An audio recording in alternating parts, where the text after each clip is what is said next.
the government. Wait, what? Schumer's on the floor now making this offer to end the shutdown. Clean CR, bipartisan minibus of appropriation bills, 1 year ACA funding extension, bipartisan committee to negotiate on healthcare. There's a reasonable offer that reopens the government, deals with healthcare affordability. I didn't want to say I told you, but it's coming. But I mean, if they do concede on this, if the Republicans at least concede on this stuff, it's like fair. No. It's. I mean, I'll look through the details of this, but it's not. This is better than what I suspected would happen. So we shall see. After so many failed votes, it's clear we need to try something different. What the Senate is doing isn't working for either party and isn't working for the American people. Democrats have said we must address the health care crisis. But Republicans have repeatedly said they won't negotiate to lower the health care costs until the government reopens. So let's find a path to honor both positions. Democrats would like to see an end to this shutdown, and we want to respect Leader Thune's desire not to negotiate on ACA until after the government reopens. Therefore, we'd like to offer a simple proposal that would reopen the government and extend the ACA premium tax credits simultaneously. Yeah, Republicans have already rejected Democrats' offer to end the shutdown. I think they need to do more. Democrats need to do more as far as like messaging. They need to be everywhere all the time, constantly talking about how the Republicans are dangling the starvation of 40 million Americans as a point of leverage against offering healthcare to tens of millions of Americans. Like, it's crazy. Schumer says this is a reasonable offer. Republicans are almost certain to reject it. 1R just noted that all this does is force Congress to address it around the midterms next year. Dream scenario for Dems to be able to talk about healthcare right before the elections. Yeah. No, it was smart. It's smart because yes, the year long extension literally brings the conversation back to the forefront right before the midterms, and it's like that's not something that Republicans are gonna be on board with, you know. But the answer to that is okay. Then we do an extension, 2 years into the future? Like, their only counter could be, okay, we'll do a longer extension of ACA subsidies. You know? I might be libbed up, but conceding is the worst move. Let Republicans kill the filibuster. Dems never will. ACA lapses, and then people hate Trump more. And yeah, but the problem with the ACA lapsing in that situation is, like, you are losing tens of millions of people that previously had healthcare, you know? So there is, like, the cynical operative attitude that people have, but then they also do have to care about making sure that people don't, you know, lapse in their coverage because it's too expensive. You know what I mean? It's this, like, as much as I hate these people, as much as I hate politicians, let's be real. This is a real calculation that they have to make. They're not like sitting around thinking, who cares if people starve? They'll get angry and they'll hate Trump. Like, they do care when people starve. Even from a cynical, shrewd operative perspective, they care because when people starve, they also start getting mad at them, right? So if there's one group that doesn't care when people starve, it's the Republicans. They've made that clear. It's obvious, especially because they're like literally dangling that as a threat, which is crazy. But I do think that like the Democrats are more responsive to that than the Republicans are. What's happening? Since when is Hasan pro-politicians? Have I missed something, or he joined the Democratic plan? Yes, I am a ride or die defender of the Democratic Party, and only because I'm in DC, even though I've been backing Chuck Schumer doing this in spite of my overwhelming criticisms against him since the moment that he did it, right? I think I've been on Team Chuck and Team Jeffries day one because this is a demand that I had. This was a demand that I had, and they actually followed through on it, and they have kept up the response so far. Do I think that they're doing the best job messaging around it? No. But clearly, in spite of their bad messaging around it, people do still legitimately blame the Republicans here. Adam Mockler had a good talking point here. Let's see. I just ask, to either of the Republicans on this panel, would you rather see this government shutdown end in Trump's preferred way, which is terminating the filibuster, or Democrats' preferred way, which is extending healthcare? What do you say? First of all, I'm not a Republican. Okay, to be fair, both options seem good to me. If the Republicans concede and they don't pass they don't nuke the filibuster and they concede to the Democrats, then healthcare is funded. If they do actually hit the filibuster, if they do actually destroy the filibuster, then like the entire dynamic of senatorial runs changes. The entire dynamic of the Senate changes. Sorry. Then what do you Right. Then what do you say? I want to see what do you say? I ran for city council as a Democrat in the city of New York. Lost by 100 Then I want to ask you, what do you say about that? I'm a New Yorker. Okay, answer my question. Answer my question then. Answer my question. Please explain the filibuster. No one seems to be doing that. It's just a process method of stopping a bill from passage that needs the supermajority vote. So people just threaten, or the threat of the filibuster is always there, which is why bills don't pass with simple majority, but supermajorities in the Senate. Let me ask you a question. But this is why we are where we are. Because we've become so partisan.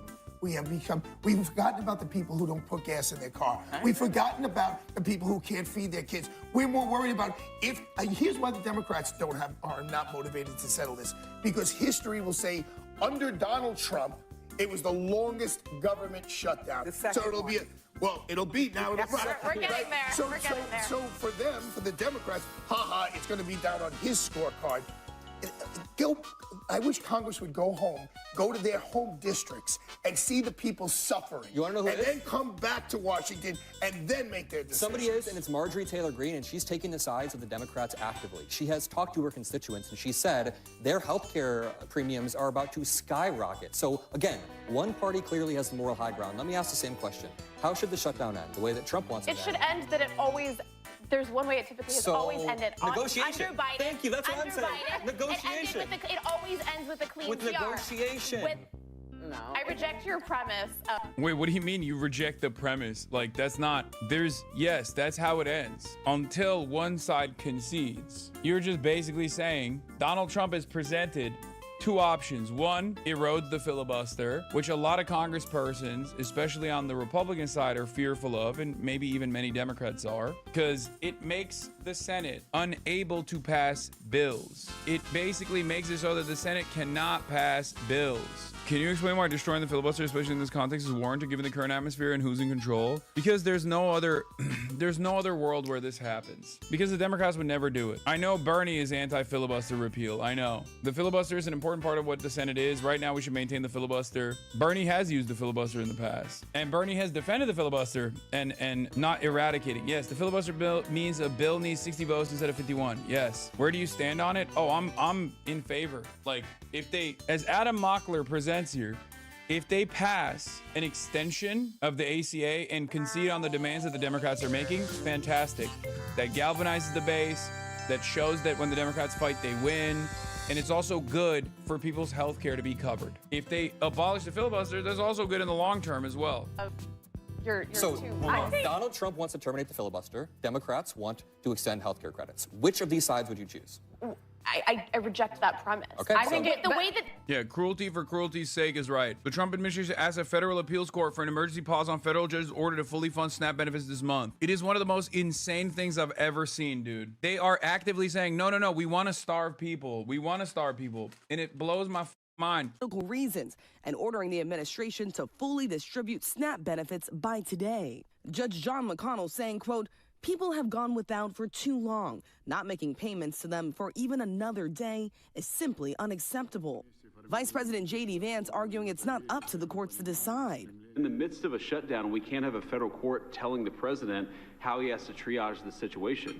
Just days ago, the administration had agreed to tap into more than $4.5 billion in emergency funding to partially fund SNAP, which 42 million Americans rely on. The White House insisted those payments would still go out. Even after the president posted on social media, SNAP benefits will be... Bro, this is also such an insane moment because the thing is, like, Trump could have looked like a hero to be like, I saved SNAP, and just lied and was like, I have the contingency funds. I found it. I saved it. The Democrats want to keep going with the shutdown because they want to starve you. Meanwhile, he's just like, nope, I want to purposely look like a villain. I cannot believe it. Every day that goes by, I'm closer to he doesn't want to have elections again because he wants riots that he violently deals with to call a martial law. This doesn't make any sense. I don't know why he's stress testing the system like this. Even only when the radical left Democrats open up government.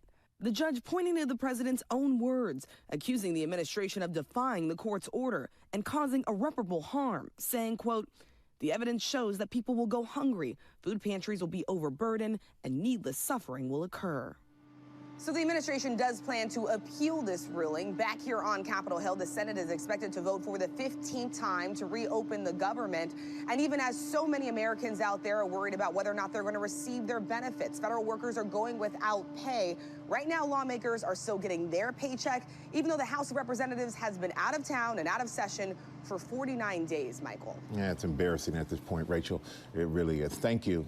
Like, I know they want to get rid of SNAP. I know. Not as stress does when he's trying to get the system to fail. It's just like, he's also really annoyed with the whole, like, affordability stuff. Ironically, he campaigned on that and won on that. You know, fixing the prices, making groceries cheaper. And he is actively making it more expensive, both with the tariffs, both with the instability, both with the cuts to subsidies, and also with the cuts to SNAP in general. And it's like, I don't know where he's going with this. You know what I mean? Like, that's why you're seeing hella people experience buyer's remorse right now. Do you think he thinks everyone is rich, Law? Yes. He is surrounded by people who are so far removed from the realities of poverty that he can't even comprehend it, I think. Airports across the country are bracing for even more flight cancellations and delays. Oh, After the FAA announced I had this experience this morning, by the way. I had the FAA experience, chatters. I flew in from LaGuardia, which is, of course, a smaller airport than JFK. And while we were sitting on the fucking tarmac, I got cooked. We got a 40-minute delay. The problem is, I don't even know how the fuck I'm gonna get back to LA. And then I don't even know how the fuck I'm gonna get to China too. So we shall see. and will cut 10% of flights at dozens of major airports. Our sole role is to make sure that we keep this airspace as safe as possible. Experts say airlines would be forced to cancel thousands of flights nationwide in the coming days. What will this mean practically for air travel? Is this going to lead to more flight delays, more cancellations? Well, I think it's going to lead to more cancellations. We're going to work with the airlines to do this in a systematic way.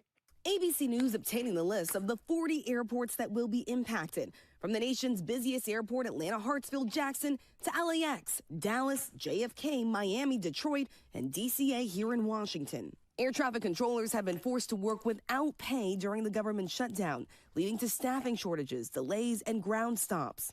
More than 60,000 TSA workers also missing their paychecks, creating long lines and wait times at security checkpoints. We're petrified. We are concerned. At Dulles International Airport, FAA radar technician and union rep Cleverson Schmidt says the strain has reached a breaking point. So you were already short-staffed. Correct. And how much worse has the shutdown made it? It's exponentially made it worse because we're exhausted now. And how much does that compromise air safety? Every day it goes up. That compromise goes up every single day. Sources say the FAA will start cutting 4% of flights starting tomorrow and ramp up throughout the weekend. The CEO of Frontier Airlines now encouraging passengers to buy backup tickets on separate airlines if you're flying in the next 10 days. Experts warning of massive headaches for travelers. I'm sorry, what do you mean? Just cancel the flight? Like what? Oh, you want to get back home? Just buy multiple tickets? That's crazy. No, dude, it's up to you to limit the number of flights that you are making available. Like what? What do you mean? Buy backup tickets? What the I hate this country, bro. I swear to God. He said, hey, you want to fly back home? Sorry, gotta buy 2 tickets now instead of 1. What the is wrong with your country? How can the government just choose to shut down? What the is not a real country? What do I say to that? I mean, you're right. It's a clown show, dude. I don't know. Every day that I watch this administration move the way that it does is another day where I'm coming closer and closer to this thing that I otherwise would have considered a conspiracy theory before. But now I think it is the truth. They want riots. I think they want riots. They want riots so they can violently put the riots down so they can do martial law. That's what I think. I genuinely think we're trying to do a riot. Like the admin is trying to push and push and push and push until something takes place, you know, until people say enough is enough and there's mass instability, and then they violently put down said mass instability, and then they use that as a justification for martial law, all of that good stuff. Yeah, they're all moving to fucking military bases, bro. All the Trump administration officials are moving to military bases. I genuinely think they want riots. But what's really interesting is like they've also been so disrespectful to the military as well. So I don't even know how they're gonna be actually safe. Because like the American military is very diverse. Sure, They have to follow orders. That's the whole point. But the military is still comprised of the regular demographics of the country. So they're diverse. They got undocumented migrant family members. I don't know why the administration just assumes that they're going to follow along no matter what. There are reports that you are considering strikes within Venezuela. Is that true? No. That you made a decision on that? No, it's not true. Donald Trump is literally every day being like, oh, I'm going to hit Venezuela. I'm going to strike Venezuela. I'm going to do CIA covert ops in Venezuela. I love striking Venezuela. It's my favorite thing. I go to sleep thinking about hitting Venezuelan targets. And then one news report comes out from the Wall Street Journal being like, they're actually gearing for war against Venezuela. And they're like, no. Where did you guys get that idea? I don't know. Maybe people got that idea from everything you've said thus far. And also moving a aircraft carrier to the coastline of Venezuela. Perhaps that's the reason why we got that idea, because we've been hearing you say it. Sky News verified satellite imagery that shows the position of USS Iwo Jima, the ship where these live shooting drills were happening. The imagery shows the ship under 200 kilometers away from the coastline of Venezuela. How do we get here? A new guided missile cruiser, the USS Gettysburg, has arrived in the Caribbean, adding to the U.S. military buildup in the region. After this buildup, it would be harder to back off unless something happened. They're going to have to do something unless Maduro steps down or does something dramatic enough that Trump could claim a success, former Pentagon official said to The Hill. The warships are now approximately 124 miles from Venezuela. This was yesterday. The warships are now approximately 124 miles from Venezuela's La Orchila Island, home to one of the country's key air bases and radar facilities. Their approach places them within immediate operational range for amphibious or precision strike missions, according to Newsweek yesterday. Everyone remember how Putin said he won't invade Ukraine? Low key, Donald Trump has said more about invading Venezuela than Putin did about invading Ukraine in the military buildup that took place before the invasion of Ukraine took place. You're right. You're not wrong. That's a perfect comparison. One that I, of course, also was duped by as well, famously. Something that people never let me live down. But it's like Donald Trump is straight up saying like, no, we're going to strike Venezuela. I want to do a land invasion of Venezuela. Is words that have come out of his mouth. Are you considering strikes on land? Well, I don't want to tell you exactly, but we are certainly looking at land now because we've got the sea very well under control. I don't think it's all that crazy for people to assume that he is going to do that. The anti-war candidate, by the way, 6-7 peace negotiations I've succeeded in putting together. I've done too much peace for far too long. The world has been too peaceful. We must actually end up doing more war so I can do another peace process. I can do another peace treaty. Yeah, and then Trump's like, I'm going to invade Venezuela. And then everyone's like, dude, you're going to invade Venezuela? He goes, me? Well, huh? Me? Talking about me? Ah, never. Why are there aircraft carriers on the coastline of Venezuela? Why are there so many goddamn naval vessels? Why did you say that you would do covert operations by the CIA, that you sanctioned covert operations on the CIA? At least Russia did the side and Donbass stuff that we aren't even pretending to come up with a reason for this. Yeah, that's the other thing. That's the other thing. Like Russia had in the buildup, there was so much. There were military exercises that happened on the border. Russia had at least like a comprehensive messaging campaign as to why they had to intervene in Ukraine. We're not doing that at all. And even then, it was obviously still bullshit. Make no mistake. There is no justification for invading Ukraine, as I've said time and time again. But we're not even doing that. We didn't even try. We're just like, drugs, I think. They literally came out and were like, drugs or whatever. Who gives a shit? Yeah, we're going to kill a bunch of people. That's unironically what it has looked like so far. Look at all these boats we're blowing up. Isn't that awesome? And everyone's like, I don't know about this, actually. This doesn't seem like a good idea. And they're like, oh, well, Maduro's bad, I think. Come on. Come on. Incredible stuff. Yeah, not even the farce of Tonkin. Nope. We used to be a proud nation. We used to, at the very least, try to create like psyops and to get the people on board. Nowadays, democracy is not worth the price of the paper that it's written on, okay? It just doesn't matter. It doesn't matter. We're just doing vibes-based global war on terror initiatives now. It's crazy. Yet another glaringly obvious example of the deteriorating conditions, including the deterioration of democracy. You don't even have an investment or an interest in trying to get the people on board, knowing full well that you could just kind of get away with it and people are too busy focusing on the 17,000 different snap benefit rage bait AI videos that they're watching on the timeline or whatever the they're predisposed with. Awesome. Now we also know why Marco Rubio was playing the role of lapdog for the Trump administration, because this was his project all along. I mean, he's a major war hawk. He wants to do the failure of the dominoes theory here in the Caribbean, and he seemingly is going to get his wishes. Bolton must be fuming. No, Bolton wanted to do that with Iran. Yeah, Rubio wants to destroy Venezuela. He wants to destroy Cuba. He wants to have a significant foothold in Latin America. He wants to eviscerate the modest growth in the direction of social democracy that has kind of taken place in some South American countries. He's like, nope, can't have that. Time to go back and do a global war on terror style initiative in South America, which, unlike Iraq and unlike the MENA region, is actually connected by continent to the United States of America. Like, there is a direct pathway to the United States of America. So the instability that will be born out of these initiatives will actually have tremendous reverberations that we can absolutely feel. But that, of course, will be another opportunity for the administration to lean greatly into the reactionary sentiment against brown people in ways that you previously thought were unimaginable. Regardless of your own imaginative capacity, I promise you it will be worse. Okay? I promise you it's gonna be worse. Just you wait. When you got mass migration taking place because all of the fertile land has been reduced to rubble and bombed into oblivion, and you got economic refugees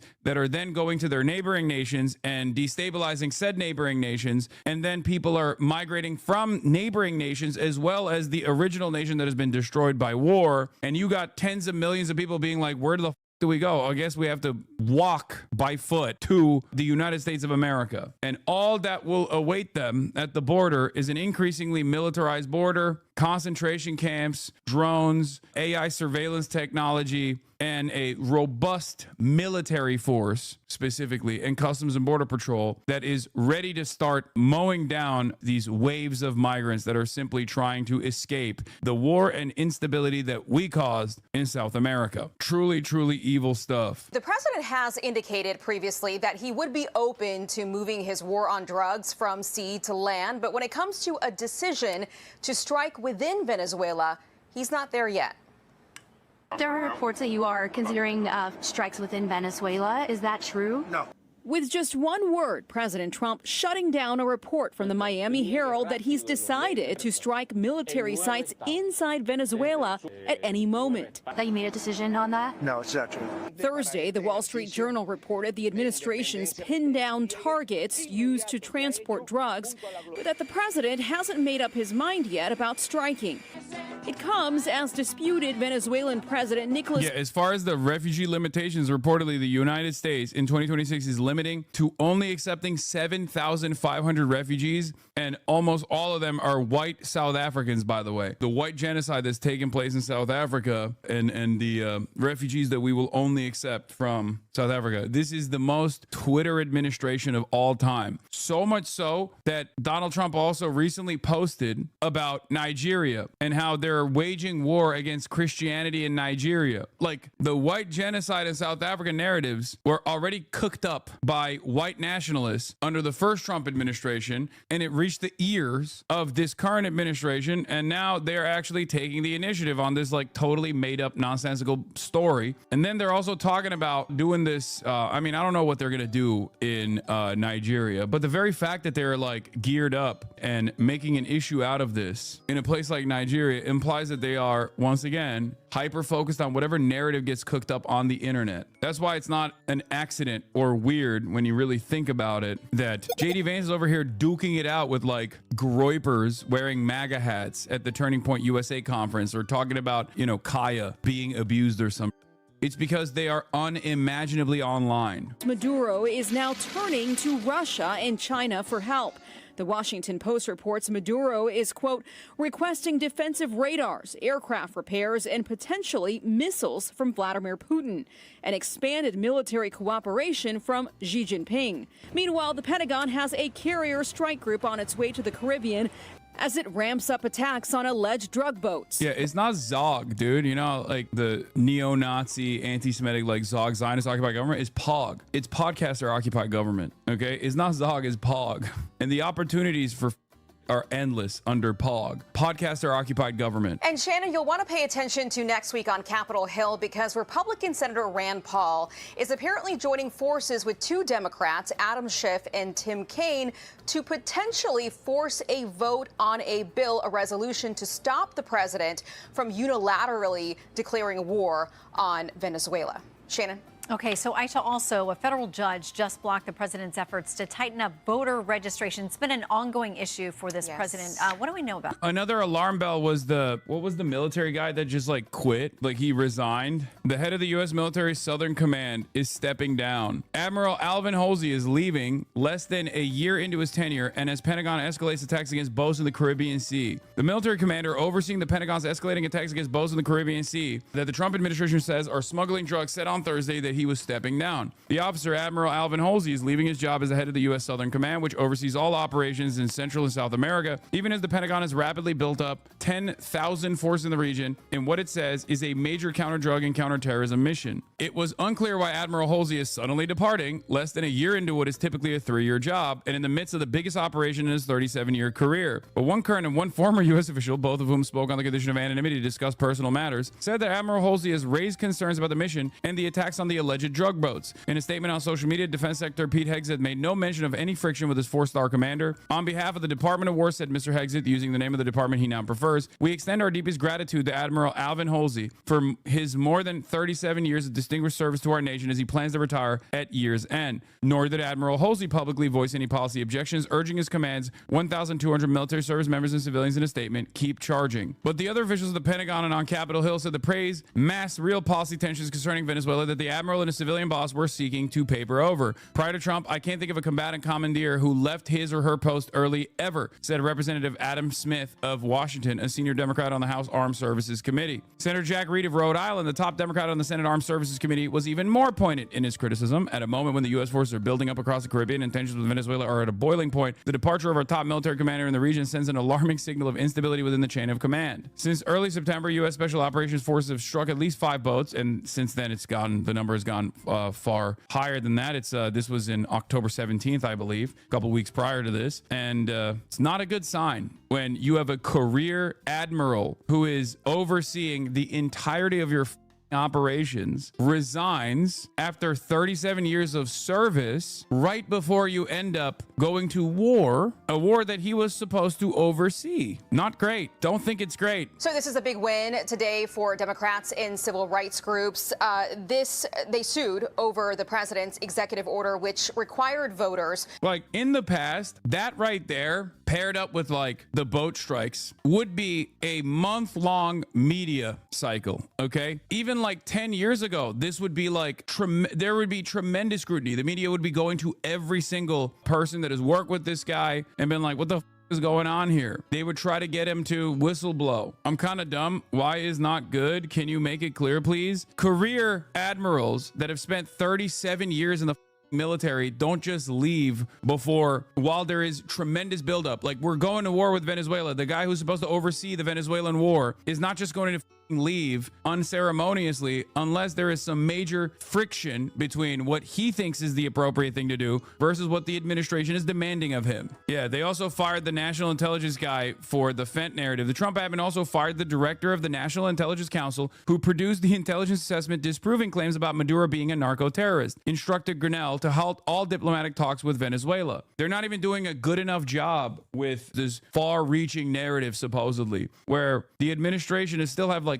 some level of competence in these positions. So they're just like, what do you mean? This is my job. My job is to tell you what's going on. You didn't give me the prior reasoning for why I must lie in this report, I suspect. This kind of stuff happens all the time. It just happens less frequently. More competent administrations that have these plans mapped out years prior to initiating it. The difference in this administration is that it's haphazardly put together, and they don't even see a need to put together a coherent agenda as to why they must bomb Venezuela Venezuela as to why they must actually destabilize Venezuela and invade Venezuela potentially. Famously, though, you don't see military guys quit like that, especially career military guys, right before the most consequential military operation of their career. This is why he was in the military for 37 years, okay? That's the reason why he was in the military, for this exact opportunity, for this exact moment. So clearly what he saw in terms of what this mission looks like was a clear and present danger.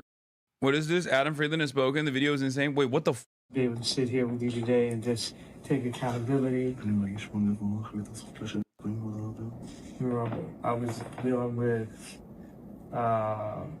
some various issues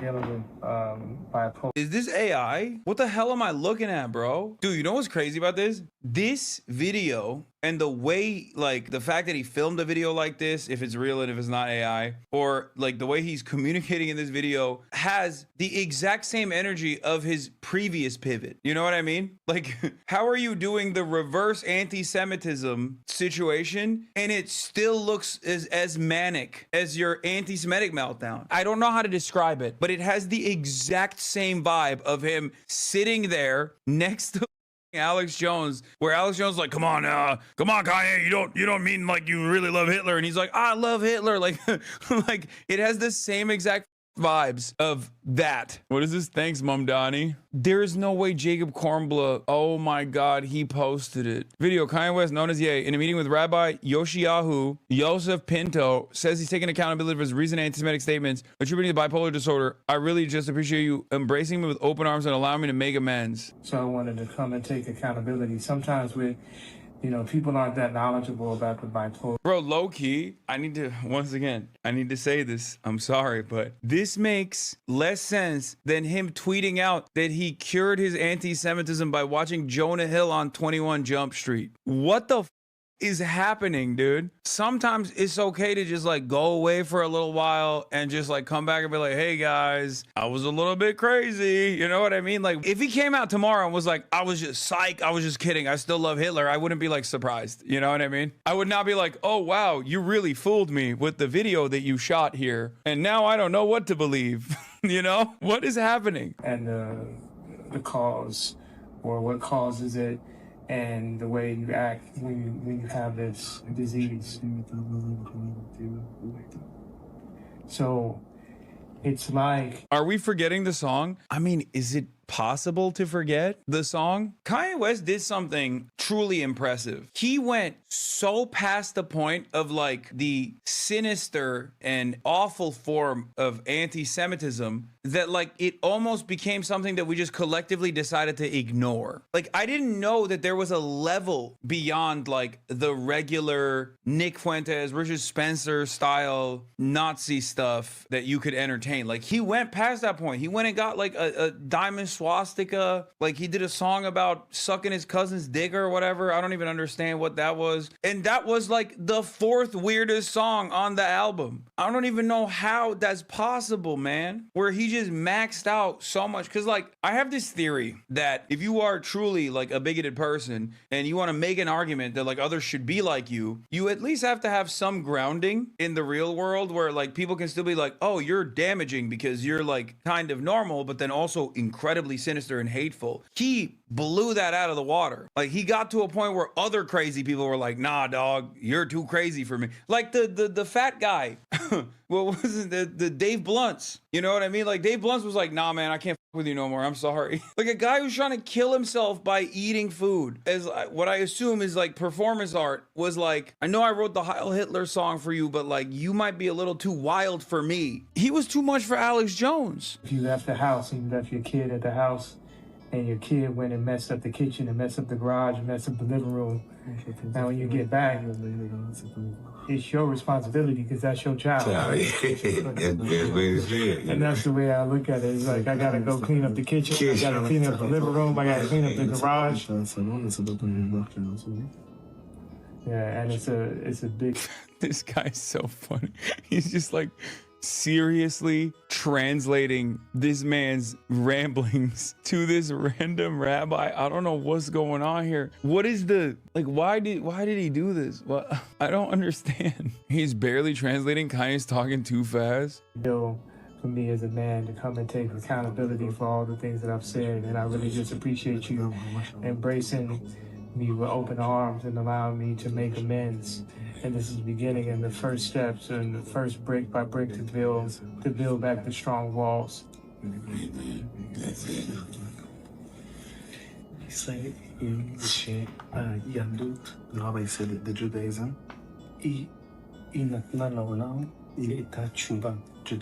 Judaism brought to the world a way for someone when he regret about something that he has done wrong. And the Jews live on this way of if someone did something wrong, you can regret and fix it. And the rabbi is hugging you and hugging everybody. And God willing, and from now on, strong things and good things, and only good. You are a very good man. Amen. That's a blessing, man. Yeah, good.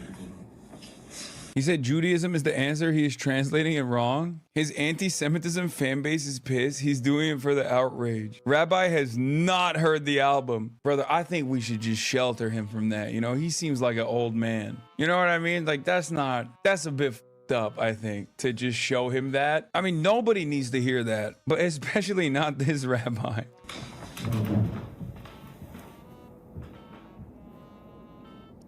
I need more backstory on this. Come on. No, someone needs to explain what's going on to me, please. Dude's gonna have a stroke. Brother, I'm gonna have a stroke. I feel really blessed to be able to sit here with you today and just take accountability. What? I was so happy to see Kanye publicly take accountability for the pain his words may have caused so many. Standing with our Jewish brothers and sisters. Bro, what is happening? I feel like everything in the world is up. 2025 is just a very strange year. Like, how does anybody look at this and go, wow, a sincere apology to the Jews? What the f is going on? It feels like he just hit up his boys and was like, bro, find me the most Jewish looking dude you can. Okay, like, not any single Jewish guy will do. Okay, this has to be like a rabbi, and I'm going to sit here and hold his hands. It's LeBron's guy. LeBron James attends New York City wedding holding hands with notorious rabbi. Basketball phenom LeBron James. Wait, that's the same well-known Kabbalist rabbi who served a year in an Israeli prison? Wait, what? LeBron James likes to draw his attention to most weddings he attends. Logs, I explained the basics. He got out of the hospital, got back on medication, and is announcing a tour, so he needs people to forgive him. Special meeting, Prime Minister Netanyahu received a blessing from the Honorable Rabbi Yoshiyahu Yosef Pinto. During his official visit to Washington, Prime Minister Benjamin Netanyahu accompanied his wife. Okay, well, first of all, this makes a little bit more sense. Seems like the good rabbi is equal opportunity. He's like, if you're a fascist, you can come to me. You can be a Jewish fascist. You can be an anti-Jewish fascist. I will accept you. I will hold your hands. It's just kind of what I do. So at least on that end, he's consistent. They have the photo here of LeBron James attends Jewish New York City wedding, holding hands with the ex-convict rabbi. Wait, but that's not the same. Okay, y'all are being anti-Semitic. This is a different rabbi, no? Oh my God, that's the same rabbi. Wait, he's a convict? What the is going on with this story? I'm learning more about the rabbi than how this meeting came about. Like, I wanted to know what was going on with Kanye West, not what the this rabbi has done. Why was the rabbi in Israeli prison? Scene took place in New York City. Jeffrey Schottenstein, son of Jay Schottenstein, a brilliant trainer, American Eagle Outfitters, Ariella Broke. American Eagle? Sydney Sweeney? My jeans are superior as opposed to yours, American Eagle? In September 2011, Pinto's father-in-law, Chief Rabbi of Argentina, Shlomo Ben Hama, retracted accusations of money laundering against Pinto in the Jerusalem District Court. The father-in-law said the retraction was a part of an arrangement made for legal reasons to preserve domestic tranquility. Under the terms of the agreement, Pinto was required to pay $3.4 million for 2 apartments purchased by his father-in-law in the Gold Housing Complex in Jerusalem with funds that were allegedly obtained from Pinto. October 12, Pinto was reported to be under investigation for money laundering. He was released released on bail and placed under house arrest for a bribery attempt of an Israeli police involved in the investigation. On September 17th, Pinto was indicted on charges of attempting to bribe Ephraim Bracha of the Israeli National Police in an attempt to gain information about the ongoing investigation. He can trace his family bloodline back to one of the 12 tribes precisely, and that in itself comes with power. Wait, really? As a Jewish person, we really don't do ourselves any favors whatsoever. Yeah, I mean, but this is like, I mean, this is an edge case, you know what I mean? This is like, I don't think any of the Jewish people in this community had any idea, maybe with like a couple exceptions, about who this dude is. Bracha was cleared of any wrongdoing, committed suicide on July 5th after being subjected to a prolonged campaign of defamation. Pinto was sentenced on May 12th to 1 year in prison, must pay a fine of 1 million shekels. Appeals of prison sentence on the basis of ill health were declined. Damn, they still locked his ass in jail. After a brief stay in an Israeli hospital to check and treat his medical conditions, including cancer, they rejected his appeal for clemency. They were like, no, your ass is staying in prison. He's 52, he'd be 62. He's 52 back then. No, that's a different guy, right, chat? This guy is not 52. There's got to be like 2 Yosiyahu Yosef Pintos that happen to be rabbis, right? This is a different guy. Bro, this guy is 52? That picture's from 2011. Okay, but like that guy is 52. It's got to be the beard, right? Am I being crazy? Rabbi Shmuley is 23 years old. It's just a rabbi thing. Wait, how old is Rabbi Shmuley? Wait, hold on. Like he's like 65 at least, right? Yeah, he's 58. Okay, see? Shmuley looks his age. Like I can see he looks like he'd be 58. Wait, this guy is younger than Rabbi Shmuley. That's crazy. Anyway, I just took so many sidesteps here. On Sunday, James and Pinto look closer than ever. A video uploaded to YouTube by Jewish Insider shows James holding Pinto's hands and listening closely to the rabbi's ear before giving him a big hug. I don't know, man. There is some very weird vibes in this video. I think we can all agree on that, right? There is something so strange about the performative nature of this. Commissioner Bracha, who was just found shot in his car, was the main suspect in the Rabbi Yoshiyahu Pinto bribery case. Crazy twist. Baba Sali, this is his dad or grandfather. It is kind of crazy that Kanye West straight up was ahead of the game on like growing anti-Semitism, because he basically like outflanked like the wave of anti-Semitism that blew up after October 7 by like a whole year. And the entire time he rarely ever like had any smoke for Israel. At most he like made fun of Benjamin Netanyahu's name, and at times, even though he kept up his anti-Semitism, he still would be like, oh, I don't give a about kids in Gaza. Like it was a very strange, like unrestrained, unfiltered version of anti-Semitism where it was like, no, you don't understand. Like I have no hatred for Israel as a nation state or as a people. I hate Jews is what he did. Super strange. And now I feel like he's getting ahead of the curve where he's going, actually, the anti-Semitism stuff is now like, is too mainstream. I'm done with that now. I'm actually done with that because it's just too many people are saying the things that I was saying. I found the video of Kanye West with Rabbi Pinto to be totally unremarkable. If someone wants to change, particularly someone who has played a significant role in the explosion of Jew hatred globally, it takes years to prove it. That's my personal decision, just to be clear. Obviously, it's a matter ultimately for the Jewish community. I do not believe Kanye West has changed. He's deeply unwell. As someone who's immersed in neo-Nazi propaganda for hours every day, I cannot begin to explain to those who aren't how often Kanye and his music are laced through their narratives. Candace Owens would not be infamous at the level she is today if were it not for Kanye West. This is true. And let's not forget about Kanye's relationship with Nick Fuentes. I can go on and on. This rabbi is a frequent LeBron associate. Tablet. LeBron consults shady Kabbalist rabbi. In related news, I hate LeBron. So this rabbi is sus, huh? Is that what it is? Like it feels like there's some criminal background stuff, because it's like the tablet calling him shady. And I don't know if he's calling him shady because he wants to on LeBron, or if he's calling him shady because he's like, go ahead, defend LeBron. Brother, listen, this is way before the allegations. Okay, he didn't know. He actually is holding his hand to lead him down an honest path. It didn't work, but he saw the promise that this good rabbi had in his heart and his soul. And he said, let me guide you. Let me guide you down an honest path. And sometimes it fails, but you can't fault a man for trying. It's really messed up. So was it Hebron James? Okay, stop. Yeah, he says, I'm here for you. This is like the reverse Kanye, where he's holding the rabbi's hand and the rabbi is actually apologizing for the crimes he's committed to LeBron, who's never done a crime. You know what I mean? That's what was going on. New York City mayoral candidates are campaigning for the finish line, and the race is heating up. Hundreds of thousands of New Yorkers have already cast their ballots with Election Day less than a week away. It comes as new polling shows Andrew Cuomo gaining on Zohran Mamdani. He's a socialist who happens to be on the Democratic line. I'm a Democrat who happens to be on the independent line. We need a Democrat. Despite Cuomo's gains, Mamdani remains the clear frontrunner for City Hall, but he's refusing to get complacent. At a campaign event in Hell's Kitchen. That was really funny. One of Cuomo's last-ditch efforts is to claim that him and Eric Adams are the real Democrats, and Zohran Mamdani is not a real Democrat. Eric Adams has no more to give. I spent an eventful day in the soon-to-be former New York City mayor for Time. What did he say? In 2023, Adams hosted Mamdani and his father, a scholar of post-colonialism at Columbia University, for dinner. The frightening thing is he really believes this stuff, Adams tells me as he mixes the veggies. Globalize the intifada. There's nothing wrong with that. He believes, you know, I don't have anything against Jews. I just don't like Israel. Well, who's in Israel, bro? At the dinner's end, Adams says he told the Mamdanis, listen, I just don't believe what you do. Mamdani has decried anti-Semitism, and recently, after a prolonged controversy, said he will discourage the use of loaded intifada phrase. Is Mamdani lived up now? No, man. No, he's not. I know a lot of people think that that is the case, but I think the most consequential thing that he did, the most bad choice that he did, was to even back away from globalize the intifada, but he made that calculation in his mind. That obviously did not stop the attacks. That simply redirected the trajectory of the attacks to other stuff, right? But the ultimate goal was for him to continuously get smeared over and over again as an anti-Semite, a scary Muslim who is terrifying for the Jewish New Yorkers. But the other thing that he did was also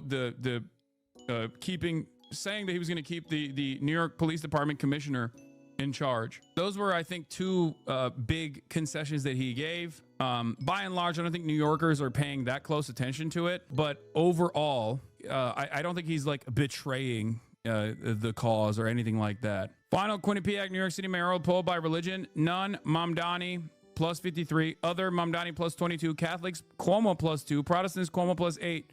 Jews, Cuomo plus 44. I doubt it, because first of all, this disparity is so vast. This disparity is so vast in comparison to the previous past performance that Zohran Mamdani had. And also, it doesn't make sense because when you ask New York Jews how they feel about Israel, and they have done that, they've directionally asked New York Jews how they feel about Israel. And the number of New York Jews, the percentage of New York Jews that say they sympathize with the Palestinians more than the Israelis, is a higher percentage than this. This would imply that 72%, if Jews in New York were simply operating on Israel as their primary focus, which they are not, right? But even if that was the case, which is the least favorable interpretation of poll results, that would imply 72% of New York Jews are looking at Zohran Mamdani and thinking he's a major threat. Whereas if you look at the actual polls of New York Jews, it shows that 34% of New York Jews sympathize with the Palestinians over the Israelis. And I think it's 60+% or 60% of New York Jews sympathize with the Israelis over the Palestinians. Now, those numbers are dog shit and they're not great. Okay. This doesn't mean this is not a good number. This is not a good number for the Jewish New Yorkers. Let's be real. But that has shown me that plenty of Jewish New Yorkers are making a calculation that they are on board with Zohran, even if they like Israel, especially when looking at the performance in the primaries for Zohran Mamdani. I think people really underestimate how powerful Hasidic Jews are in New York City, especially when it comes to political power and voting.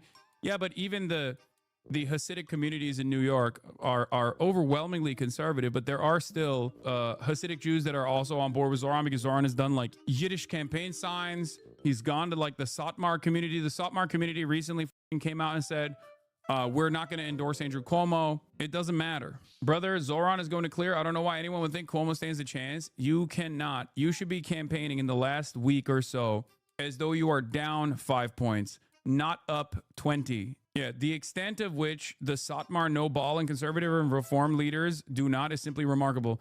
Satmar Achronim leadership not endorsing Cuomo in the race for mayor. In an open letter to their followers, the leaders highlight Mamdani's gestures in outreach and prospects of him becoming mayor.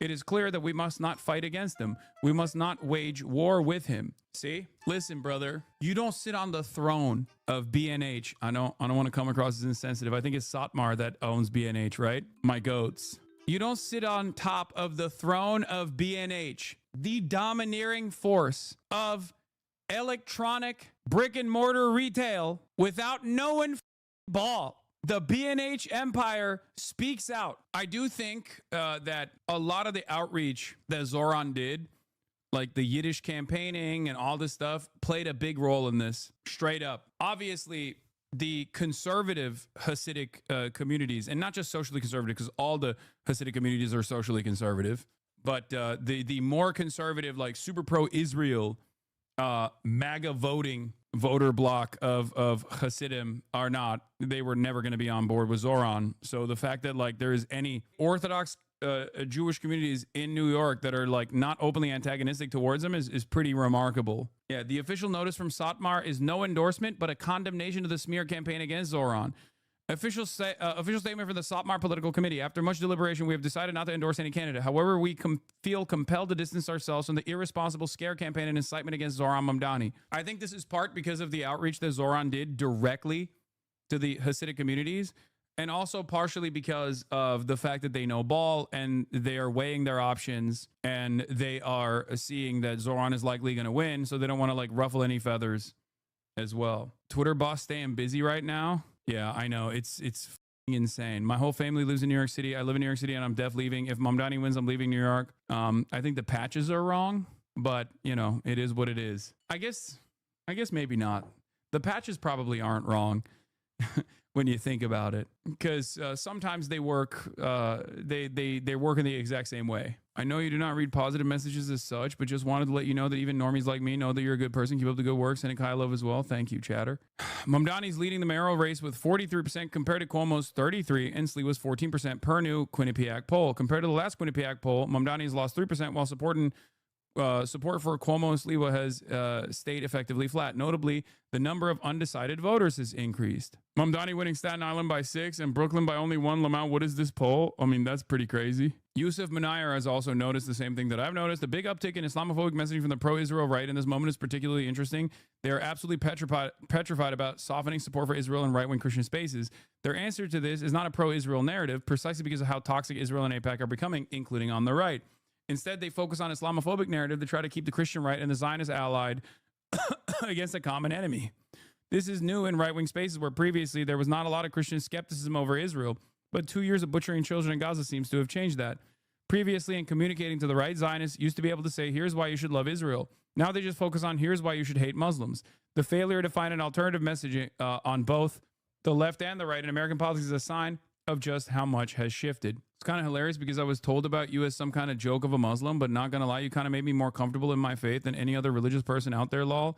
Yeah, because I don't give a shit. I'm chill as hell when it comes to whatever people want to believe. And if a specific religious group is under attack, whether it be Jews or whether it be Muslims or there be even Christians, even though we do live in a predominantly WASP-dominated nation, so that doesn't really come up as much, I will protect those people. I abhor fundamentalism, but as far as people staying true to their faith, it's ridiculous to attack people over that.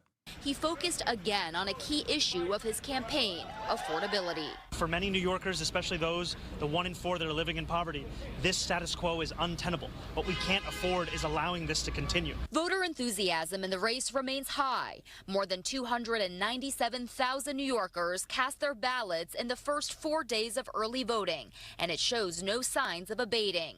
Republican Curtis Sliwa, consistently trailing third in the polls, said the turnout in the race so far is a good thing. This is a candidacy that represents people, whether they vote for me or not.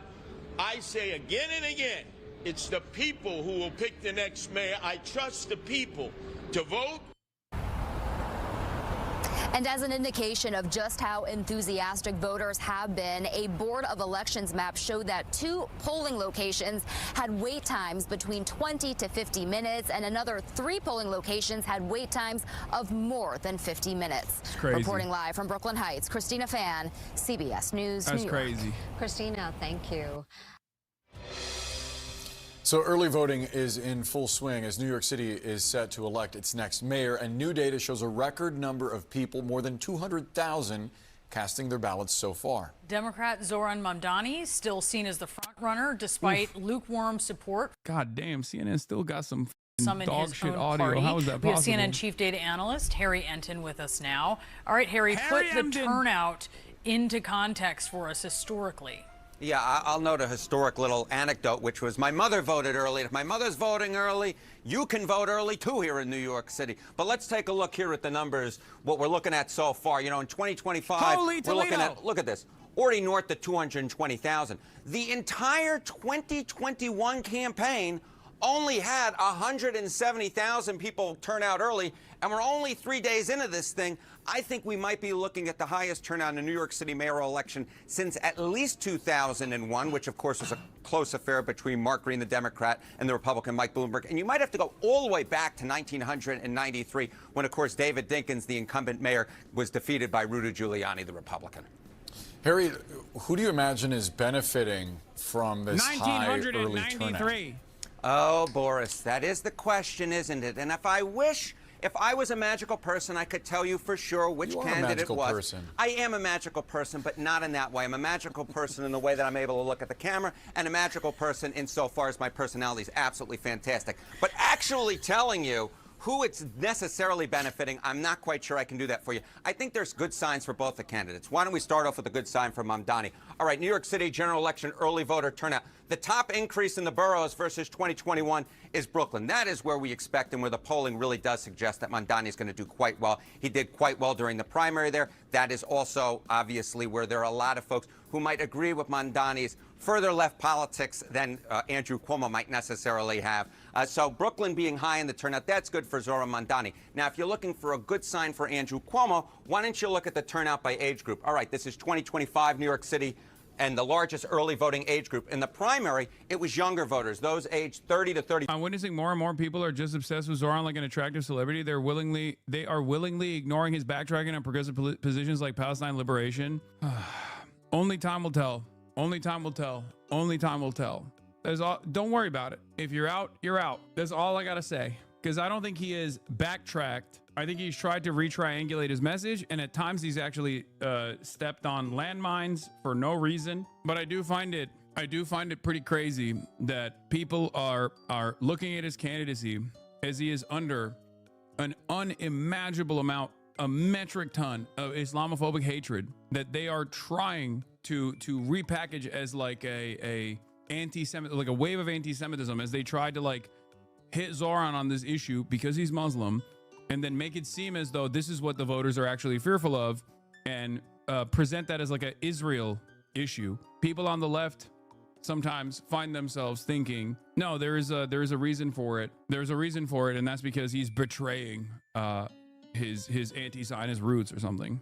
That was the top group in terms of turnout in the early vote. Now look at this side of the screen. Look at what we have here in the general election so far. I hate the fucking Dem voter base. The candidates always need to be the absolute best and check off every single box is so fucking annoying. That's not even true. I think the Democratic voter base is a lot more forgiving of blemishes on people's track records nowadays than ever before, especially if they present a left flank position. Whereas the arguments that we're having currently is amongst the left. People to the left of Zohran Mamdani. And I would go so far as to say that the Dem base do not have these kinds of considerations for white people. It is very clear. They do not have these kinds of considerations for white people. The only reason why this is even a point of concern or a point of contention is because Zohran is brown. Not that it matters. You have to work on it. You have to do your very best to present your policies in spite of everything else. And Zohran Mamdani knows that. But that's it. This is something that I have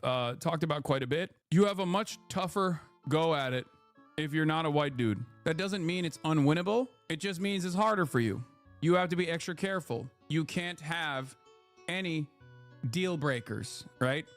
Zohran doesn't have any deal breakers. And yet, regardless of that, his background is the only weapon that the right forces can currently wield against him. And they're doing so. That's what they're doing. It's actually early voters who are making up the larger share of the early vote so far. 65 to 69 is the largest group. That, of course, is a group that Andrew Cuomo is expected to do very well amongst. He's expected to do poor among younger voters. So the fact that older voters are turning out to vote so far, that is a good sign for Andrew Cuomo. I won't tell you, though, which age bracket my mother belongs to, because I'm very young. She could be very young, too. Yeah, very young. Magically. Yeah, here. So Michael Lang had an assessment. Zohran Mamdani will win the general election, but winning is not enough. He needs a majority, 50+% of the vote. a symbolic statement of broad support spanning all of New York City's 350 neighborhoods. Here is Mamdani's path to a mandate. Get it? Mandate. Because Mamdani. I present to you the Commie Corridor Senior, the Commie Corridor Junior, Open Doors, the Capitalist Corridor, No King's Marchers, MSNBC Viewers, the Black Belt, the Anti-Commie Corridor, the Forgotten People, Archie Bunker's Descendants, and Swing States. These are all of the New York City's 365 neighborhoods sorted into 11 categories. The Commie Corridor Senior, the young leftist base that has reshaped New York City politics over the past decade. The Commie Corridor Junior, the next era of socialist electoral expansion. Open Doors, working class South Asian and Muslim communities, where Mamdani's opened the doors for the left. The Capitalist Corridor, the wealthiest blocks of Manhattan. The No King's Marchers, the progressive middle-aged and older voters in brownstone neighborhoods that broke overwhelmingly for Lander and Mamdani. The MSNBC Viewers, liberals who split their votes between Mamdani and Cuomo and Lander in the primary. The Black Belt, the most staunchly pro-Democrat neighborhoods in the United States of America. The Anti-Commie Corridor, heavily Republican communities with large ancestral Eastern European populations, Orthodox, Sephardic, Hasidic, Russian, and Ukrainian. The Forgotten People, lower income black and Hispanic precincts where the Democratic Party is losing support. The Swing States, neighborhoods where the margin was close between Andrew Cuomo and Zohran Mamdani in the Democratic primary and Kamala Harris and Donald Trump in the presidential election. And Archie Bunker's Descendants, the dwindling pro-Trump white ethnics that once anchored New York City's electorate. In my opinion, it was a very funny way to dive into this. The Commie Corridor, the young leftist base, went for Harris by 83, Trump by 17% in the general.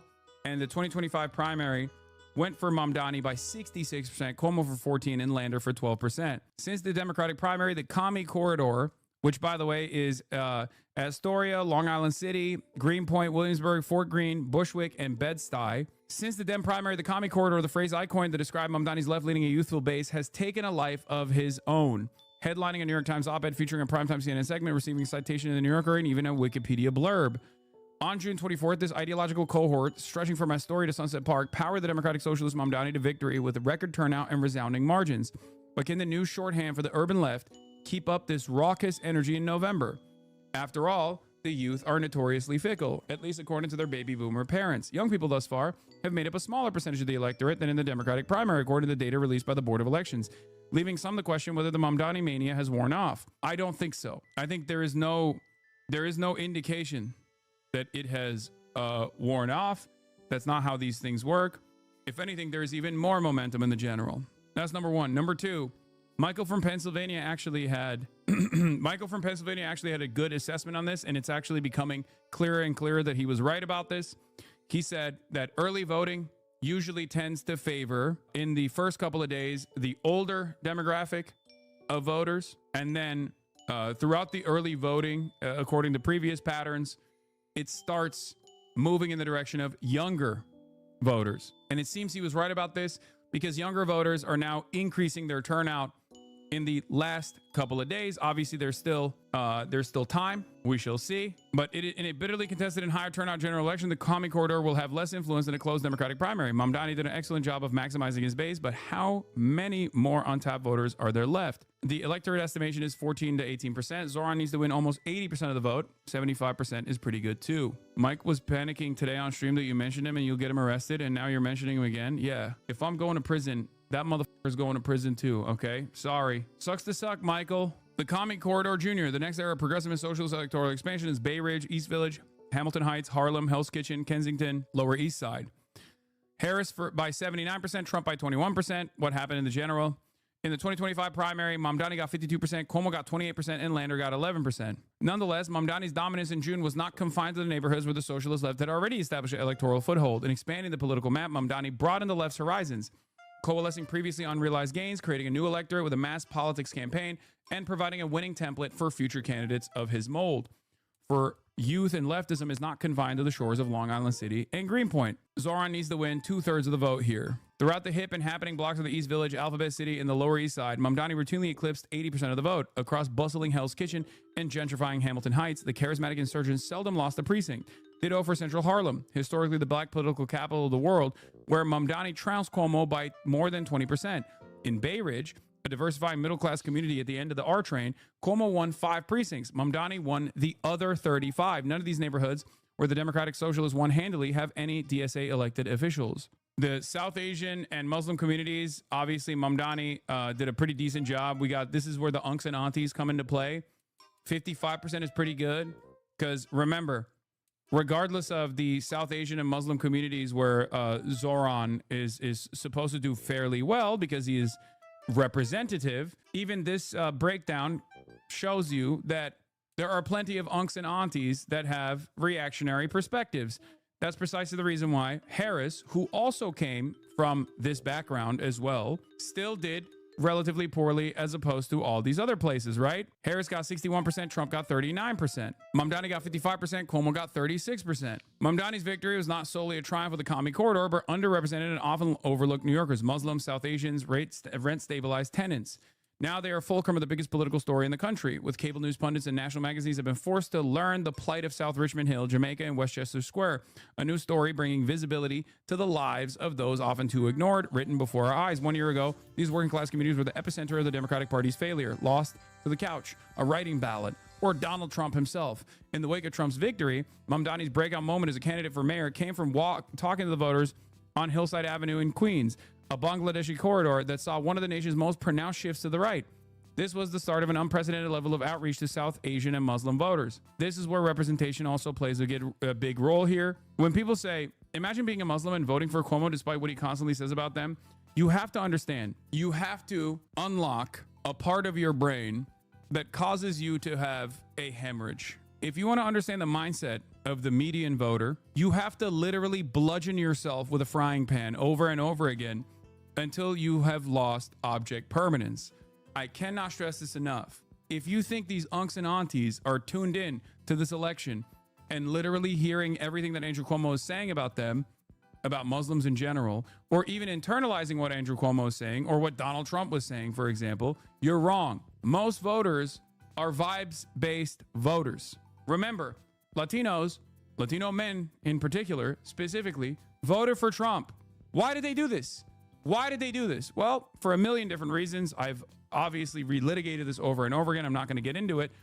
But that should show you most voters are basically barely existing, okay? They're barely surviving off of paint chips that they eat every single day. That's how you have to think about it.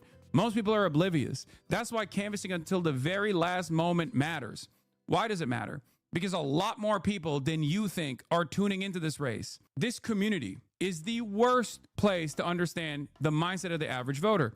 Why do I say this? Because this community was aware of Zoran when he was polling at 5%. I interviewed Zoran when he was at 5%, chat, in a crowded primary field with 16 other candidates. Do you think the average voter had heard of Zoran Mamdani? Even the average progressive voter had not heard of Zoran Mamdani at that point. Many of you encountered Zoran Mamdani for the first time in that exciting one-on-one media opportunity. We are not normal. We are abnormal. You have to remember that. Once I'm done with this video, I'm going to get into the mindset of a median voter so you understand. Young, even.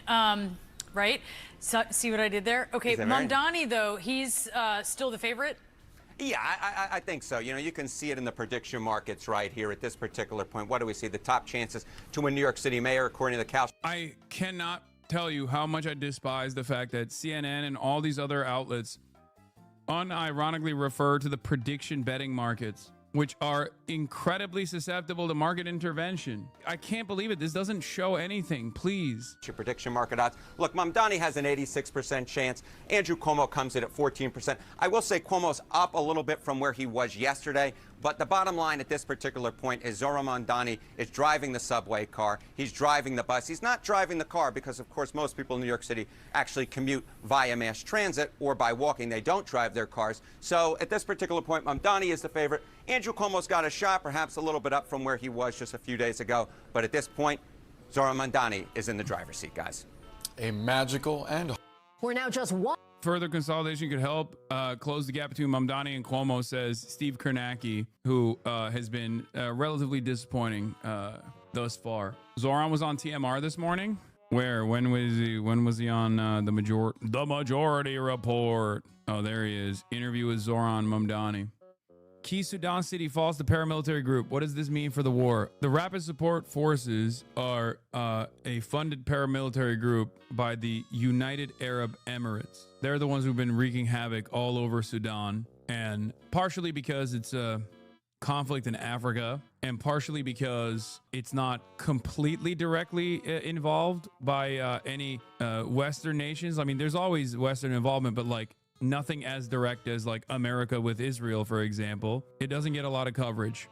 Let's talk about this is the Al Jazeera report on the Sudanese civil war as a starter. What's happening in Sudan, because people are talking about the risk of genocide here in Darfur, in the city of El Fasher. It's also being masqueraded as like ethnic tensions, even though there is ethnic violence. The major reason for the genocidal ethnic cleansing campaign is specifically for territorial acquisition and, of course, extraction of national resources.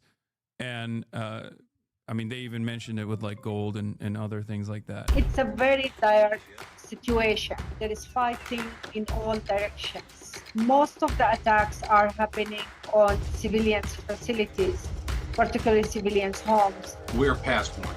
For the people on the ground in El Fasher, they don't need press releases. They need protection. A civil war broke out in Sudan just over a year ago, and there's fighting across large parts of the country. The capital, Khartoum, is barely functioning. What we're looking at only a year on is near total state collapse. Sudan is the world's largest humanitarian crisis. The world has abandoned Sudan. So what's actually happening in Darfur, and what's being done to stop the fighting? First, a quick reminder of the backstory. Sudan was ruled by one man, Omar al-Bashir, for 30 years. He was brought down in 2019 in part because of pressure from huge protests. Then there was a short period when Sudan looked like it was on a path to democracy. And among a lot of people, there was a sense of hope. But that democratic transition got derailed pretty quickly. In 2021, there was a military coup, and then, last year, war broke out. It started out as a personal rivalry between these two generals, General Burhan, who leads Sudan's national army, that's the Sudanese Armed Forces, or SAF, and General Hemeti, who leads a paramilitary group called the Rapid Support Forces, or RSF.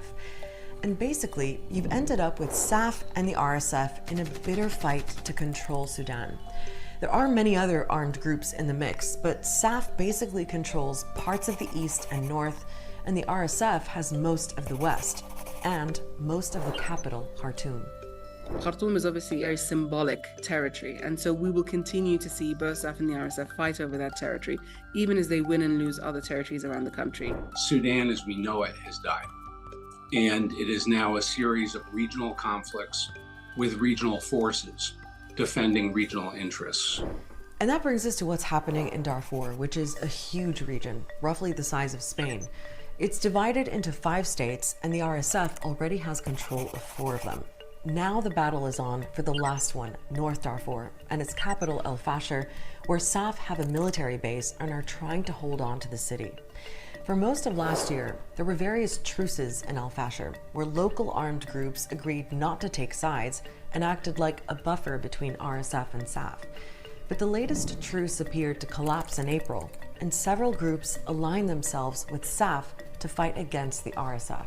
And that puts El Fasher very much back in the crosshairs of RSF. What RSF is doing in El Fasher right now is that they are essentially trying to strangulate the city. They've even tried cutting off water to the city. That's how brutal this is getting. Later, the Janjaweed evolved and rebranded as the Rapid Support Forces. And in 2017, Bashir's government made the RSF an official paramilitary unit, a kind of second army. But the RSF kept their strong links with Darfur and the Arab militias there. The RSF is a monster that the Sudanese army and the Sudanese regime created, and now it's turned on the Sudanese state. They have become regularized, they have uniforms, but effectively these are the same types of people, same groups of people with the same political objectives. The RSF has been so emboldened and so empowered to commit such atrocities for over 20 years. It happened before and they got away with it. So what's happening in Darfur now is basically an old conflict that's being reignited. There's mounting evidence that the RSF and its allies are using similar tactics as before. These pictures show RSF forces rounding up people from the Masalit ethnic group in a place called Ardamata in West Darfur late last year. It's a suburb of the city of El Geneina. And a recent UN report described how the RSF have been targeting the Masalit community, and that between 10 and 15,000 people were killed in El Geneina. An independent investigation says it's found clear evidence that massacres against the Masalit amount to genocide. In the last couple of months, the fighting has moved to El Fasher. A team of researchers at Yale University have been monitoring the area using satellite imagery. We believe that they burned, just in the past 2 months, well over 40 villages in and around El Fasher, primarily Zagawa communities.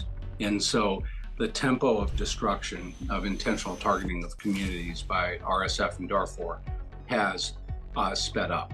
And that's why people are increasingly worried about what could happen if the RSF take over the whole of El Fasher. It's a city where hundreds of thousands of people fled to escape recent RSF attacks in other parts of Darfur and the conflict back in the 2000s. El Fasher has become a sanctuary city, and this is what really has inflated its population in recent months. If El Fasher falls, then there will be nothing that prevents rapid support forces from then identifying every single community left standing that they missed.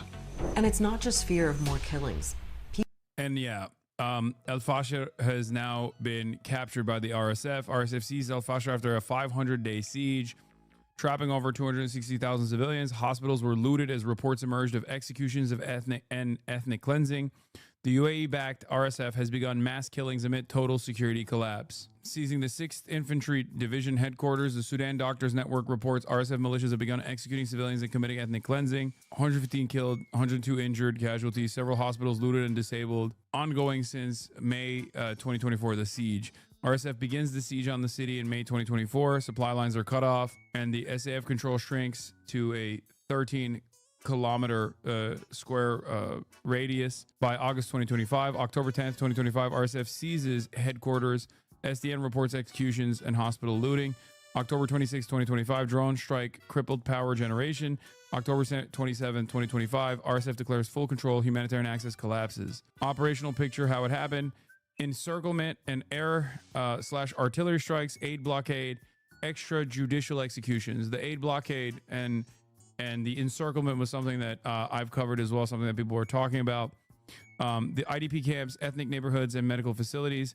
Systematic looting and house demolition, mass executions, and terror tactics, some of which you can see exactly in the same way that like Israel has operated. El Fasher is now occupied, and the risk of large-scale ethnic cleansing is sharply increased. This militia, the Rapid Support Forces militia, is backed by the United Arab Emirates, and they announced that they would kill civilians attempting to flee the siege, while field reports confirmed the hospitals were looted amid the security collapse. They get logistical training, or they get logistical aid, and they do joint training, and they get arms. They've even actually, according to reports, they've even actually utilized Israeli artillery as well. The possession of advanced weaponry heightens concerns about its potential for future acts of violence. Video footage has emerged of Israeli-made LAR 160 light artillery rockets being used by the Rapid Support Forces in Sudan against the Sudanese army. The RSF is a paramilitary force that is at war with the Sudanese government. 160 millimeter caliber multiple rocket launcher that can fire up to 26 rockets at a time. It has a range of up to 45 kilometers, can be used to attack a variety of targets, including infantry, armor, and artillery. The launcher seen in the RSF footage was mounted in a light truck. Sudan is not known to operate the type, hence it's likely that the RSF acquired the artillery from a different source. What does the UAE gain from this? What do you mean? Massive foothold for mineral extraction, gold mines, things of that nature. Why did Africa get colonized throughout time? Why did it get colonized? In the words of Parenti, you don't steal from a poor person. You steal from someone who has something to steal. Africa has plenty of resources to steal. A tremendous amount of resources, as a matter of fact. That's why they do it. That's why it has been purposely kept behind, purposely destabilized, so that people can extract these natural resources for pennies on the dollar with a cheap labor force and with tremendous instability. People can't demand more in the process of extraction. The RSF, Good Vibe Politics says, the RSF would not be able to support itself without the support it gets from the UAE, which is functionally a U.S. client state. It is no surprise that the same actors supporting Israeli genocide in Palestine are supporting the same violence in Sudan. It is deeply connected. Siham Hasan, a former member of Sudan's parliament who ran community kitchens feed the hungry and starving in her home city of El Fasher, was executed by the RSF militiamen earlier today. People in El Fasher are already starving. Right now, Sudan is facing one of the world's biggest hunger crises. Almost half the population don't have enough to eat. Around 5 million people are teetering on the brink of starvation. In one refugee camp south of El Fasher, a child is dying every 2 hours because of malnutrition, according to Doctors Without Borders. أبي في ستة لهم كلهم ظروفهم كعب ما عندهم قرش قليلكم هل ناكل ونشرب. والله هي صعب بصراحه يعني انا ناسه لها الدوله حتى الان دوله ديتي شايف لحتى الان ما قدرت عشان يجيبوا لنا حاجه نسوي لها عيال نعشين بوزات. My team are telling me in Darfur what they see is that people are eating leaves, they're eating soil, they're eating one meal a day if they're lucky. And aid is just not getting to people who need it, especially in Darfur. International aid agencies are struggling to get. Yeah, also the UAE doesn't have enough competency in its ranks either. So in order to train the RSF militias, they also rely on Colombian mercenaries as well. Remember what I told you guys about like these Gulf states and how the Gulf states, like the actual nationals, they have too much money. And that's the reason why they're like, why the f would I go and die in Sudan? So they hire Colombian mercenaries that have in the past been trained by the United States government, and they get those guys to go and train the rapid support forces at the behest of the UAE. To these conflict areas, and both the RSF and SAF have been accused of blocking or stealing aid as a war tactic. The reason why people are surviving is because we have local volunteers, Sudanese, who are on the ground, on the front line, risking their lives to save their peers. There's also a funding problem. The UN says it needs $2.7 billion for its aid operations in Sudan this year, and that it's only received 17% of that. Now, something else to keep in mind is that this war is also being fueled because the RSF and SAF are getting support from other countries. The UAE is accused of supplying weapons to the RSF, allegations that a panel of UN experts described as credible based on their own investigations. The UAE denies supplying weapons, calling the accusations propaganda, and says it's transporting aid to Sudan. And then you've got Russia, which appears to be backing both sides. A mercenary group linked to the Russian government is said to be supplying the RSF with weapons, while Russia is also supporting SAF as a way, it seems, to secure access to Sudan's Red Sea coast, where SAF is in control. SAF also has Egypt on its side. General Burhan has made visits to Cairo.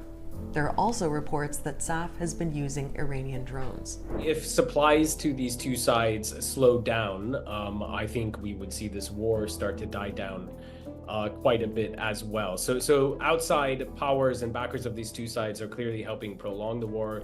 At the same time, there have been some diplomatic efforts to try to stop the fighting. For example, Egypt and the UAE reportedly brought the two sides together for talks in Bahrain earlier this year.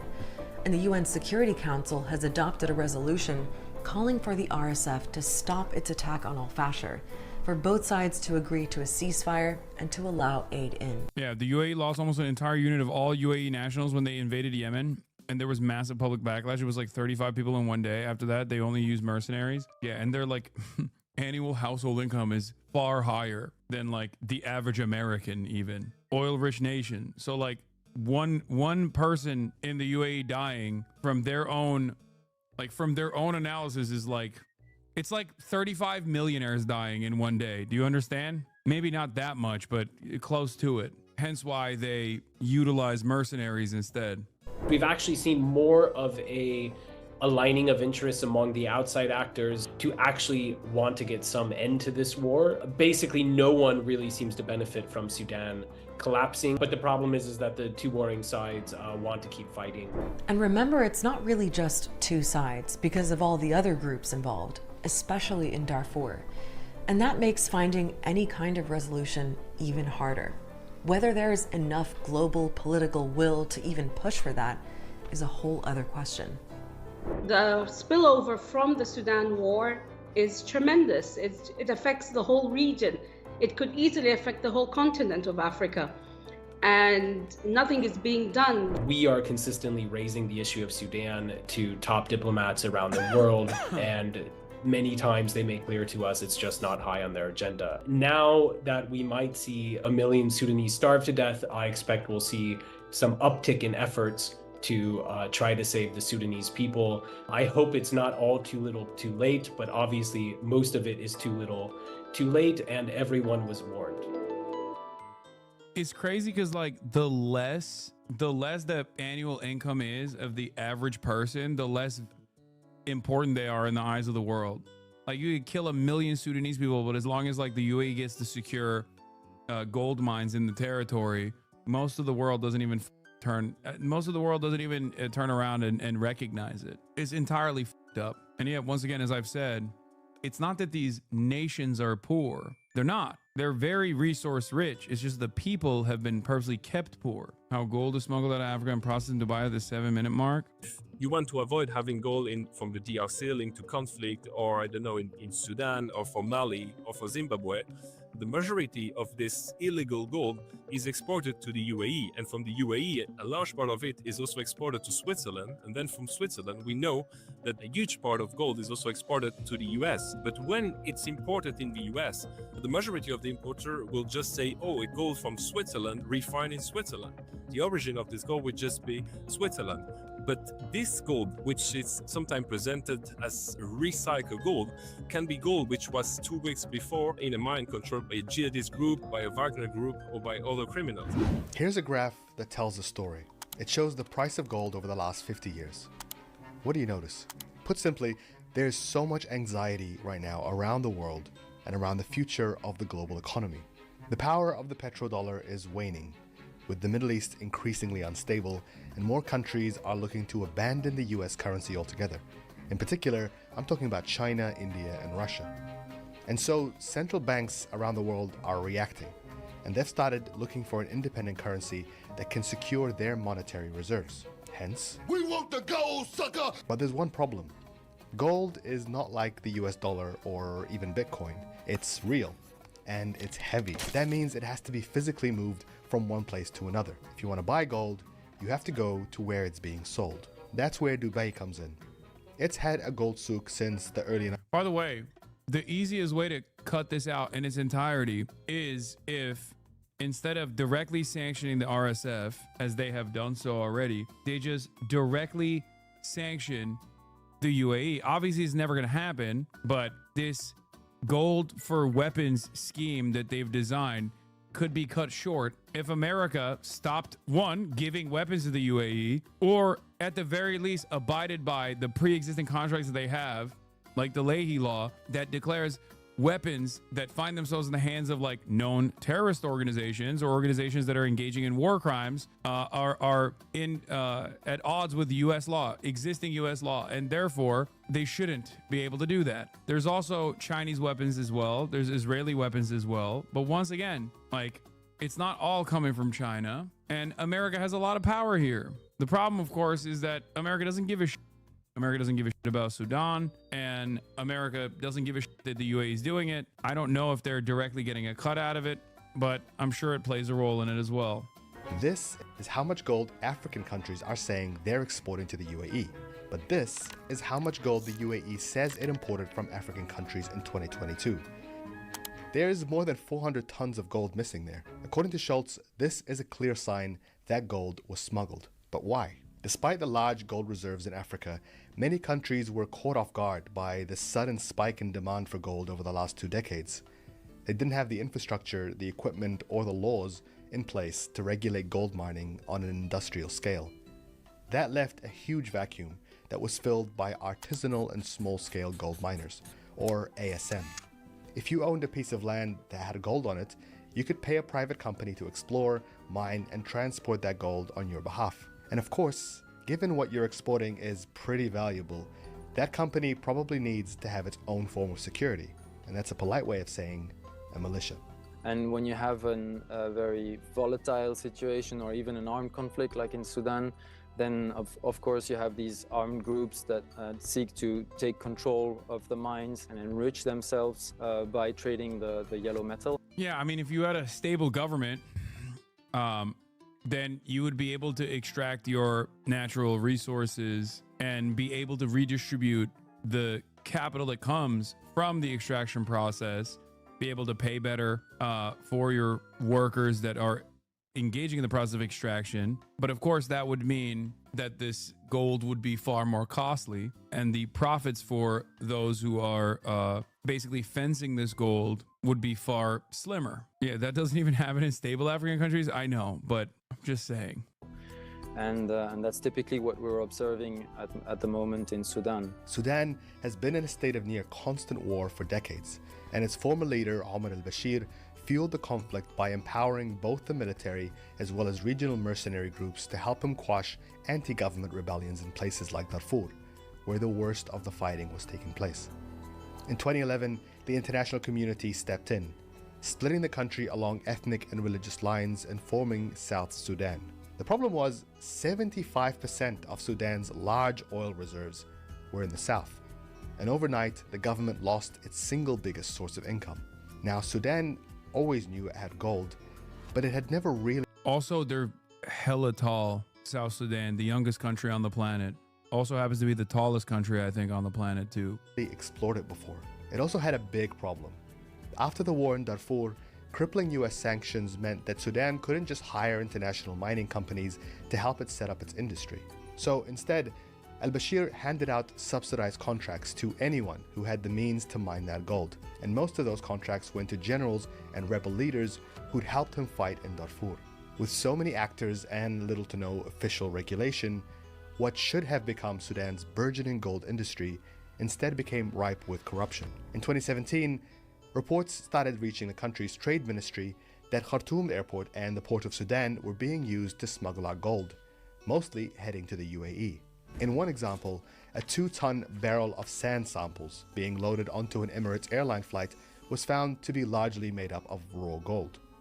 In another instance, a sick woman was driven to the door of her flight in an ambulance. But the paramedic who was helping her get onto her flight was caught trying to sneak gold bars he'd hidden inside of an oxygen cylinder into her bag. In 2018, Sudan's trade minister Musa Karama sounded the alarm. مطار الخرطوم أكبر منفذ للتهريب وأنه في عام 2015 طلعت منه 102 طن. Never eating Dubai chocolate again? Yeah.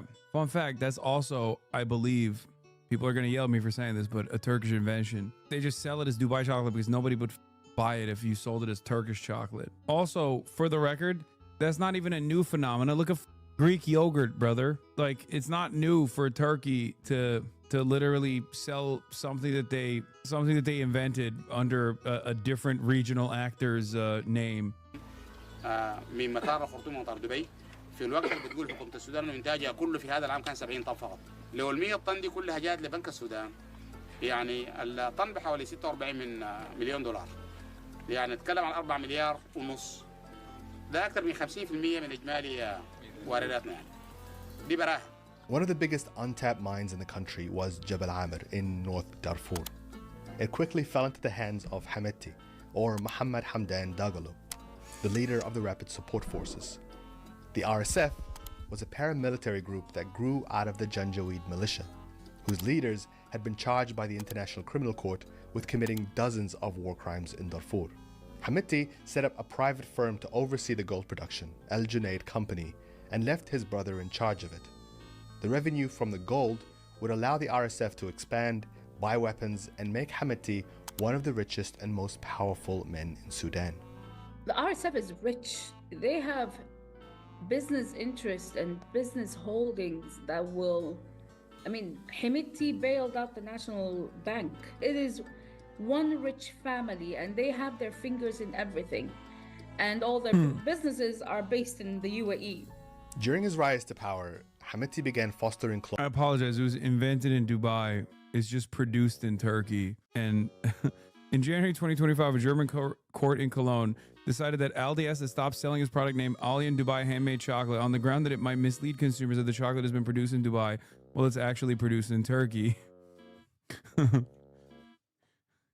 But no, it's invented by it was invented by Sarah Hamouda, a British Egyptian engineer living in Dubai at the time. Hamouda was pregnant, and through her food craving, she came into imagine a combination of chocolate, pistachio, tahini, and kunefa, a Middle Eastern dessert made of khadif syrup and soft cheese. It's actually fucking delicious. I'm not gonna lie. I have had it. Only the Turkish one though. Don't worry. And then it exploded in popularity over TikTok. Close All right, let's ties to the continue. UAE, where most of his financial operations were based, as well as Russia, which had long been Sudan's main military supplier. Russia was gearing up for an invasion of Ukraine and had begun stockpiling gold to finance its war effort. Its Wagner mercenary group had been active in Sudan since 2014, helping secure mining operations and facilitating the smuggling of gold out of the country. When Omar al-Bashir was toppled by a popular uprising in 2019, that relationship continued to flourish. Just days after the start of the Ukraine invasion, a Russian cargo plane carrying boxes of cookies was inspected by Khartoum airport officials. Turns out they weren't cookies. It was actually a ton of pure gold. The flight was one of 16 that year, likely facilitated by Sudan's army and likely heading to a Russian military base in Syria. Sudan's transitional government, now headed by the army chief Abdel Fattah al-Burhan and Hamiti as its deputy, attempted to consolidate the gold sector. In 2020, it nationalized the lucrative Jebel Amr mine and bought it from Hamiti's brother for $200 million, offering him an additional 33% of shares in Sudamin, the company set up to oversee gold mining. Not just that, but the RSF was assigned to secure the mine's operations, and this was a sign of what was to come. Despite promising to withdraw and allow the democratic process to take place, the Sudanese armed forces overthrew the transitional government and seized control in 2021. But quickly, with protests outraged by the coup taking over the country, the army struggled to control it. So they turned to Hamiti for help. The army couldn't hold on to security, so they invited the RSF into the capital to secure it for them, because they never thought the RSF would turn on them. Because of those miscalculations, we were at that point where Hamiti actually believed that he could wage war and he could win this war. Remember Wagner? Now, they had helped train RSF forces and actually recruited them to fight in another civil war in Libya a year earlier. Russia and the UAE, who were both deeply involved in Libya, were impressed by the RSF's fighting ability and began to see Hamiti as the man they believed could rule Sudan, and the man who could secure the gold. 5 months earlier, the UAE had inked a deal to build Sudan a $6 billion port that would act as a special economic zone between the two countries, so it was very invested. The same year, the UAE imported 39 tons of gold directly from Sudan, valued at around $2 billion. But UN data suggests that another 20 tons of gold was smuggled from Sudan through Chad, Egypt, Ethiopia, and South Sudan. By the time war broke out again in April the following year, reports suggest that nearly all the gold that left Sudan's borders was flowing straight to Dubai. This picture was taken in March 2023. It shows Hamiti shaking hands with Emirati ruler Mohammed bin Zayed during a long trip that he took to Abu Dhabi. During that trip, he also met with the other man in the photo. Could be for any reason. Deputy Prime Minister Sheikh Mansour, to discuss efforts to resolve the Sudanese crisis. But as soon as Hamiti returned from that trip, he put his plan into action. On April 15, RSF forces entered Khartoum and attempted to take control. An all-out war was declared against the Sudanese armed forces, and Hamiti made crystal clear his ambitions to take over. The war devastated Sudan, killing over 15,000 civilians and leaving more than 10 million displaced. The United Nations has called the situation a humanitarian nightmare.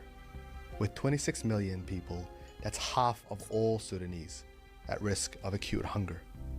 This in a country that's still exporting billions of dollars worth of gold every year. We were dragged into this war. We had warned about it as activists, as members of civic society. We had warned about this. That's why we were always chanting, to the RSF needs to be dissolved, the army needs to be, pushed back from politics and so on. But we weren't listened to. We were cast aside, and we're the ones who are now paying the price. You know, it's not the politicians, it's not the army generals, it's not the militia, it's us, you know. For many of us, we've lost everything. And we can't even start from scratch because we're not being allowed to start from scratch. So it's just this sense of where do we go from here? What do we do now? And it was also that sense that no one actually cares. It's very disconcerting in a bit, as in, you know, because I see people, for example, talking about Gaza the whole time. I'm all for it. But when you talk about Congo or Sudan or something else, they're like, oh, but it's between, you know, it's between your own people. But they don't seem to understand that it's not between our two people. It's a proxy. We're being used as a proxy for other countries, and these other countries wield way too much power. As the fighting in Sudan went on month after month, people started asking, where's Hamiti getting all these weapons? All of these tanks and drones? Well, officials in Libya told us that the RSF allegedly had been armed on the Emiratis' behalf through Libyan proxies. The military shipments would be flown from Libyan airports to the Central African Republic, then driven overland into Darfur. Wagner Group, which has been working with the CAR's embattled government, had transported advanced weapons across the border into Sudan, including missiles and anti-aircraft systems. The same thing was happening in Chad, where cargo flights from the UAE had been landing on a daily basis in a remote border town, supplying powerful weapons and drones, treating injured RSF fighters and airlifting some of them to military hospitals in Abu Dhabi. In Uganda, the leadership holds strong ties with Hamiti's family and the UAE. In August 2023, this video... I don't know how recent this video is, but isn't Wagner kind of neutered now? Wagner restructured under a different name. They don't have the same level of power that they used to, but they still operate as a PMC, a private military contractor. It's, I think it's called Africa Corps or something. It's still the same shit though. Was captured of a private plane belonging to a Ugandan company landing in Sudan's North Kordofan state. According to local sources, the plane had arrived from the UAE and was carrying Russian-made artillery rockets. Last November, Sudan's army generals called out the Emirates directly. أما دولة الإمارات أنا ما قادر أنا أعرف منظمة إرهابية أعرف منظمة مافيا منظمة إجرامية لكن دولة مافيا أول مرة نسمع بها. The UAE has denied these allegations, saying it was only providing humanitarian support and that it has consistently called for de-escalation, a ceasefire, and the initiation of diplomatic dialogue. The RSF has also denied it's getting weapons from the UAE. They say that they have their own means of accessing and transporting arms. And while ceasefire talks start and stop without any progress, Hamiti has continued his diplomatic visits to African neighbors, painting himself as the man trying to save Sudan. أخاطبكم اليوم وبلادنا تشهد المزيد من نزيف الدماء بسبب حرب 15 أبريل اللعينة. هذه الحرب التي أشعلها فلول النظام السابق وأجبرنا على خوضها مكرهين.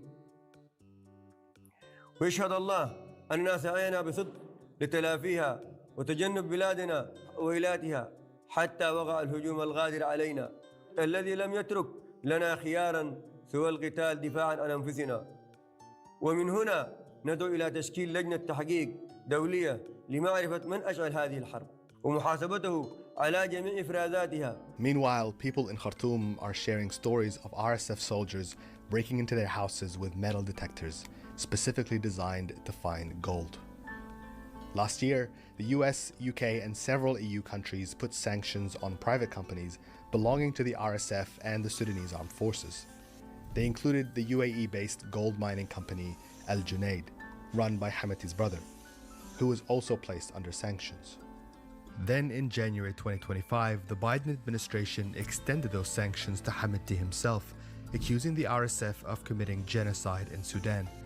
But despite efforts by Sudan's government to hold the UAE responsible, the International Court of Justice threw out their case in May because the UAE had opted out of a key article in the Genocide Convention, preventing them from being sued in the UN court. It's a new form of land grab, of colonialism, call it what you want, but this is what's happening. And if you look at throughout the whole scale of Africa, from the Sahel to the Red Sea, that's what's been happening. You know, you don't wage wars because you can't afford to wage a war, but you will pay someone to wage that war for you. In return, you will have access to things that in your own country you do not have. I mean, when will Israel use what's going on in Sudan to deflect from their crimes, try to further demonize Muslims? Seems like a hostile talking point. What do you mean? They already do it. They literally do it all the time. They will always say, what about Sudan? You don't care about Sudan. What about Sudan? They say it all the time. And Israel defenders do it all the time as well. All the way down to Cory Booker. Pro-Israel crowd also lavishes praise on the UAE because they normalize relations with Israel and the Abraham Accords, all while UAE's primary funder of the RSF paramilitary. Yeah.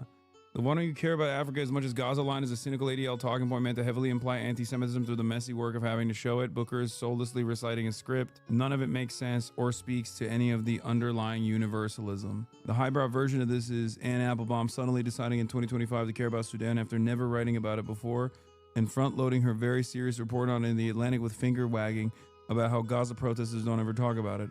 Which many Gaza protesters do talk about it, by the way. They talk about Congo, they talk about Sudan, they do. It just doesn't matter. Like, it doesn't matter that they do. Just like it doesn't matter that I did as well. The extent of my coverage on Sudan, of course, due to my limited knowledge over it beyond, UAE involvement, is not because it's a less important issue, as I've said before, but more so because it's not directly involved with the United States of America. It's an indirect involvement that America has, as it has its fingers in every pie, obviously, and this is no different. There, and that's what's happening right now. And you might be thinking, how can so much illegal gold flow into Dubai without anyone noticing? Well, that's because of a peculiar loophole in the way the gold market is regulated. Once gold is imported into Dubai, it will be melted and refined. And through this process, gold will officially acquire a new origin. Its new origin will then be Dubai, even though it has been extracted from a mine in Sudan or perhaps in Mali or in Burkina Faso. And while the UAE has introduced new rules on gold sourcing in 2023, experts say these are only cosmetic. We already know from interviews that we've done with actors in the United Arab Emirates that the regulation has not been taken seriously. Without a serious way to figure out where it's coming from, how it's obtained, and who's really selling it, the City of Gold has indeed become a global hub for gold laundering. And as the demand for gold and other precious metals continues to rise, the most powerful actors in the world are now engaged in a new scramble for Africa. A scramble that continues in peace and war, whatever the cost.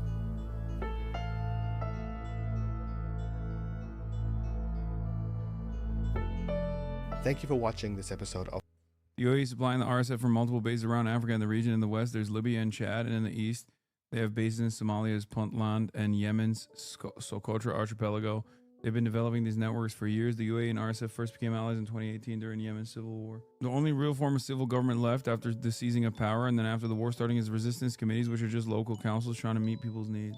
Donald Trump and the Republican Party, under the Republican Party's command, the USDA, the FDA, all of our federal agencies are actually serving not the interests of the public, but working against them. And one of the things that they tried to do was to suspend SNAP funding. Now, SNAP funding is slated to run out because the government is shut down at this point. But there is a $6 billion contingency fund for emergencies for when SNAP funding dries up. Emergencies such as this circumstance. Because if SNAP, the Nutritional Assistance Program, the Supplemental Nutritional Assistance Program specifically, were to run out, 42 million Americans that rely on SNAP to be able to purchase food every single week would now no longer have this additional assistance and would not be able to eat at least one meal, maybe two, depending on whether they have children, depending on the number of dependents. Wealthiest country on the planet, by the way. Wealthiest country on the planet, just want to remind you. And yet, even though there was a 1 month contingency fund, because that's how much it would cost for a month, around $6 billion or so, The government tried to say, no, we're going to starve the American population. We're going to starve 42 billion people on U.S. soil. American citizens, by the way. Remember, these are almost all American citizens. Like, the only marginal assistance that, like, somehow some undocumented person could get from SNAP is if they have American citizens in their houses. Oh, did I say 42 billion? I'm sorry. 42 million Americans that rely on food assistance programs, specifically SNAP, and to fund that for at least a month is $6 billion. Now, these funds exist. The administration tried to stop using the contingency funds, and then, of course, they were sued, and a judge ruled that Trump's attempt to suspend SNAP funding was unlawful. Think about how insane this is, by the way. Let me pull you back for a brief moment. Why is this happening? Why is the government shut down? The government is shut down because the funds, the government, for the government to fund itself, you need to pass a bill. And in order to pass a bill, you can't have a simple majority. You need 7 additional Democrats to be able to pass this bill in Congress, pass this spending bill in Congress. This is a point of leverage that the Democrats have. One of the few points of leverage that the minority party has. Democrats have used this as an opportunity to try and force the Republicans to concede on funding Medicaid subsidies, ACA subsidies, so that people's health care for tens of millions of Americans, their health care prices are about to triple. Okay, their premiums are about to triple. And the Democrats say, we can't do that. We have to make sure that healthcare is still somewhat more affordable than it used to be. Obviously, it's already very unaffordable. It's already very expensive. But the fact that healthcare prices are about to triple and the Democrats are trying to stop it and using the government shutdown as a way to bargain with the Republicans to save majority Republicans, by the way, because when you look at the actual percentages of the population that rely on ACA subsidies, is 58% Republican. And not only that, but there's also a secondary impact, which is that a lot of places that have rural hospitals rely on these Medicaid subsidies because that's the only way that poor rural areas can even go and get the necessary health care and fund these hospitals in general when they're already in a dire state. So the Democrats are trying to save Republican voters from their own party in this circumstance, which is why I've obviously backed the Democratic Party in this shutdown. They've done the right thing. Now, Democrats are trying to get the Republicans to do the right thing, and the Republicans are saying no.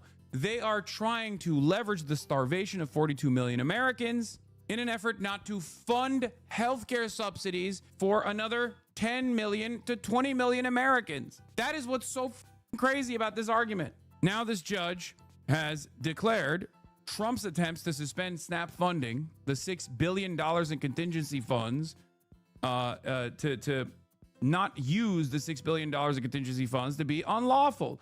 So, Catherine, a judge says that Trump's attempt to suspend SNAP is unlawful. What more? He didn't mention anything about it there on the tarmac, but what more do we know?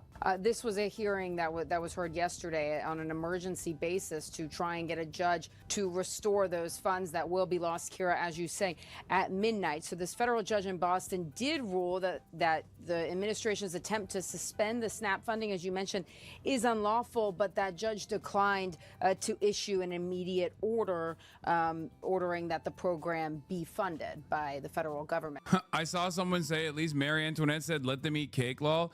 Yeah. Donald Trump, on the other hand, is saying, let them eat ballroom.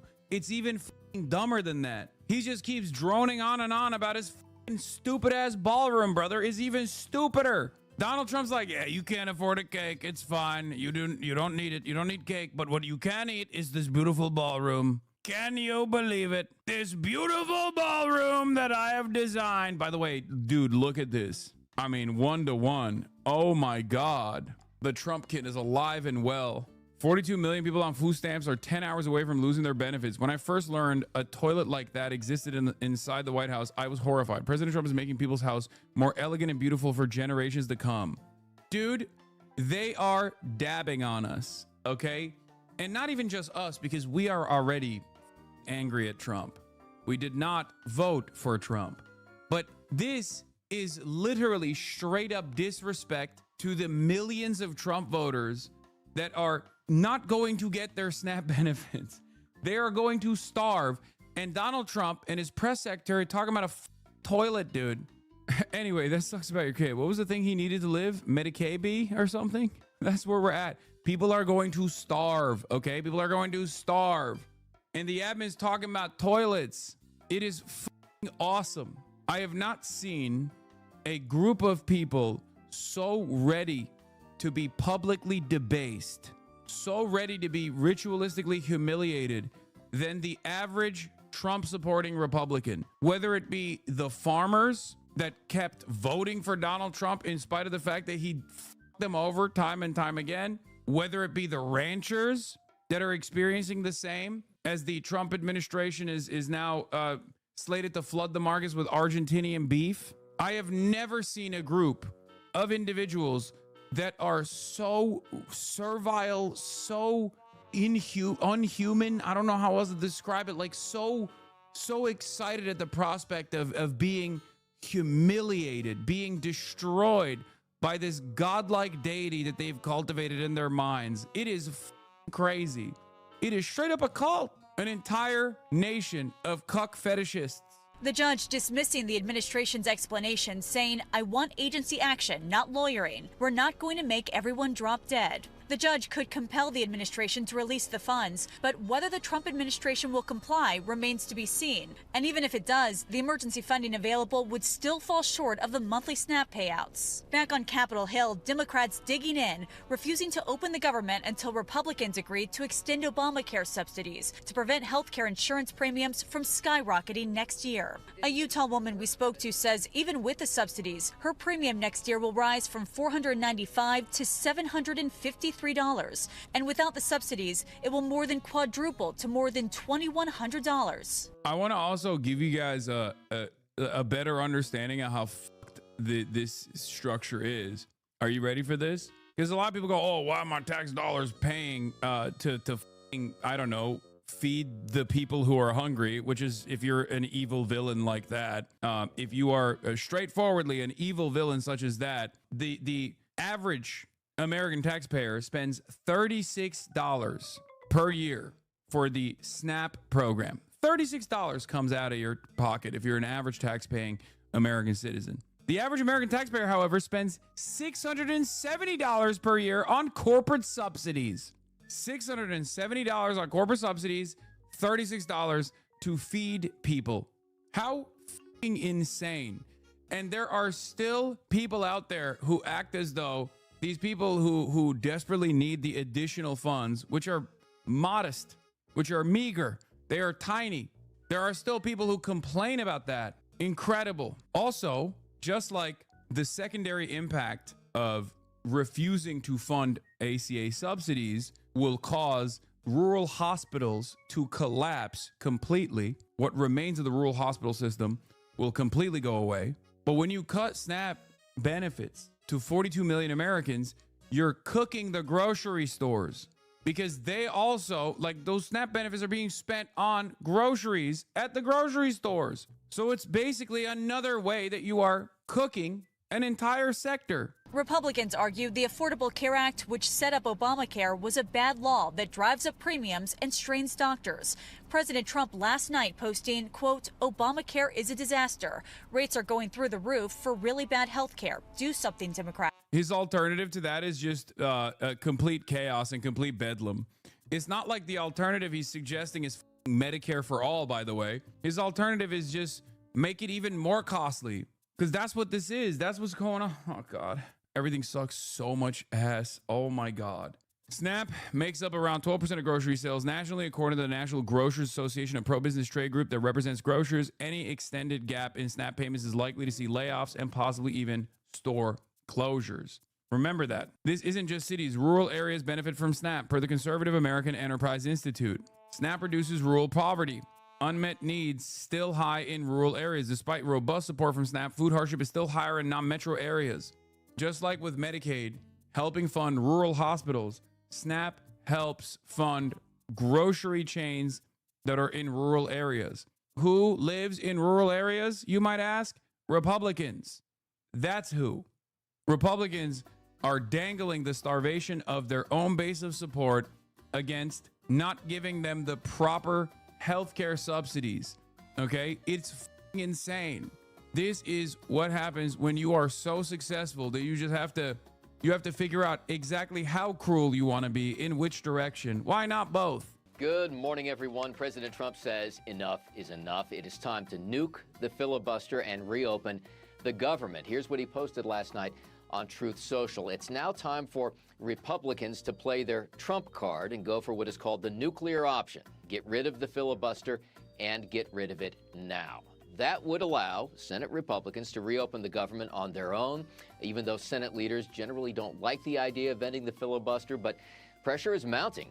Troops are getting paid today after the Pentagon shifted some funds around, but federal SNAP benefits run out this weekend, and we're already seeing major flight disruptions in places like Orlando and here in Washington. Look, it could be a disaster. It really could be, because at that point you're talking about people have missed 3 paychecks. They've missed 4 paychecks. What happens when pilots start not showing up for work because they're so focused on paying the bills they can't fly the plane safely? That's going to lead to massive delays. We want people to be able to get home for Thanksgiving. Okay, then give the people the ACA subsidies.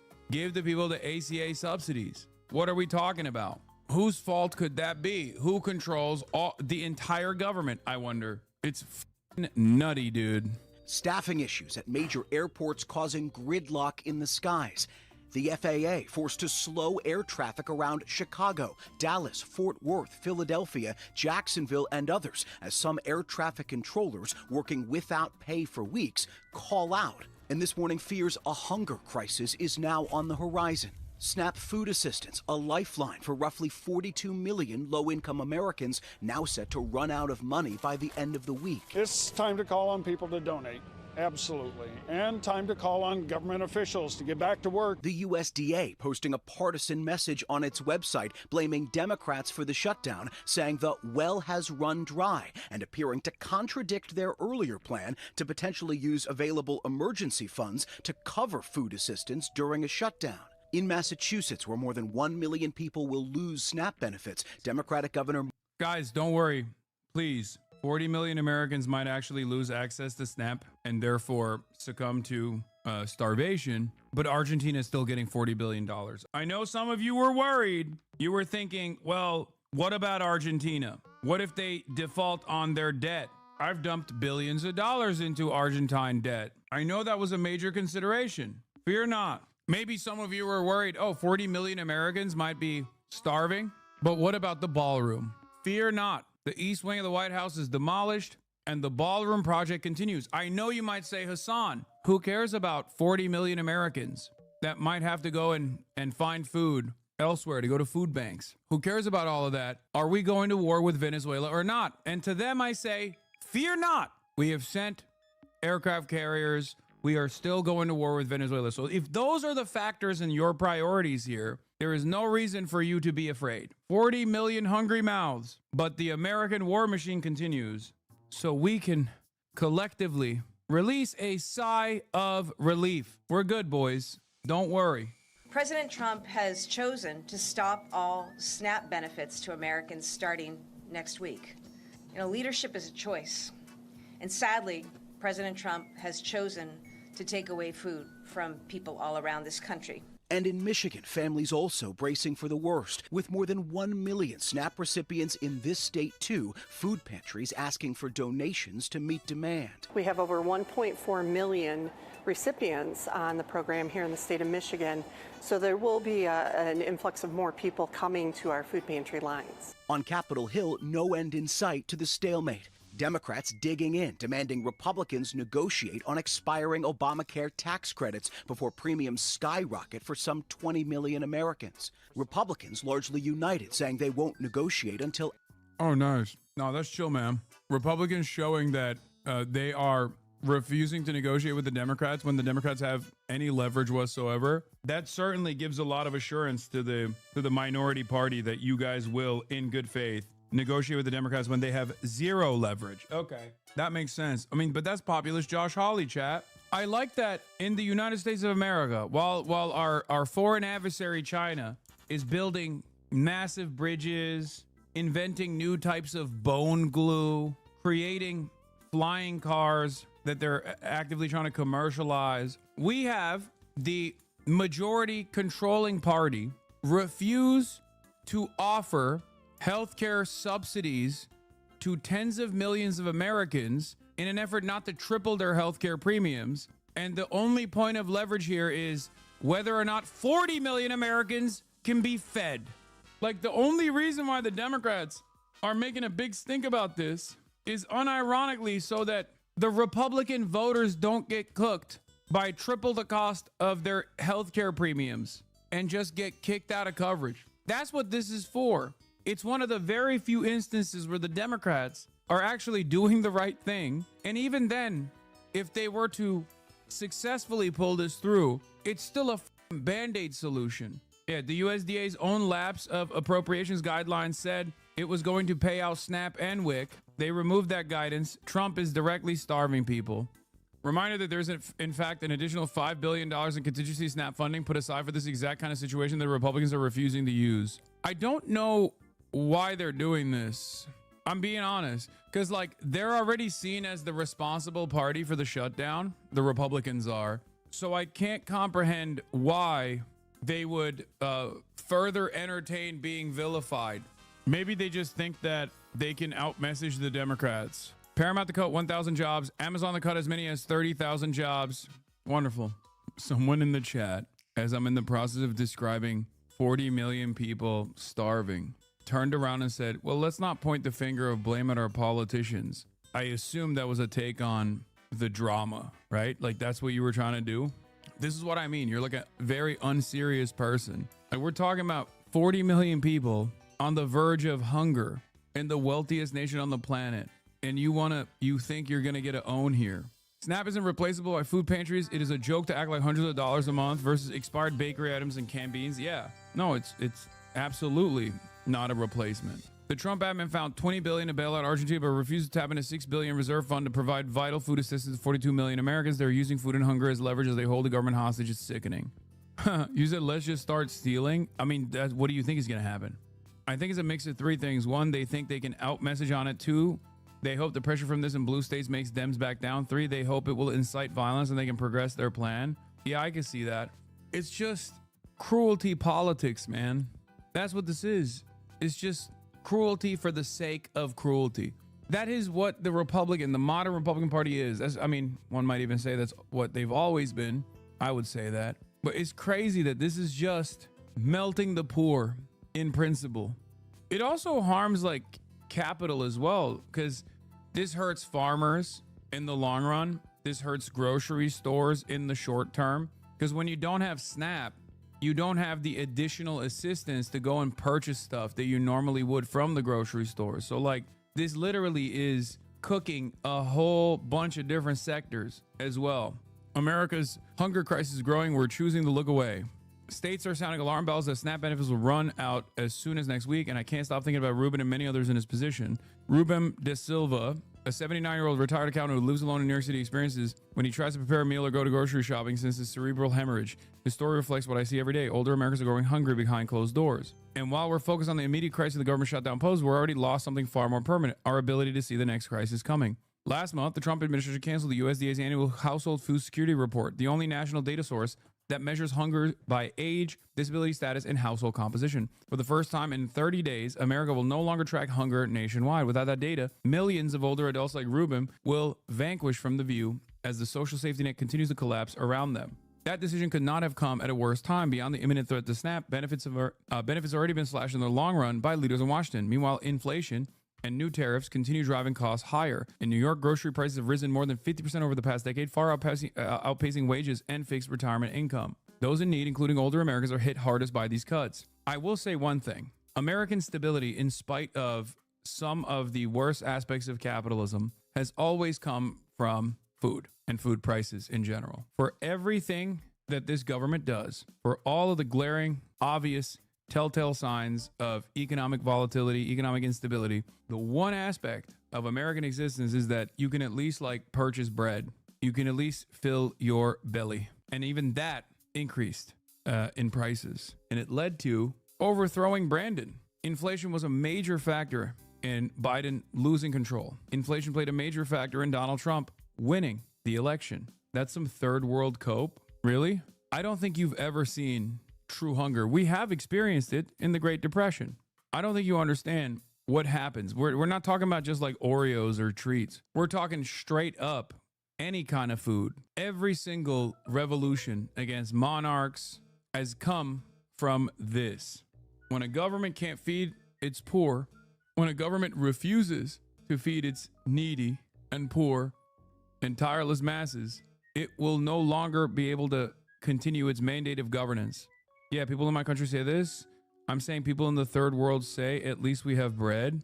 Oh, you're saying that's the cope that people in your developing nations say, at least I have bread. I mean, yeah, America is a third world country with a Gucci belt.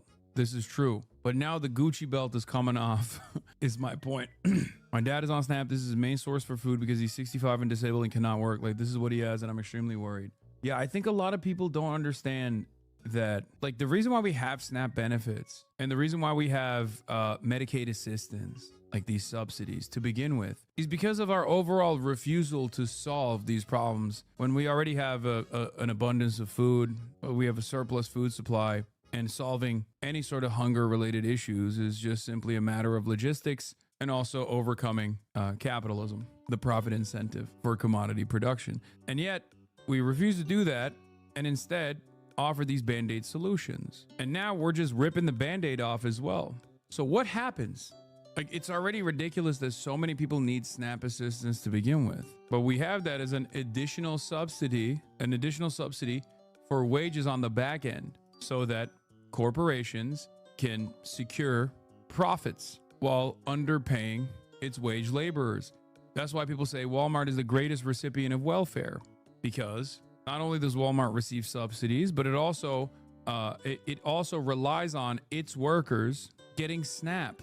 And when that goes away, well, then it's crime time. Because people think, oh, it's the lazy poor that have EBT, that have SNAP, not realizing that it's actually the working poor that have SNAP. As of 2020, over 1/3 of adult SNAP recipients had at least some college education, almost 20% held an associate's degree or a bachelor's degree. People don't realize this shit. It's not even just that. It's also the majority of SNAP recipients also have a job. It's not their fault that their wages are dog shit. Those in need, including older Americans, are hit hardest by these cuts. Yeah, not just a job, but full-time jobs, exactly. Our neighbors who are physically or cognitively impaired, homebound, and socially isolated are unable to access additional food. They can't travel to a local food pantry or supplement what they have. On fixed incomes, every price increase means skipping a meal or cutting a prescription in half. We estimate that nearly 13 million older Americans face food insecurity. With an aging population, that number will only grow. And yet, at the very moment, we need to understand the hunger crisis better. We're eliminator at best tool for tracking it. This is just talking about how the USDA survey was abolished, or not abolished, but like stopped last month. I wonder why the administration chose to no longer track who needs food assistance or who is at the precipice of complete hunger. Yeah, here's a map that shows which states rely on food stamps. 14% of the population in the state of California is a SNAP recipient. That's 5.3 million. 10% of the population in Texas is a SNAP recipient. That's 3.1 million. 13% of the population in Florida are SNAP recipients. That's almost 3 million. 7%, 5%, 8%, 6%, 10%, 21% in New Mexico. 12% in Arizona. 5% in Utah. 15% in Nevada. Some of these states have lower percentages of the population for SNAP recipients, not because they don't have poverty, but because their state is already made it virtually impossible to get it. They have additional hurdles to qualify. So just remember that. That doesn't mean that it's a sign of prosperity. Far from it. If you look at the percentage of the population, Wyoming has a 5% SNAP recipient population percentage, but it's not low because, I mean, I'm willing to bet if I looked into what the additional hurdles are to receive SNAP, this doesn't mean that like Wyoming is doing better overall.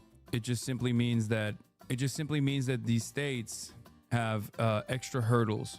And Louisiana, in spite of those extra hurdles, still has an 18% rating, and New Mexico has the highest at 21%. I'm literally hearing my dad getting told the exact opposite of what you're saying from Fox right now, Law. I know Fox News is lying. Fox News' primary purpose is to basically get people like your dad to abide by a false narrative. The exact opposite, the exact inverse of reality. Fox News is billionaire news, baby.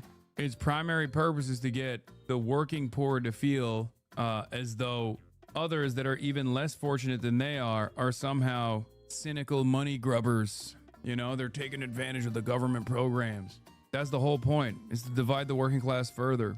The people who receive SNAP benefits and EBT are just lazy. Hi, my name's Lacey. I'm a single mom to a medically complex child, and I work full time. I also have to pay my rent. I also have to pay my her medical bills. I also have to attend IEP meetings, which I have to go to a meeting about how IEPs are no longer. Hi, hello? I have to get another job. I have to pay for childcare. Do you want to know how expensive preschool is? Do you? I have to apply to programs to help cover. Oh, wait, those programs are no longer. Okay, perfect. Great. Thank you, guys. Thank you. I am afraid for the children. I am afraid for seniors who are older than me. I'm afraid for people in general. We need to eat. The USDA notices blaming illegal alien gender mutilation. What? Senate Democrats have now voted 12 times not to fund the food stamp program, also known as the Supplemental Nutrition Assistance Program, SNAP. Bottom line, the well is run dry. It's not true. There's $5 billion that they're not tapping into. At this time, there will be no benefits issued November 1st. We are approaching an inflection point for Senate Democrats. They can continue to hold out for health care for illegal aliens and gender mutilation procedures, or reopen the government so mothers, babies, and the most vulnerable among us can receive critical nutrition assistance. I mean, I don't think anybody goes to the fucking USDA website. Maybe I'm wrong. Maybe they do. But like, not only is this an obvious violation of the Hatch Act, it's also an abject lie that the government is presenting. The reason why this congressional battle, this funding battle is actually taking place is specifically because the Republicans refuse to continue funding Medicaid subsidies. That's it. So the people on Medicaid are actually going to see a triple the cost in their health care. I cannot believe it. I mean, I can believe it, but the fact that they're holding benefits, additional benefits hostage in an effort not to offer healthcare subsidies is so crazy. Fact check? What fact check? That's not true. That's not true. He says many things about the issue, but doesn't explain more further about it. That's why I'm asking, what are the hurdles? Elaborate more on what? Fact check on what? That Democrats are actually fighting this congressional battle because they want to give bottom surgeries to Guatemalan immigrants in detention facilities? No, that's wrong. What can I say beyond, no, that's just f***ing made up. It's just made up, chatter. Wake the f*** up. They lie about everything. Oh, as far as hurdles to receive SNAP, here, I'll give you an example. A lot of these assistance programs, for example, will make it incredibly difficult. Long lines that you have to wait through, for example, a mountain of paperwork that you have to fill, additional obligations that they add on, like additional checks, minimum work requirements for some people who already are working. Or, for example, they say back in the day, you would get once a year, you would have to bring in your work, your paperwork from your job site one time so that you can actually get these benefits. But now you have to do it monthly. These are all many different ways that they try to rid people, like they try to purge people off of the ranks of SNAP eligibility. All matter of the American welfare state works in this way. Like when they say work requirements, they don't just mean work requirements, because many people that are on welfare are already working, right? Many people that have SNAP benefits already work. What they mean is they're going to make it as difficult as possible to have you check in and show the government that you're actually working, like on a monthly basis. And God forbid there's any issues in your paperwork, then you're cooked. Then you're purged from the rolls. There are a million different, incredibly sinister ways that state governments and the federal government can do this with. As a matter of fact, one of the ways that the federal government in the big, beautiful bill that they just passed in the aftermath of the midterms is going to kick in additional work requirements for people to get Medicaid assistance. That is done so that tens of millions of people can be purged and no longer be eligible to get Medicaid assistance. It doesn't mean that these people aren't working. It just means that they're going to make it as difficult as possible through the portals where you put in your paperwork so that you get an automatic rejection.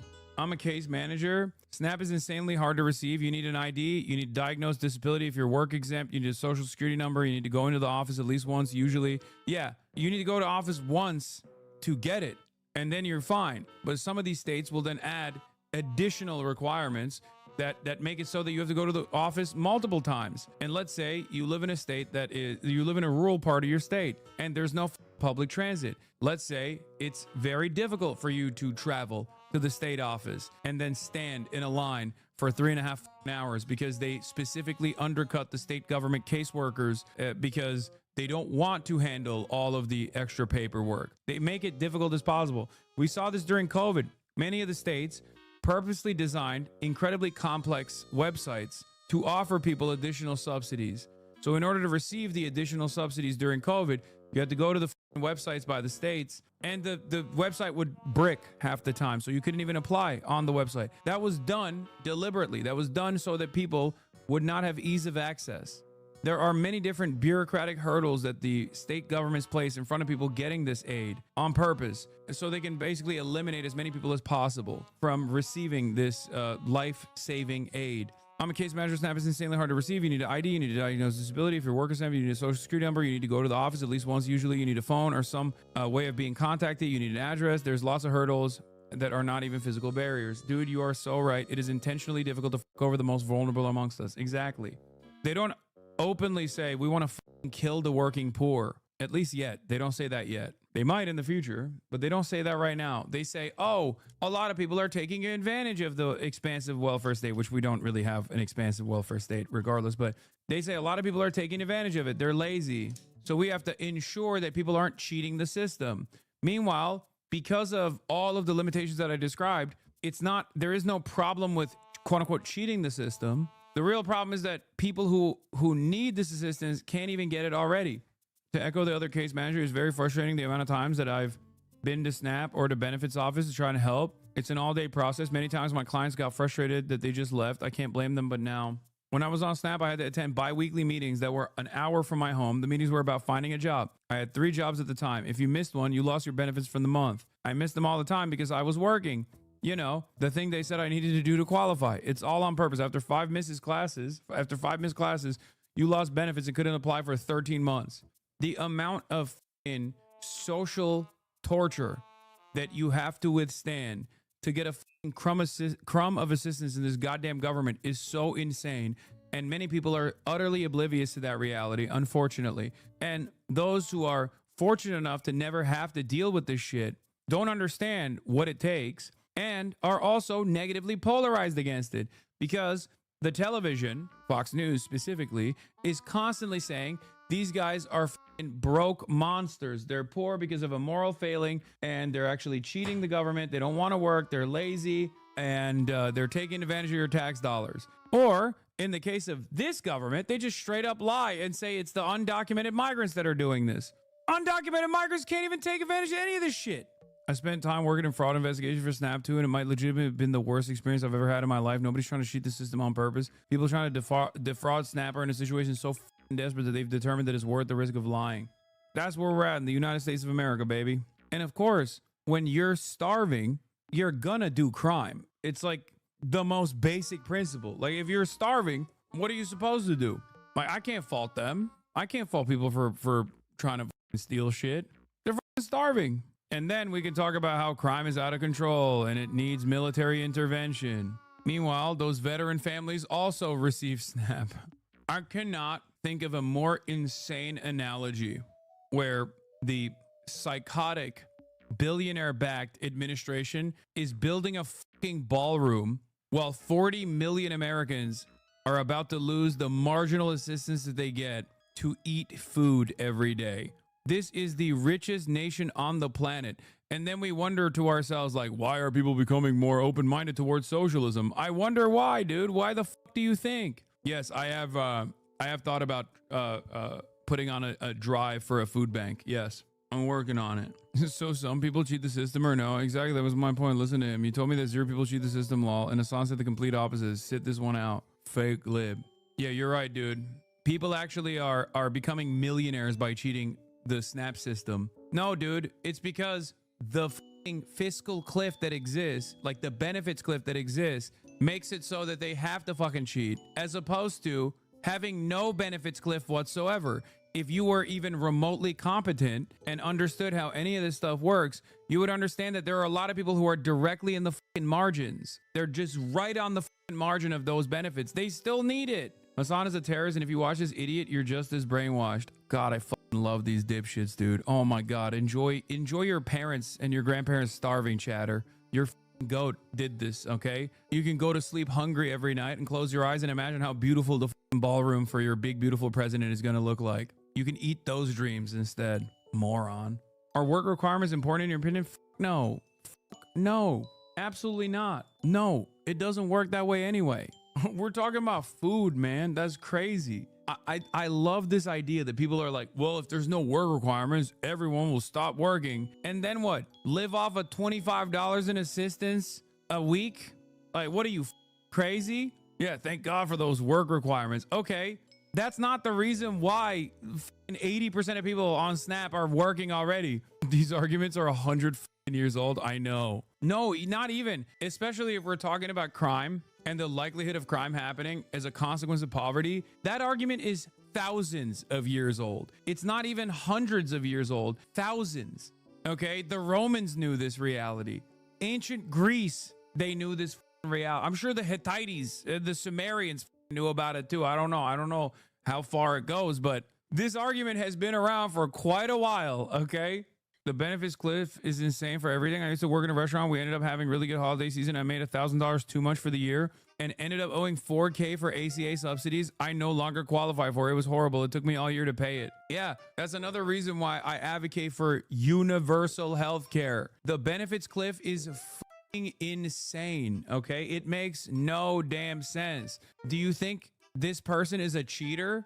Because that's what the government thinks. That the government's saying, oh, well, made $1,000 over the line that you can't cross. So sorry.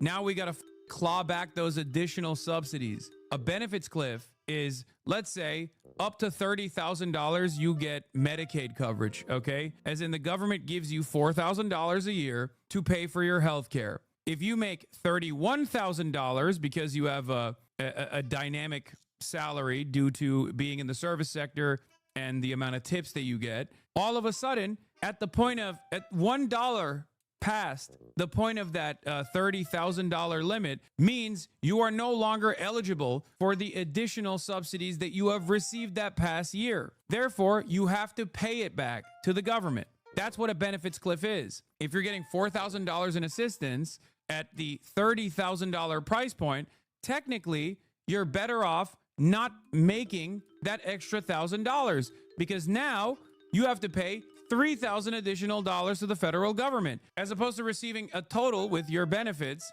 $34,000 a year. That is what is known as a benefits cliff. And the greatest elimination of said benefits cliff is universality. Universal policies, universal health care, universal child care. A series of staffing shortages Sunday prompted a temporary ground stop at LAX, with additional delays reported in Newark, Chicago, and Washington, D.C. We had 22 staffing triggers.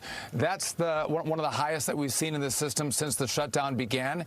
And that's a sign that the controllers are wearing thin. The U.S. Department of Agriculture also issued a dire warning about the food stamp program SNAP, which covers more than 40 million Americans. The agency bluntly stated on its website, the well has run dry. At this time, there will be... I guess technically this is universal when you think about it. The only time where there is universality is when they just shut the faucet entirely and they over the working poor unconditionally across the board. 40 million Americans. I work in healthcare regulatory policy. I can attest that the big bill work requirements will remove caregivers from Medicaid benefits that otherwise allow them to be full-time caregivers for their children or completely dependent parents. That means patients relying on 24/7 caregiving by a relative will no longer have them at home. With excruciating home healthcare costs, patients, mostly kids, will die from preventable complications. Former dependent of a vet here. My family relies on SNAP, myself and my 2 kids. I am unable to afford childcare, so we rely on SNAP, $725 a month or so. And I just got a bill for $4,000 for 10 fucking years ago for the birth of my son from when I was on TRICARE. So now no SNAP and new debt looming over our heads. I have 2 autistic kids who only eat very specific safe foods. Food banks are not an option for us. This is the reality of many Americans. There are 40 million Americans like that. Okay, 40 million. I work for a government contractor and they sent out a whole sheet of resources, aka loan programs to help workers during this unprecedented time, loans to live. Don't worry, dude. We got Klarna. We can use Klarna to pay for your groceries. Klarna for all. I've literally never heard of that. Klarna is a credit company that famously partners up with like Postmates and shit. So you can actually take out loans, like micro loans, to pay for your pizza delivery. It's awesome. Yeah, Lamau, except they make you pay a quarter up front. Yeah, put your fucking burrito purchase on a payment plan, dude. Motherfuckers used to finance houses, and then we started financing cars. Now we're financing burritos, dude. We're financing Taco Bell, and no one looks at that and goes, I think this system is fucking broken. It is so insane to me that we're just out here being like, America, the wealthiest nation on earth, unimaginable amounts of debt. So much debt that motherfuckers are taking on debt to eat burritos. What are we doing? Oh God, the GDP though, man, that's called innovation. Yeah, that's that beautiful GDP growing innovation right there. You don't understand. Burrito debt. Now we have another company. I've been financing gas and it's awful like my bank figured me out. The money that doesn't get used to pay the burrito can be put in a Roth that beats the stock market, then use those earnings to pay it off. Why hasn't anybody just said that they're Argentina so they can get bailed out? Hello, Mr. President. I'm Argentina, the beautiful nation state. Please give me $20 billion. Otherwise, if you do not give me $20 billion, I might default on my debt. And you have some very powerful Americans who have purchased my debt. Oh, wow. Thank you. You're doubling the money for no reason, and you will now give me $40 billion? Yeah, yo soy Argentina. They've also, very importantly, said, look, don't blame us for the delays in handing over these hostages, these dead hostages.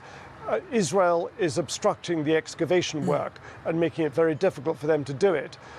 Israel says, for its part, that they don't trust Hamas. They think it. Yeah, no, it's definitely Hamas that's breaking the ceasefire. By the way, remember when everyone was talking about how like Hamas is doing field executions, like this is unjustifiable. And then all of the human rights organizations that work in Gaza came out in unison and were like, hey, by the way, we realize that there is a lot less interceptions taking place at the point of aid distribution and delivery since Hamas has overtaken control over the parts of Gaza that Israel isn't currently occupying. Oh my God, how interesting how that works. It almost feels like the Israel-backed militants in Gaza that are, you know, drug dealers and ISIS affiliates and whatnot were directly contributing to the destabilization of the Strip by attacking aid delivery.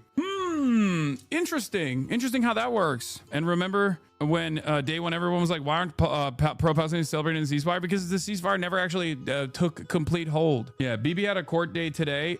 I don't want to lean too much into the whole, like Benjamin Netanyahu is using the plight of Palestinians and like hitting the let's kill more Palestinians button over and over again in a way to avoid his own legal battles, because I feel like his own legal battles are somewhat inconsequential in the grand scheme of things, but the timing of it is always suspicious. It's deliberately dragging this process out for as long as possible to toy with the emotions of the families. And other analysts in this region have said to me, well, actually, Hamas may well be kind of playing for time here, because they worry that when the International Stabilization Force comes into Gaza and Hamas is obliged to hand over its weapons, it wants to be in as strong a position as possible so it doesn't basically get overrun by some of the armed clans that exist in Gaza. Highly complicated situation. Frank, in terms of the American position, are you clear about that? Because since the ceasefire plan was signed up to, they have actually at different points said that and have acknowledged that actually it will be difficult in part for Hamas to retrieve the bodies because of the rubble and all the rest of it. So where are the Americans in where we've arrived at today? Well, up until 24 hours ago, I would say that the bulk of the US pressure has been on Israel, primarily a restraining hand. If you remember, about 10 days ago, a couple of Sundays. Once again, this framing is so crazy. Obviously, BBC is just like unlimited dick riding for Israel as always. But the framework is always so crazy because like they make it seem as though like Israel is an unstoppable force, like a hurricane or a volcano or something. And it's like, oh, well, there's a lot of restraint coming from the Trump side against Israel. And it's like, okay, well, doesn't that beg the question that Israel is the one who has been serially violating the ceasefire? What are we talking about, man? What the hell? Ceasefire in paper and on paper, but sporadic major strikes from Israel, and the thought about whether that would be the template that the Israelis use. Because the worry here is that this ceasefire plan has the potential to unravel with what we've seen even in the last couple of hours. There is that. So let's just kind of remind ourselves where we've got to. This is the tail end of phase 1 of the Trump 20-point peace plan.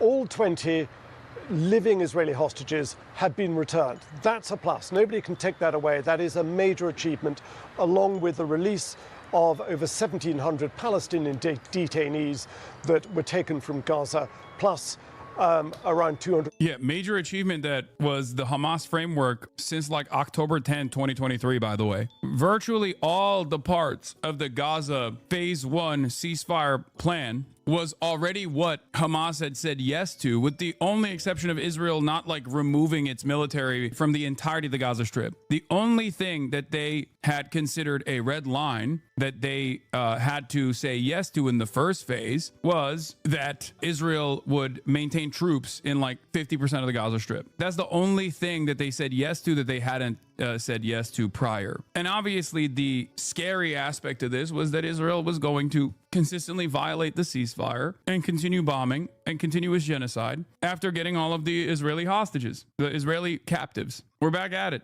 50 convicted criminals. They said yes to that? No. In the first phase, they agreed to removing all of their leverage. The only leverage the Palestinian Resistance Front has against Israel was the captives. And they said that their red line was a full withdrawal from the Strip. It seems to me like there was a new calculation by the Palestinian resistance that the captives were no longer a point of leverage that they could use because Israel just didn't give a shit. And the rest of the world didn't give a shit either. And Israel would just seemingly consistently say, well, they have our hostages, so we can bomb all the Palestinians and keep putting pressure on the entire civilian population of Palestinians by continuing this genocide as a point of leverage, just like aid distribution, which is a war crime, by the way, to the civilian population. A captive civilian population was used as a point of leverage in the negotiation side for Israel. It's ridiculous. In Israeli jails. That bit has happened.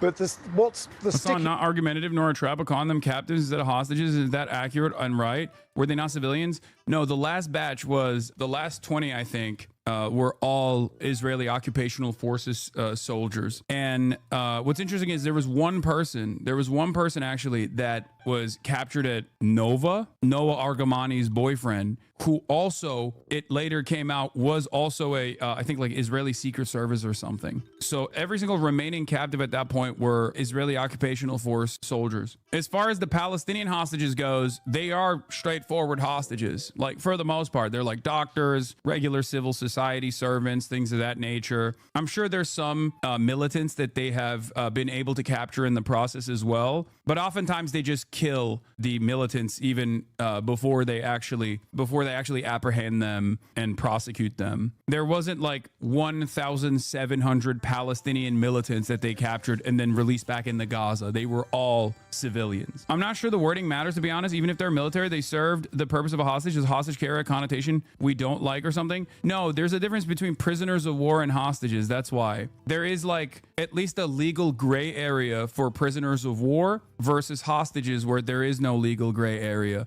Under international law, obviously genocide is illegal, but nobody gives a shit. But considering the asymmetry that exists for the resistance, that was illegal. It was always illegal. Capturing civilians in the process of a military campaign is illegal. There's no question about it. Now, of course, when you look at the legality of the actions of a resistance group, you have to match that with what they are facing, right? The severity of the crisis. If you're looking at like 75 years of apartheid and occupation and sovereignty over this indigenous population, then of course the dynamic shifts a little bit. It's like looking at the Nat Turner rebellion and then not matching that up against the severe death and destruction that black people faced under chattel slavery, and simply just looking at that in and of itself and going, wow, that was really f***ed up. They slaughtered babies in their cribs, right? Like, what the f***?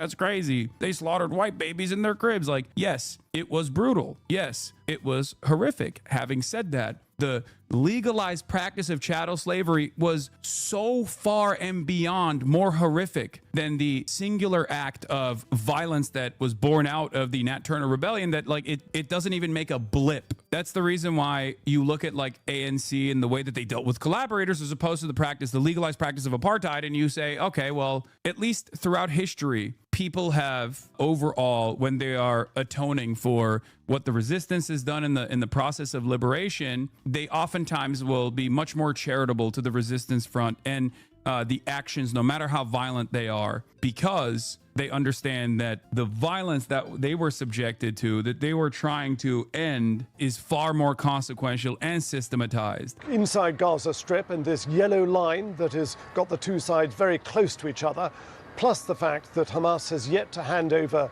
the remaining remains of dead hostages, and this deep suspicion on the Israeli side that Hamas's excuses are not genuine. They do not believe, the Israelis simply don't believe that Hamas is doing its best to find them and hand them over. They say they've got evidence that Hamas knows exactly where all the bodies are buried. It's simply toying with people's emotions. Hamas is saying, cut us some slack.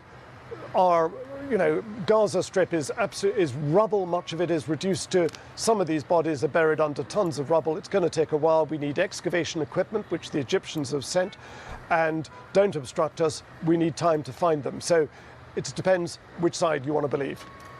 Frank Gardner, live for us there in Jerusalem. Thanks for bringing us right up to date. Thank you. That's the latest updates from Israel, which is unfortunately the type of update that we're very familiar with, where one side ceases and Israel fires. This is exactly what happened in Lebanon as well. This is exactly what happens all over the place because Israel gets to operate within the confines of American protection. And that is the reason why it is more important than ever to basically stress the Trump administration and the American side to forcibly put the restraints on Israel, because they're violating Trump's big, beautiful deal and potentially violating Trump's big, beautiful Gulf deals that might come along in the aftermath of this ceasefire. So it's imperfect. It sucks. Like, who gives a shit about the narcissistic man-child? What is this? It's interesting how Hasan uses the word resistance. I absolutely agree with what Israel has done as genocide and terrorism, but isn't calling what I perceive as Hamas something relatively positive as resistance? Aren't they a terrorist just like Israel government and Zionists? No, they are a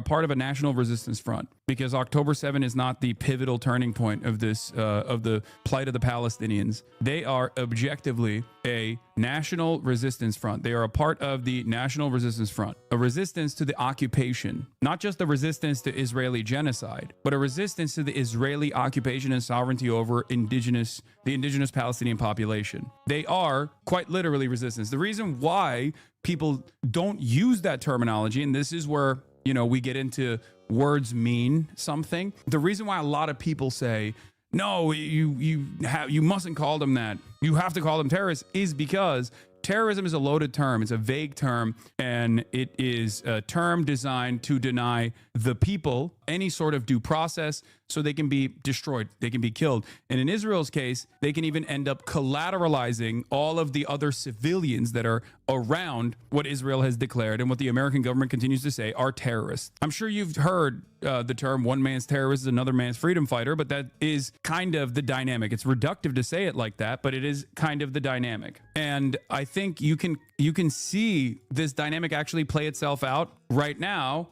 in Latin America. Okay, America is currently using that vague definition of terrorism that they've slapped on to every single person that is sailing on a boat off of their own coastlines to illegally and extrajudicially murder random people on boats and then say they're narco-terrorists. That is perhaps one of the greatest examples of how silly this entire process is. They call them narco-terrorists. And when you call someone a terrorist, when the American government or the Israeli government or one of the allied nations calls a group of people terrorists, more often than not, they're not white, by the way, then they can get away with doing whatever the they want. It seems like in the US anyway, resistance carries a positive connotation and evokes ideas of fighting against oppression, while terrorism carries a connotation of nonsensical and unlimited violence. Maybe militant is a neutral version, but I don't know if it has any connotation. Yes, but it is perfectly valid to both call Hezbollah and Hamas and the Popular Front for the Liberation of Palestine, the Democratic Front for the Liberation of Palestine, and even Palestinian Islamic Jihad, regardless of their own personal ideologies, regardless of how they think Palestinian society should be run, to be the militant front for national resistance. For Hezbollah, it is a Shia paramilitary group that was designed specifically to fight back against Israeli incursion inside of Lebanese borders and to also protect the Shia population against sectarian violence that was taking place, oftentimes directed by Western leadership and specifically by Israel. And as far as Hamas goes, as far as all of these groups go, if you look at the actual history of the term terrorist being utilized, the first time that it was ever found as a legal definition was actually in response to, I believe, the PLO. Ironically enough, we started calling Palestinian resistance groups terrorists all the way back decades prior to the term becoming much more broadly accepted in the aftermath of the war on terror after 9/11. No, it's not back in the 90s. It's even before then. Actually, the DFLP hasn't been designated a terror org for multiple decades. Yes, because they've been successfully dismantled. That's the reason. They are incredibly marginal. John Brown was both a militant and a terrorist in the context of the state at the time, but was still just, despite the label. The words don't really matter. News is always propaganda, for example, despite the negative associations with the word. Yes, exactly. That's a lie, by the way. The U.S. government just went after a charity for being a front for material support for PFLP and terrorism. Yes, PFLP and DFLP are different. PFLP has a little bit more motion than DFLP, and they just don't really exist at all. At least PFLP has like maybe 100 people, but the Democratic Front is virtually non-existent as far as I understand. Even though the limited amount of people that are a part of the Democratic Front for the Liberation of Palestine, which, by the way, PFLP and DFLP are both different Marxist tendencies. They're socialist formations. They used to have a lot more membership. They used to have a lot more. Yeah, DFLP split from PFLP back in the day. But regardless, one of them is, I think, Maoist. I think DFLP might be Maoist. It doesn't really matter. They are super, super marginal. Okay, they are very marginal in the grand scheme of things. Like the resistance front is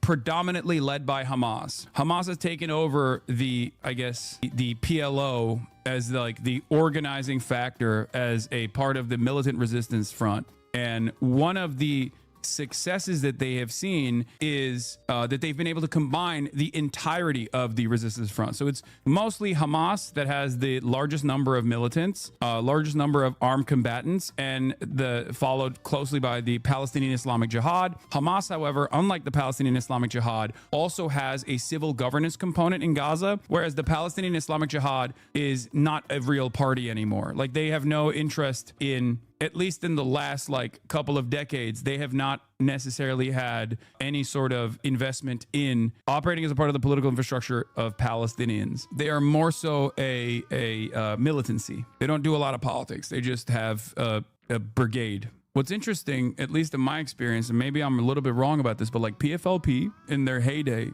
was actually quickly eradicated by Israel because they saw PFLP as a real threat, because they could do an international Marxist call to arms and they could get support from other existing international Marxist organizations. And that was a major problem for the Mossad. That was a major issue for the Mossad. So as opposed to how much motion that they previously had, the amount of motion they have now is fairly limited, because they were part of an international Marxist movement, which is precisely the reason why you had the Japanese Red Army faction that would go to Lebanon and train with the PFLP and then would go and hijack planes and stuff back in the day. And many of them were Christian too. Many of them were Christian Palestinians. And Israel assassinated all of them, including their leadership, alongside their family members in places like Lebanon, like Hasan, who had never actually held a weapon as far as I understand. He was specifically a writer, and yet Israel killed them all the same. This does not mean that there weren't militants within the PFLP. Of course there were, but Israel killed the militants and the non-militants all the same. And of course, even then, their militancy was certainly valid. They were resisting against an oppressive settler colonial apparatus that was backed by the entirety of the Western world at the time. Trump refuses to rule out third term, says, I have the best poll numbers. Nice. To be able to run and potentially win a third term in 2028. Is that something you'd be willing to challenge the board to be Well, I haven't really thought about it. We have some very good people, as you know, but I have the best poll numbers I've ever had. I mean, I just solved 8 wars, and a 9th is coming. I believe Russia, Ukraine will happen. You said that for 2028, they're very good people. Well, we have great people. Well, I don't have to get into that, but we have one of them standing right here. We have JD, obviously. The vice president is great. I think Marco's great. I think, I'm not sure if anybody would run against us. I think if they ever formed a group, it would be unstoppable. I really do. I believe that. I would love to do it. I have my best numbers ever. It's very terrible. I have my best numbers. If you read it, am I not ruling it out? I mean, you'll have to tell me. All I can tell you is that we have a great group of people, which they don't. I don't think they sweet, man. I don't like when he jokes like that. I don't like it at all. I've seen what this joke leads to. Okay, that's crazy. It's just, I got great numbers. I don't know. You tell me. Maybe I'll run again. Oopsie. I don't think he's joking when he says that. And I think that a lot of liberals are afraid, like a lot of liberals in positions of power, politicians in general, are afraid of saying that this is not a joke because they don't want to come across as like silly if it doesn't happen. But they should be working towards Trump doing this. Okay, they should be trying to set up ways in which they cripple the administration moving in this direction, even if they're not outwardly stating that Donald Trump absolutely is trying to secure a 3rd term or just permanently remain in power. One theory on how you might try to serve a 3rd term is that you could run as the vice president. Yeah, I'd be allowed to do that. Is it the White House or the White House counsel to your legal position? No, you'd be allowed to do that, but I wouldn't. I wouldn't do it. I think it's too cute. Yeah, I would rule that out because it's too cute. I think the people wouldn't like that. It's too cute. It's not. It wouldn't be right. Oh my God. I covered this already, but it bears repeating. Like in terms of Donald Trump's ambitions for continuing for a 3rd term, Steve Bannon basically gave the game away here in this conversation on The Economist. Trump 28. Trump is going to be president in 28, and people just ought to get accommodated with that. So what about the 22nd Amendment?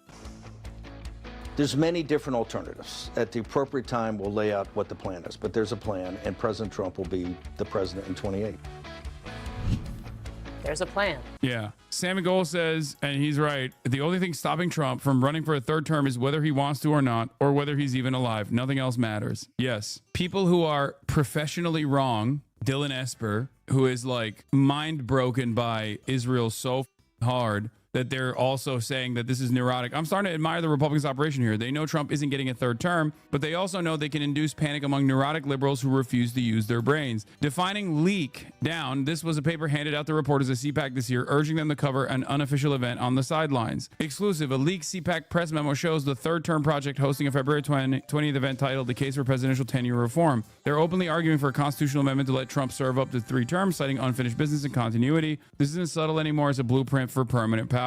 This is from before. Pay close attention to their verbiage surrounding this. This should clue you into the broader picture. First of all, I'm saying that the ambition they have there is real, okay, as opposed to what people are saying could potentially happen. And I also personally think that like what Steve Bannon is mentioning here, what they are going to do is instead of like a constitutional amendment, I think that they are going to say, just like Steve Bannon did, that the Constitution is supposed to vaguely protect the interests of the masses. And they're going to try and turn this into a referendum on whether or not he should serve a 3rd term. And they're going to do it like they did before. In the past, if you recall, they were able to block Supreme Court appointments. They were like, well, you know, let the people decide on who gets to pick the next Supreme Court justice.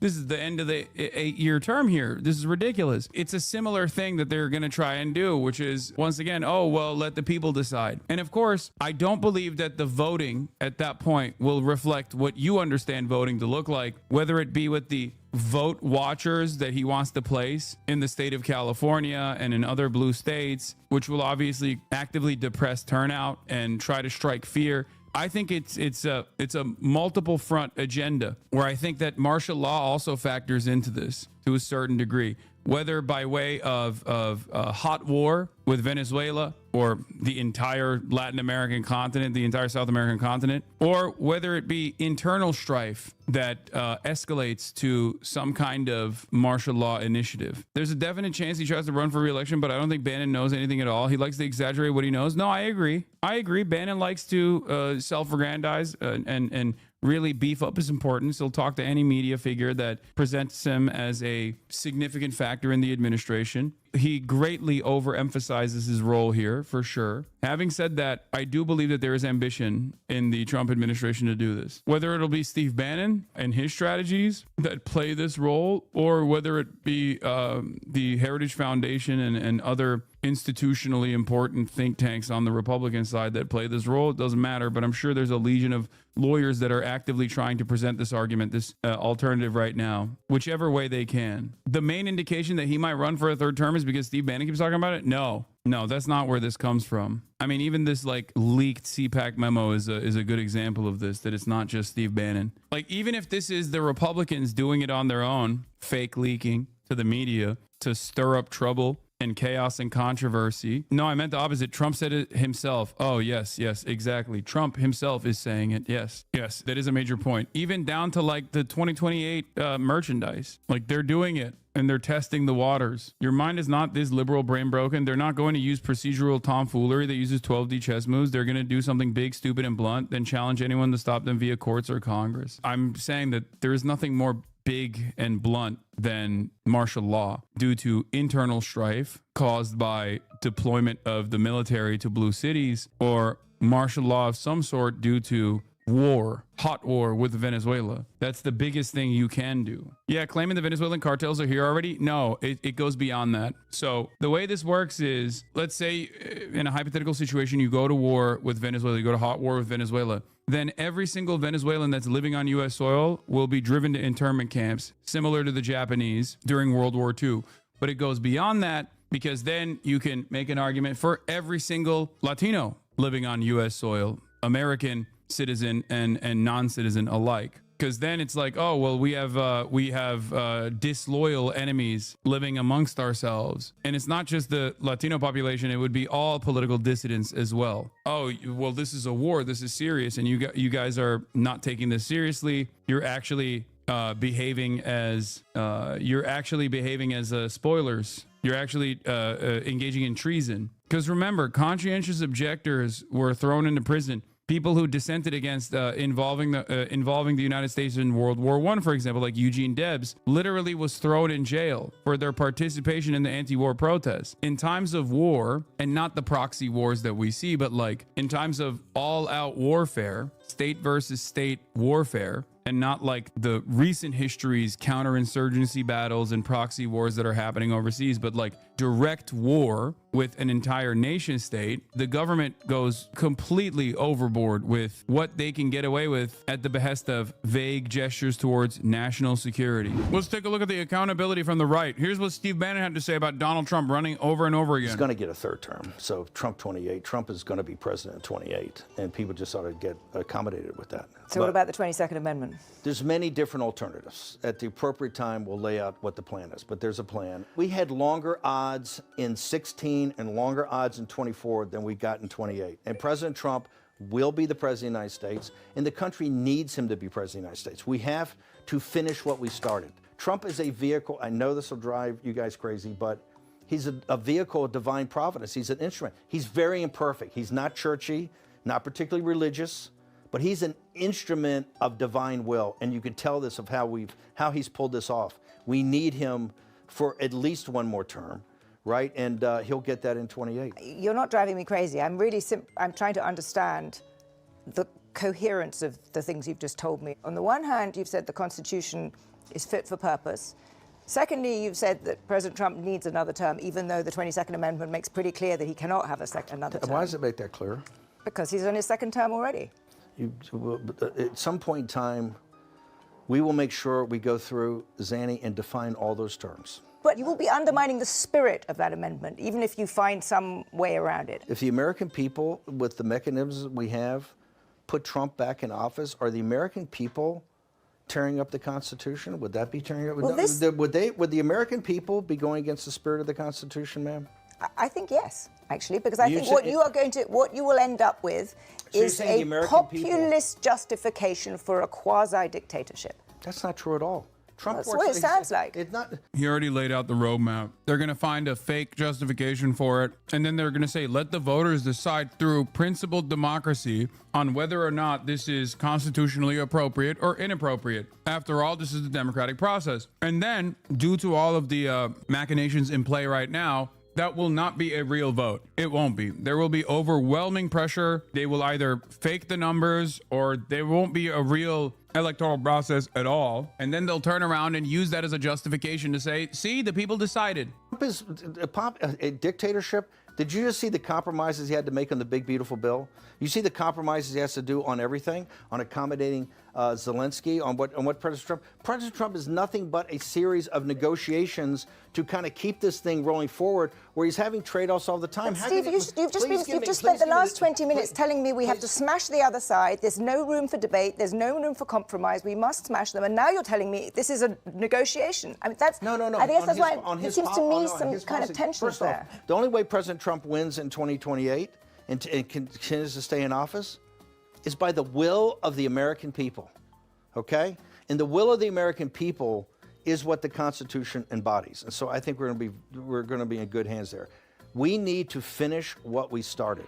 He can go by the Turkish route, martial law, referendum, but unlike the Turkish route, he could do a fake referendum. Welcome to Momdanistan. Welcome to New Yorkistan. The wokeness and the Sharia is in the air. It's palpable. You can feel it. You can experience it. It is electric. And I felt it last night. As you guys know, we traveled over to the Brooklyn Paramount. And on our travels there, I was legitimately anxious. As you guys know, not very good at hiding that sort of stuff. Not very good at hiding it at all. The reason why I was nervous is because I've been burned before. I have been burned before. We've all been there. If you've been socialist or a leftist for a long enough time, you've been there at the moment of seizing on glory, having it get ripped away from you. So I was not ready to celebrate until the ball dropped. We walked in and we locked in. We had like 90K. That was pretty cool in the chat. A lot of people going crazy. This is cool. Hasan, I'd be swarmed by journalists at the New York City Zohar Mamdani watch party. Things that I said, I regret things that I say, and I regret things that I will say in the future as well.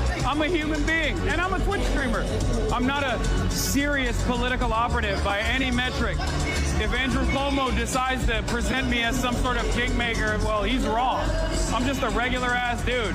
But that's probably the reason why I have 70,000 people watching right now, because people want to hear from regular ass dudes as opposed to more buttoned up commentary folk that don't actually represent the interests of everyday citizens. How many cameras do you think you said Andrew Cuomo to? I don't know, but it's never enough. Hey, you, Andrew Cuomo, suck my dick. Suck my dick, Andrew Cuomo. You bitch. You bitch, you suck. Oh my God. I will keep saying that. Oh my God. Why was Olivia Reingold hovering over you? So that was like a very funny moment as well. The Free Press's very own, the lady who did the terrible John Oliver bit, most notoriously wrote that article about how the Gaza famine is not real, or how, like, you know, actually, Israel isn't just starving able-bodied children. Israel is starving disabled children. Like, remember that banger article that Benjamin Netanyahu posted? The lady that wrote that article for the Free Press was the one who was just like straight up following me around, trying to basically catch me slipping. I don't know. I mean, look at this. Look, and it's so funny that like a lot of people don't think that I'm like aware of this. Of course I'm aware of it, man. I'm not gonna like make a big deal out of it in the moment, but like, of course, she was literally just like behind me, hovering around the whole time. Yeah, of course I knew who she was from the jump. You kidding me? But you have to be courteous to the best of your ability, right? But of course, like, there was a point where I think she brought up like another article that she had written about the millionaires leaving New York, and I was like, oh yeah, you wrote that article? I was like, I'm familiar with your other article. Here's the moment. Yeah, I know who you are. Oh, okay. I've seen your work on denying the Gaza famine. Oh.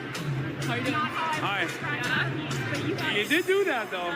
Okay, well, anyway, I would love to profile you.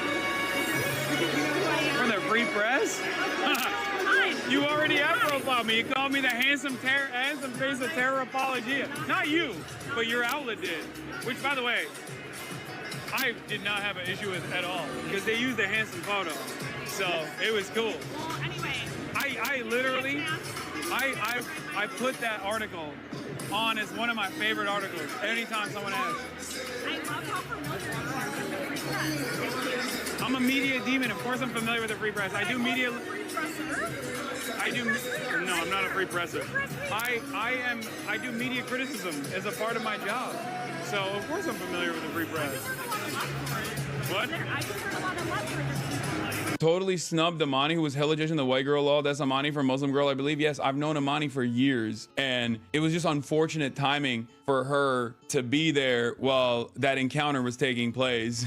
But it's so funny because, like, as I was saying hi to her, she immediately recognizes what's going on and she just like peels away. It's pretty funny. Amani's the one in the background. AOC, a possible future president stream snipe you. That's motion. Oh yeah, that was dope. What is this new ticket for 2028? They're everything to me. Yeah, this was a great moment. Always. These are, people don't understand. They keep telling me like, oh, have you seen these ladies? And I'm like, have I seen these ladies? I ride for them. I'm a day one. Oh yeah, New York Post cover today is a banger, and I think they can't even find it in circulation because people have been purchasing it like crazy. On your marks, get set. Zoe, Socialist Mamdani wins race for mayor. And yeah, apparently a banger cover. I need one. I need one. Hasan, I'll be vindicated. What is this? Oh yeah, exit polling on young men 18 to 29. Put that in your pipe and smoke it, bitch. Let's go. Oh, plus 40. Plus 40. Oh, we're outside. We are outside, mother. Let's go. Oh, the utter vindication to all of my haters, brother. Oh my lord, the dudes are so back. Oh, the dudes are so back. Ay, ay, ay. There were some very cool moments last night. RIP to all the haters. I know seems like nobody at the event had watched the context nuke and wasn't familiar with like Dogtober 7, Shocktober 7, I guess. Because if you look at like Reddit, if you get your notes from Reddit, you think like or all the base boosted Twitter accounts, you would assume like, the whole world despises this guy, but it turns out it's not the case. We will mobilize. We will make sure that his agenda, his working class first agenda works. All right, here we go. Yeah. What's up? How are you? Good. How are you? Excuse me. Oh my God. This is insane. The amount of anxiety that has been lifted off my shoulders. Yeah, 100%. I was so worried. I was so worried. I know the nerves are peaking from the call. It felt like February in Nevada, where you're like, oh my God, is this happening? And then you're like, oh no. Yeah, is it gonna happen? Yeah, so I'm so glad. I'm so glad it happened. But listen, you know this better than anybody else. The job is only beginning. Oh yeah, this is step one. And look, people keep asking me like, what do you think? Oh, will he be able to get his agenda across? And I'm saying like, look, there are people like myself. We are ready to mobilize to make sure that we apply pressure where pressure is necessary in terms of showing up, in terms of being loud, in terms of making sure that people understand that there's a generational cope happening in a subreddit right now. What, LSF? Last night's events is unironically the proof that this shit don't matter. Who gives a what a bunch of sweaty Redditors who never leave their goddamn basements think, okay? Years and years of desperate attempts of manufacturing outrage, desperate attempts at smearing me and what I've been trying to do have amounted to obviously nothing. Like, it makes my life worse. It makes things harder. It makes things here. That's true. But ultimately, how can you look at yesterday being surrounded by you guys, a ton of Hasan heads who went out and door knocked and canvassed and was able to play a formative role in successfully bring about change? Like, literally,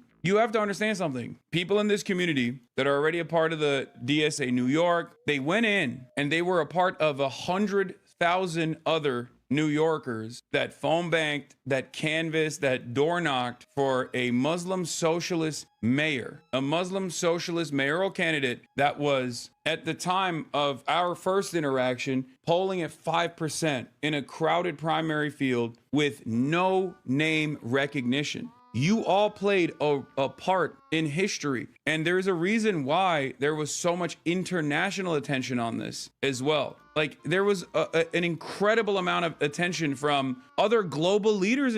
Like, this is huge. This is a huge deal. And you guys played a role in it. Every single person that went out and door knocked, every single person that canvassed, like, you did this. Okay? I need you to understand. This is why I always say, like, I am just one dude. I'm nothing, right? I am nothing without this community. I'm nothing without you guys. And I'm nothing without you guys actually going out and doing the work. Okay? I'm just one dude. Don't let anybody take that away from you. We are always ready to mobilize, and we did it. We played a role in this, in history in the making, so we can have a brief moment of respite, and we can actually breathe for a little bit and celebrate it, bask in the glory for a brief moment. Obviously the work is not done, and there are still many mountains to climb, many hurdles to overcome. How concerned were you that the 9/11 comments would negatively affect Zoran's campaign? Honest estimation, I didn't think it was going to work at all, as I told you guys. But you always still have to worry a little bit,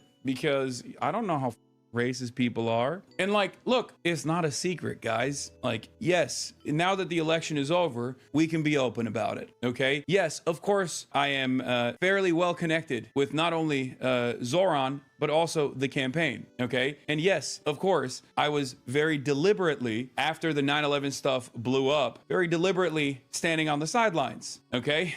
Like, it's not, I was doing that on purpose because I was a little worried, no matter what. Unfortunately, there are a lot of very wealthy individuals who clearly consider me to be a significant enough figure to try and disparage as aggressively as they did. I mean, think about it. Michael Bloomberg literally dumped $3.5 million into running that ad, okay? In that very last moment, I didn't want to ever be a burden, right? It's crazy to me how much they spent. The Fix the City stuff, the 22 billionaires that spent 26 million. It was actually crazy. I mean, Sean is right. It's impossible to quantify how badly associating Zoran with Hasan backfired. Literally all he did was make Hasan more popular, and Zoran was completely unaffected.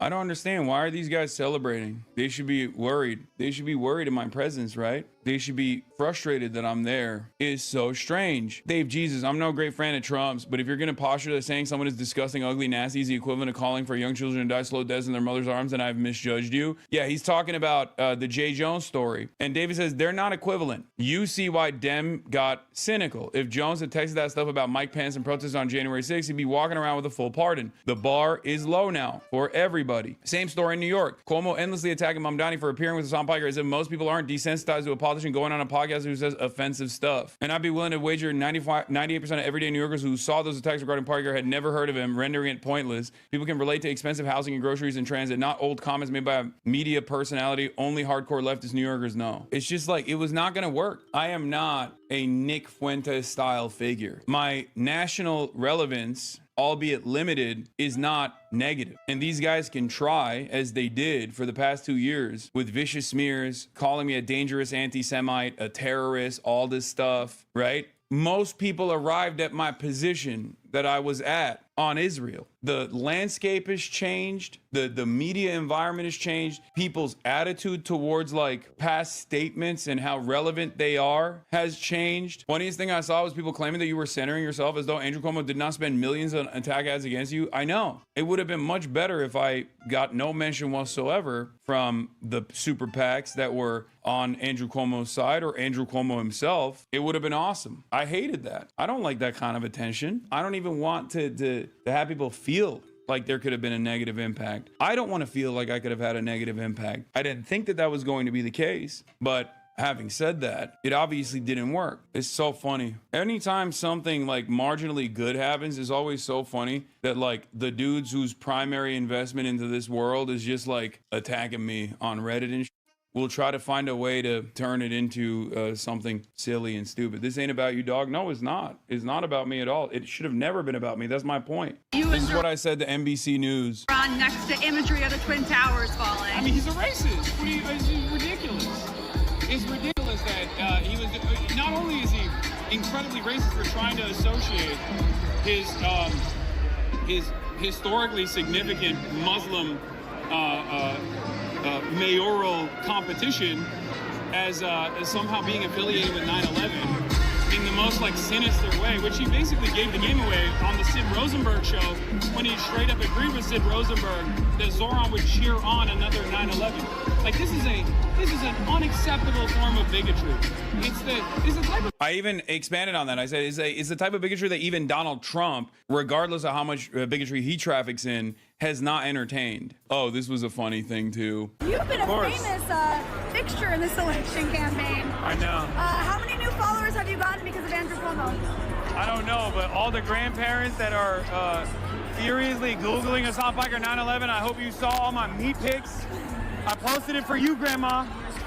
All the grandmas out there. Meat pics for grandma. Hasan is holding a press conference at the Zoran victory rally. Jeff is my goat, okay? You know, he's a Politico. Maybe he's not, you know, I thought he would have been more hostile to someone like myself, but he just straight up defended me, if you guys remember, when the Cuomo campaign or the PAC was like, I can't believe he was invited to the Zoran rally as a special guest. And he was like, yeah, he did, as a member of the media, and you know, he should be invited to other events as well as a member of the media. Like, what are you talking about? 70,000 likes on this. Oh, we're so back. Woke is back. Woke Sharia law is back, boys. Woke Sharia law is back, even on Twitter. God damn. Yo, what happened? Hey, what happened? I thought that 9/11, Hasan loves 9/11. What happened? What happened? I thought that was a successful campaign strategy. What happened? Bitch. Andrew Cuomo, you. Suck my dick, Andrew Cuomo. Bill smokes crackman. You. I feel electric. I feel amazing. I feel like being uncompromising in your values, whether it be about touching that third rail of speaking out against Israel, or primarily focusing on affordability in your campaign strategy, turns out very effective. It's something that I know you know. It's something that I have spoken to every fucking Democrat about. Can I curse on some things? I'm sorry. It's something that I've fucking talked about. Every Democrat that's like, oh, why do we keep losing? I'm like, this is why. And now I can just point to Zoran and say, hey, he did it and he won. A certain subset of Reddit realizing in real time last night that being chronically online is not the same as real life. This is a reminder to all of you. The noise that comes from Reddit or reactionary spaces online, but even the noise that comes from the campaigns, right? Like, I mean, this became a fixture of Andrew Cuomo's line of attack against Zoran Mamdani, and even then, it was nothing. It was nothing. I have a text from Jamal where he says, I told you so. That was primary, yeah. Listen, hopefully this is... Bro, I'm packing this moment up in my mind palace and going back here anytime I feel bad. Anytime I feel bad, I'm going back to this moment. It is very important. It is very important to take the victories that you get. It is very, very important. That is a important part of maintaining that revolutionary optimism that I talk about all the time, right? That is a big part of it. How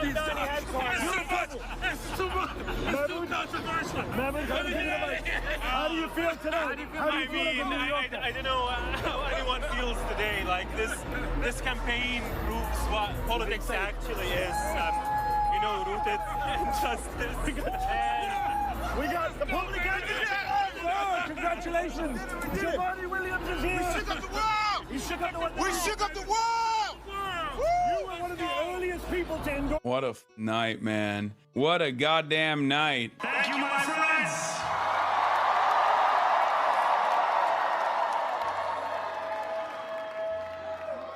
The sun may have set over our city this evening, but as Eugene Debs once said, I can see the dawn of a better day for humanity. Come on, man. Come on, man. As long as we can remember, the working people of New York have been told by the wealthy and the well-connected that power does not belong in their hands. fingers bruised from lifting boxes on the warehouse floor, palms calloused from delivery bike handlebars, knuckles scarred with kitchen burns. These are not hands that have been allowed to hold power. And yet, over the last 12 months, you have dared to reach for something greater. Tonight, against all odds, we have grasped it. The future is in our hands. My friends, we have toppled a political dynasty.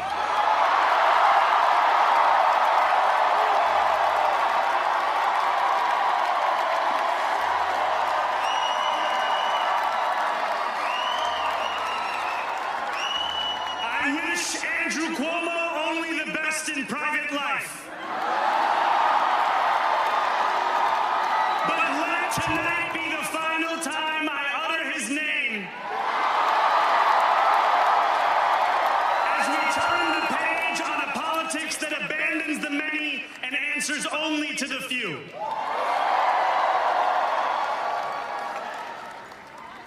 New York, tonight you have delivered a mandate for change.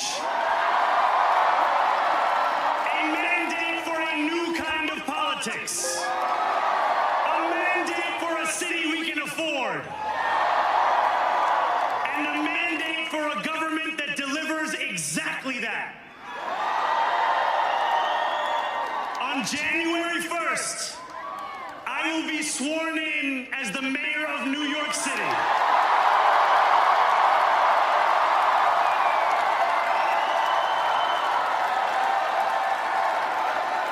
And that is because of you. So before I say anything else, I must say this. Thank you. Thank you to the next generation of New Yorkers who refused to accept that the promise of a better future was a relic of the past. You showed that when politics speaks to you without condescension, we can usher in a new era of leadership. We will fight for you because we are you. Or as we say on Steinway, ana minkum wa ilaykum. Awesome. How can you not feel excited, man? JD Vance went on a podcast that has no views whatsoever. And on the podcast, he has some choice words. He brought up Kayagate, Dogtober 7, Shocktober 7, controversy on Pod Force One. I don't even know who the this podcast is, and the podcast setup is so silly that it unironically feels like it was AI when I first saw it. But let's take a look at what he had to say. He has this command place, which is basically if I snap my finger and point, he will run to that place and lay down. You don't have to zap him. No. Hasan. Not like Hasan Biker. No. Wasn't that disgusting? No electrocution of dogs here. How disgusting is that? What does that tell you about a person? Well, I think it tells you that they're not, that they're bad people. Yes. If you can actually cause suffering to an innocent animal, you're probably the kind of person who doesn't worry about suffering in people as well. Yeah. And that's been my experience. If you mistreat dogs, that's almost 100% sign that you're going to be a really terrible person. So JD Vance has done spot training for his own dog, so he knows that it is not an abusive practice. And yet he is still leaning into this idea that I'm like abusing my dog, which is crazy because, hello, Kristi Noem, the secretary of the Department of Homeland Security, shot her puppy point blank, ISIS execution style, and then threw the puppy's body in a goddamn landfill in front of construction workers. And the only reason why we know about it is because she wrote about it in her book. What is happening? It is so transparent that these people not only do not give a about animal welfare, they don't give a shit about human welfare either. Because remember, this is the vice president we're talking about. The vice president of the United States is talking about Reddit, Twitter drama while we're at the precipice of 40 million American citizens losing their SNAP benefits, as in 40 million Americans are about to starve. 40 million Americans are about to starve in 2 days because the administration does not want to use the existing $6 billion that they have in their contingency funds to keep giving money to people. They are going to go to food banks, which will not be able to make up for the lack of SNAP benefits that they get. These are some of the most underserved people in the country. Many of them work. Many of them, even larger numbers, can't not work. As a matter of fact, they have dependents. They have children. And JD Vance is over here, as the government is shut down, talking about this. It blows my mind, dude. It blows my mind. I cannot believe that this is where we're at. Department of Homeland Security Secretary, once again, literally killed her puppy. Point blank executed her puppy, dumped his body in the landfill. None of these people care about animal welfare. The administration is shutting off 40 million people's SNAP benefits because they simply don't want to fund it. They simply want to make people suffer. They don't even care about human welfare. And this is what he's talking about. What will it take for Americans to realize that this is like clearly another cycle of distraction? These people do not care about you. They do not care about their own voters. Because remember, the reason why the government is shut down to begin with is because the Democrats are not funding the CR because they want to make sure that the Republicans come back to the table. This is the only point of leverage that the Democrats have. They want the Republicans to come back to the table and fund the ACA subsidies so that their own voters, Republican voters in rural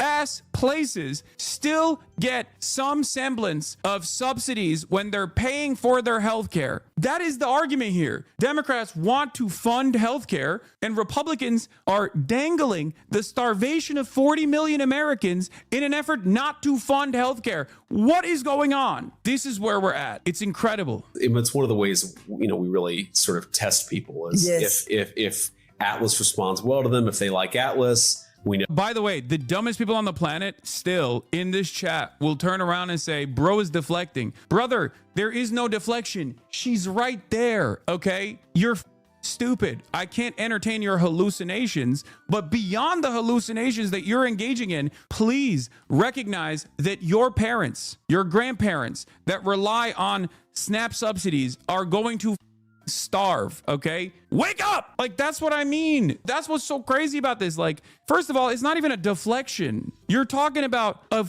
vice president that also has spot trained with the place command their own dog. So he knows what that is. He knows that that's not an abusive practice at all. Many people don't, okay? Many people don't understand it. The very fact that JD Vance knows what that is, knows his own Department of Homeland Security secretary shot and killed her own puppy, means that they don't give a fuck about any of this.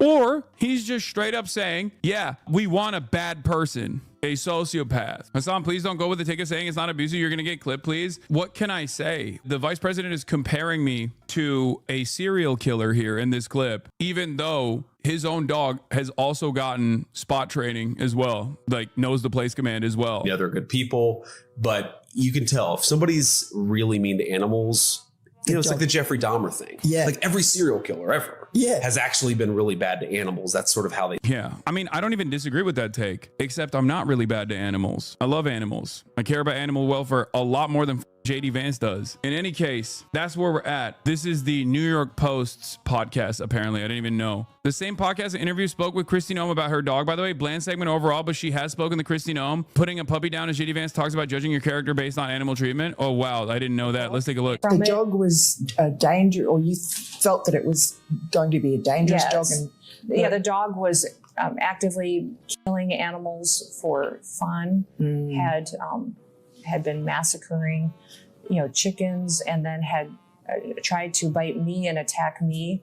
And from working all the time with animals like that, when and in our state and in states and across the country too, that is something that happens from time to time, and keeping children and people safe is incredibly important. When at that time we had little kiddos around every single day. In a hunting lodge we were operating, and people that I knew that I needed to take responsibility for the situation. Yeah, so I mean that's something I think farmers understand, people on the land understand. That's crazy. That is crazy. It's all politics, man. It's all politics. That's what it is. And it's so funny that these motherfuckers will be like, well, actually, you're just deflecting away. It's like, this is the best taken care of dog on the planet, okay? Kaya lives a better life than 99% of the people that are screaming about how I'm abusing my dog because they saw like 10 clips in sequence. And obviously the broader point here is that we always assume that video is a format where what you see is what you get, and it is very easy to, or it's not so easy to manipulate people as opposed to text where you can take something out of context or make something utterly devoid of context. But in fact, video can also play a formative role in that, okay? Video is also just as malleable, especially in the format that I exist in, where I'm literally live 24/7. It's so funny because like she gets vet checks with regular frequency, groomed with regular frequency, incredible amount of activity, socializing, all of that. Like I'm so on it. You're just keeping it alive at this point by putting attention to it. If people say you're mistreating, it's either a form of bad faith or you're not going to change their mind anyway. I know. Well, what do you mean? I'm not keeping it alive. The vice president just talked about it. A vice president who also has like lied about human beings eating cats and dogs, including in that very same interview, as a matter of fact. He literally still said, after openly admitting that he was lying about Haitians eating cats and dogs, JD Vance is still saying Haitians are eating cats and dogs as the vice president. That is where we're at. JD Vance openly admitted that he was lying in the past about the Haitians eating cats and dogs thing. And then he still turned around and said it. Look at this. Look. This was, if you remember, the big controversy about all of the migrants who came into Haiti. 20,000 immigrants, Haitian migrants in a town of 40,000 people. So you blink your eyes in Springfield, Ohio, and you wake up and literally a third of the population of your town is now Haitian immigrants. And eating cats and dogs. Eating cats and dogs. Now, Biden paroled those immigrants. And it's so funny. It's just crazy because like no one actually turns around and goes, maybe this is an op. The other side of this is also like people in the margins, people who like despise JD Vance or Donald Trump. Under no circumstance do they ever go, wait a minute, these are my allies here. That's weird. They don't ask themselves why the vice president is even bringing this up. It's fine. It is what it is. What are you going to do? Evicted from the house because there are people who are going to pay more for rent. And then what happens is 20 people move into a 3-bedroom house. 20 people from a totally different culture, totally different ways of interacting. Again, we can respect their dignity while also being angry at the Biden administration for letting that situation happen and recognizing that their next door neighbors are going to say, well, wait a second, what is going on here? I don't know these people. They don't speak the same language. Insanely racist, bro. We are officially straightforwardly in like neo-Nazi territory with the way that these guys talk about things. That I do.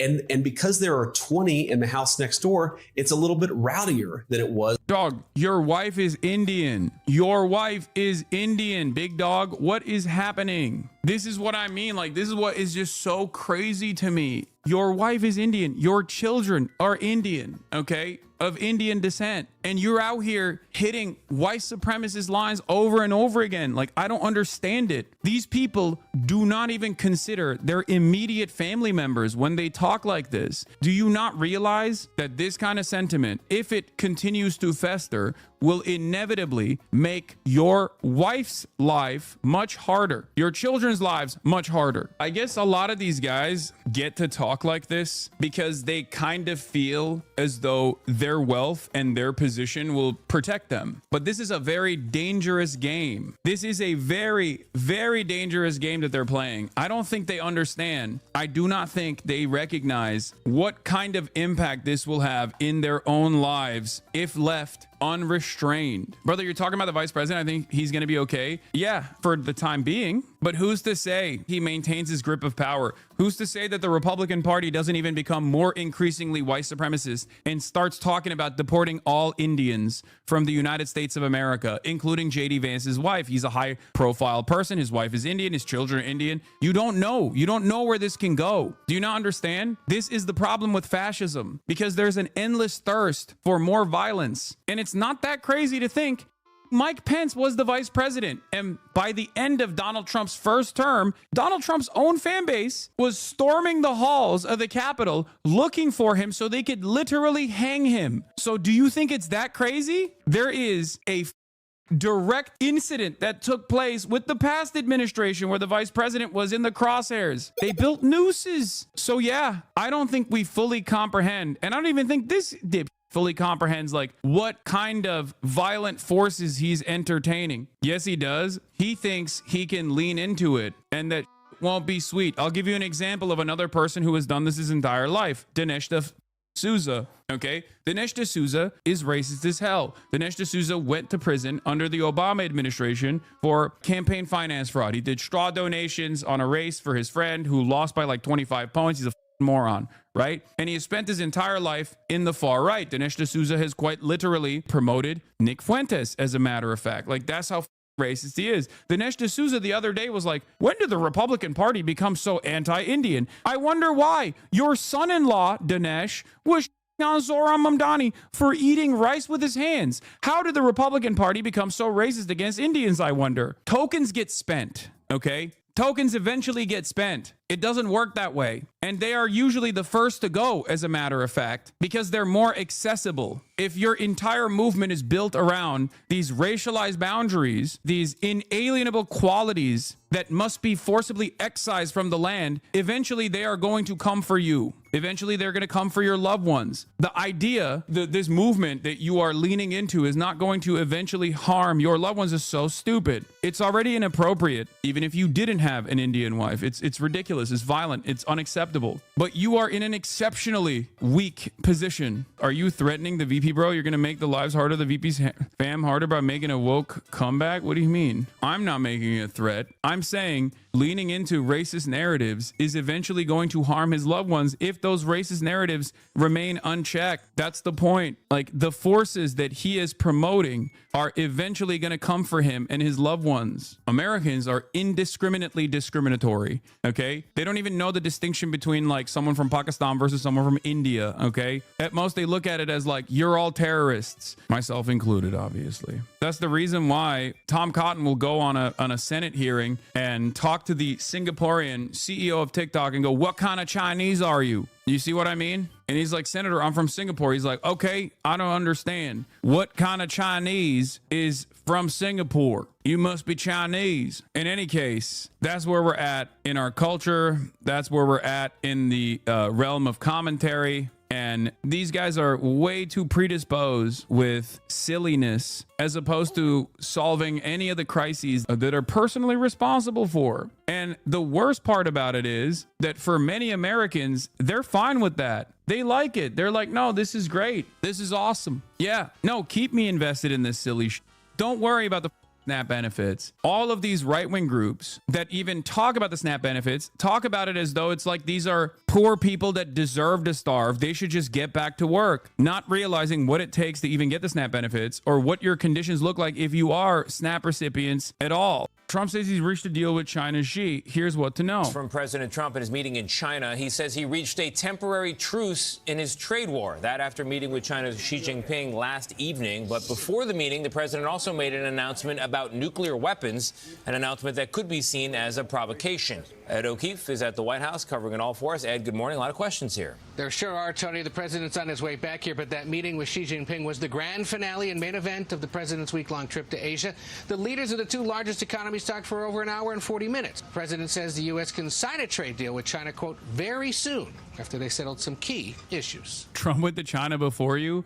This is true, but hopefully his advocacy for the Chinese century of prosperity is going to allow me to have a more comfortable trip in the glorious nation of the People's Republic of China. That makes me happy. American century of humiliation versus Chinese century of prosperity. And we're going to have a very successful meeting, I have no doubt. In their first face-to-face meeting since 2019, President Trump and Chinese President Xi Jinping greeted each other warmly as they met for much-anticipated trade talks. It's a great honor to be with a friend of mine. After imposing retaliatory tariffs for the last 6 months, Trump now says they have a deal. We'll talk about Prince Andrew as well. Pretty soon. We have a deal. Now, every year we'll renegotiate the deal.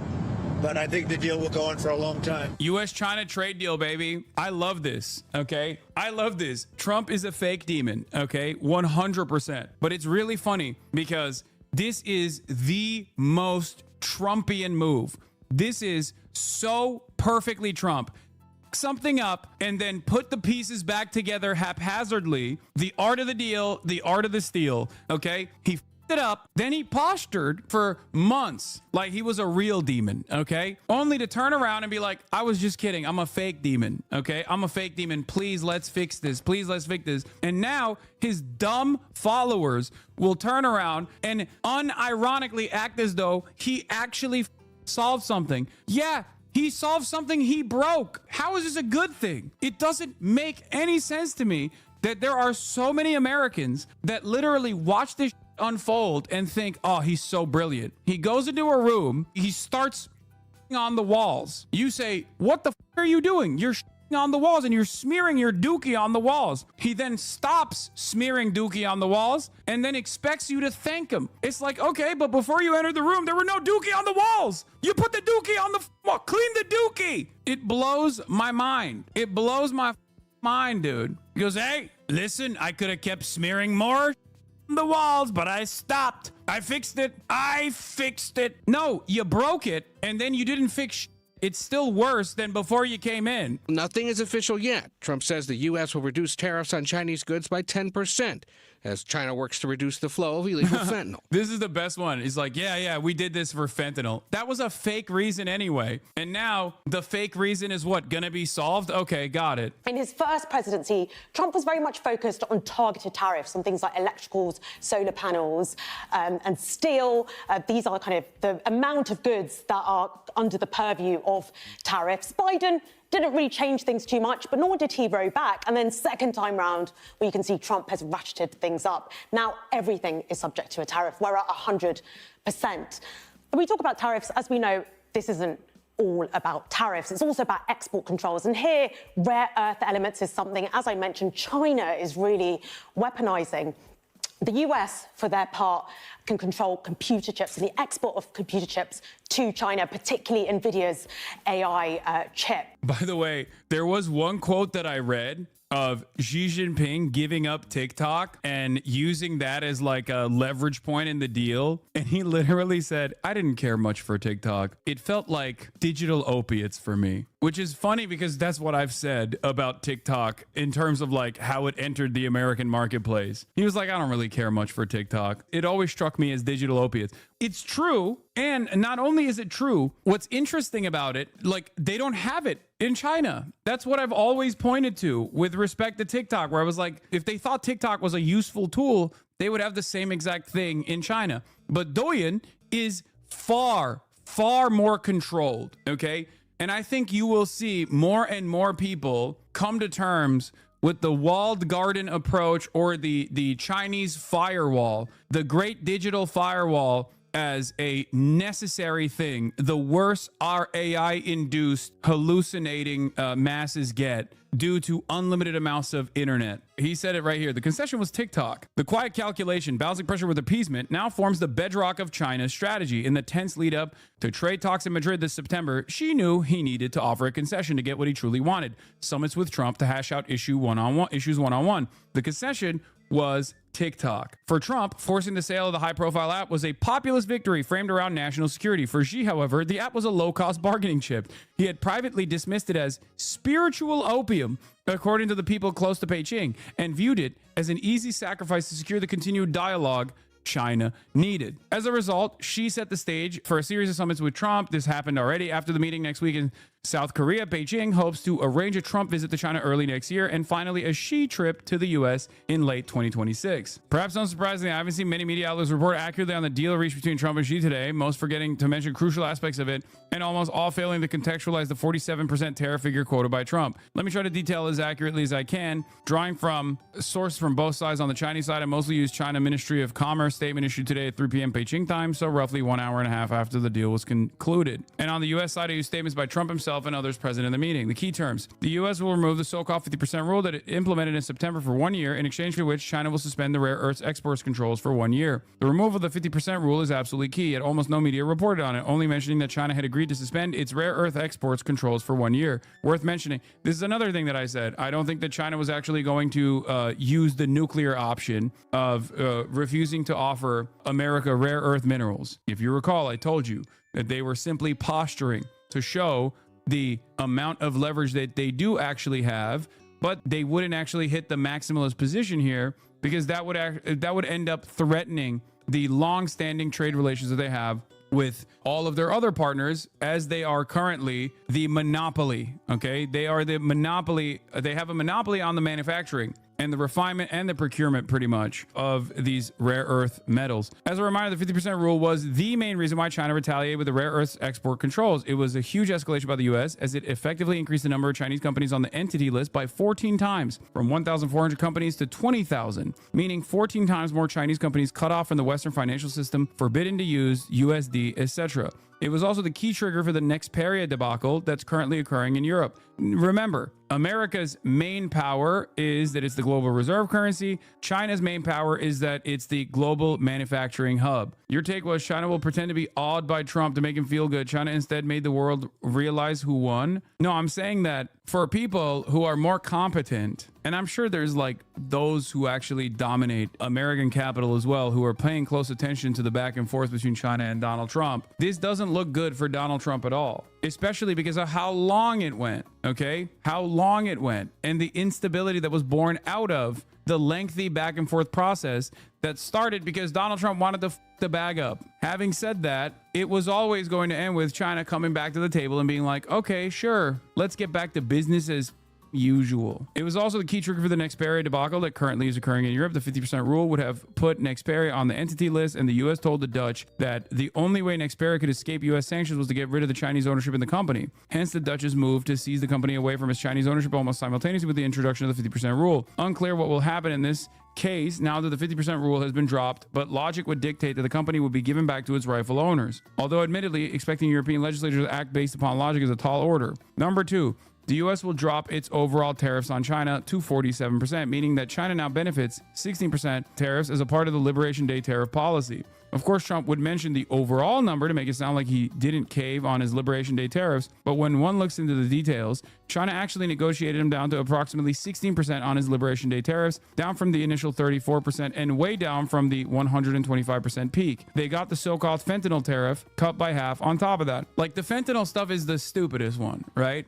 That was a bullshit reason for why Donald Trump said he was going to do this tariffs regime, so that he could justify it, at least within the existing confines of the American legal limitations. He wanted to say there's a war on fentanyl, there's a war on drug trafficking, is a war on drugs, and China is participating in this. All of these other countries are participating in this, and that's the reason why we have to slap them with these tariffs, right? For China, they just go, okay, yeah, we'll work on it. It's no different than a IOU, an IOU that like Korea offers the American government, saying like, oh yes, Mr. President, we will totally give you $17 quintillion to develop super factories on U.S. soil. Totally. How so? First of all, before Trump 2.0 even got inaugurated, tariffs on Chinese goods were already standing at a weighted average of 20.7%.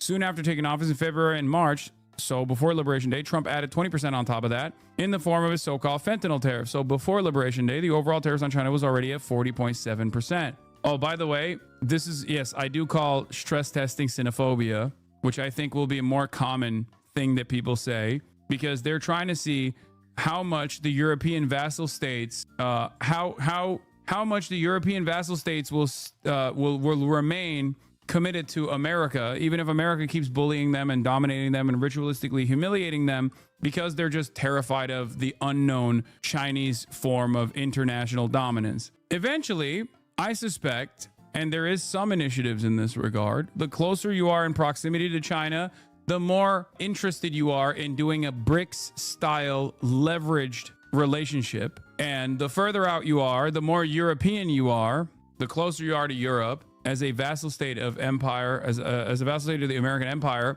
the less interested you are in doing a BRICS-style leveraged relationship with China, in order to get an upper hand in your negotiations with America. This doesn't mean you fully find yourself in the throes of Chinese control or become a vassal state to China. I'm just simply saying, you know, behaving in a way that is consistent with like India, for example, right? Self-interested, carving out some semblance of sovereignty in your negotiations by saying, okay, well, we have another major partner here that we are actually working with. So US forced Netherlands to seize Nexperia over Chinese ownership, then immediately suspended the rule in the China deal. Dutch got played, they did the dirty work, and now they hold the bag while the US normalized relations. How many more times will this happen until European partners go, okay, well, your one side presents stability, the other side and prosperity, the other side presents danger and instability. In any case, let's get back to this. Then on Liberation Day, Trump added a 34% reciprocal tariff on top of that. So 74.7% overall tariffs, which he again escalated to 125% by April 10th after China retaliated. This brought the peak to 145% just from Liberation Day, blah, blah, blah. Overall rate is now going down to 47. Given the fact that the deal includes a 50% reduction on fentanyl tariff from 20% down to 10, means that China has now negotiated the Liberation Day down from 125% to about 16%, since 20.7 plus 10% fentanyl plus 60% Liberation Day is approximately equal to 47% overall. This means that when it comes to Liberation Day tariffs, China will stand roughly on par with the EU, who are at 15%, or South Korea, who will also likely be around 15%. The U.S. will suspend its hostile actions on China's ships and shipbuilding industry, in exchange of which China will also suspend its retaliatory measures. Other parts of the deal, TikTok. China mentioned they agreed to properly resolve the TikTok issue, which is probably diplomatic speak to say that it is not resolved yet. Soybeans. China mentioned that both sides reached consensus on expanding agricultural product trade, while Trump mentioned that China will buy tremendous amounts of soybeans, which all in all probably means that China agreed to resume buying U.S. soybeans, which they had stopped as a retaliatory measure as leverage in the trade war. Fentanyl, both sides agree on anti-drug cooperation regarding fentanyl, which is language that is pretty boilerplate in U.S.-China discussions, so probably nothing new here. Handling of individual enterprise cases, which is pretty opaque language that suggests both sides discuss how to handle specific companies' issues, NVIDIA, Huawei, Nexperia, and that they reach consensus on this. Future summitry. Trump commits to visiting China in April 2026 with mutual support pledged for China's 2026 APEC holding and America's G20 summit. This signals both sides expect the relationships to stabilize enough for Xi and Trump to meet several times in person in 2026. All in all, I would say that the key feature of this deal is the reciprocity and almost religious balance in every aspect. Each concession matched by the other, each suspension mirrored. It shows we're now dealing with peer competitors who can effectively keep each other in check. Okay? You can see how immensely things have changed if you contrast this deal with Trump's so-called Phase 1 agreement from his first term, with its unilateral Chinese commitments to buy American products and enact structural reforms to rebalance trade, with the U.S. warning it would vigilantly monitor Chinese compliance, all from an era when the U.S. could still dictate terms. None of that unequal framework survives here. Instead of Washington trying to reform China based on its interests, all it can do is learn to coexist with it. It's still early days, though. For instance, the deal doesn't mention fundamental issues such as Taiwan. This is clearly not a grand strategic reset, but rather both powers trying to figure out the rules of engagement of our new multipolar reality. The funniest part about this was, and I can't stress this enough, none of this needed to happen. Okay, like none of this needed that. If Donald Trump was just like, yeah, of course, China's a massive trade partner, we're just going to continue doing business as usual with them. None of this had to have happened at all. No tariffs, no nothing. And I don't think Trump was able to successfully decouple the rest of the world from China, nor did it successfully decouple America from China, because you can't do that if your single responsibility to the public is that they still get a steady flow of treats at a reasonable cost. Because if the treats go away due to the fact that you're no longer utilizing the cheap goods manufacturer of the world, what is there that remains for the average American? What is there that the average American could look forward to? Xi Jinping mentioned in his introductory statement in the meeting that the U.S.-China relationship was a giant ship going through winds, waves, and challenges that needed to be steadily sailed forward by both leaders. That's pretty much what this meeting was. The winds and waves are still there, but at least both sides seem to acknowledge that they're now on the same ship. Donald Trump announced afterwards that he would cut overall tariffs on China to 47%, and that China had agreed to a year's postponement on controlling its rare earth exports. The aggressive rhetoric of the recent past set aside, with the US president now due to visit China next April. I thought it was an amazing meeting. He's a great leader of a very powerful, very strong country, China. And what can I say? We have, it was an outstanding group of decisions, I think, that was made. A lot of decisions were made, too. There wasn't too much left out there. Both sides have now backed away from a global trade war, with pragmatism winning the day. Though we still don't know whether Chinese-owned TikTok will be allowed to operate in America or whether China will... Yeah, Bros Humbled is right, dude. Very different energy. It's a clear, like, oh, China got hands moment. One day invade. Actually, I don't even know if that's the case because he's too self-involved and too stupid to recognize it. I'm going to be honest. In the second round, during this current time period, they feel like they have a deeper toolkit to respond and retaliate if necessary. Dude, how can you trust not just America, but especially Donald Trump? In this day and age, if you trust Donald Trump, you're a bit of a fool. Ally and enemy alike. It's kind of dumb to do that, no? Despite a lot of the tensions, it seems like pragmatism now reigns. And this is important given the calendar of both presidents. So for President Trump, he needs to be focused on next year's midterms. And so it's in his interest that there is a more stable U.S.-China relationship. And for China... Literally the exact same wording you used. Yes, because I am Chinese, brother. I need you to understand. I'm not like a brilliant guy by any metric, okay? I'm just applying common sense. But the only thing that makes my analysis different than many other Western analysts is the fact that I basically look at the Chinese system and then don't immediately assume that it's bad and wrong and nefarious and destined to fail. That's it. I don't have the pro-capitalist horse blinders on. Whereas, unfortunately, for many of our academics that went through college education, got their master's, got their graduate degrees, they can't comprehend this. They literally cannot see the world outside of Western liberal capitalist democracy. They just can't. They can't do it. It's not just xenophobia, chatters. You have to understand. It is the fact that they just genuinely look at what China is doing and they don't think about it as like a government that is trying to achieve the goals that they set out to achieve. And instead, a sequence of failures that somehow, I guess, never get addressed when they actually prove to be real. That is a major issue in the analysis. That is the reason why it takes 10 years for foreign policy magazine writers to finally come to the terms that, like, maybe China's not doing a debt trap, and maybe there's lessons to learn here for the IMF and the World Bank, because we are not able to outcompete the Chinese loans that don't have the same rigorous austerity measure conditions that we implement in our trade partners in the global south. That, and also the fact that no one ever gets punished for getting things wrong in the direction of the American State Department. It makes your approach and your analysis wrong consistently. Do you understand? If you never actually offer any accountability or any punishments whatsoever to people that are consistently getting wrong, then you're just going to have a bunch of article writers who are wrong all the time. But as long as they're wrong in the direction that America wants you to be, and you don't ever have to think about how you deluded people because you yourself were deluded, then it doesn't matter. You can just continue to fail upwards. That's the name of the game. Meanwhile, if you are thinking outside the box, and if you actually contest some of these narratives that are coming out of the State Department, and you get something even, a fraction off base, you will be endlessly smeared. Okay? Endlessly. This has happened to Noam Chomsky. This has happened to myself. This has happened to anyone and everyone that is in any way, shape, or form contesting the pro-American narratives, whether it be around global trade or whether it be around American imperialism or whether it be around our foreign adversaries, or whatever the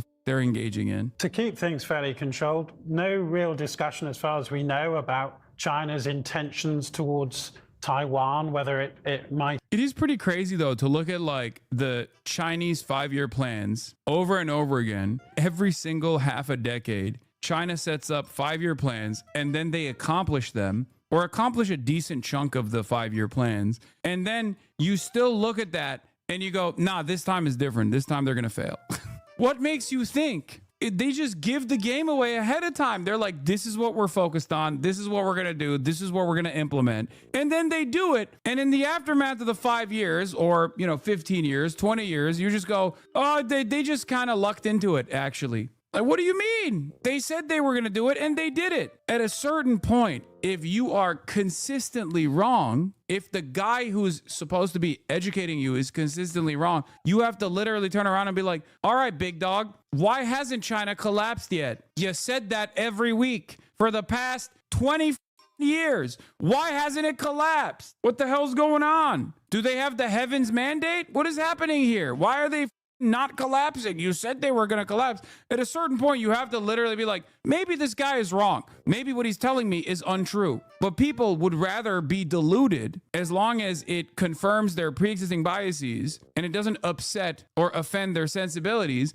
They would much rather be deluded over and over again. There is such an unimaginable market for that kind of slop. It's crazy. Extraordinary to see The Economist, a magazine that's been predicting China's collapse for 30 years and was calling peak China a few months ago, now says that China is now on top and changing the world. Yes, and they got there precisely because they ignored everything recommended by The Economist. This is another one of my ageless takes, okay? This is another moment of pure and utter vindication. Okay, is timeless. This is another one of these pure vindication moments. Every single legacy publisher is constantly feeding in to the China's going to collapse any day now has to bend the knee and turn around and be like, well, we can't deny it any longer.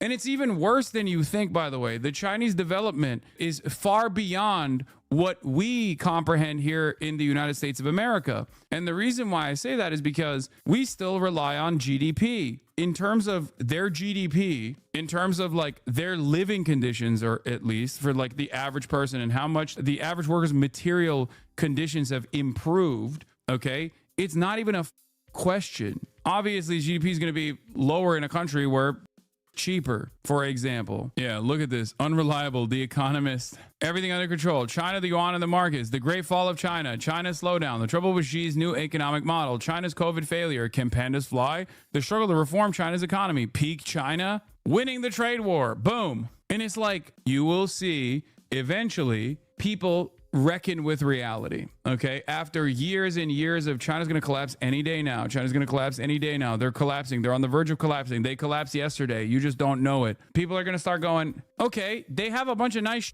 we don't. What the going on? You told me it was collapsing every day. A big push, I think, took place when iShowSpeed went there. I'm not even kidding. For the hopeless Gen Z and Gen Alpha, the masses that don't even dare to dream of a better future at this point, when they saw what was actually going on in China, they were like, what the why should I hate these people? Why should I hate this country? It kind of feels like they're doing a pretty good job. I think that was a huge moment. It was a huge moment where there was like unrestricted direct access to what the hell was going on in China. Maybe another moment is the Red Note situation, you know, when they were able to communicate with the Chinese population directly.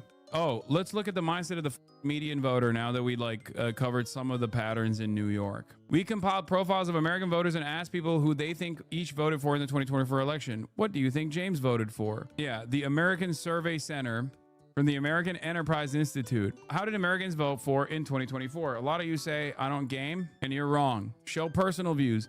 Favors allowing gay and lesbian couples to marry legally. Opposes government offering parents vouchers to send their children to private or religious schools or to a public charter school of their choice. Thinks abortion should be illegal in most cases. Who do you think he voted for? Who do you think James voted for? I'm going to say Donald Trump. He's not my favorite person, and I don't believe he's even a great choice for a presidential candidate, but he was significantly better than Kamala Harris. I could never vote for someone who believes in killing unborn babies. Samantha, black female, age 30. Favors the government offering parents vouchers to send their children. I mean, this is Kamala Harris. Thinks too many people are easily offended these days because of the language others use. I voted for Kamala Harris because of her economic policies and plans to support working voters. Yeah. Sarah, AAPI, female. Favors making it more difficult to access pornography on the internet. Oop. Favors tougher laws and regulations to protect the environment, even if it raises prices or costs and jobs. Thinks abortion, Kamala Harris. Oh, did not vote. Wrong. Joe, Hispanic male, 33. Opposes allowing gay and lesbian couples to marry legally. Favors making use of marijuana legal. Opposes deporting all immigrants who are living in the U.S. illegally back to their home country. I think I would have said Joe, Hispanic male. Wait, what? Opposes allowing gay and... Wait, what? Opposes allowing gay and lesbian couples to marry legally. Favors making the use of marijuana legal, opposes deporting all immigrants who are living in the U.S. illegally back to their home country. That's not Kamala Harris. That's a did not vote, right? I mean, demographic wise, this is a lock for Donald Trump. But then this is Donald Trump's signature policy. So I'm going to go with Donald Trump. Yep, he's not a politician, but a good businessman. Come on, chatters. Have you forgotten? Did we forget? Lest you forget. Anyway, let's keep going. Monica, black female, 43, opposes tougher laws and regulations to protect the environment, even if it raises prices or costs jobs. Thinks abortion should be legal in most cases. Kamala Harris. Thinks the government today cannot afford to do much to help the needy. Yeah.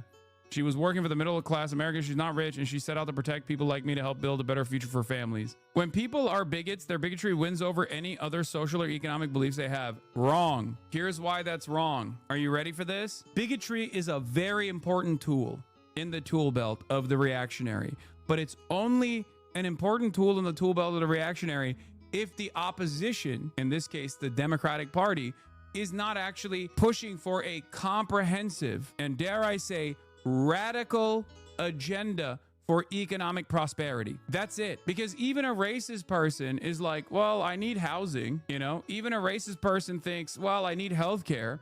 If one side was just saying, we're going to give everybody housing, we're going to give everybody healthcare, it doesn't matter if you're a racist, doesn't matter if you're a black person, doesn't matter if you're a trans person, that's how you could captivate the largest group of voters. That's it. People in many circumstances turned around and voted for Trump because, you know, they had racist predispositions, but Donald Trump used the economic situation to his advantage to farm the malleable racist masses to think that it was the undocumented Guatemalan that was responsible for the economic hardships that they were experiencing. That is the major responsibility of the Democratic Party, the major failure of the Democratic Party. Demi Charm says, no, voters don't want black people to get anything, so they vote against free programs. This is not wrong. You are not wrong at all. You are absolutely correct. Lee Atwater agrees with you. The difference is, however, the solution, rather, to this argument is universality. Means-tested policies that the Democrats present oftentimes end up disproportionately targeting black people, and that's how you get the dumb hicks who hate black people to say, oh, well, if they cut welfare, they're hurting black people, so I'll vote for that. But if this wasn't means tested, if this was a universal program, then they would go, you know, I hate black people, but also I kind of want a house, you know? So that's it. Means tested programs create enmity for no reason. That's it. That's why you got to say, no, everybody gets health care, even racist people, okay? There's a saying in the South that I'm fond of, a white man will shit his pants if he thinks a black man will have to smell it. Fair, but you can overcome that, is my point. Continue to perpetuate hate and include your racist in the downturn, you suck. Wait, what?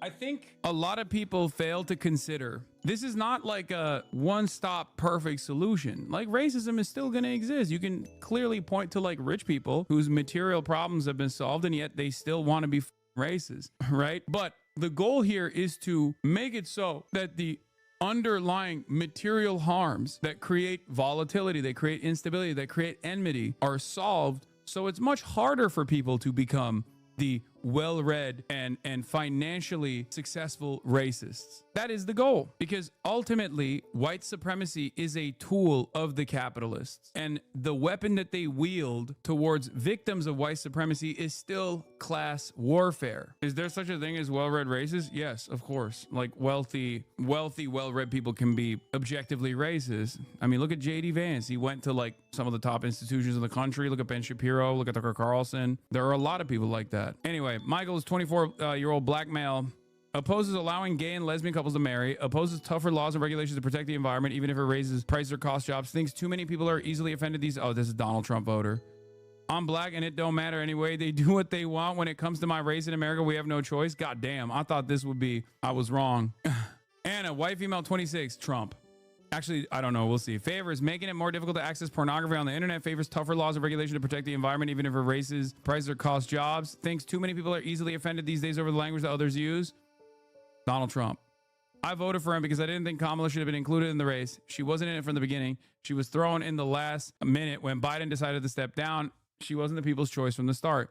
Sam, white male, 34. favors allowing gay and lesbian couples to marry legally, thinks abortion should be legal in most cases, thinks too many people are easily offended these days, Kamala Harris. I did not like either candidate, but Trump was a huge concern for me and my beliefs so far during his second term. The worries I had about him have been correct. Andrew, white male 38, favors making the use of marijuana legal, thinks abortion should be legal in most cases, thinks too many people are easily offended these days over the language that others use, Donald Trump. Now you might be thinking to yourself, why did these two people come up side by side? There's a little bit metagaming here, okay?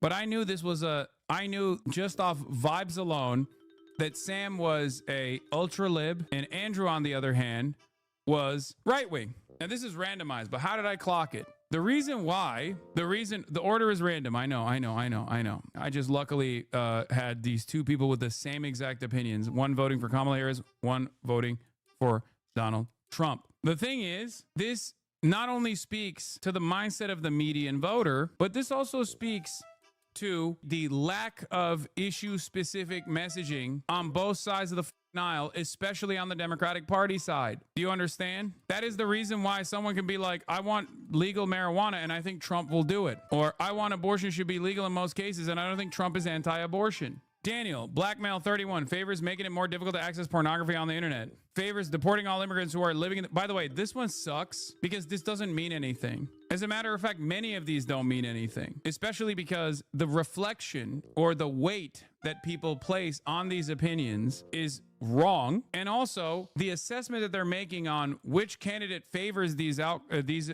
policy provisions over the next is also wrong. That's why it's meaningless. Do you understand?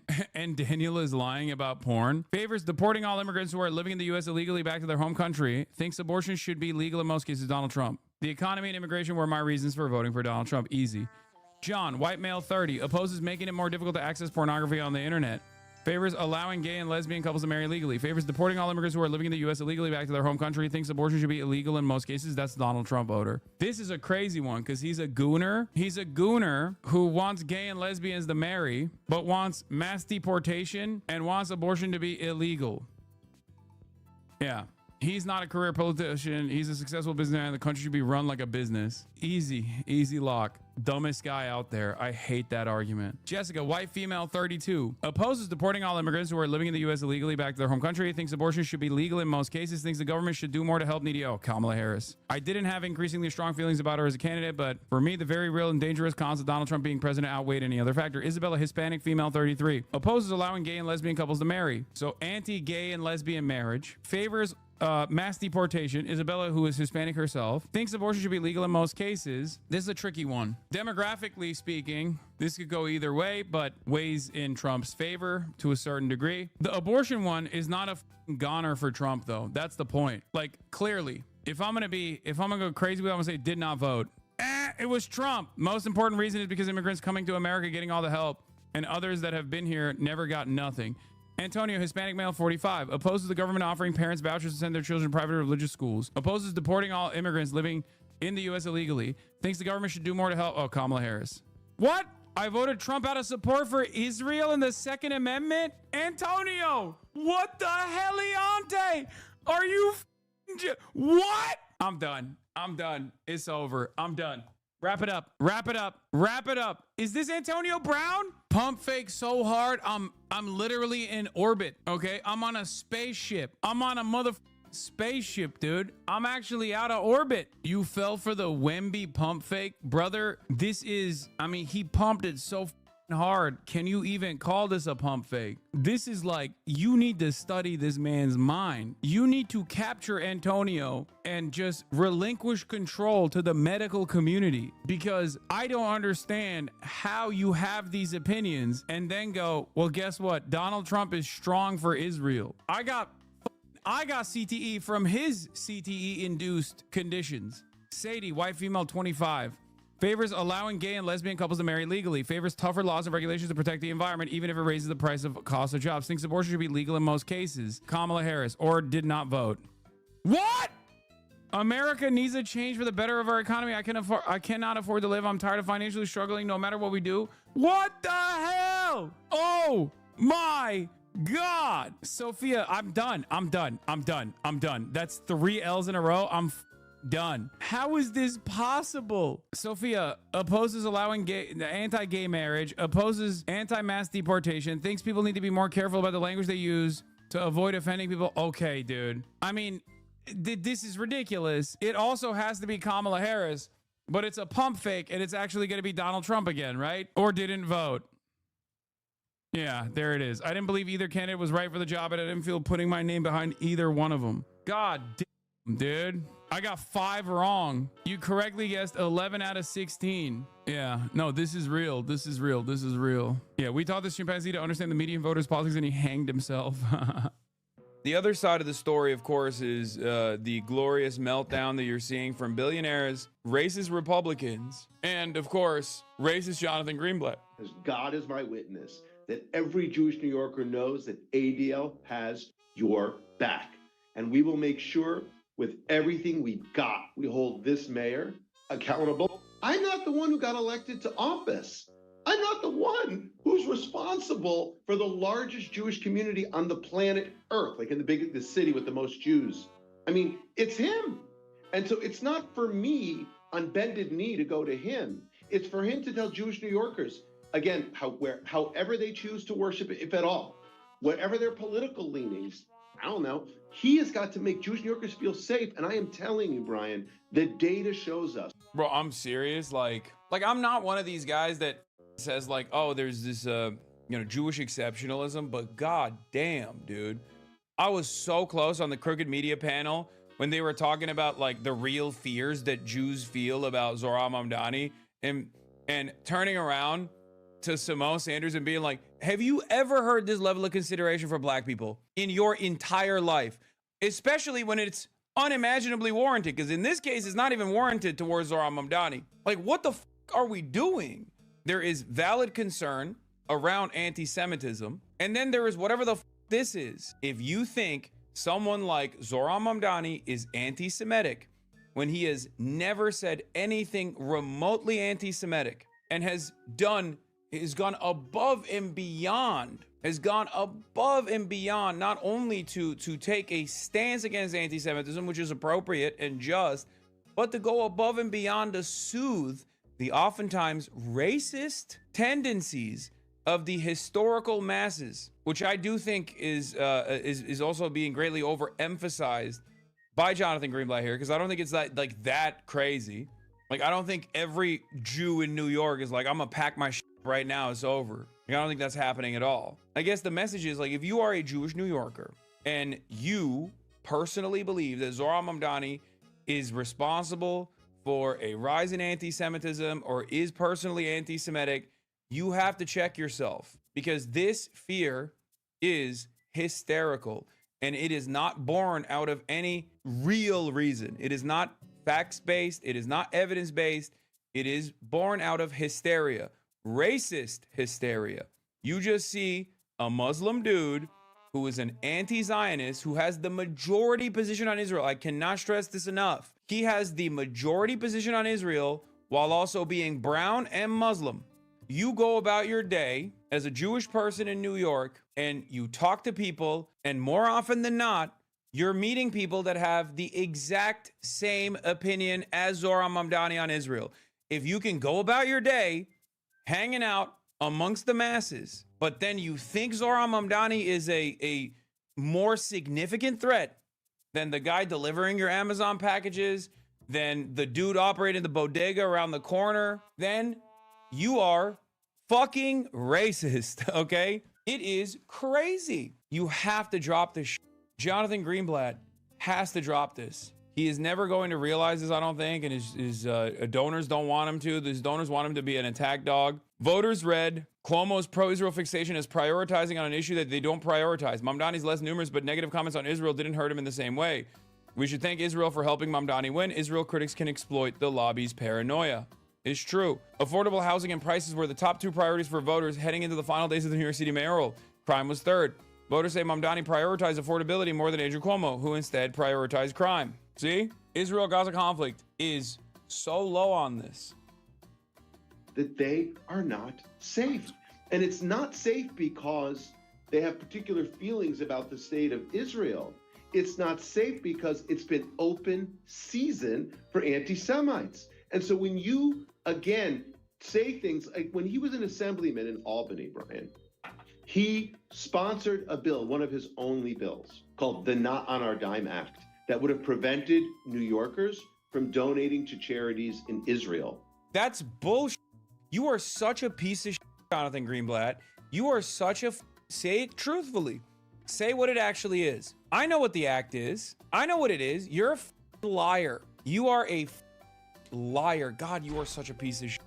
The Not on Our Dime Act was about divesting from groups that specifically were selling West Bank real estate, like illegally and stolen real estate in the West Bank. Here it is, notonourdime.com. The ongoing Israeli assault on Gaza has spurred a proliferation of U.S.-based, in air quotes, charitable organizations fundraising to support the Israeli military and violent settlers. New York registered organizations are at the heart of this, sending tens of millions of dollars to fund war crimes waged by the Israeli military units devastating Gaza and emboldened settlers expelling Palestinians from their homes. By allowing these groups to masquerade as charities, New York State is subsidizing Israel's illegal settlement expansion and state violence against Palestinians. This is a perfectly appropriate, perfectly lawful mode of resistance that isn't even a mode of resistance, honestly. It's just saying, like, abide by the pre-existing laws. How fucking insane is that?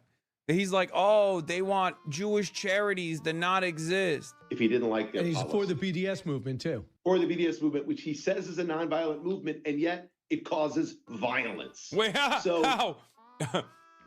He's like, the BDS movement is nonviolent, but it causes violence. Listen, Brian, if I can't fund the settlers in the West Bank that are doing pogroms and just shooting Palestinians on illegally occupied Palestinian territory, that's literally like you're shooting me.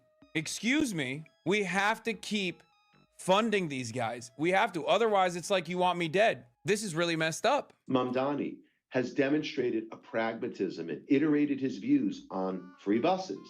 He's iterated his views on law enforcement. He's iterated and evolved his views on some economics. But he won't evolve his views on Israel. I wonder why. I wonder why. But you know what's the one thing that where he has never evolved, never shown flexibility, never changed? It's things related to the Jewish state. Since he was in college. Yeah, exactly. Oh, to the Jew. My bad. To the Jewish state. Just say fucking Israel, bitch. Just say Israel. God, the ADL is such a joke. It's such a cancerous entity in American politics. Even when it's like losing most of its motion, I still find myself incredibly annoyed. I hate that the mainstream media still props this asshole up. He was a rapper who rapped lovingly about the individuals who were indicted and arrested by the FBI. This makes me kind of happy though, because like I am smoking on the ADL's institutional relevance pack, you know? I think he's just gonna get increasingly manic. I don't think he's going to. He is a rapper who rapped, Brian. He is a rapper who rapped. You sound like a lunatic, man. A few moments later, he outright calls Mamdani a danger to the Jewish community. Again, based on, I've worked in this game for a while.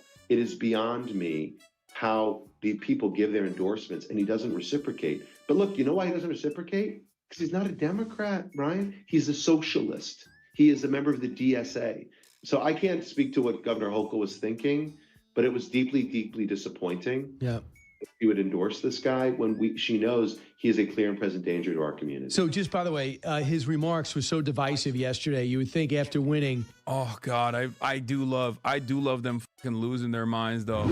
And if he's 34, I can call him a young man. He won like the greatest landslide probably in New York history. I mean, certainly in recent times.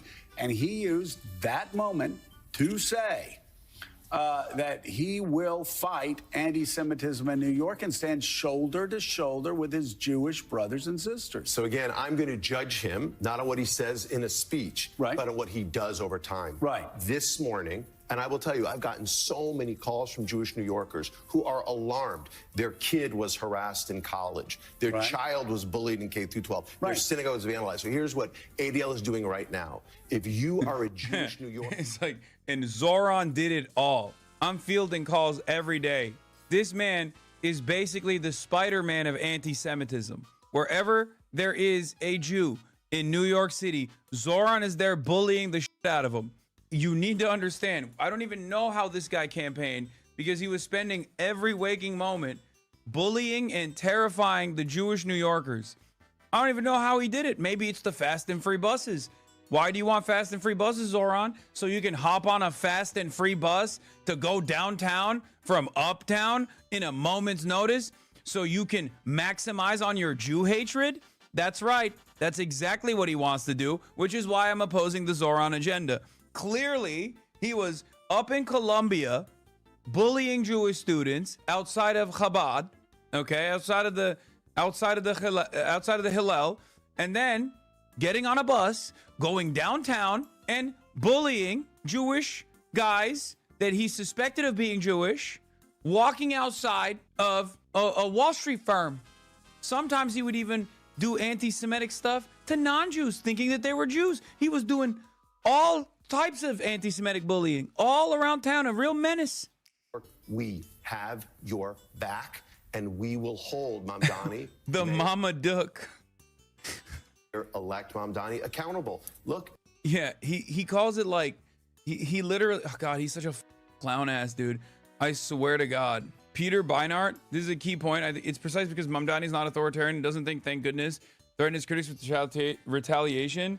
That's why the ADL focuses more on him than Trump. They fear Trump in a way that they don't actually fear Mamdani. No, that's not the reason. Peter Beinart is wrong about this. No, the reason why the ADL doesn't go after Donald Trump is because the ADL is a pro-Israel institution. That's it. And Donald Trump is the biggest dick rider of Israel. No, the reason why he's going after Zohran Mamdani is because Zohran Mamdani ran and won on a campaign in New York City without compromising on anti-Zionism and straight up saying that he was an anti-Zionist. That is unacceptable. That must be punished. It's about politics. This morning we launched a tip line at adl.org NYC. So if you are Jewish and you experience anti-Semitism where you work or where you worship or where you live, we want to know so we can track it. Well, and look, normally I'd be like, people are going to spam call this tip line with like fake allegations just to f with the ADL. Except I feel like Jonathan Greenblatt would literally use that to be like, see, anti-Semitism, it turns out, exploded in New York by 10 million%. They're going to take every fucking very clearly fake call that they fielded as like a super serious act of anti-Semitism. There has been anti-Semitism in New York that we've talked about time and time again. Yeah. This isn't something new because he got elected last night. Will you work with him? Will you sit and talk to him? Will you have him be a part of this process? He has said publicly that he will not work with the ADL and Jonathan Greenblatt. He said that, not me. Look, we're an yeah, because you suck. I don't know why he thinks he's literally the Pope of Jewish people or something. Bro, there are Zionists that don't even f with Jonathan Greenblatt, okay? What are we talking about? Like, he's not as bad as like Rabbi Shmuley, but there are, I mean, dude, you know who doesn't f with Jonathan Greenblatt? The former president of the ADL. The former president of the ADL thinks Jonathan Greenblatt is doing a horrible job. So like, what are we talking about? You think the former president of ADL doesn't care about Israel or doesn't care about anti-Semitism? No, he thinks, you know, you went a little heavy-handed and you actually destroyed what remained of like the reputation that the ADL must maintain if they want to at least get taken seriously and not be seen as like another vehicle for pro-Israel propaganda. This organization was founded in 1913. We work with mayors and governors and presidents irrespective. And why has he said he won't work with you? You have to ask him. But at the end of the day, yesterday, the Jewish community, Joe, the UJA and the ADL and the American Jewish Committee released a joint statement. And we are concerned because Jewish New Yorkers are alarmed. And what I can tell you is I look right at the camera. If you are a Jewish New Yorker, we have your back. We launched the Mamdani Monitor this morning. We are simply going. I think I've said this so many times, but I think one of the key things that Jonathan Greenblatt doesn't understand is that this is part of the reason why people hate Israel. Like, Americans are fairly selfish people. They're selfish people. They don't give a shit that, like, brown people are dying overseas. This is the country that did the illegal occupation and invasion of Iraq. This is the country that did it in Afghanistan. And it is because Israel is so flagrantly, so openly demanding fealty at every step and consistently annoying Americans that Americans are like, yeah, this is a bit much, I think. It's also ironic because the way he's doing this is also making people more anti-Semitic than they already are. That's the other thing. And when he gets to go on MSNBC and do this, it makes people more anti-Semitic. They're like, why the f is this guy who died and made this guy the anti-Semitism police? And also at a time, like if you're like a black American, right? You look at this and you're like, who cares? You know what I mean? Like you're looking at this and you're going like, okay, there's a lot of bigotry in the country, sir. I don't know if you've realized what's going on. Why is this supposed to be like a higher priority? If you're a brown American, you feel the same. If you're Muslim, you already know he's a racist piece of shit. So I'm not even getting there, right? So like, it just annoys people. It really makes, like, I don't know why the pro-Israel route has been for far too long, I guess, to be the most annoying person you have ever encountered. But I think The most entitled and annoying person you've ever encountered. Like, this is our strategy. This is my media strategy. I am going to be a nuisance and I am going to demand you get fired. That is my job. I'm going to demand you get fired. Like, even if people don't give a about Israel, at that point, people go, all right, yeah, maybe, you know, before I didn't really care that much, but now I do care. Now you made it something that is pissing me off. Track, again, not what he says in a single speech, but what he does. And at the end of the day, my goodness, I hope he is incredibly successful at fighting anti-Semitism. I hope he undertakes steps to keep Jewish New Yorkers safe. Right. But it is my job to make sure that every Jewish New Yorker isn't living in fear. That's what I want you to do. At the same time, you obviously you want to judge him by what he's saying now, right? And what he does moving forward, not a tweet in 2022 or 2023, right? So we will judge him on the people he appoints, on the policies he implements, and on the programs that he launches. I want to know, what's he doing in the education system? Will it be fact-based or politicized for our kids? Right. I want to know, Dude, you are obsessed, brother. He's like, is he teaching 2 + 2 = 4? Or is he teaching people how to be anti-Semitic? Every issue somehow ties back to like being pro-Israel. We must have compulsory pro-Israel education, please. And if you don't do that, it is the most heinous hate crime you've ever done to me. Are you going to see Israel are stoking anti-Semitism purposely? No, I've said that already.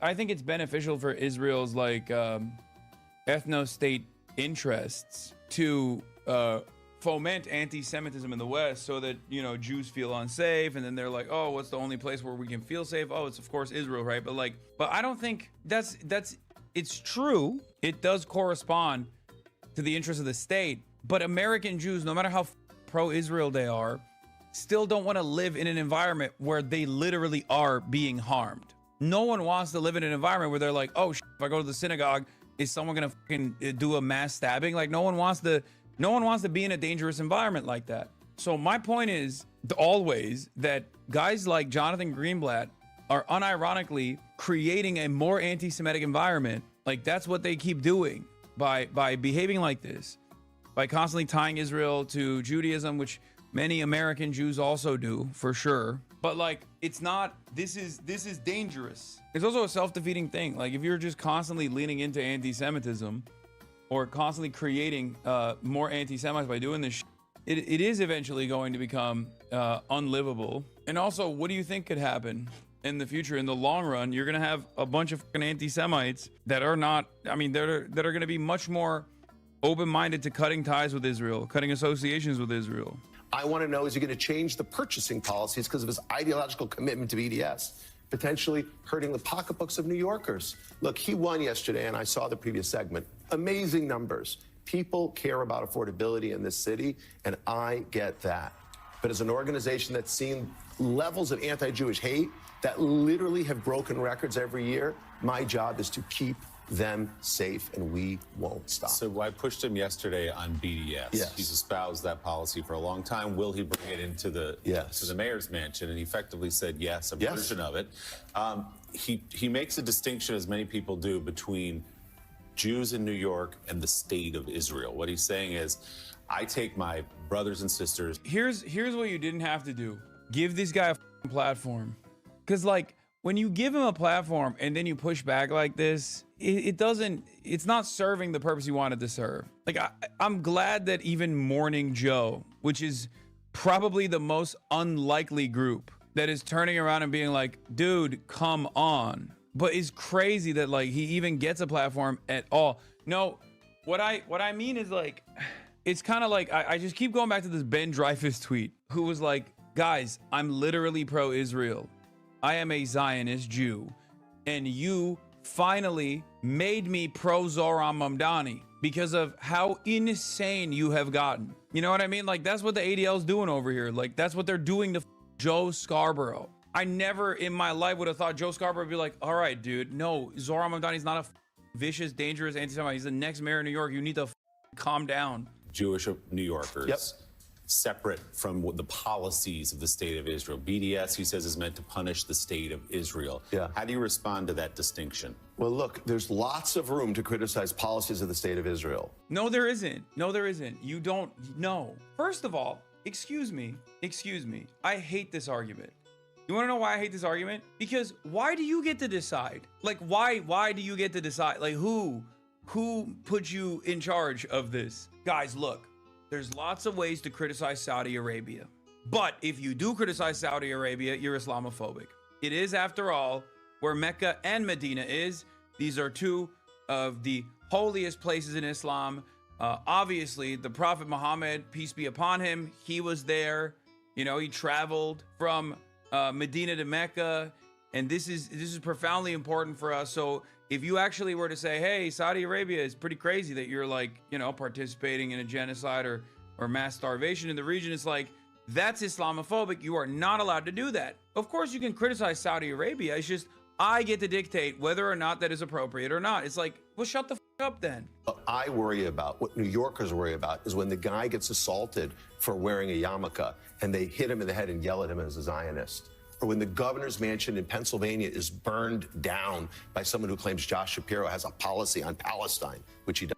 That's so disingenuous. That dude was literally experiencing a schizophrenic attack. First anecdote he gives, I have no idea what he's talking about, so I can't speak on it. Second anecdote is actually a famous incident, and he's just misrepresenting it. He's just straight up misrepresenting it, being like, oh, well, this is happening because it was an act of vengeance from a pro-Palestinian person or whatever the. It's like, well, you're giving the game away a little bit, Chief. Or when two young Jewish people are shot and killed outside the Jewish Museum by someone who yells "Free Palestine," or when an elderly person is firebombed in Boulder, Colorado. Like an 80-year-old woman, by someone angry about Gaza. We're all shocked, and we all find this abhorrent, and I'm sure that the next mayor would say the same thing, wouldn't he? You have to ask him. Well, I think he has said the same thing. I don't know. I think you have to. I think you look at the fact that he has gone to one high holiday service after another. He has talked to the Jewish community. That's not exactly right. He went to an anti-Zionist synagogue, which is like going to the black breakout at CPAC and saying you understand Africa.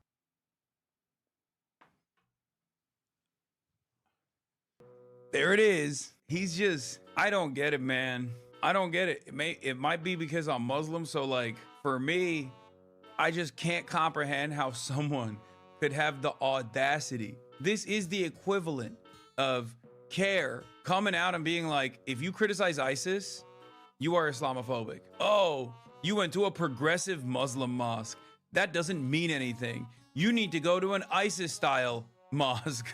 You need to go to like a Salafist mosque with a Salafist imam who is in agreement with my opinions that ISIS is good. Like, that's literally what it sounds like. Because to Americans at this stage, and I don't think Jonathan Greenblatt or still many Jewish Zionists, I don't think understand this, but to most Americans, they are literally looking at Israel like it's a violent force. The notion that Israel is this like beautiful, shining, glorious place in the middle of the desert that is progressive is gone.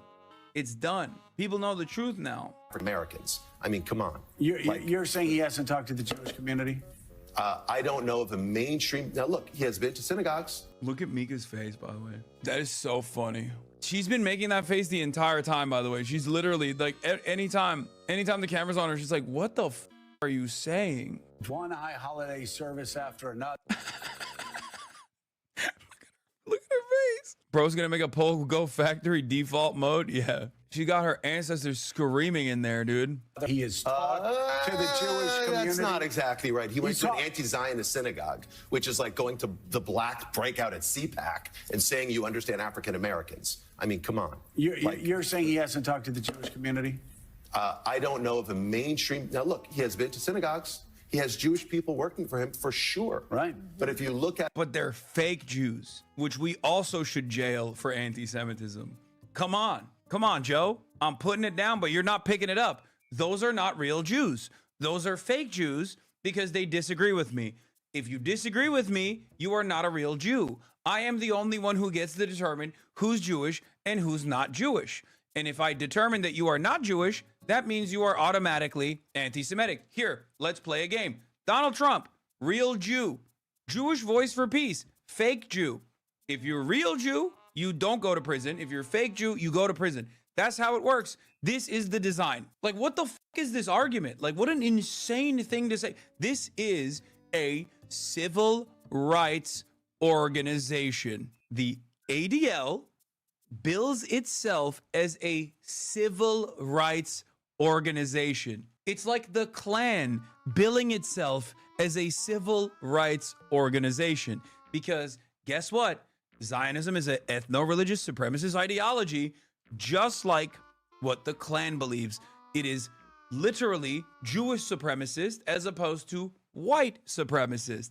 And that is the reason why it's this insane thing that you see on television that virtually no other group gets to do while maintaining the position of progressivism. Okay, that's it. I have yet to see him engage with any of those. Now, my hope is the mayor-elect will do so in the days and weeks to come. But in the meantime, but you're not suggesting that he supports the firebombing in Colorado. Never said You're not suggesting that he supports the firebombing. I never said that. But you know what? There's a lot. Let me be clear. There's a lot of blurring and blending here, Jonathan. And you know I love you, and you're on all the time, and I'm always a fierce defender of yours. But you seem to be like blurring a lot of things together and then looking into that camera. Look at this. God damn, he's cooking. Hey, call us. We're going to make sure that he doesn't support the. I say to Jewish New Yorkers, call us if you feel unsafe. Okay. I say to Jewish New Yorkers, call us if you are harassed. And so let me clarify. How about you calling his team, Mamdani's team? Or how about talking to people who may know him and you? Let's see if that happens. Reverend Al. Talk to Reverend Al. Maybe you guys can get together and have lunch and talk. Isn't that a no. Go up to Harlem. Talk right here. That would be great. Reverend Al will do it. Come here, talk right here. But I won't be, look, like I am willing to have conversations, hard conversations. Right. Because my job is to keep the community safe. But let me be clear, I'm not accusing him of those things. What I want to make sure is he doesn't create an environment where Jewish people are unsafe. He doesn't create an environment where globalizing intifada becomes a mantra. And if he does, we will be the first, as you know, right? I do. We'll be the first to call him out. Jonathan. Yeah, I mean, we should also note, polling last week, the Quinnipiac poll said he had the support of about a third of Jewish New Yorkers, and that many had said that it was about policies of the state of Israel. That is why they resonate, because they were upset with what they saw in Gaza as well. So that was Joe sort of anticipated what I was going to say here, is that why not use this moment is just a chance to have an olive branch, to shake a hand, to have a conversation with him and his team. Look, we criticize. Yeah, this is racist as bro. Nah. Brother, it's like telling a black man to shake hands with a Klansman. What are we doing? the reason why even a guy like Joe Scarborough is pushing back here, even though as a media trained guy, as like an old school Republican, right? I would never in a million years have imagined that Joe Scarborough would be pushing back against like the anti-Semitism czar on his own TV show. But the reason why he's doing that is because Jonathan Greenblatt is so unhinged that like even someone like Joe Scarborough, who I suspect is not the biggest fan of Muslims in general, is looking at the situation and being like, hey man, I think you're kind of racist. Because that's what this is. A lot of the fears of anti-Semitism coming from Zoran Mamdani is just racism. It's racist hysteria. And it's so annoying to just sit here and act like he is the civil rights hero over here. Like he's just a racist asshole. And at some point, we just have to be like, dude, I'm sorry, but you have to deal with that. That's a you problem, right? And this is no different than like a Klansman or a white identitarian going on television like Richard Spencer used to and talking about like how America needs to be a white Christian nation and that unfortunately miscegenation is a big threat to that agenda, right? Or saying that black people encroaching on our spaces is a big threat to the white Christian family structure that we want to design in this country. When someone says that, you immediately know that's just racist. You're like, no, you're insane. You're an unserious person. You suck my dick. That's un-American. But Jonathan Greenblatt can cynically utilize the marginalization status of Jews due to historic patterns of violence, anti-Semitic violence, so cynically to present himself as someone who is defending the safety of Jews while simultaneously just being racist. Like it's crazy. What am I supposed to do with that? He can't stop being Muslim, and I don't think he should stop being an anti-Zionist. So what the f***'s the conversation? You just want him to bend the knee. You want to get your rocks off and feel a sense of self-importance. Candidate Trump, and we have to work with the Trump administration. We've criticized candidate Mamdani, and we will have to work with him as the mayor. That's what we do at ADL. We don't play for the red team or the blue team. We're the umpire who calls balls and strikes. What do you want him to do? Good question. I would like to see the mayor elect. Yeah, that is a good question. I would like for him to no longer be Muslim. I would like for him to no longer scare me. And why does he scare me? Because he's Muslim and he's anti-Israel. So one or the other has got to go, if not both. If both, then that's the best option. Live up to what he said last night in terms of being there for every Jewish New Yorker. So what does that mean? Confirm there will be no extremists in his administration. Confirm that he will not bring politics into the education system for K through 12 kids. I want to make sure that the people... I really hope there's extremists in his administration. Yeah. Because from his perspective, he means like, remember, he doesn't mean Nick Fuentes, okay? He means people like myself. He means Linda Sarsour. When he says like, oh, no extremists, that's what he means. He means anti-Israel people. And it's like, you don't get to determine that, bitch. Oh, you see this? Ted Cruz is reposting Drew Pavlov, who's like taking clips of me talking to Raina. Hasan Piker just went full mask off at the Zoran election victory rally, declares it a tragedy that the USA defeated the Soviet Union in the Cold War. AOC embraced him on camera just 2 minutes before he said this. Why are these guys still doing this? Like, who is this for, brother? Who's like, wow, we really got to purge these dangerous radicals from our ranks in the party? Done. What do you think it means that this guy ran as a socialist? Doing it like now, after like every norm in American politics is just shown to be like, no one gives a shit. The Attorney General, my favorite politician in the country is the Attorney General Jonestown in Virginia, J. Jonah Jameson, baby. Okay, Who? Jay Jones. Yeah, I love that because that was my biggest lock when we were looking at the text message when they first got released, and I was like, I think liberals are gonna look at this and go, I don't give a. I'm voting for him. No, you cannot subject them to all this and then be like, why won't you rebuke Jay Jones? Yeah, I found out so much great stuff about him these last couple days. Yeah, 2 bullets in the back of the dome, Jones. Did you know that he got dinged for doing like 116 in a 70? Oh yeah. And he got community service, and his community service that he did was volunteering for his own PAC. Yeah, respect. I love him. Yeah. I love the guy. I like that he's also going for attorney general, which is like that's got to be a ding on your stainless reputation as like the top cop. And he's like, nope. Liberals are like, nope. This administration cut our salaries if you're a federal worker, or fired half of the workforce that live in Virginia, and then they've been starving the Virginians for the past month, and also doing, you know, decadent displays of like the Roaring 20s in Mar-a-Lago, and every liberal's like, no, I want Jay Jones. Yeah.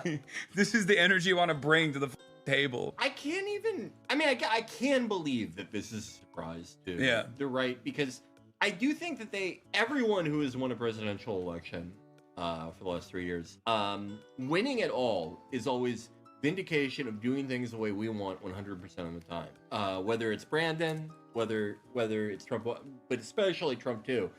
And it started in 2016, but this idea that just like polls are always unconditionally wrong for whatever reason, that comes from either people who like don't read very many polls, or like can't differentiate between like high quality ones and shitty ones. The results of 2024 were like pretty in line with most high quality polls, but they have repeated that so much. They probably going into this were probably like, it's gonna be like last time. They're all gonna eat shit. We're gonna win again. Yeah. Everyone loves this shit. Yeah, but it's like, you know what this is? This is the same shit that the Republicans are pulling off, even though it's like a little bit different. But it reminds me of like when the Republicans were like, well, we're canceling you because you did it to us, libtard, right? Yeah. And they would like try to justify it that way. And now liberals are like, okay, well, you set the table, now dine on this shit. Like, what do you mean? That you can't turn around and like you said earlier, like promote AI slop videos about like random immigrants getting kidnapped and being thrown into a concentration camp, and then turn around and be like, I can't believe this is what they're saying about us. Like, you can't do that. You set the standard, and liberals are responding in the same way. But it is pretty funny because the best part about it, the person who leaked it lost her race. I love that. The person who leaked the text messages lost her race to a Democrat, which is awesome. But yeah, they say nice things about everyone law. If those guys die before me, I will go to their funerals to piss on their graves, send them out awash in something. Jay Jones, 3 people, 2 bullets. Gilbert, Hitler, and Pol Pot. Gilbert gets 2 bullets to the head. Spoiler, put Gilbert in the crew with the 2 worst people you know, and he receives both bullets every time. Jay, please stop. I love that. I love these. My favorite thing about these has always been how like the friend is like just trying to give him like an offering.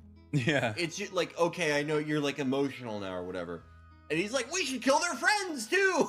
Like he is pot committed. Yeah, no, he's going crazy mode. Yeah, and you know that like the day these came out, his chief of staff and everything, they were like, what the Jay? And he was like, what? No, I do think there's something wrong with him. He is legitimately a lunatic. Just like, because you probably shouldn't text something like this to a Republican ever, okay? Yeah. Like, I'm not going to sit here and be like, oh, no one has any weak moments or very angry moments, right? And they just like say some that they don't believe or whatever. But like it does kind of, he's the liberal driller. Yeah, no. He is. We could probably place him in Florida. Yeah. In that Prius. Yeah. No, yeah. I mean, this does show, like, to say this is someone who you know, like, almost has like a political obligation to leak this. Yeah. That is the sign of like an insane person. Yeah. You weren't simply asking questions and you know it. I genuinely was. I wasn't attacking you. I was trying to understand your logic. You weren't trying to understand. You were talking about hoping Jennifer Gilbert's children would die. Yes, I've told you this before. Only when people feel pain personally do they move on policy. That's like a Stalin quote. That's awesome. Yeah, there isn't. I point blank asked you more than 3 times, and you dug in that you meant it. I honestly am questioning a lot today. I mean, do I think Todd and Jennifer are evil and that they're breeding little fascists? Yes. He's like... The best thing Because like Jennifer, I asked like Spencer, he's a producer on her show, and he grew up in Virginia, and we were like, who the fuck is Jennifer Gilbert? And he was like, an extremely unimportant house. Like what was it? What member. triggered this? Like, was it? I thought that it was because like there was like a gun violence incident or something, and she was like in opposition to gun control or something. Like that was the story that liberals were trying to put together. This still goes above and beyond. No, I don't even think it's that. Like it was. Jay Jones would send Republicans to concentration camps, I think, or like to re-education camps. Yeah, he would be on board with that. I think Jay Jones, American Perone, Mavis Baugh, his lovely wife, the American Evita. I think. He's John Brown. He's like he has like the body language of an insane guy. Yeah, the blood of the tyrant shall water our fields. Like that is like, I'm telling you, every leftist or hammer-sickle account on Twitter is like, oh, these guys are betraying the revolutionary vanguard because they want fast and free buses or whatever the they're sheepdogging everybody into the Democratic Party. Our movement is over. But then liberals are just like, yeah, we should just start arming every liberal so they can start shooting Republicans. I don't know what the is going on. I think it would be easy, maybe not easy, but doable to like bring Jay Jones along on some issue, like hey, you know who have grandkids? all the electric companies. Let's nationalize them. That's like killing them. Yeah. Let's same thing with all private healthcare in America. I think that is, you could probably get him to go along with like a lot of good things. Yeah, this is a crazy. Yeah, that is the look of a nut. But also, he is black too, which is like extra crazy because like you don't get the same like breathing room in a white electorate. Yeah. If you're also a black guy who said this, you know what I mean? Like white guys, as we've seen from Grant Plattner, can be quirky. Yeah. And can sometimes do a little shore leave in Split in Croatia and get a totem cough on their chest, and liberals seemingly don't mind that. But like when you're a black dude on top of that, it's like, that's crazy that they were just like, nah, it's fine. I'm just like, people of all races like freak out, everyone has their own way of freaking out, but the way he did it, it's like, it reminds me of the way that like an extremely like bullied white nerd does it. We were like, oh, holy he does give off a little bit of a school shooter vibe. But there's a confidence that, I mean, if he didn't win, like, this would still be funny. But the fact that he won makes it hilarious. So much funnier. It makes it hilarious, and it makes it like a lot cooler, honestly. Because if you do this, you like each, okay, whatever. If you win by 6 points, or however much he won, boy. Yeah. He had a decisive victory. Cool. Yeah. There was a point where he was actually outrunning Abigail Spanberger. Where I was like, that's insane. I would have given anything for him to beat. Yeah. What now, Matt Iglesias, with your moderation? It's Jay Jonestown, bitch. There's another thing we talked about on the episode. There are Jones Trump counties. So there's enough voters. There's like 3 or 4% of voters who are like, kill me. Like, you should kill me and my kids. No, there was a text. No, I saw someone there was talking about their Mitt Romney parents, like their grandparents, right? Yeah. This Republican was crying on the timeline and leaked the text message they had with his Mitt Romney voting family members who were like, they want to kill you. Like, Jay Jones, you voted for him? Like, he said he wants to kill you. And they go, oh, well. It's awesome. Oh, my God. They're just like, yeah, if it's not Trump, I'm on board. I don't give a what they're saying. This blows out Ruben Gallego. Like, I think in a national... Oh, here it is.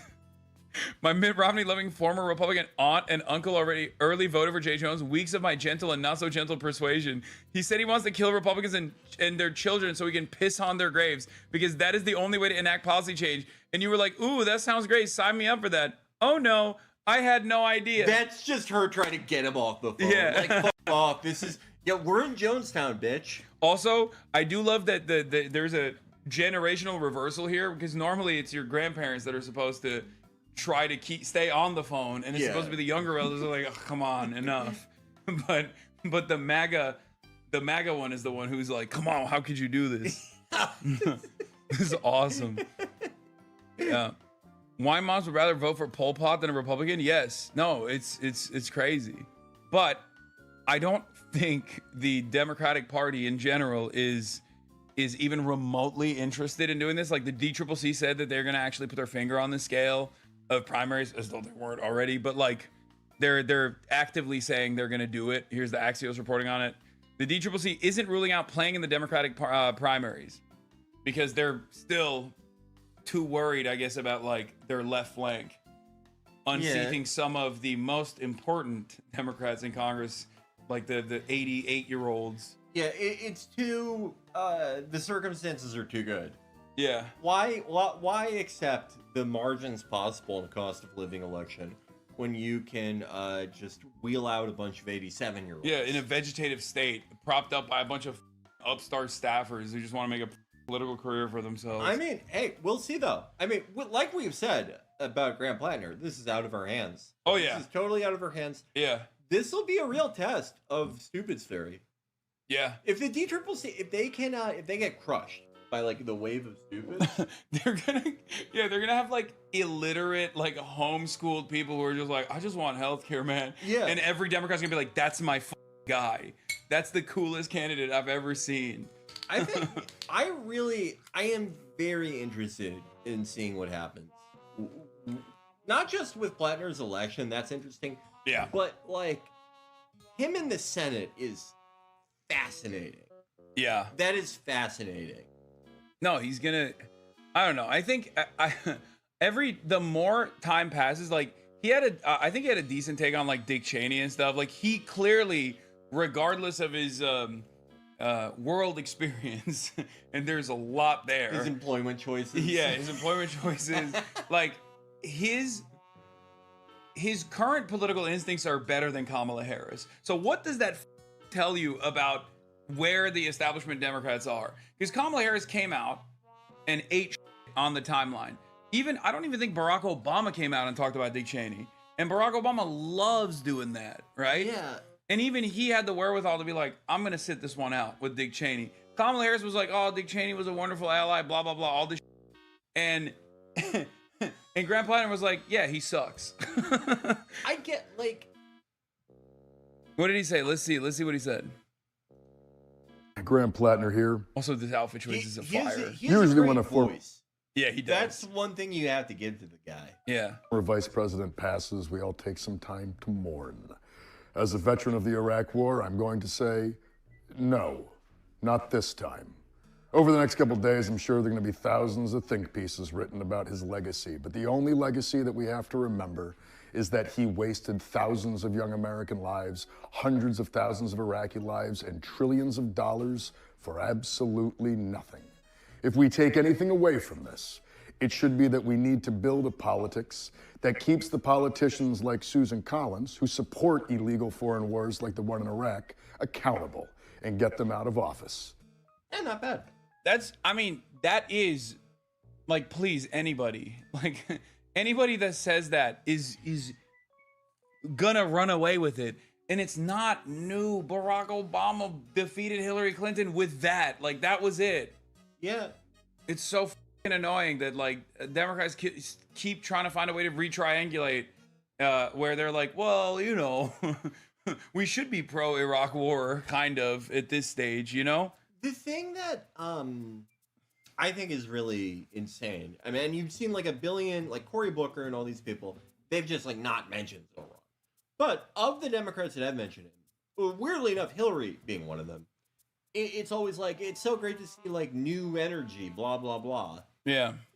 The thing I think like the biggest takeaway with Zoran, besides Israel, besides the fact that like he had a lot going for him, it was a brilliantly run campaign, and he's as good of a communicator as someone can really be. Yeah.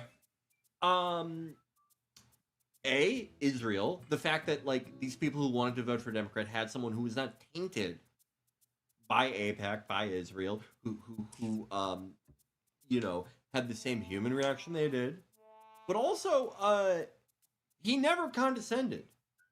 There were like memes and bullshit around his campaign, but he was never doing them. He was never doing them, and the Democratic style of communication since 2024 has been so weird because it's always like, okay, I'm gonna try to appeal to all the stupid people. Hey, stupid people, do you want to like buy a truck? Vote Democrat, like Ruben Gallego did. And it's like you realize they can hear the thing you're saying before. Like they can see how cynical this is. Maybe not everyone in the world. Maybe not every voter in America fully gets the contours of every policy point or everything with Zoran, but they like that he didn't get on his hands and knees and go, I'm gonna put all the money in a cookie jar. Yeah, or even like, I mean, Zoran's new, so he has that benefit to him. But like when Democrats go back on previous positions that have been established as like the Democratic Party line on immigration, to be like, to turn around and be like I think your assessment on this is really good, where you say like, you look like you got caught doing something bad for no reason, when you go, oopsie, maybe we want to build the wall ourselves actually, and Donald Trump is actually hypocritical. He's not being serious about being the real immigration, the immigrant destroyer. We're the immigrant destroyer party. It's like, no one thinks that. Everyone thinks you lied for the last like 2 decades or 3 decades about how this is a nation of immigrants. And it's also a stupid position, because what do you think is going to happen when the Trump train starts rolling and those train tracks are directly going to concentration camps?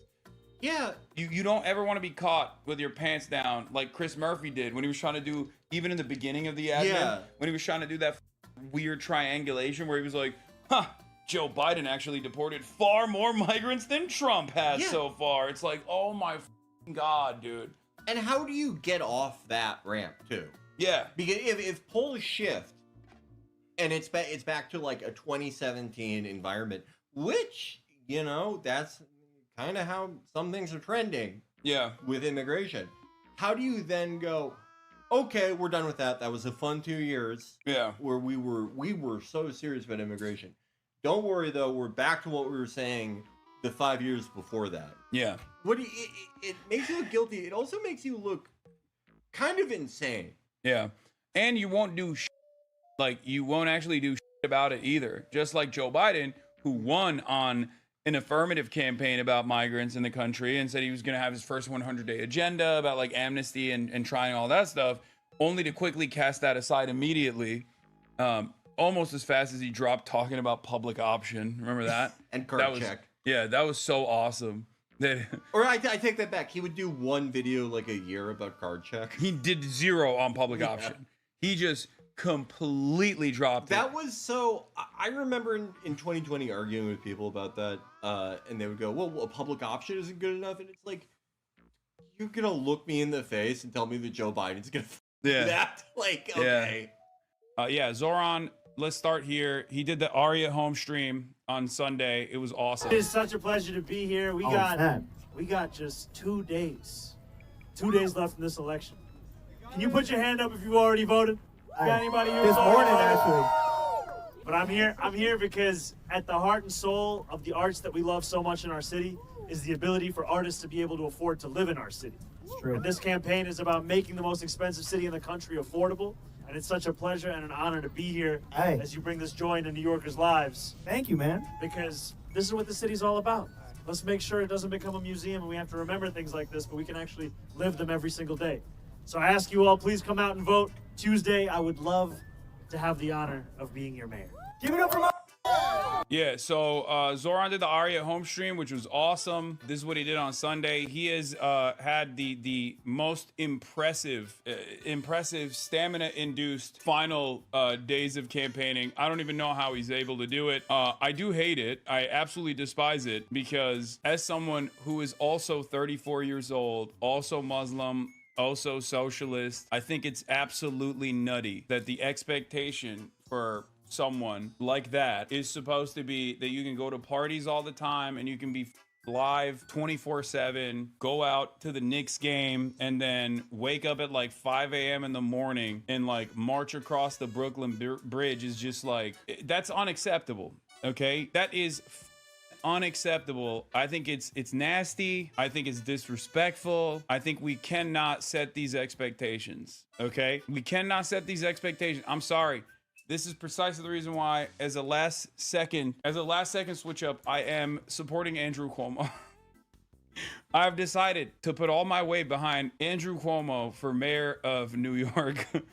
It is f***ed up, okay? It's unacceptable, and yeah, I can't comprehend it. Here's Zara on the campaign. It says trying to keep up with Zoran over the last 72 hours. I don't know how the people are doing it. I don't know how his campaign is doing it. I don't know how Zoran is doing it, if we're being real. This is diabolical as shit.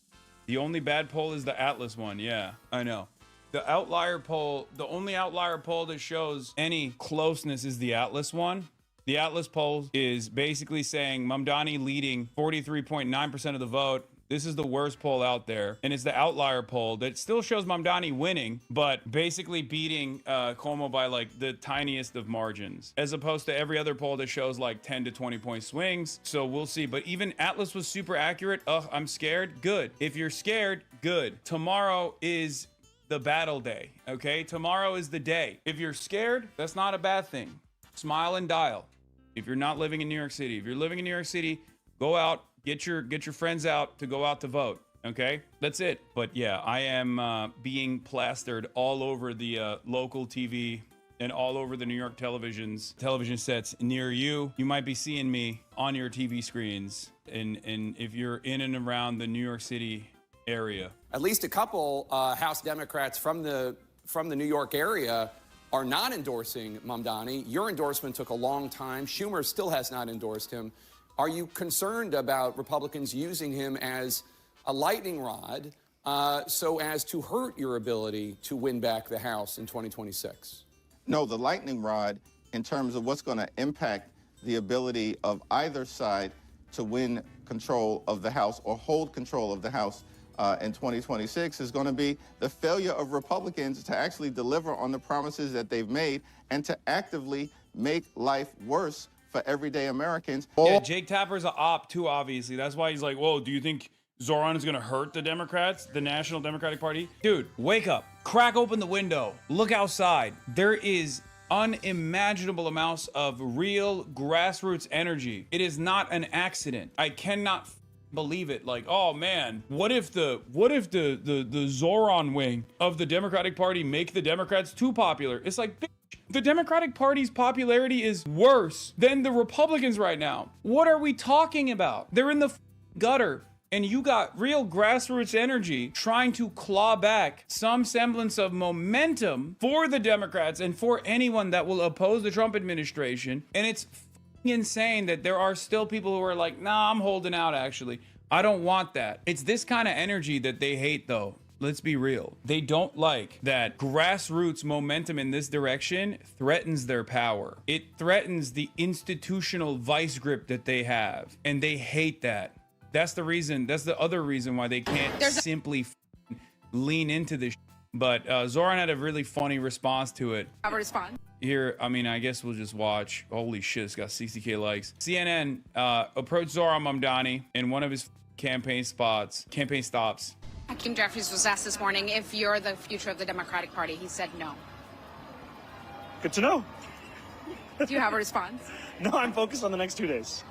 Do you think you're the future of the Democratic Party? I don't dare predict the future. That's why I'm out here canvassing to deal with my anxiety to get through the tape of the future of 9 p.m. on Tuesday.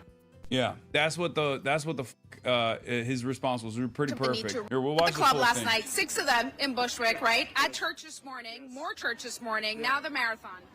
Look, we've got 2 days left. We have to try and speak to every single New Yorker we can find, whether they're at the club, whether they're here at the marathon, whether they're at church. They're all New Yorkers who are struggling to afford this city. They deserve a mayor who sees them for what they are, which is the people that should be served by City Hall, not actually sacrificed by them in the pursuit of personal freedom from the Donald Trump administration. You talked about the need to run through the tape. Are you feeling confident? And are you feeling confident that you can break that 50? I am feeling confident, but I'm not feeling complacent. I can tell you that having run this marathon, the final miles are the most difficult ones, and I am thankfully in a better position than I was when I was running it in terms of this race. But we know that today it comes down to how many doors do we knock? How many calls do we make? How many people go out there and vote? And so, as incredible as this is, the best parts of the day so far have really been speaking to canvassers, because those are the people who are on the front lines of spreading our message that the most expensive city in America doesn't actually have to be this hard. It can actually be affordable. Last question. Yeah. How will you try and unite the community, unite New Yorkers? This has been a somewhat divisive race. There's been divisive rhetoric. Yeah, not on his end. The f has he done? No, actually, like, this is what's so frustrating about this conversation is, like, he doesn't talk about how he's gonna be only a mayor for, like, specific New Yorkers at all. As a matter of fact, he constantly says, I'm the mayor of all New Yorkers. I love New York. I live in New York. This is what I care about. I want to make the city more affordable for everyday New Yorkers so they don't have to leave the city. The only reason why Zoran is divisive is because he's Muslim. That's it. That's it. He's a Muslim dude who holds, remember, the majority opinion on Israel. And not just like the majority opinion for the Democratic Party, because he owns the overwhelming majority opinion on the Democratic Party side. He owns the overwhelming majority opinion on the independent side. And he owns the majority opinion on Israel in general, even amongst when you factor in the Republicans. So what has he done that is even remotely divisive? What has he done that is even remotely divisive? What has he said that's even remotely divisive? Nothing. Not even a little bit. The only thing that could be considered divisive is that he's doing all this while being Muslim. That's it. Maybe he's divisive to the corporate interests and the corporate donors, the real estate lobbying group and billionaires. He's divisive for those who want to maintain a stronghold of pro-Israel sentiment in New York City. But that's not the majority position at all. Just like the majority position isn't the rich should keep getting richer in this city. From some of the other candidates, how do you unite everyone if you win after Tuesday to make sure the city can come together? I'm going to make it clear that I'm looking to lead the entirety of this city. All 8.5 million people who call it home. I don't care if they voted for me, Andrew Cuomo, Curtis Lee, or didn't vote at all. They're all New Yorkers. They deserve a mayor who's committed to the work of ensuring this is an affordable city. And I'm looking forward to continue to speak to every single New Yorker about how I can earn their trust through the work that we do, which will be to deliver an affordability agenda. How many Red Bulls so far? None today. It's just adrenaline. But probably gonna have one later. Thank you, guys. I can't stand it, man. I can't stand what they're doing to this man. It is so fucked up. Obviously, I try not to add myself to or my own personal feelings on this when covering campaigns like this, but it's just like it's very hard not to, especially given the demographics here, given the background of Zoran Mamdani. But it's been really to observe, you know? And people say, oh, like, look at him smiling all the time. It's like, you got to do that, man. You understand? You have to do that. Weaknesses, any sort of weaknesses are highlighted. Any sort of blemish is turned into this like incredible thing. It's turned into this incredible force. It's so frustrating. I cannot believe he's been able to white knuckle through this entire thing. Brother, think about it this way. Like, it's not a secret that a lot of the people that Zoran is close to, including his family, including his wife, including his father, including his mother, have been hyper scrutinized in a way that you never see, in a way that you never ever see in any other type of campaign. And he just has to sit there and white knuckle through it and smile through it. Because if he were to turn around and be like, what the do you mean, like, you're bringing up my father's academic pedigree into this conversation, or his like or his actual teachings, like his actual work into this conversation? Like, what are you talking about? This is like insane. People would pounce on it. You just can't fight back, because if you do, then the subject matter turns into, why is this angry socialist Muslim so angry? You know, whatever happens tomorrow, never forget that this doggedly positive and hopeful campaign in every way, a fight for basic dignity and joyful celebration of democratic pluralism was relentlessly denounced by political and media elites as something sinister, dangerous, and violent. It's so crazy. When he's a mayor, it's gonna get worse, though. I mean, it's a little bit different when you're in that position. I think it will continue, but I think after a while, those attacks soften. I vote for you. Thank you so much. Thank you. I just tell my wife you're here. Thank you. Please give this to her. Thank you so much. How you doing, brother? I'm happy to meet you. How you doing, brother? Love you too. Thank you. Thank you. Walaikum salam ji, kaise ho? Thank you ji. आप vote किए अब तक? I'm 67. I retire. I cannot retire. What are you gonna do when you retire? My payments are 25 years. You're gonna work until you drop dead. Exactly. You're gonna work. Easy. How you Easy. doing? We need this man. This is a signature hug. He's a strong guy. How you doing, brother? For South Asians growing up in New York City, taxis were one of the ways we would see ourselves as part of the fabric of the city. Thank you, brother. Thank you. As much as taxis have been celebrated, as much as they've been woven into the most prominent examples of what it means to be a New Yorker, or the films and the books that we all love about the city, I watched, as did many New Yorkers, as driver after driver was trapped. Thank you, brother. Thank you, inshallah. Debt peonage, and their struggles were simply overlooked by politicians. You know, it's time to also speak to New Yorkers for whom the workday starts at night. It's time to actually look to represent them. I just wanted to say hi, but so many cameras. It's all good. Yeah, Whatever you're doing is good, man. Thank you, brother. God bless you. Thank you. I appreciate you. Hey, Mr. Mandani, nice to see you. You're gonna be Ben. You're gonna be next mayor, Mr. Mandani, next mayor. Hey, Mr. Mandani. I love you. We miss you. We cannot wait to win the next mayor. I started at 8:30 and I quit at 8:30. 8:30 in the morning, 8:30 in the night? Right. Yeah. Yeah, 9:30 to like 10, sometimes 9:30 in the morning, 10 p.m. tonight? Yes, sir. Yes, sir. I started like 1:30 to like midnight. Soon. Let's speak. If you vote. Thank you. I love you. Thank you. I love you too, brother. Nice to meet you. He's just excited to see you. You guys taught me how to campaign. Oh, yeah. Now imagine if he had institutional backing from the start. Imagine if his background wasn't, like called into question with regular frequency.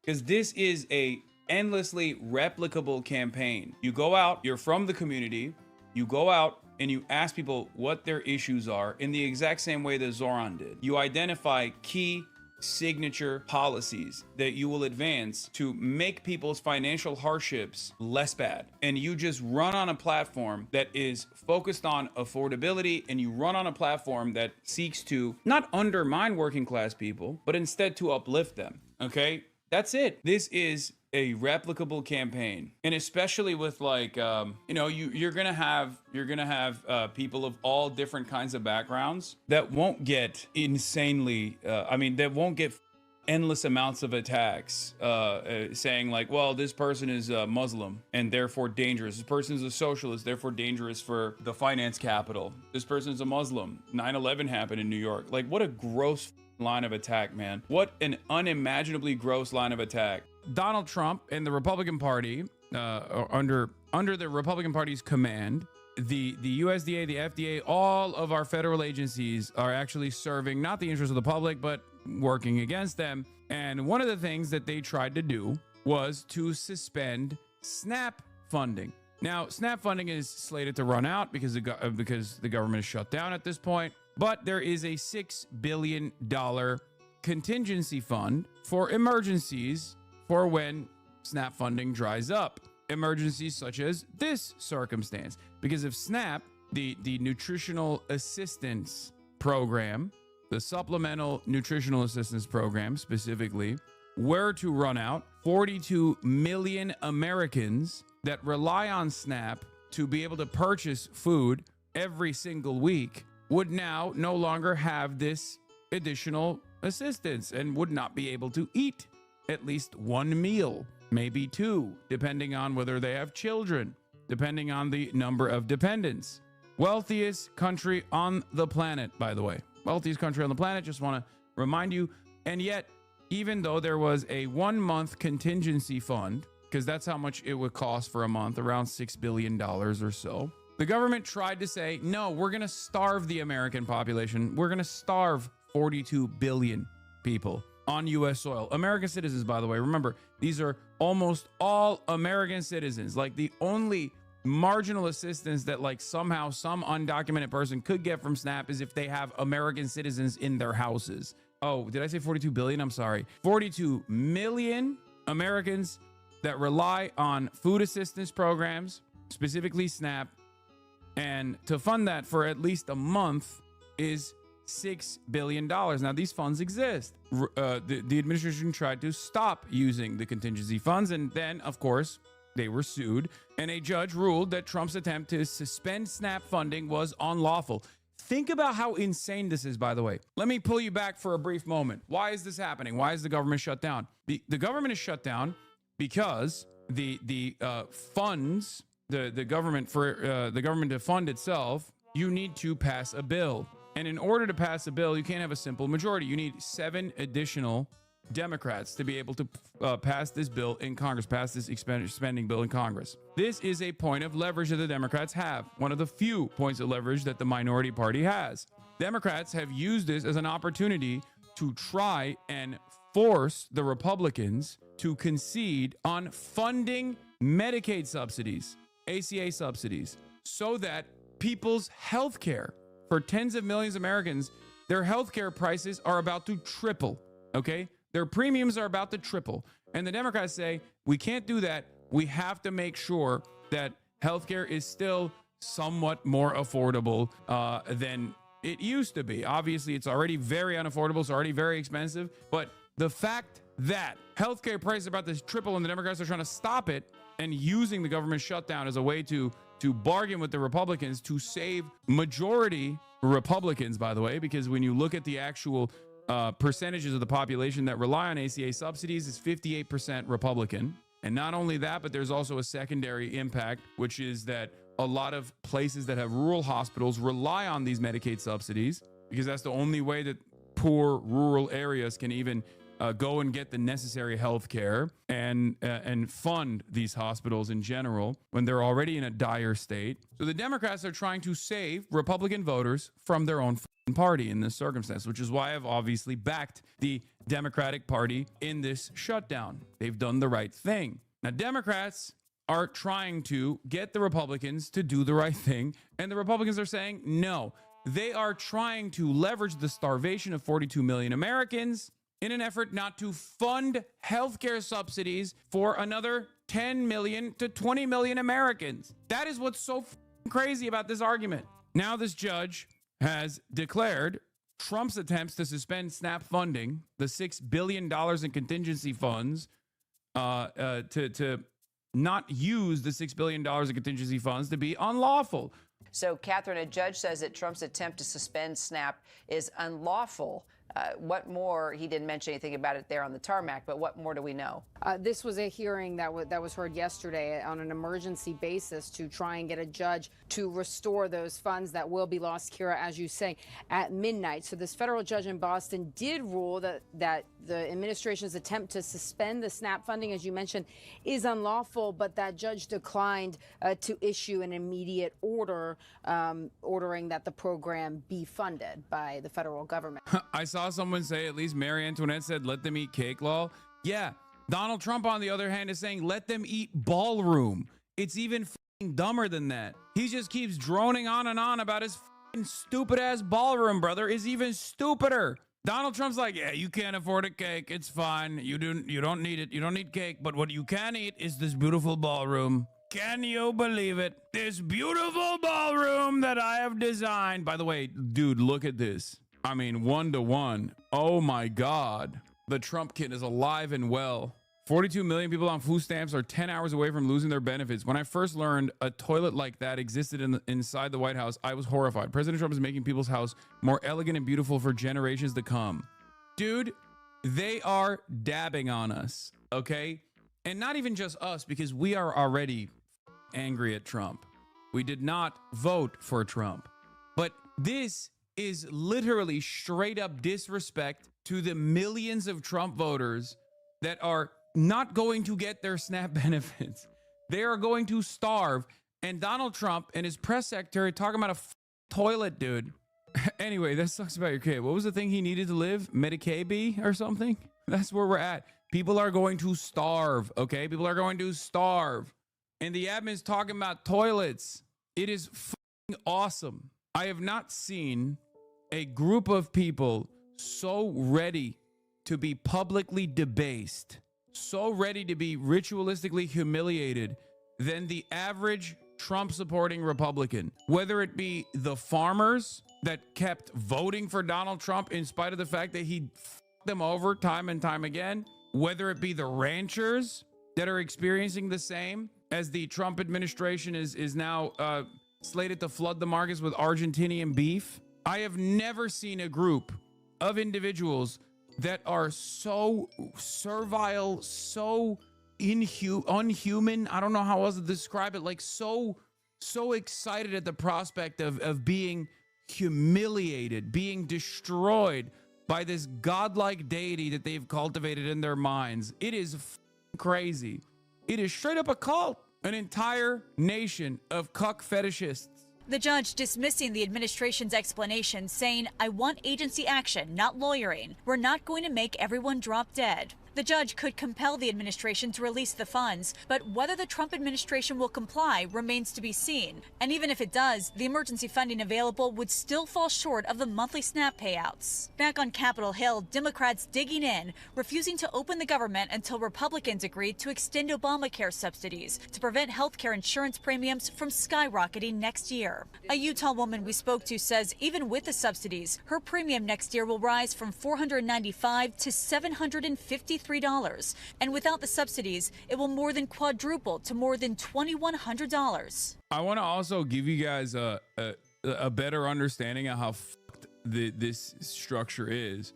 Are you ready for this? Because a lot of people go, "Oh, why are my tax dollars paying to I don't know, feed the people who are hungry?" Which is, if you're an evil villain like that, if you are straightforwardly an evil villain such as that, the average American taxpayer spends $36 per year for the SNAP program. $36 comes out of your pocket if you're an average tax-paying American citizen. The average American taxpayer, however, spends $670 per year on corporate subsidies.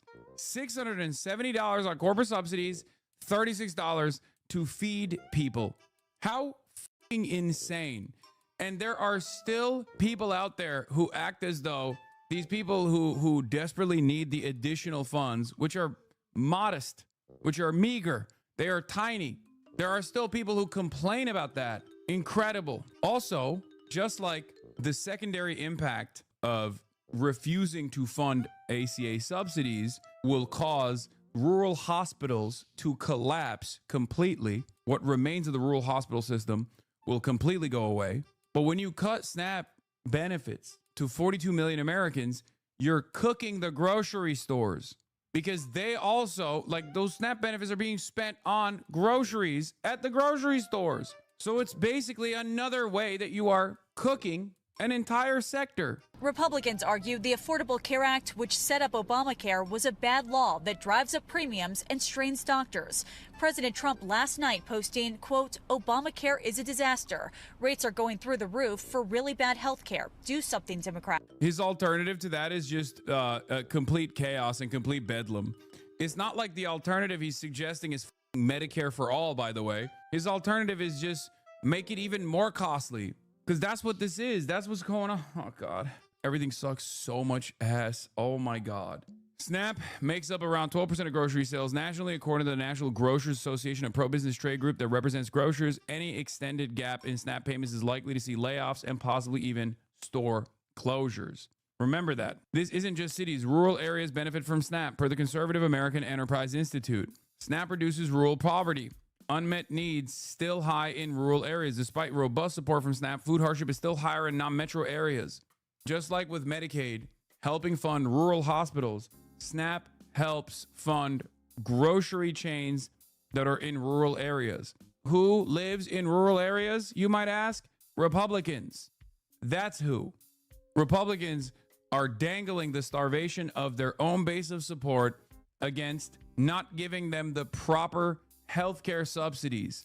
Okay, it's f***ing insane.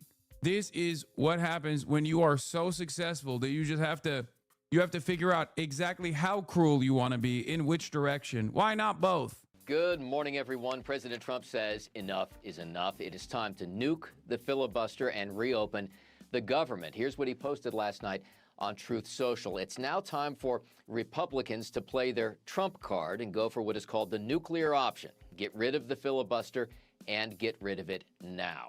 That would allow Senate Republicans to reopen the government on their own, even though Senate leaders generally don't like the idea of ending the filibuster. But pressure is mounting. Troops are getting paid today after the Pentagon shifted some funds around, but federal SNAP benefits run out this weekend, and we're already seeing major flight disruptions in places like Orlando and here in Washington. Look, it could be a disaster. It really could be, because at that point you're talking about people have missed 3 paychecks. They've missed 4 paychecks. What happens when pilots start not showing up for work because they're so focused on paying the bills they can't fly the plane safely? That's going to lead to massive delays. We want people to be able to get home for Thanksgiving. Okay, then give the people the ACA subsidies. Give the people the ACA subsidies. What are we talking about? Whose fault could that be? Who controls the entire government, I wonder? It's f***ing nutty, dude. Staffing issues at major airports causing gridlock in the skies. The FAA forced to slow air traffic around Chicago, Dallas, Fort Worth, Philadelphia, Jacksonville, and others as some air traffic controllers working without pay for weeks call out. And this morning fears a hunger crisis is now on the horizon. SNAP food assistance, a lifeline for roughly 42 million low-income Americans, now set to run out of money by the end of the week. It's time to call on people to donate.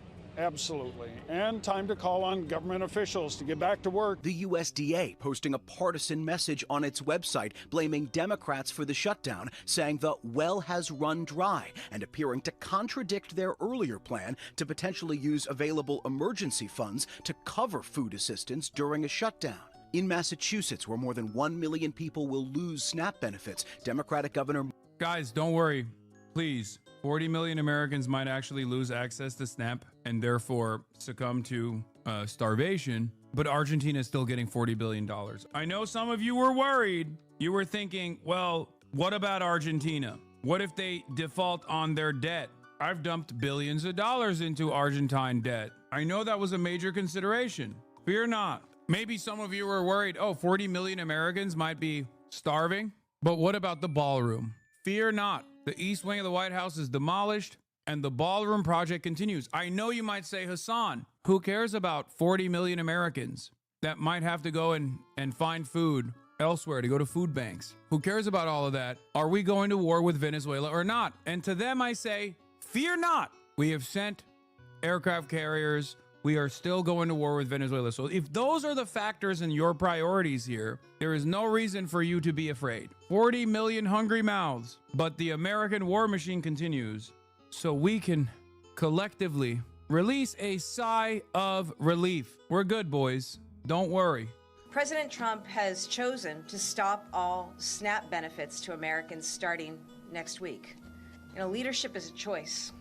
And sadly, President Trump has chosen to take away food from people all around this country. And in Michigan, families also bracing for the worst. With more than 1 million SNAP recipients in this state, too, food pantries asking for donations to meet demand. We have over 1.4 million recipients on the program here in the state of Michigan, so there will be an influx of more people coming to our food pantry lines. On Capitol Hill, no end in sight to the stalemate. Democrats digging in, demanding Republicans negotiate on expiring Obamacare tax credits before premiums skyrocket for some 20 million Americans. Republicans largely united, saying they won't negotiate until... Oh, nice. No, that's chill, man. Republicans showing that they are refusing to negotiate with the Democrats when the Democrats have any leverage whatsoever. That certainly gives a lot of assurance to the minority party that you guys will, in good faith, negotiate with the Democrats when they have zero leverage. Okay, that makes sense. I mean, but that's populist Josh Hawley, chat. I like that in the United States of America, while our foreign adversary China is building massive bridges, inventing new types of bone glue, creating flying cars that they're actively trying to commercialize. We have the majority controlling party refuse to offer healthcare subsidies to tens of millions of Americans in an effort not to triple their healthcare premiums. And the only point of leverage here is whether or not 40 million Americans can be fed. Like, the only reason why the Democrats are making a big stink about this is unironically so that the Republican voters don't get cooked by triple the cost of their healthcare premiums and just get kicked out of coverage. That's what this is for.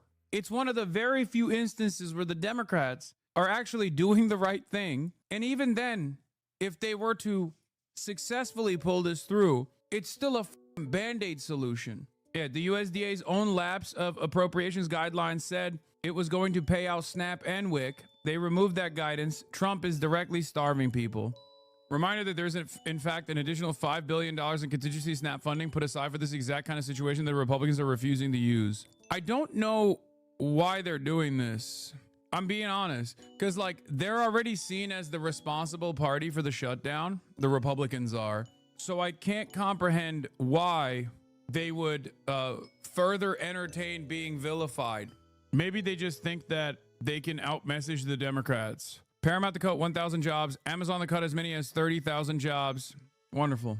Someone in the chat, as I'm in the process of describing 40 million people starving, turned around and said, well, let's not point the finger of blame at our politicians. I assume that was a take on the drama, right? Like, that's what you were trying to do.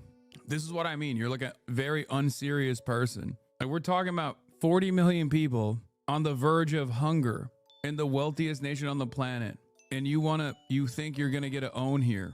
SNAP isn't replaceable by food pantries. It is a joke to act like hundreds of dollars a month versus expired bakery items and canned beans. Yeah, no, it's absolutely not a replacement. The Trump admin found $20 billion to bail out Argentina, but refused to tap into $6 billion reserve fund to provide vital food assistance to 42 million Americans. They're using food and hunger as leverage as they hold the government hostage. It's sickening.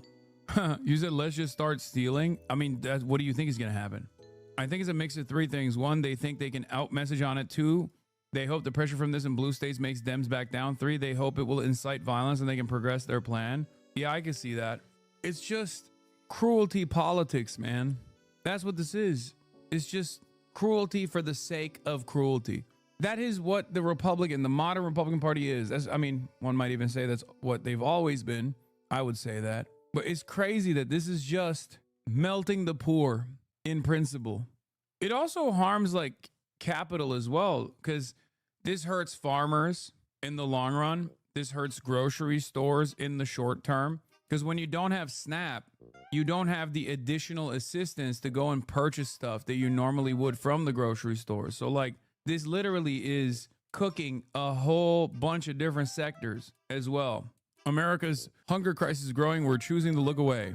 States are sounding alarm bells that SNAP benefits will run out as soon as next week, and I can't stop thinking about Ruben and many others in his position. Ruben De Silva, a 79-year-old retired accountant who lives alone in New York City, experiences when he tries to prepare a meal or go to grocery shopping since his cerebral hemorrhage. His story reflects what I see every day. Older Americans are going hungry behind closed doors. And while we're focused on the immediate crisis the government shutdown posed, we're already lost something far more permanent, our ability to see the next crisis coming. Last month, the Trump administration canceled the USDA's annual Household Food Security Report, the only national data source that measures hunger by age, disability status, and household composition. For the first time in 30 days, America will no longer track hunger nationwide. Without that data, millions of older adults like Ruben will vanquish from the view as the social safety net continues to collapse around them. That decision could not have come at a worse time. Beyond the imminent threat to SNAP, benefits have already been slashed in the long run by leaders in Washington. Meanwhile, inflation and new tariffs continue driving costs higher. In New York, grocery prices have risen more than 50% over the past decade, far outpacing wages and fixed retirement income. Those in need, including older Americans, are hit hardest by these cuts. I will say one thing. American stability, in spite of some of the worst aspects of capitalism, has always come from food and food prices in general. For everything that this government does, for all of the glaring, obvious, telltale signs of economic volatility, economic instability, the one aspect of American existence is that you can at least like purchase bread. You can at least fill your belly. And even that increased in prices. And it led to overthrowing Brandon. Inflation was a major factor in Biden losing control. Inflation played a major factor in Donald Trump winning the election. That's some third world cope. Really? I don't think you've ever seen true hunger. We have experienced it in the Great Depression. I don't think you understand what happens. We're not talking about just like Oreos or treats. We're talking straight up any kind of food. Every single revolution against monarchs has come from this. When a government can't feed its poor, when a government refuses to feed its needy and poor and tireless masses, it will no longer be able to continue its mandate of governance. Yeah, people in my country say this. I'm saying people in the third world say, at least we have bread. Oh, you're saying that's the cope that people in your developing nations say, at least I have bread. I mean, yeah, America is a third world country with a Gucci belt. This is true. But now the Gucci belt is coming off, is my point. My dad is on SNAP. This is his main source for food because he's 65 and disabled and cannot work. Like, this is what he has, and I'm extremely worried.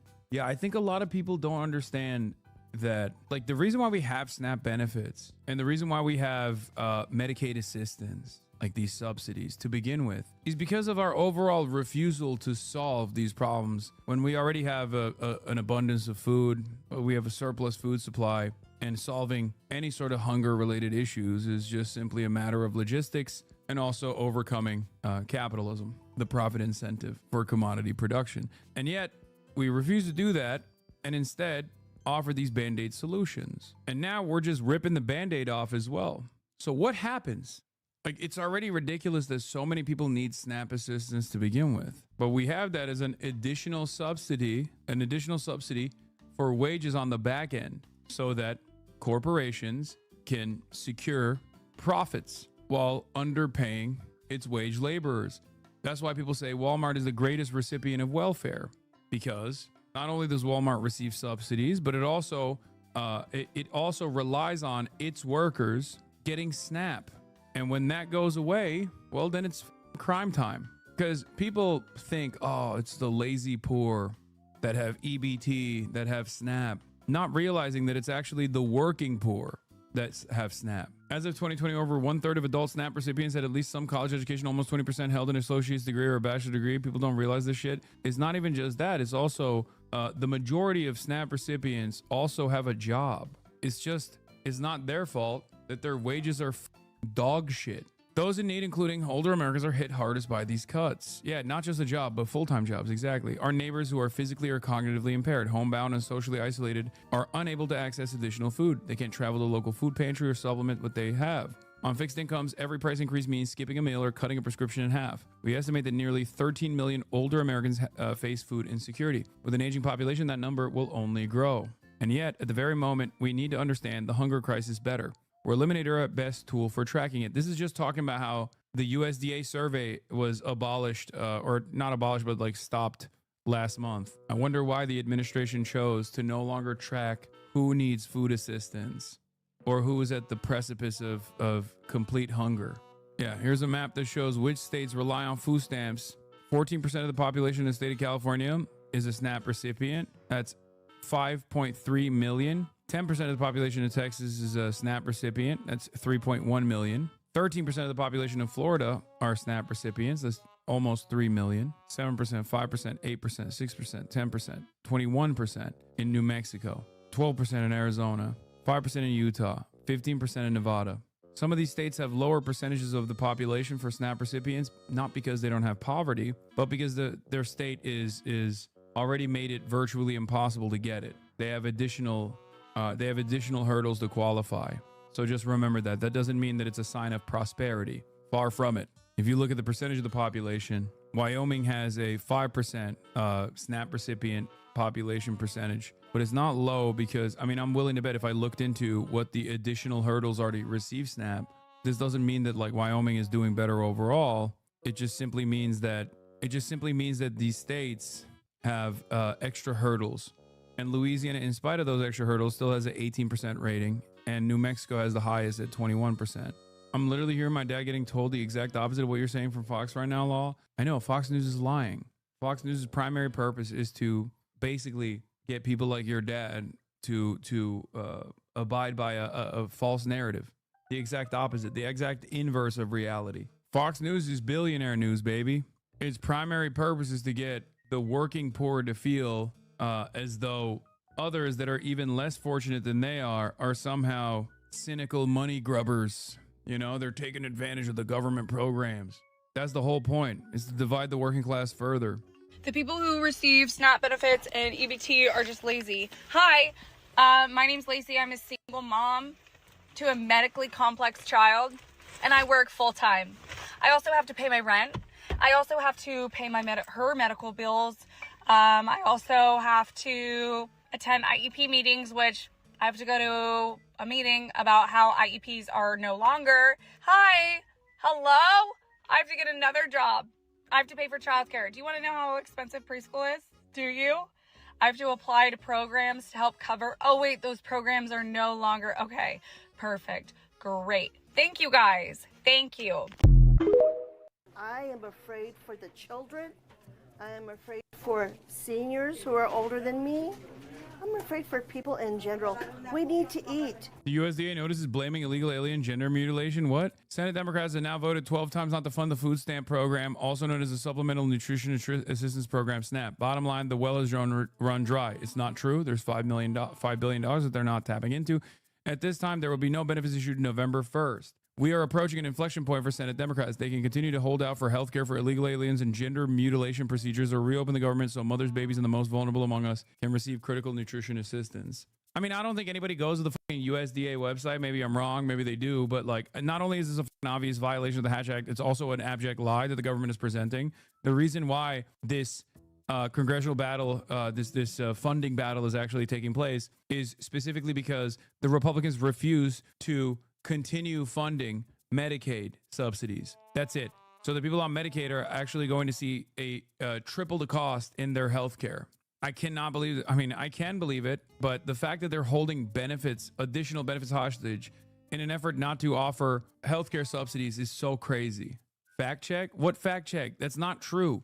That's not true. He says many things about the issue, but doesn't explain more further about it. That's why I'm asking, what are the hurdles? Elaborate more on what? Fact check on what? That Democrats are actually fighting this congressional battle because they want to give bottom surgeries to Guatemalan immigrants in detention facilities? No, that's wrong. What can I say beyond, no, that's just f***ing made up. It's just made up, chatter. Wake the f*** up. They lie about everything. Oh, as far as hurdles to receive SNAP, here, I'll give you an example. A lot of these assistance programs, for example, will make it incredibly difficult. Long lines that you have to wait through, for example, a mountain of paperwork that you have to fill, additional obligations that they add on, like additional checks, minimum work requirements for some people who already are working. Or, for example, they say back in the day, you would get once a year, you would have to bring in your paperwork from your job site one time so that you can actually get these benefits. But now you have to do it monthly. These are all many different ways that they try to rid people, like they try to purge people off of the ranks of SNAP eligibility. All matter of the American welfare state works in this way. Like when they say work requirements, they don't just mean work requirements, because many people that are on welfare are already working, right? Many people that have SNAP benefits already work. What they mean is they're going to make it as difficult as possible to have you check in and show the government that you're actually working, like on a monthly basis. And God forbid there's any issues in your paperwork, then you're cooked. Then you're purged from the rolls. There are a million different incredibly sinister ways that state governments and the federal government can do this with. As a matter of fact, one of the ways that the federal government in the big beautiful bill that they just passed in the aftermath of the midterms is going to kick in additional work requirements for people to get Medicaid assistance. That is done so that tens of millions of people can be purged and no longer be eligible to get Medicaid assistance. It doesn't mean that these people aren't working. It just means that they're going to make it as difficult as possible through the portals where you put in your paperwork so that you get an automatic rejection. I'm a case manager. SNAP is insanely hard to receive. You need an ID. You need to diagnose disability if you're work exempt. You need a social security number. You need to go into the office at least once, usually. Yeah, you need to go to office once to get it, and then you're fine. But some of these states will then add additional requirements that make it so that you have to go to the office multiple times. And let's say you live in a state you live in a rural part of your state, and there's no public transit. Let's say it's very difficult for you to travel to the state office and then stand in a line for 3.5 hours because they specifically undercut the state government caseworkers because they don't want to handle all of the extra paperwork. They make it difficult as possible. We saw this during COVID. Many of the states purposely designed incredibly complex websites to offer people additional subsidies. So in order to receive the additional subsidies during COVID, you had to go to the websites by the states, and the website would brick half the time. So you couldn't even apply on the website. That was done deliberately. That was done so that people would not have ease of access.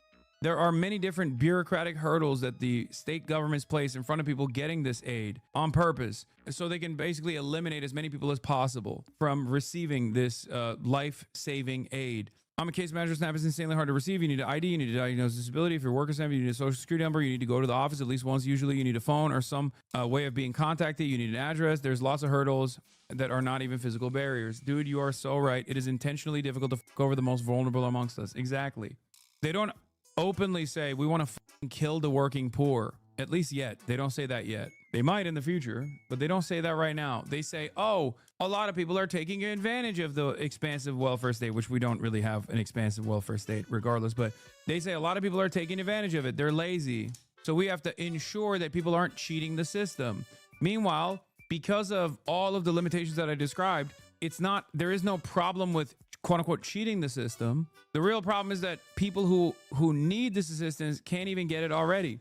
To echo the other case manager, it's very frustrating the amount of times that I've been to SNAP or to benefits office to try to help. It's an all-day process. Many times my clients got frustrated that they just left. I can't blame them, but now when I was on SNAP, I had to attend bi-weekly meetings that were an hour from my home. The meetings were about finding a job. I had 3 jobs at the time. If you missed one, you lost your benefits for the month. I missed them all the time because I was working. You know, the thing they said I needed to do to qualify. It's all on purpose. After 5 missed classes, you lost benefits and couldn't apply for 13 months. The amount of social torture that you have to withstand to get a crumb of assistance in this goddamn government is so insane. And many people are utterly oblivious to that reality, unfortunately. And those who are fortunate enough to never have to deal with this shit don't understand what it takes and are also negatively polarized against it, because the television, Fox News specifically, is constantly saying these guys are broke monsters. They're poor because of a moral failing, and they're actually cheating the government. They don't want to work. They're lazy, and they're taking advantage of your tax dollars. Or in the case of this government, they just straight up lie and say it's the undocumented migrants that are doing this. Undocumented migrants can't even take advantage of any of this shit. I spent time working in fraud investigation for SNAP too, and it might legitimately have been the worst experience I've ever had in my life. Nobody's trying to cheat the system on purpose. People trying to defraud SNAP are in a situation so desperate that they've determined that it's worth the risk of lying. That's where we're at in the United States of America, baby. And of course, when you're starving, you're gonna do crime. It's like the most basic principle. Like, if you're starving, what are you supposed to do? Like, I can't fault them. I can't fault people for trying to steal shit. They're starving. And then we can talk about how crime is out of control and it needs military intervention. Meanwhile, those veteran families also receive SNAP.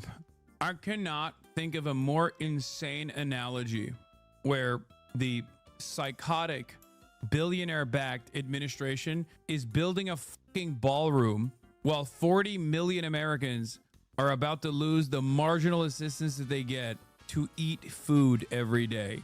This is the richest nation on the planet.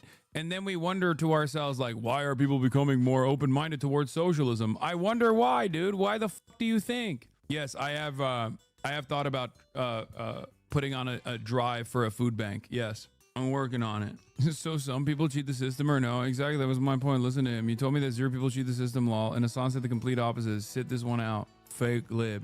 Yeah, you're right, dude. People actually are becoming millionaires by cheating the SNAP system. No, dude, it's because the fiscal cliff that exists, like the benefits cliff that exists, makes it so that they have to fucking cheat, as opposed to having no benefits cliff whatsoever. If you were even remotely competent and understood how any of this stuff works, you would understand that there are a lot of people who are directly in the fucking margins. They're just right on the fucking margin of those benefits. They still need it. Hasan is a terrorist, and if you watch this idiot, you're just as brainwashed. God, I love these dipshits, dude. Oh my God. Enjoy your parents and your grandparents starving, chatter. Your goat did this, okay? You can go to sleep hungry every night and close your eyes and imagine how beautiful the ballroom for your big, beautiful president is going to look like. You can eat those dreams instead, moron. Are work requirements important in your opinion? No. No. Absolutely not. No. It doesn't work that way anyway. We're talking about food, man. That's crazy. I love this idea that people are like, well, if there's no work requirements, everyone will stop working. And then what? Live off of $25 in assistance a week? Like, what are you, crazy? Yeah, thank God for those work requirements. Okay, that's not the reason why 80% of people on Snap are working already. These arguments are 100 years old. I know. No, not even. Especially if we're talking about crime and the likelihood of crime happening as a consequence of poverty. That argument is thousands of years old. It's not even hundreds of years old. Thousands. Okay? The Romans knew this reality. Ancient Greece, they knew this reality. I'm sure the Hittites, the Sumerians knew about it too. I don't know how far it goes, but this argument has been around for quite a while, okay? The benefits cliff is insane for everything. I used to work in a restaurant. We ended up having really good holiday season. I made $1,000 too much for the year and ended up owing $4K for ACA subsidies. I no longer qualify for it. It was horrible. It took me all year to pay it. Yeah, that's another reason why I advocate for universal health care. The benefits cliff is insane, okay? It makes no damn sense. Do you think this person is a cheater? Because that's what the government thinks. That the government's saying, oh, well, made $1,000 over the line that you can't cross. So sorry. Now we got to claw back those additional subsidies. A benefits cliff is, let's say, up to $30,000, you get Medicaid coverage, okay? As in the government gives you $4,000 a year to pay for your health care. If you make $31,000 because you have a dynamic salary due to being in the service sector and the amount of tips that you get, all of a sudden at $1 past the point of that $30,000 limit means you are no longer eligible for the additional subsidies that you have received that past year. Therefore, you have to pay it back to the government. That's what a benefits cliff is. If you're getting $4,000 in assistance at the $30,000 price point, technically you're better off not making that extra $1,000 because now you have to pay $3,000 additional dollars to the federal government as opposed to receiving a total with your benefits $34,000 a year. That is what is known as a benefits cliff. And the greatest elimination of said benefits cliff is universality. Universal policies, universal healthcare, universal childcare. A series of staffing shortages Sunday prompted a temporary ground stop at LAX, with additional delays reported in Newark, Chicago, and Washington, D.C. We had 22 staffing triggers. That's one of the highest that we've seen in the system since the shutdown began, and that's a sign that the controllers are wearing thin. The U.S. Department of Agriculture also issued a dire warning about the food stamp program SNAP, which covers more than 40 million Americans. The agency bluntly stated on its website, the well has run dry. At this time, there will be... I guess technically this is universal when you think about it. The only time where there is universality is when they just shut the faucet entirely and they over the working poor unconditionally across the board. 40 million Americans. I work in healthcare regulatory policy. I can attest that the big bill work requirements will remove caregivers from Medicaid benefits that otherwise allow them to be full-time caregivers for their children or completely dependent parents. That means patients relying on 24/7 caregiving by a relative will no longer have them at home. With excruciating home healthcare costs, patients, mostly kids, will die from preventable complications. Former dependent of a vet here. My family relies on SNAP, myself and my 2 kids. I am unable to afford childcare, so we rely on SNAP, $725 a month or so. And I just got a bill for $4,000 for 10 fucking years ago for the birth of my son from when I was on TRICARE. So now no SNAP and new debt looming over our heads. I have 2 autistic kids who only eat very specific safe foods. Food banks are not an option for us. This is the reality of many Americans. There are 40 million Americans like that, okay? 40 million. I work for a government contractor and they sent out a whole sheet of resources, aka loan programs to help workers during this unprecedented time, loans to live. Don't worry, dude. We got Klarna. We can use Klarna to pay for your groceries. Klarna for all. I've literally never heard of that. Klarna is a credit company that famously partners up with like Postmates and shit. So you can actually take out loans, like micro loans, to pay for your pizza delivery. It's awesome. Yeah, Lamau, except they make you pay a quarter up front. Yeah, put your fucking burrito purchase on a payment plan, dude. Motherfuckers used to finance houses, and then we started financing cars. Now we're financing burritos, dude. We're financing Taco Bell, and no one looks at that and goes, I think this system is fucking broken. It is so insane to me that we're just out here being like, America, the wealthiest nation on earth, unimaginable amounts of debt. So much debt that motherfuckers are taking on debt to eat burritos. What are we doing? Oh God, the GDP though, man, that's called innovation. Yeah, that's that beautiful GDP growing innovation right there. You don't understand. Burrito debt. Now we have another company. I've been financing gas and it's awful like my bank figured me out. The money that doesn't get used to pay the burrito can be put in a Roth that beats the stock market, then use those earnings to pay it off. Why hasn't anybody just said that they're Argentina so they can get bailed out? Hello, Mr. President. I'm Argentina, the beautiful nation state. Please give me $20 billion. Otherwise, if you do not give me $20 billion, I might default on my debt. And you have some very powerful Americans who have purchased my debt. Oh, wow. Thank you. You're doubling the money for no reason, and you will now give me $40 billion? Yeah, yo soy Argentina. Welcome to Momdanistan. Welcome to New Yorkistan. The wokeness and the Sharia is in the air. It's palpable. You can feel it. You can experience it. It is electric. And I felt it last night. As you guys know, we traveled over to the Brooklyn Paramount. And on our travels there, I was legitimately anxious. As you guys know, not very good at hiding that sort of stuff. Not very good at hiding it at all. The reason why I was nervous is because I've been burned before. I have been burned before. We've all been there. If you've been socialist or a leftist for a long enough time, you've been there at the moment of seizing on glory, having it get ripped away from you. So I was not ready to celebrate until the ball dropped. We walked in and we locked in. We had like 90K. That was pretty cool in the chat. A lot of people going crazy. This is cool. Hasan, I'd be swarmed by journalists at the New York City Zohar Mamdani watch party. Things that I said? Yeah, like I regret things that I say, and I regret things that I will say in the future as well. I'm a human being, and I'm a Twitch streamer. I'm not a serious political operative by any metric.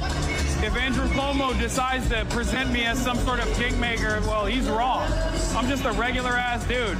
But that's probably the reason why I have 70,000 people watching right now, because people want to hear from regular ass dudes as opposed to more buttoned up commentary folk that don't actually represent the interests of everyday citizens. How many cameras do you think you said Andrew Cuomo to? I don't know, but it's never enough. Hey, you, Andrew Cuomo, suck my dick. Suck my dick, Andrew Cuomo. You bitch. You bitch, you suck. Oh my God. I will keep saying that. Oh my God. Why was Olivia Reingold hovering over you? So that was like a very funny moment as well. The Free Press's very own, the lady who did the terrible John Oliver bit, most notoriously wrote that article about how the Gaza famine is not real, or how, like, you know, actually, Israel isn't just starving able-bodied children. Israel is starving disabled children. Like, remember that banger article that Benjamin Netanyahu posted? The lady that wrote that article for the Free Press was the one who was just like straight up following me around, trying to basically catch me slipping. I don't know. I mean, look at this. Look, and it's so funny that like a lot of people don't think that I'm like aware of this. Of course I'm aware of it, man. I'm not gonna like make a big deal out of it in the moment, but like, of course, she was literally just like behind me, hovering around the whole time. Yeah, of course I knew who she was from the jump. You kidding me? But you have to be courteous to the best of your ability, right? But of course, like, there was a point where I think she brought up like another article that she had written about the millionaires leaving New York, and I was like, oh yeah, you wrote that article? I was like, I'm familiar with your other article. Here's the moment. Yeah, I know who you are. Oh, okay. I've seen your work on denying the Gaza famine. Oh.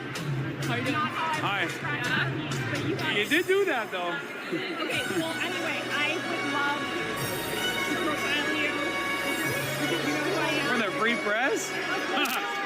You already have profiled me. You called me the handsome face of terror apologia. Not you, but your outlet did. Which, by the way, I did not have an issue with it at all because they used a handsome photo, so it was cool. Well, anyway, I literally, I put that article on as one of my favorite articles anytime someone asks. I love how familiar you are with the free press. I'm a media demon. Of course I'm familiar with the free press. I do media. No, I'm not a free presser. I do media criticism as a part of my job. So of course I'm familiar with the free press. What? I just heard a lot of love for this.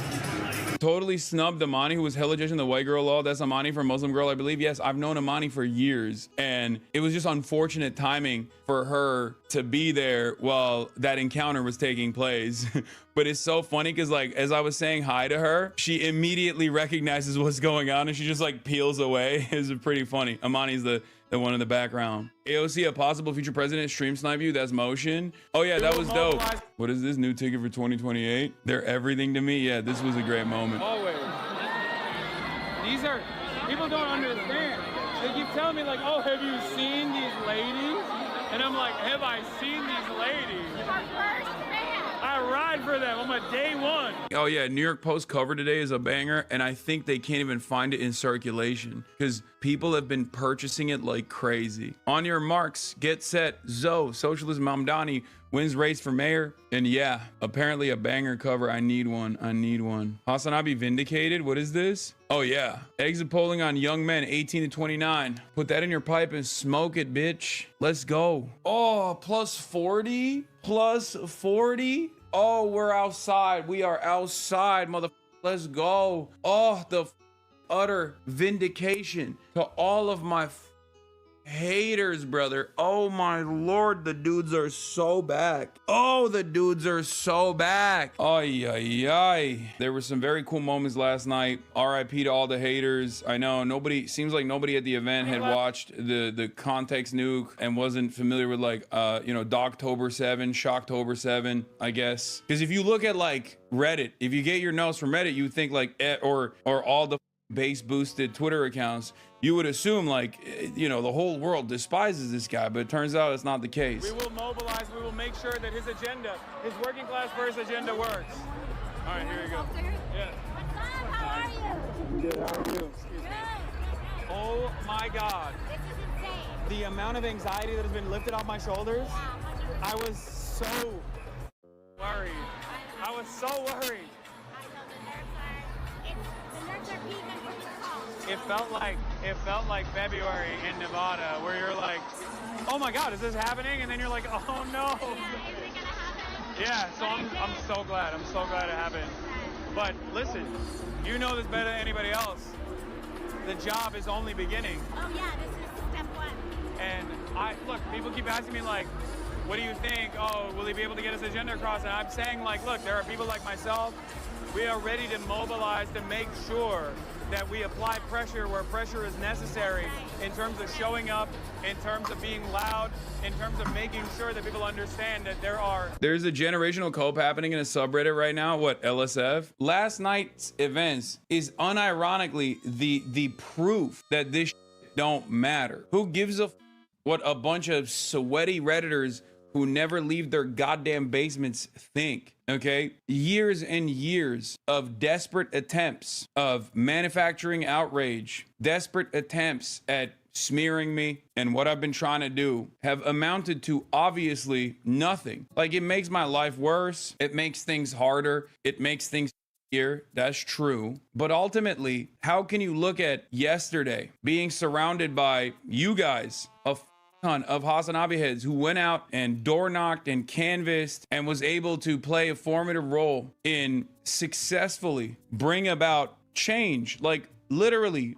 you have to understand something. People in this community that are already a part of the DSA New York, they went in and they were a part of 100,000 other New Yorkers that phone banked, that canvassed, that door knocked for a Muslim socialist mayor, a Muslim socialist mayoral candidate that was, at the time of our first interaction, polling at 5% in a crowded primary field with no name recognition. You all played a part in history. And there's a reason why there was so much international attention on this as well. Like, there was an incredible amount of attention from other global leaders. And like, this is huge. It's a huge deal. And you guys played a role in it. Every single person that went out and door knocked, every single person that canvassed, like, you did this. Okay. I need you to understand. This is why I always say, like, I am just one dude. I'm nothing, right? I am nothing without this community. I'm nothing without you guys. And I'm nothing without you guys actually going out and doing the work. Okay. I'm just one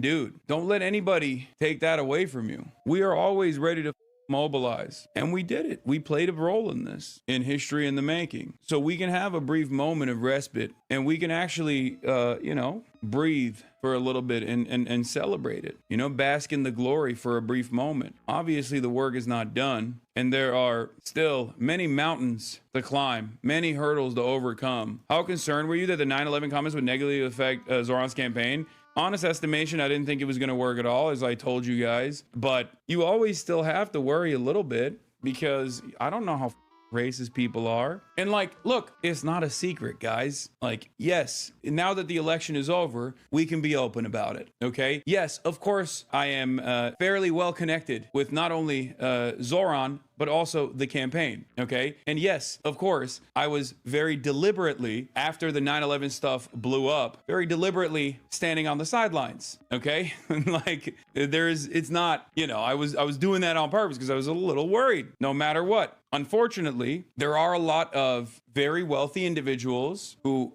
clearly consider me to be a significant enough figure to try and disparage as aggressively as they did. I mean, think about it. Michael Bloomberg literally dumped $3.5 million into running that ad, okay? In that very last moment, I didn't want to ever be a burden, right? It's crazy to me how much they spent. The Fix the City stuff, the 22 billionaires that spent 26 million. It was actually crazy. I mean, Sean is right. It's impossible to quantify how badly associating Zoran with Hasan backfired. Literally all he did was make Hasan more popular, and Zoran was completely unaffected.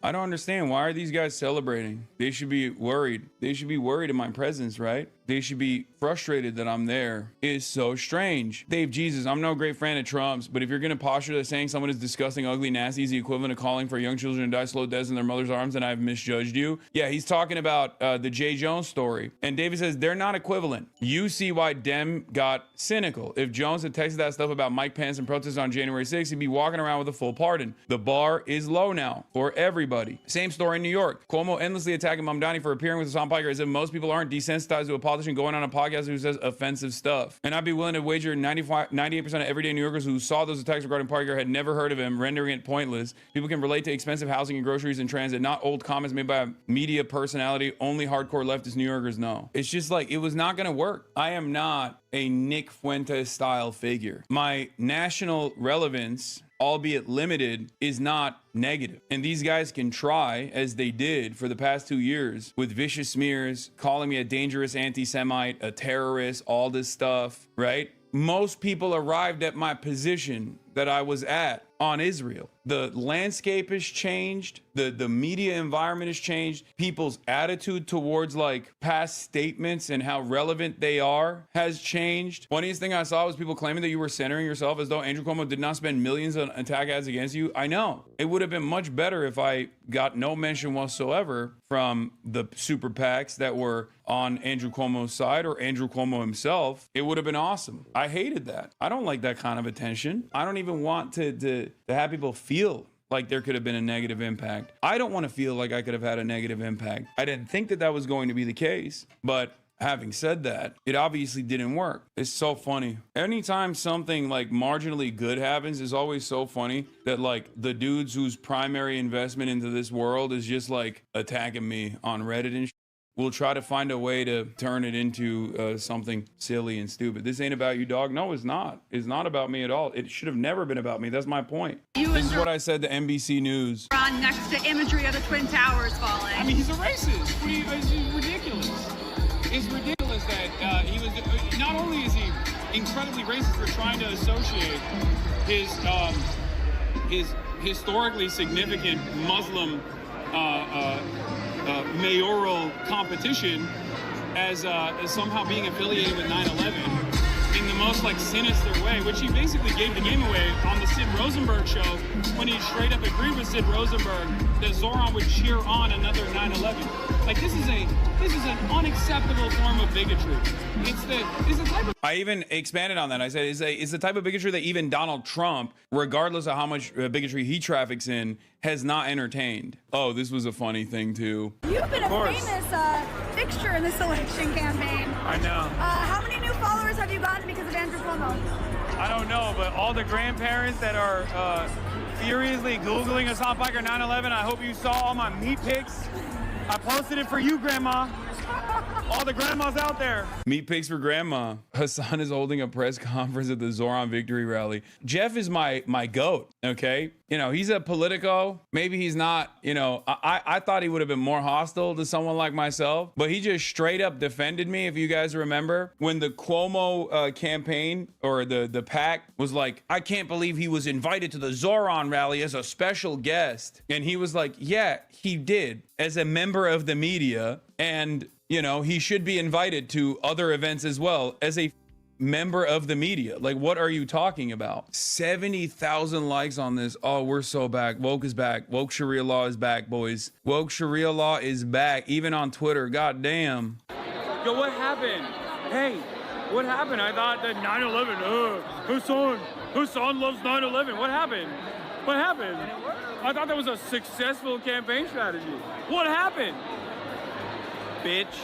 Andrew Cuomo, you. Suck my dick, Andrew Cuomo. Bill smokes crackman. You. I feel electric. I feel amazing. I feel like being uncompromising in your values, whether it be about touching that third rail of speaking out against Israel or primarily focusing on affordability in your campaign strategy turns out very effective. It's something that I know you know. It's something that I have spoken to every fucking Democrat about. Can I curse on some things? I'm sorry. It's something that I fucking talked about every Democrat. That's like, oh, why do we keep losing? I'm like, this is why. And now I can just point to Zoran and say, hey, he did it and he won. A certain subset of Reddit realizing in real time last night that being chronically online is not the same as real life. This is a reminder to all of you. The noise that comes from Reddit or reactionary spaces online, but even the noise that comes from the campaigns, right? Like, I mean, this became a fixture of Andrew Cuomo's line of attack against Zoran Mamdani, and even then, it was nothing. It was nothing. I have a text from Jamal where he says, I told you so. That was primary, yeah. Listen, hopefully this is... Bro, I'm packing this moment up in my mind palace and going back here anytime I feel bad. Anytime I feel bad, I'm going back to this moment. It is very important. It is very important to take the victories that you get. It is very, very important. That is a important part of maintaining that revolutionary optimism that I talk about all the time, right? That is a big part of it. How do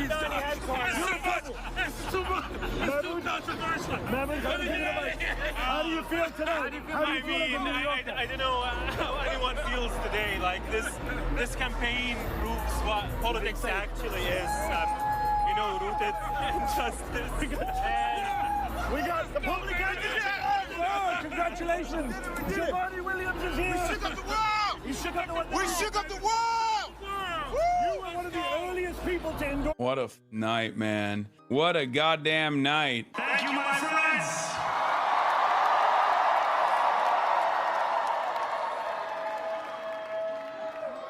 The sun may have set over our city this evening, but as Eugene Debs once said, I can see the dawn of a better day for humanity. Come on, man.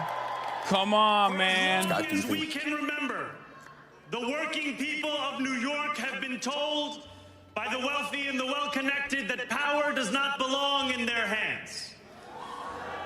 Fingers bruised from lifting boxes on the warehouse floor. Palms calloused from delivery bike handlebars. Knuckles scarred with kitchen burns. These are not hands that have been allowed to hold power. And yet, over the last 12 months, you have dared to reach for something greater. Tonight, against all odds, we have grasped it. The future is in our hands. My friends, we have toppled a political dynasty.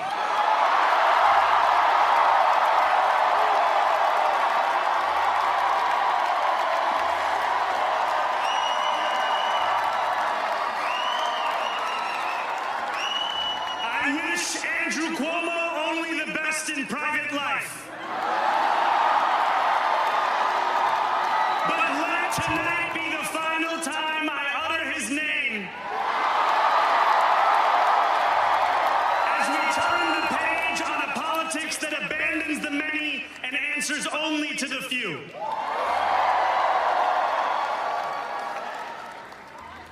New York, tonight you have delivered a mandate for change. A mandate for a new kind of politics. A mandate for a city we can afford. And a mandate for a government that delivers exactly that. On January 1st, I will be sworn in as the mayor of New York City.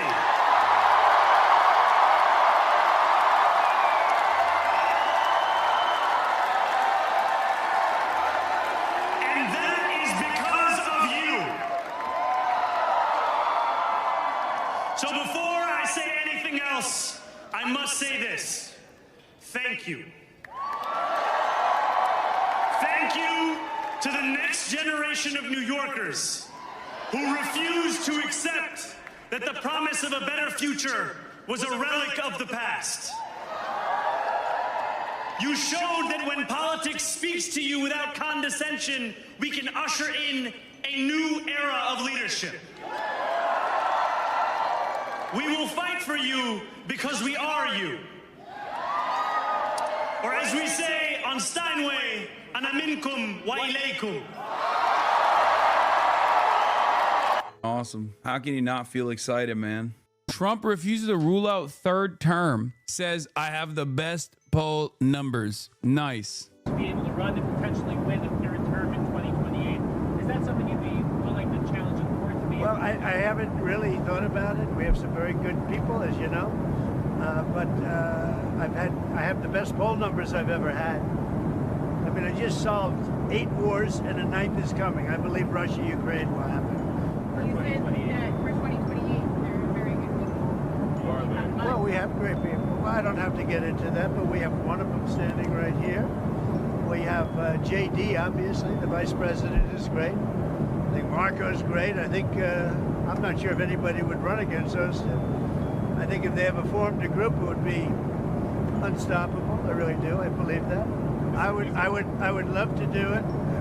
I have my best numbers ever. It's very terrible. I have my best numbers. If you read it, am I not ruling it out? I mean, you'll have to tell me. All I can tell you is that we have a great group of people, which they don't. I don't think they sweet, man. I don't like when he jokes like that. I don't like it at all. I've seen what this joke leads to. Okay, that's crazy. It's just, I got great numbers. I don't know. You tell me. Maybe I'll run again. Oopsie. I don't think he's joking when he says that. And I think that a lot of liberals are afraid, like a lot of liberals in positions of power, politicians in general, are afraid of saying that this is not a joke because they don't want to come across as like silly if it doesn't happen. But they should be working towards Trump doing this. Okay, they should be trying to set up ways in which they cripple the administration moving in this direction, even if they're not outwardly stating that Donald Trump absolutely is trying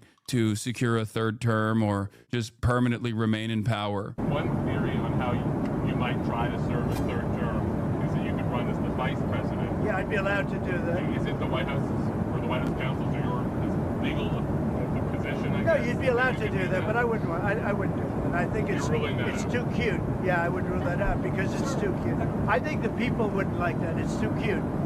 It's not. It wouldn't be right. Oh my God.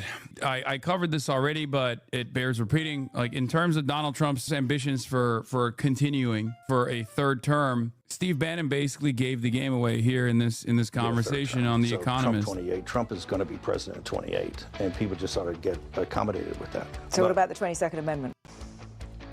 There's many different alternatives. At the appropriate time, we'll lay out what the plan is, but there's a plan, and President Trump will be the president in 28.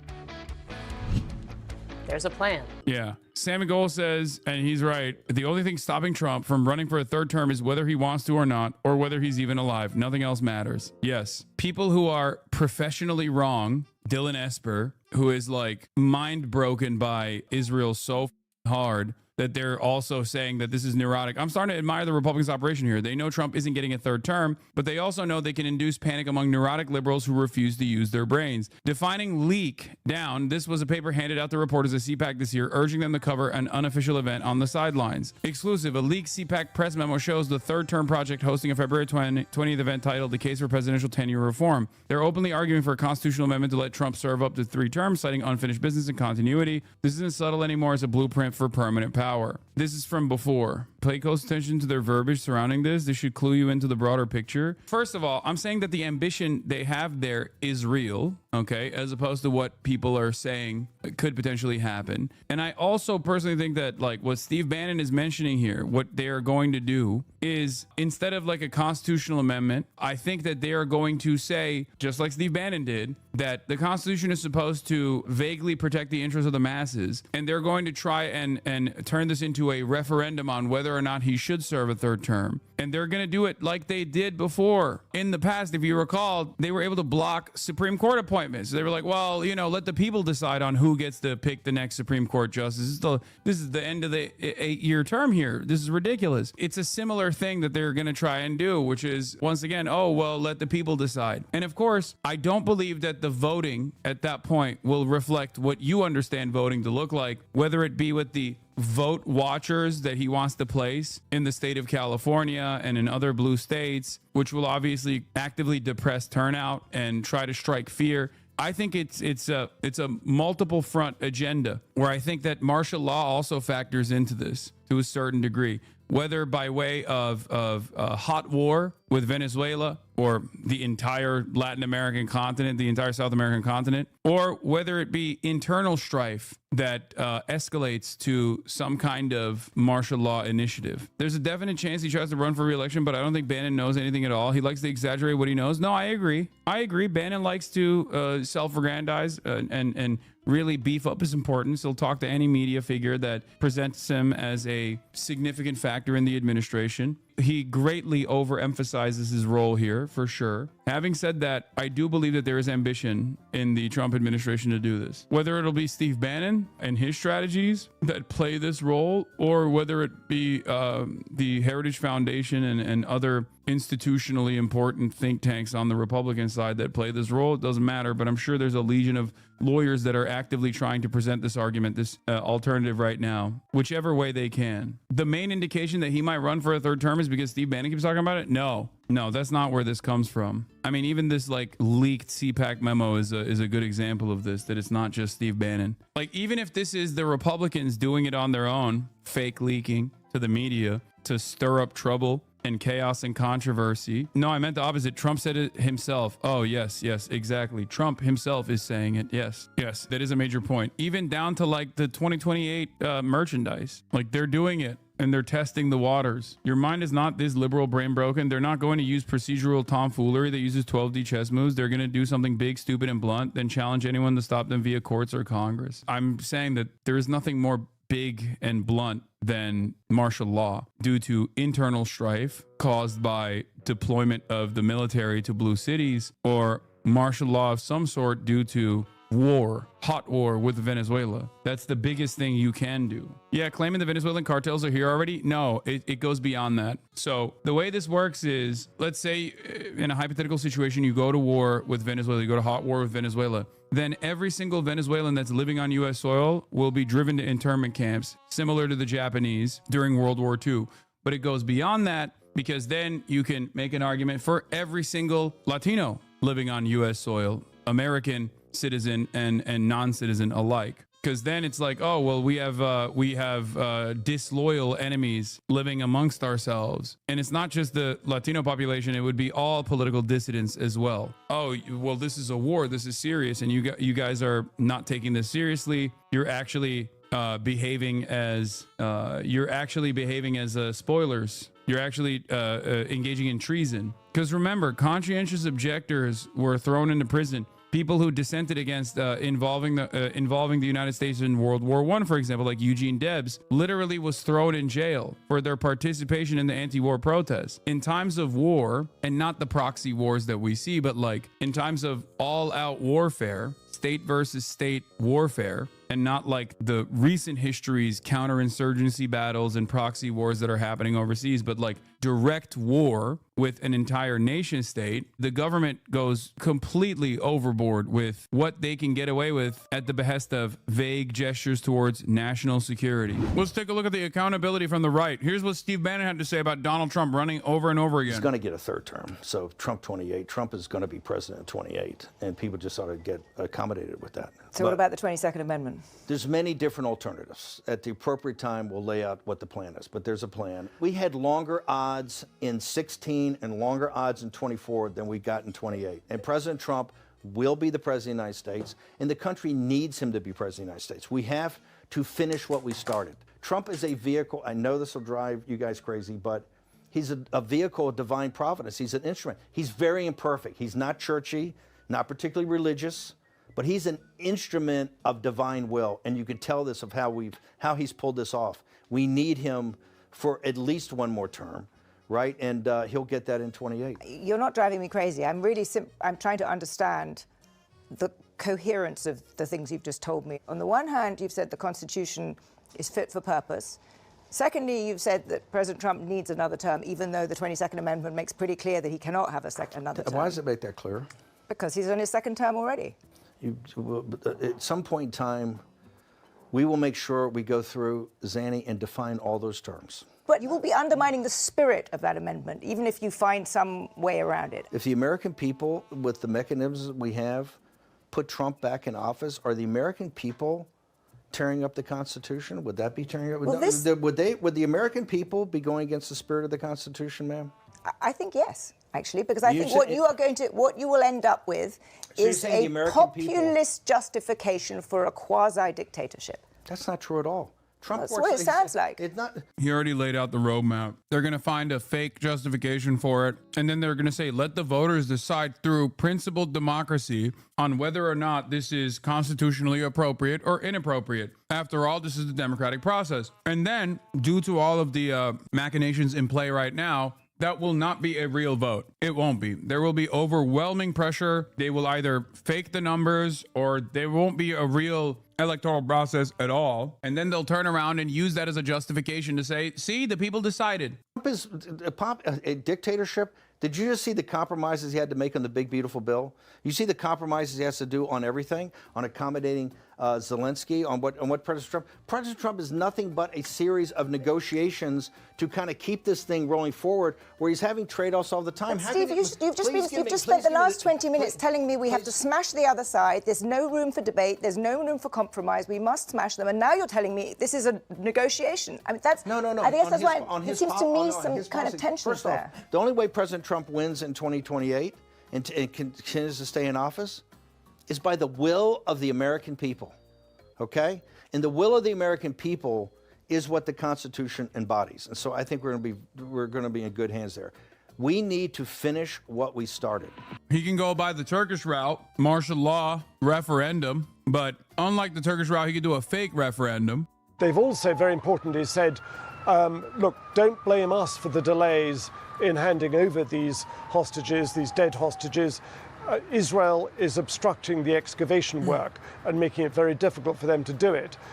Israel says, for its part, that they don't trust Hamas. They think it... Yeah, no, it's definitely Hamas that's breaking the ceasefire. By the way, remember when everyone was talking about how like Hamas is doing field executions, like this is unjustifiable. And then all of the human rights organizations that work in Gaza came out in unison and were like, hey, by the way, we realize that there is a lot less interceptions taking place at the point of aid distribution and delivery since Hamas has overtaken control over the parts of Gaza that Israel isn't currently occupying. Oh my God, how interesting how that works. It almost feels like the Israel-backed militants in Gaza that are, you know, drug dealers and ISIS affiliates and whatnot were directly contributing to the destabilization of the Strip by attacking aid delivery.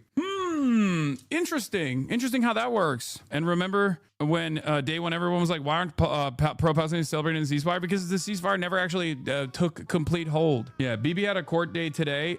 I don't want to lean too much into the whole, like, Benjamin Netanyahu is using the plight of Palestinians and like hitting the let's kill more Palestinians button over and over again in a way to avoid his own legal battles, because I feel like his own legal battles are somewhat inconsequential in the grand scheme of things, but the timing of it is always suspicious. It's deliberately dragging this process out for as long as possible to toy with the emotions of the families. And other analysts in this region have said to me, well, actually, Hamas may well be kind of playing for time here, because they worry that when the International Stabilization Force comes into Gaza and Hamas is obliged to hand over its weapons, it wants to be in as strong a position as possible so it doesn't basically get overrun by some of the armed clans that exist in Gaza. Highly complicated situation. Frank, in terms of the American position, are you clear about that? Because since the ceasefire plan was signed up to, they have actually at different points said that and have acknowledged that actually it will be difficult in part for Hamas to retrieve the bodies because of the rubble and all the rest of it. So where are the Americans in where we've arrived at today? Well, up until 24 hours ago, I would say that the bulk of the US pressure has been on Israel, primarily a restraining hand. If you remember, about 10 days ago, a couple of Sundays. Once again, this framing is so crazy. Obviously, BBC is just like unlimited dick riding for Israel as always. But the framework is always so crazy because like they make it seem as though like Israel is an unstoppable force, like a hurricane or a volcano or something. And it's like, oh, well, there's a lot of restraint coming from the Trump side against Israel. And it's like, okay, well, doesn't that beg the question that Israel is the one who has been serially violating the ceasefire? What are we talking about, man? What the hell? Ceasefire in paper and on paper, but sporadic major strikes from Israel, and the thought about whether that would be the template that the Israelis use. Because the worry here is that this ceasefire plan has the potential to unravel with what we've seen even in the last couple of hours. There is that. So let's just kind of remind ourselves where we've got to. This is the tail end of phase one of the Trump 20-point peace plan. All 20 living Israeli hostages have been returned. That's a plus. Nobody can take that away. That is a major achievement, along with the release of over 1,700 Palestinian detainees that were taken from Gaza, plus around 200. Yeah, major achievement that was the Hamas framework since like October 10, 2023, by the way. Virtually all the parts of the Gaza phase one ceasefire plan was already what Hamas had said yes to, with the only exception of Israel not like removing its military from the entirety of the Gaza Strip. The only thing that they had considered a red line that they had to say yes to in the first phase was that Israel would maintain troops in like 50% of the Gaza Strip. That's the only thing that they said yes to that they hadn't said yes to prior. And obviously the scary aspect of this was that Israel was going to consistently violate the ceasefire and continue bombing and continuous genocide after getting all of the Israeli hostages, the Israeli captives. We're back at it.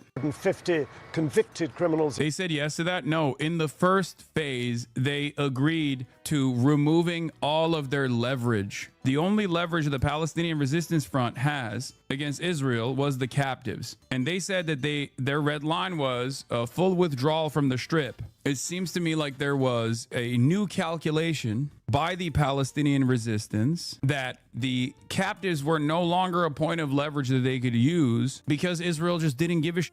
And the rest of the world didn't give a shit either. And Israel would just seemingly consistently say, well, they have our hostages, so we can bomb all the Palestinians and keep putting pressure on the entire civilian population of Palestinians by continuing this genocide as a point of leverage, just like aid distribution, which is a war crime, by the way, to the civilian population, a captive civilian population, was used as a point of leverage in the negotiation side for Israel. It's ridiculous. In Israeli jails.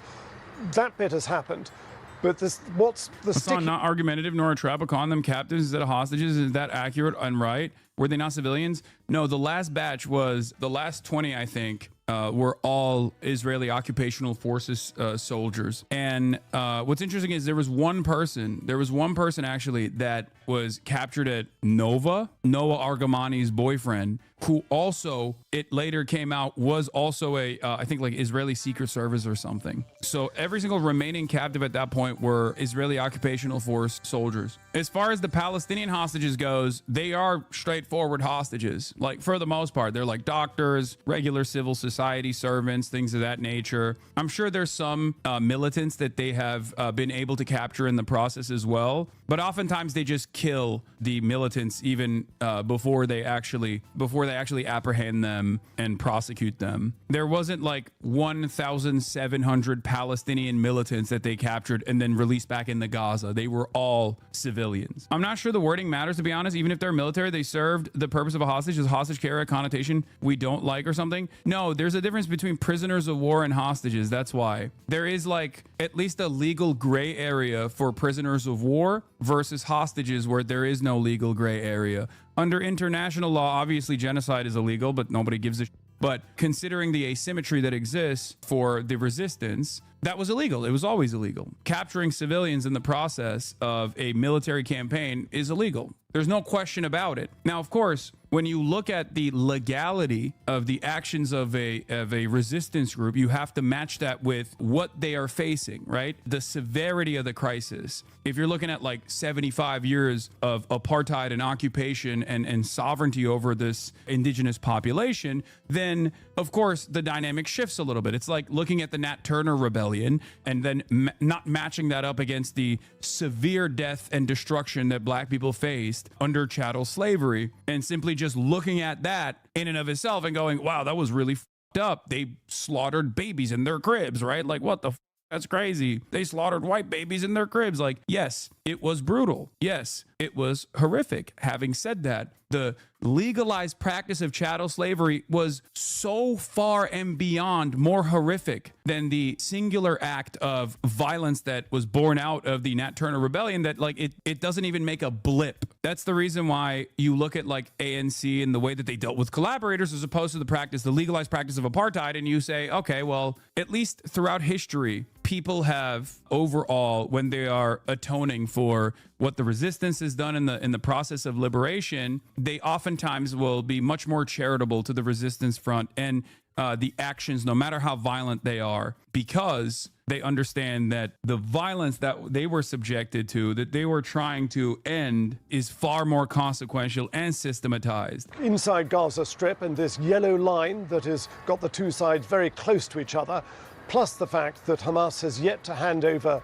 the remaining remains of dead hostages. And there's deep suspicion on the Israeli side that Hamas's excuses are not genuine. They do not believe, the Israelis simply don't believe that Hamas is doing its best to find them and hand them over. They say they've got evidence that Hamas knows exactly where all the bodies are buried. It's simply toying with people's emotions. Hamas is saying, cut us some slack. Gaza Strip is rubble. Much of it is reduced to, some of these bodies are buried under tons of rubble. It's going to take a while. We need excavation equipment, which the Egyptians have sent, and don't obstruct us. We need time to find them. So it depends which side you want to believe.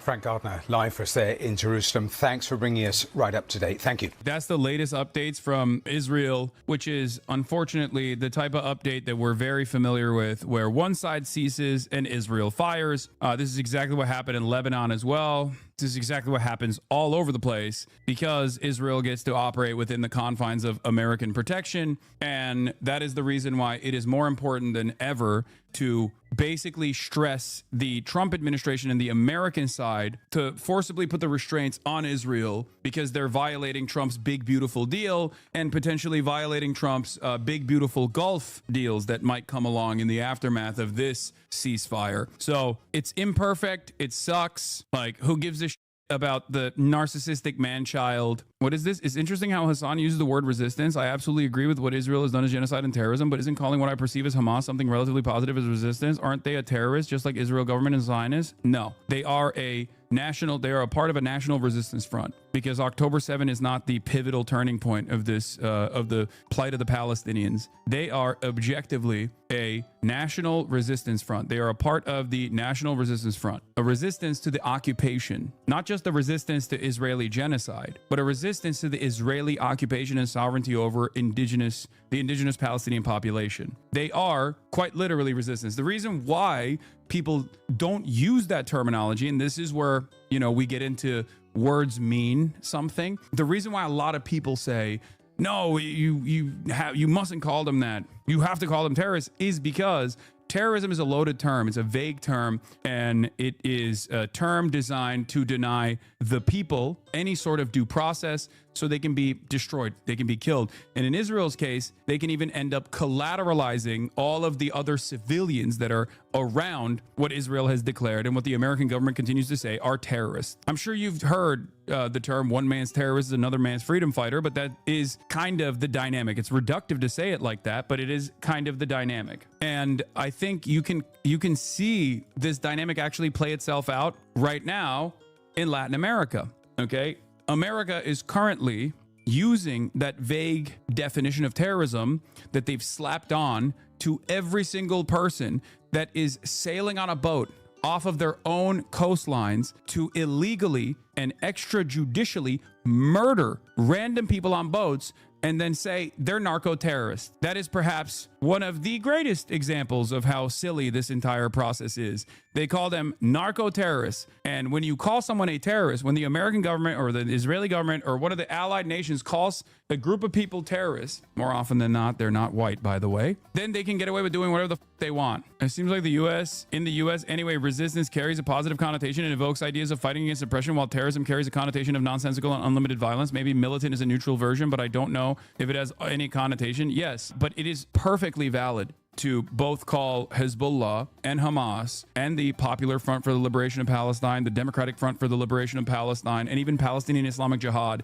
regardless of their own personal ideologies, regardless of how they think Palestinian society should be run, to be the militant front for national resistance. For Hezbollah, it is a Shia paramilitary group that was designed specifically to fight back against Israeli incursion inside of Lebanese borders and to also protect the Shia population against sectarian violence that was taking place, oftentimes directed by Western leadership and specifically by Israel. And as far as Hamas goes, as far as all of these groups go, if you look at the actual history of the term terrorist being utilized, the first time that it was ever found as a legal definition was actually in response to, I believe, the PLO. Ironically enough, we started calling Palestinian resistance groups terrorists all the way back decades prior to the term becoming much more broadly accepted in the aftermath of the war on terror after 9/11. No, it's not back in the 90s. It's even before then.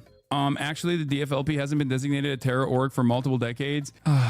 Yes, because they've been successfully dismantled. That's the reason. They are incredibly marginal. Sean Brown was both a militant and a terrorist in the context of the state at the time, but was still just, despite the label. The words don't really matter. News is always propaganda, for example, despite the negative associations with the word. Yes, exactly. That's a lie, by the way. The U.S. government just went after a charity for being a front for material support for PFLP and terrorism. Yes, PFLP and DFLP are different. PFLP has a little bit more motion than DFLP, and they just don't really exist at all. At least PFLP has like maybe 100 people, but the Democratic Front is virtually non-existent as far as I understand. Even though the limited amount of people that are a part of the Democratic Front for the Liberation of Palestine, which by the way, PFLP and DFLP are both different Marxist tendencies. They're socialist formations. They used to have a lot more membership. They used to have a lot more, DFLP split from PFLP back in the day. But regardless, one of them is, I think, Maoist. I think DFLP might be Maoist. It doesn't really matter. They are super, super marginal, okay? They are very marginal in the grand scheme of things. Like the Resistance Front is predominantly led by Hamas. Hamas has taken over the PLO as the organizing factor as a part of the militant resistance front. And one of the successes that they have seen is that they've been able to combine the entirety of the resistance front. So it's mostly Hamas that has the largest number of militants, largest number of armed combatants, and followed closely by the Palestinian Islamic Jihad. Hamas, however, unlike the Palestinian Islamic Jihad, also has a civil governance component in Gaza, whereas the Palestinian Islamic Jihad is not a real party anymore. Like, they have no interest in, at least in the last couple of decades, they have not necessarily had any sort of investment in operating as a part of the political infrastructure of Palestinians. They are more so a militancy. They don't do a lot of politics. They just have a brigade. What's interesting, at least in my experience, and maybe I'm a little bit wrong about this, but PFLP in their heyday was actually quickly eradicated by Israel because they saw PFLP as a real threat, because they could do an international Marxist call to arms and they could get support from other existing international Marxist organizations. And that was a major problem for the Mossad. That was a major issue for the Mossad. So as opposed to how much motion that they previously had, the amount of motion they have now is fairly limited, because they were part of an international Marxist movement, which is precisely the reason why you had the Japanese Red Army faction that would go to Lebanon and train with the PFLP, and then would go and hijack planes and stuff back in the day. And many of them were Christian too. Many of them were Christian Palestinians. And Israel assassinated all of them, including their leadership, alongside their family members in places like Lebanon, like Hasan Kanafani, who had never actually held a weapon as far as I understand. He was specifically a writer, and yet Israel killed them all the same. This does not mean that there weren't militants within the PFLP. Of course there were, but Israel killed the militants and the non-militants all the same. And of course, even then, their militancy was certainly valid. They were resisting against an oppressive settler colonial apparatus that was backed by the entirety of the Western world at the time. Erica Kirk, JD Vance conspiracies have hit the timeline, ladies and gentlemen. I seen some crazy Here's the clip. But I do see some similarities of my husband in JD and Vice President JD Vance. I do. And that's why I'm so blessed to be able to introduce him tonight, because he understands the fight that we're up against, and he can articulate that in a way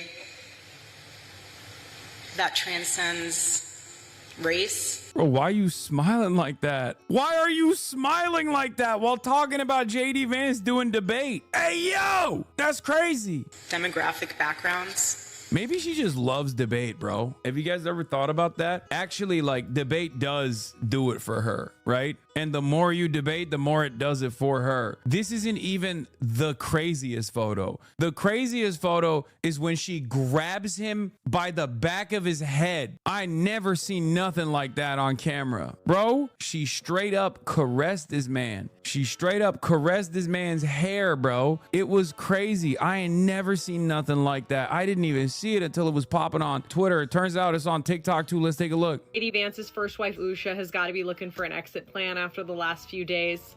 As if it wasn't bad enough for the woman who was raised in a traditional Hindu home by Indian immigrant parents to have her husband go on national television and say that it's completely reasonable and acceptable for Americans to want to live next to people who are like them and speak their language. She then got to watch her husband put his hands all over the recently widowed Erica Kirk, who's clearly looking for another famous man in her life.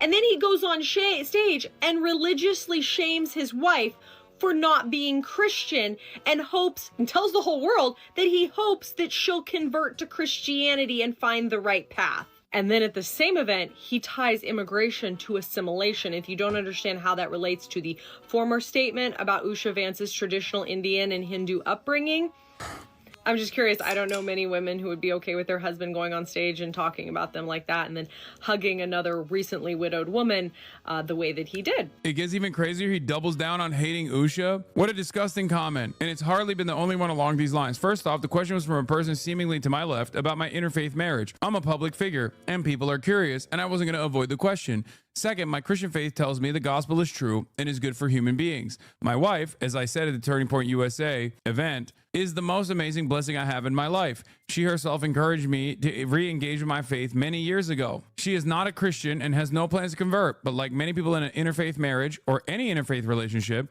I hope she may one day see things as I do. Regardless, I'll continue to love and support her, even though she's a lesser being, because not only is she Indian, but also she's Hindu.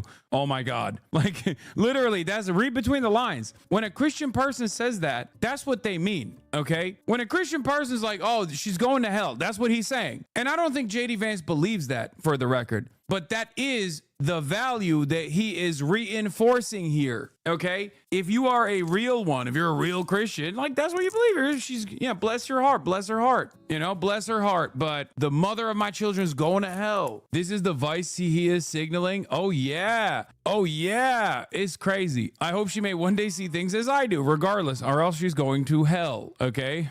With the rest of the demons who do not convert to Christianity. Regardless, I'll continue to love and support her and talk to her about her faith and life and everything else because she's my wife. I'm going to keep debating her. I'm going to debate her into converting into Christianity. The fingers in his hair, Jesus. Yes.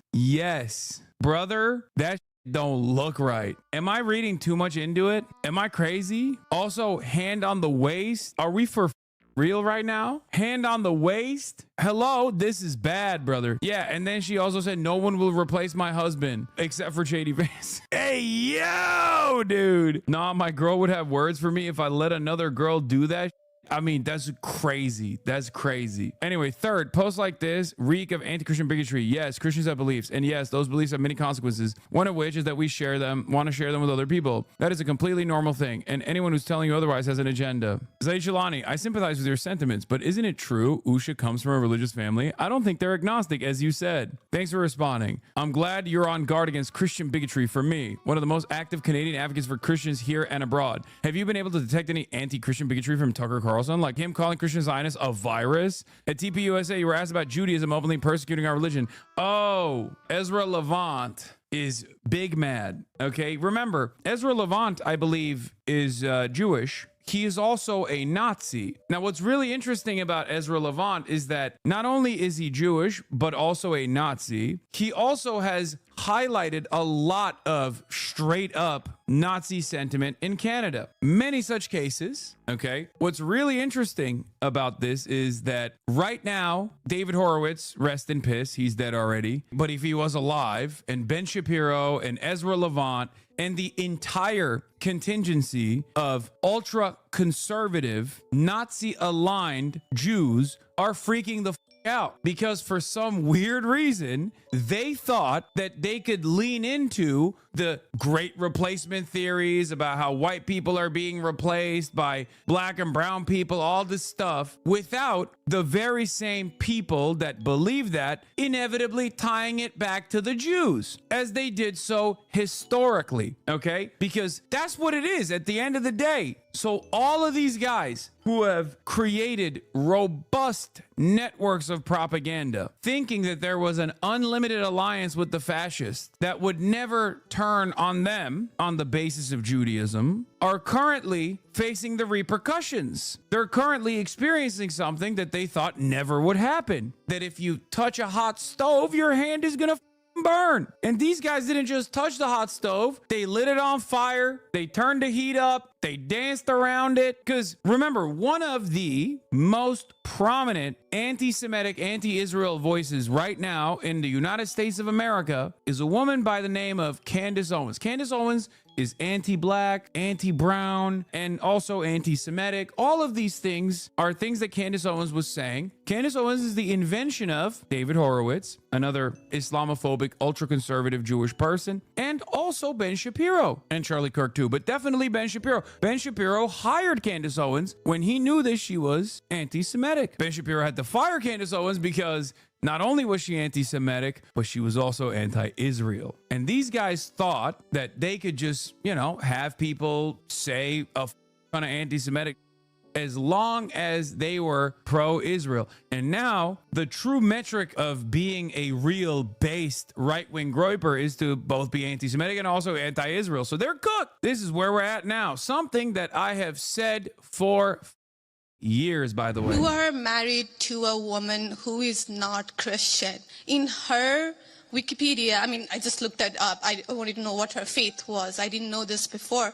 But she still calls herself Hindu. You are raising three kids in interracial, cultural, racial, religious household. How are you maintaining or how are you teaching your kids not to keep your religion ahead of their mother's religion?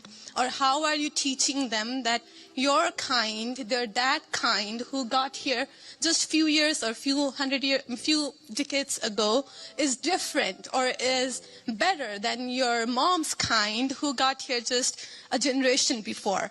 How are you balancing that? And when you talk about too many immigrants here, when did you guys decide that number? Why did you sell us a dream? You made us spend our youth. What do you mean? What the is this question? She's popping off, dude. My queen. Chatters give no grace to someone whose second language is English. Calm down and listen to her words. She's saying you got an Indian wife who's not Christian and you're out here kicking big game about Christian nationalism and how immigrants are bad. Like, how do you educate your children on that? It doesn't make any sense. So here's the thing. I can believe that the United States should lower its levels of immigration in the future while also respecting that there are people who have come here through lawful immigration pathways that have contributed to the country. But just because one person or 10 people or 100 people came in legally and contributed to the United States of America, does that mean that we're thereby committed to let in 1 million or 10 million or 100 million people a year in the future? No, that's not right. We cannot have, I'll go and finish. We cannot have an immigration policy where what was good for the country 50 or 60 years ago binds the country inevitably for the future. There's too many people who want to come to the United States of America, and my job as vice president is not to look out for the interests of the whole world, it's to look out for the people of the United States. Now, Dog, your wife is Indian, owned. That's it. Do you feel like your wife is here taking advantage of American prosperity, or do you feel like your wife has contributed to American prosperity? That's the question. For white people who are coping about their position in society, that's the problem. Racist people think Indians, Muslims, whatever, brown people, black people, they come into this country and they take advantage of it. That's not the case. That's not the case at all. I mean, I would say it's a deep shame that he won't even factor that into his conversation here and use his own personal experience with a loved one to say, like, immigrants make this country great, because he can't say it. But that is the reality. He's so shameless. You asked a personal question about our interfaith household.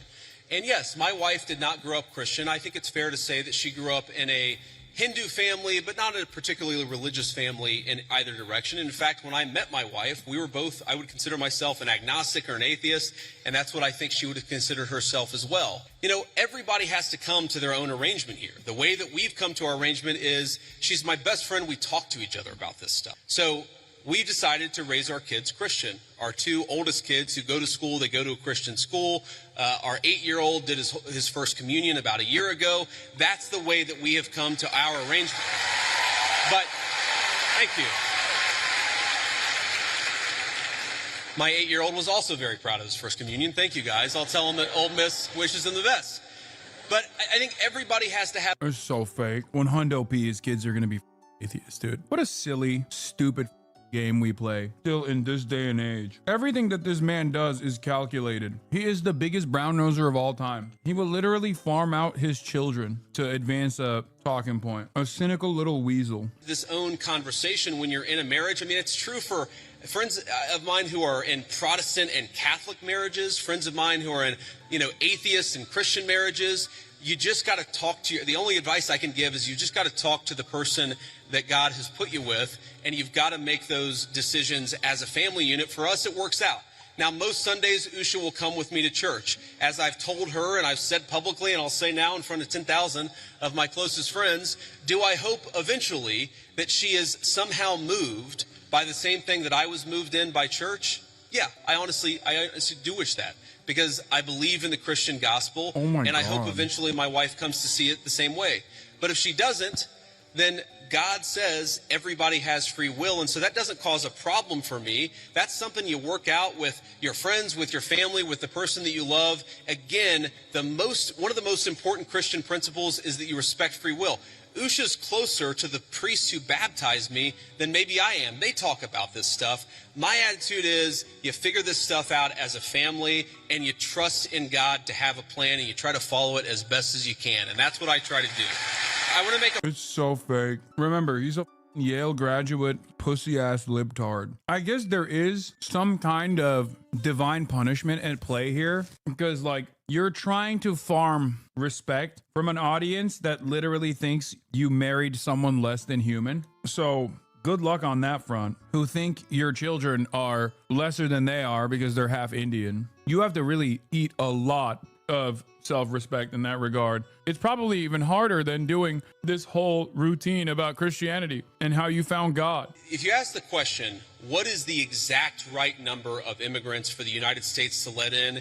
It is just very specific on the context. If you go back to the 1920s, the United States passed an Immigration Reform Act that effectively cut down immigration to close to zero for 40 years in this country. And what happened over those 40 years? The many, many people who had come from many different foreign countries and different foreign cultures, they assimilated into American culture. And there was an expectation that they would assimilate into American culture. I think we have two problems in our immigration system today. And my guess is you're probably a slightly more leftist political persuasion, liberal political persuasion, maybe not. But here's the thing. I remember back in my establishment GOP days, when I was still very early getting involved in Republican politics, That's literally 2 years ago? You mean 2 years ago when Peter Thiel paid for you to run for Ohio Senate? He makes it seem like he'd been doing this for 20 years. I believe it was 2020, right? Was it the 2020 race where he won his seat? The only Peter Thiel candidate that actually won. Oh no, it's not even 2022. Not even 2020. Oh my God. 2022, baby. So yeah, it is literally 3 years ago. I was right. How incredible. His wife married, Usha, my queen, married a guy who wrote a famous book that liberals love to consume about how the white working class are stupid hicks with so much hatred in their hearts that they voted for Donald Trump because they're a bunch of racist, irredeemable, monstrous hicks. And then she had to sit there and watch him go on every neo-Nazi podcast for the next 4 years, only to become the vice president of Donald Trump. Because remember, these are people that are Yale graduated. JD Vance called Donald Trump Hitler. They know better. Imagine getting married to a man and having children with a man only to have him turn into a groiper on camera. That's gotta be pathetic. That's awesome. You're like, hey, remember when we were at Yale and we were both woke? What the happened? And he'll obviously present that as serious character development. Dude, here is another instance where it doesn't take much to grift to the right. Here's a guy who literally called Donald Trump Adolf Hitler, alongside RFK Jr., by the way. Here's a guy who spent his entire career getting liberals to give him money, only to turn around and be like, I love Donald Trump, that's it. And everybody is like, oh, that's perfect. He loves Donald Trump, he said it, that's it. There is no version of this on the opposing side. There's no world where you have, I guess you have the rhinos or the Never Trump Republicans Republicans and stuff, but like broadly speaking, I don't think liberals are so easy to trust, and leftists certainly are not easy to trust. The person who then turns around and says like, oh yeah, I know I spent my entire life's work is being a conservative, conservative and working for the Trump administration and all this stuff, only to now turn around and be like, yeah, I'm actually good. And before you say, they brought back Cheney, man, and it failed. I mean, with George W. Bush, maybe, but I don't think liberals are as open-minded to this kind of stuff as the Republicans are, is what I'm saying. And the left certainly is not. He's refused to denounce a fellow named Hasan who was a friend of his, who said, America deserved 9/11. America deserved 9/11. In New York, every New Yorker was traumatized by 9/11. So these are highly inflammatory and divisive comments. Do you believe, as the council member said, that Mamdani is an anti-Semite and communist? I don't think the council member said that. Why is it that you can just say and do whatever you want as long as you are the right flank candidate in any election in the United States of America? Like, what is happening in this planet? You could just be like, I'm right wing. I am more to the right of whoever I'm running against. So you could just do whatever you want in that situation. Because remember, this person lost the Democratic primary and basically stayed in the race because of billionaires begging him to stay in the race because they saw that he would be the only person who could potentially be Zohran Mamdani. They dumped hundreds of millions of dollars at this point into the race to attack Zohran Mamdani. Now, on the one hand, he's running around saying like, I'm the only real Democrat here, even though the guy who won the Democratic primary is running on the Democratic ticket. I'm the real Democrat. Also, here are all the Republicans who are supporting me. And also, he just keeps smearing every day. Like, that's ridiculous. There were media reporters in the room. They heard the council member say that. Aside from the fact that he's a communist,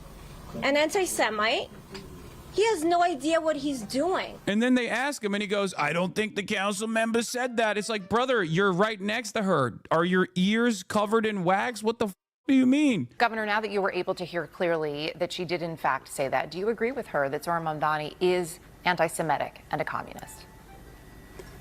Yeah, I didn't hear her referring to him as an anti-Semite. I thought she was referring to him as fostering anti-Semitic sentiment. He has said some highly inflammatory things on the campaign trail.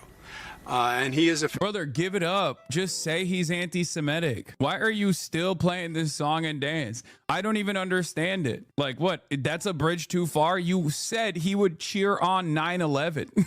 Like, at this point, just say yes. Yes, you think Zohran Mamdani is anti-Semitic. Like, even his smearing campaign when he's in front of a CNN anchor is still means tested. Like, he has to take this wishy-washy, mealy-mouthed centrist line. We know how you feel, dog. What do you mean? I'm not saying he's anti-Semitic. I'm simply saying he's done a lot that you could say maybe is fostering anti-Semitic value. Just say he's an anti-Semite, bro. You've been smearing him as a terrorist every dang day. Might as well also say he's an anti-Semite. It's so funny. I just don't get it. I mean, I know I've experienced this nonstop for the past 2 years with people being like, Hasan is a dangerous terrorist. And then when asked, they'll be like, oh, well, I wouldn't say, I think maybe he's just like overlooking the anti-Semitism that's brewing or anything or some like that. And it's like, bro, you just said I was a anti-Semitic terrorist yesterday. What do you mean? I'm just simply fostering an environment where anti-Semitism can manifest. Like, you already took the maximalist line. It's so dumb. Offended the Jewish community. There is no doubt about that. He refuses to denounce globalized intifada, which basically means kill Jewish people. He's refused to denounce a fellow named Hasan who was a friend of his, who said, America deserved 9/11. America deserved 9/11. In New York, every New Yorker was traumatized by 9/11. So these are highly inflammatory and divisive comments. And he had... Come on, a little bit of pushback. Like, he has quite literally said he does not agree with both of these statements, okay? The 9/11 one. I find the comments that Hasan made on 9/11 to be objectionable and reprehensible. And I also think that part of the reason why Democrats are in the situation that we are in, of being a permanent minority in this country, is we are looking only to speak to journalists. And the Intifada one. Do you condemn that phrase, globalize the Intifada? That's not language that I use. The language that I use and the language that I will continue to use to lead this city is that which speaks clearly to my intent, which is an intent grounded in a belief in universal human rights. And ultimately, that's what is the foundation of so much of my politics, the belief that freedom and justice and safety are things that, to have meaning, have to be applied to all people, and that includes Israelis and Palestinians alike. To be fair, he shouldn't have even done the globalize the intifada, I condemn it, or anything like that. He shouldn't have done that. Regardless, where is the anchor? Just be like, well, that's not true. He actually did that to your face. He's made them and he's stuck by them. He refuses to recognize the right of Israel to exist as a Jewish state. So he has been very outspoken. Let's see what the comments are saying. This man sent over 10,000 seniors to the desk while their family members could not even visit them. I don't know how he can show his face in public. I thought this election was about New York, not about Israel. I'm just confused. So Zoran is running for mayor of New York City and Andrew is running for mayor of Tel Aviv. This dude literally has no policy. His whole agenda is Mamdani is this and that. He has nothing. Cuomo's embarrassing himself. He's failing, but hopefully come in dead last in the race. Nobody wants Andrew Cuomo in New York City. Andrew feels he's entitled to be mayor. Go away and never come back. Jews voted for Zoran over Cuomo in the Democratic primary, by the way. I can't help but notice the dynamic that exists in this race is not dissimilar to one that I'm very used to, which is like, on the one hand, you got motherfuckers who are just like spending every waking moment disparaging you. And then on the other hand, you're just trying to continue pushing on and talk about the things that you care about and try to hopefully get as many people on board that the situation is untenable, unmanageable, unstable, and we have to wake up, we have to lock in, and we have to organize to try and fix some of these problems. It's very interesting. One side has realized that they have no shot at winning, so they will try to disparage the side that is going to win to the best of their ability all the way until the very last moment. I don't think Andrew Cuomo thinks he's going to win this race. I think Andrew Cuomo is doing everything he can to soothe the interests of the billionaires that have given him $100 million by basically being a parasitic force all the way until the very last moment of this race. That's it. Because if he wanted to win, he would probably, at some point, start talking about what he's going to do for New Yorkers. If you were to take his word, the only thing he wants to do for New Yorkers is basically execute Zoran Mamdani at Times Square. That's it. He's a one policy guy. He's like, New Yorkers, you need me to jail Zoran Mamdani. Make me mayor so I can do capital punishment on Zoran Mamdani. That's the only thing I'm standing for. The only thing I care about is Zoran Mamdani going to prison. So then just to put a point in the question, though, do you believe that he is, as the Congresswoman said, her exact words, an anti-Semite? Do you agree with her? Yeah, she was a councilwoman. And look, I don't have the power to look into somebody's soul. I don't know if somebody's... Why is he so afraid of just saying Zoran Mamdani's anti-Semitic when that's his entire campaign? What is going on? This just doesn't make any logical sense. Because on the one hand, he just keeps saying that over and over again. On the other hand, he's like, well, I don't know. What does this take? Is he a terrorist who would cheer on another 9/11 and a real ever-present danger to New Yorkers who are of Jewish descent, Jewish background? Or is he not? Are establishment Democrat picks, like the center-right Democrats, incapable of standing on any position, no matter how much they champion it? Are they only capable of running against candidacies? Just a purely reactionary movement at this point, it seems. Like, this is no different than Kamala Harris being like, you have to vote for me because Donald Trump is bad. Like, just talk about what you're going to do for the people. And don't just talk about what you're going to do for the people that are small business owners. Okay? Don't do this whole, like, $50,000 in tax cuts for small business owners. Like, talk about what you're going to do for the broadest population, for the largest number of Americans. Okay? Not even remotely invested in this at all. Fundamentally misunderstanding the purpose of democracy, the purpose of the democratic process. It's just so ridiculous. Racist, somebody's a bigot, somebody's anti-Semitic. I know what he has said is highly inflammatory and offensive to the Jewish community. There is no doubt about that. When you say you won't denounce kill all the Jews, that's inflammatory. Wait, if you think Zoran Mamdani is running around saying kill all the Jews, then he is anti-Semitic, right? You can't be in this world where you think Zoran Mamdani is running around saying that, which he never said, by the way. Like, if you're going to slander the man, go all the way. I don't understand it. What is this? You guys don't understand. I'm going for a reasonable centrism in my Islamophobic campaign attacks. Where on the one hand, I'm claiming falsely that Zoran Mamdani is saying kill all the Jews. But on the other hand, I won't commit to saying he's anti-Semitic. This doesn't even make sense. Like, ironically enough, all people think, their entire takeaway from this campaign, this media hit, is going to be, you make no sense and you're pro-Israel at a time when, you know, the majority is not. The majority is very openly anti-Israel. And also, why the do you keep talking about Israel? Why the do you keep attacking Zoran Mamdani over Israel? Like, Zoran Mamdani is a 34-year-old Muslim socialist. He's an anti-Zionist as well. But you could have hit him on the policies. Even then, it would have probably been a lost cause because none of the things that he is advocating for are impossible to do. They're objectively popular. So you would still be running around talking about how, oh, we can't do these policies that have been done before in New York history. That would still be a bad campaign. But it probably would do better than this. You were campaigning in Harlem yesterday, and you painted a very bleak picture of what you believe New York City would be with Mamdani as mayor. Here's some of that. This is about the future of the city of New York. I do not believe the city of New York has a future if Zoran Mamdani is elected mayor. New York, as you well know, is a very resilient city. It certainly had a future after the horrific 9/11 terror attacks. It had a future after COVID. More than 47,000 people died during the pandemic.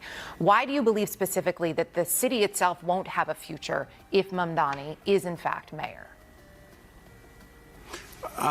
Two reasons. It's interesting because, like, this is contentious. This is a somewhat contentious interview. This is a target-rich environment for adversarial journalism. Like, it's virtually impossible for any competent CNN anchor to conduct an interview with Andrew Cuomo at this point that doesn't actually try to address some of these inconsistencies, okay? Whereas with Zoran Mamdani, he's run a fairly stainless campaign, right? Not a lot of blemishes there. All of the manufactured outrage points are just mostly ineffective. He's neutralized some of the arguments, and others you don't even need to talk about, right? And even then, a justice to the Anderson Cooper interview. Anderson Cooper was trying to dagger him on everything. He was like, oh, well, in 2013, you said the NYPD was being trained by the IDF. What did you mean by that? Don't you think it's like anti-Semitic to say such a thing?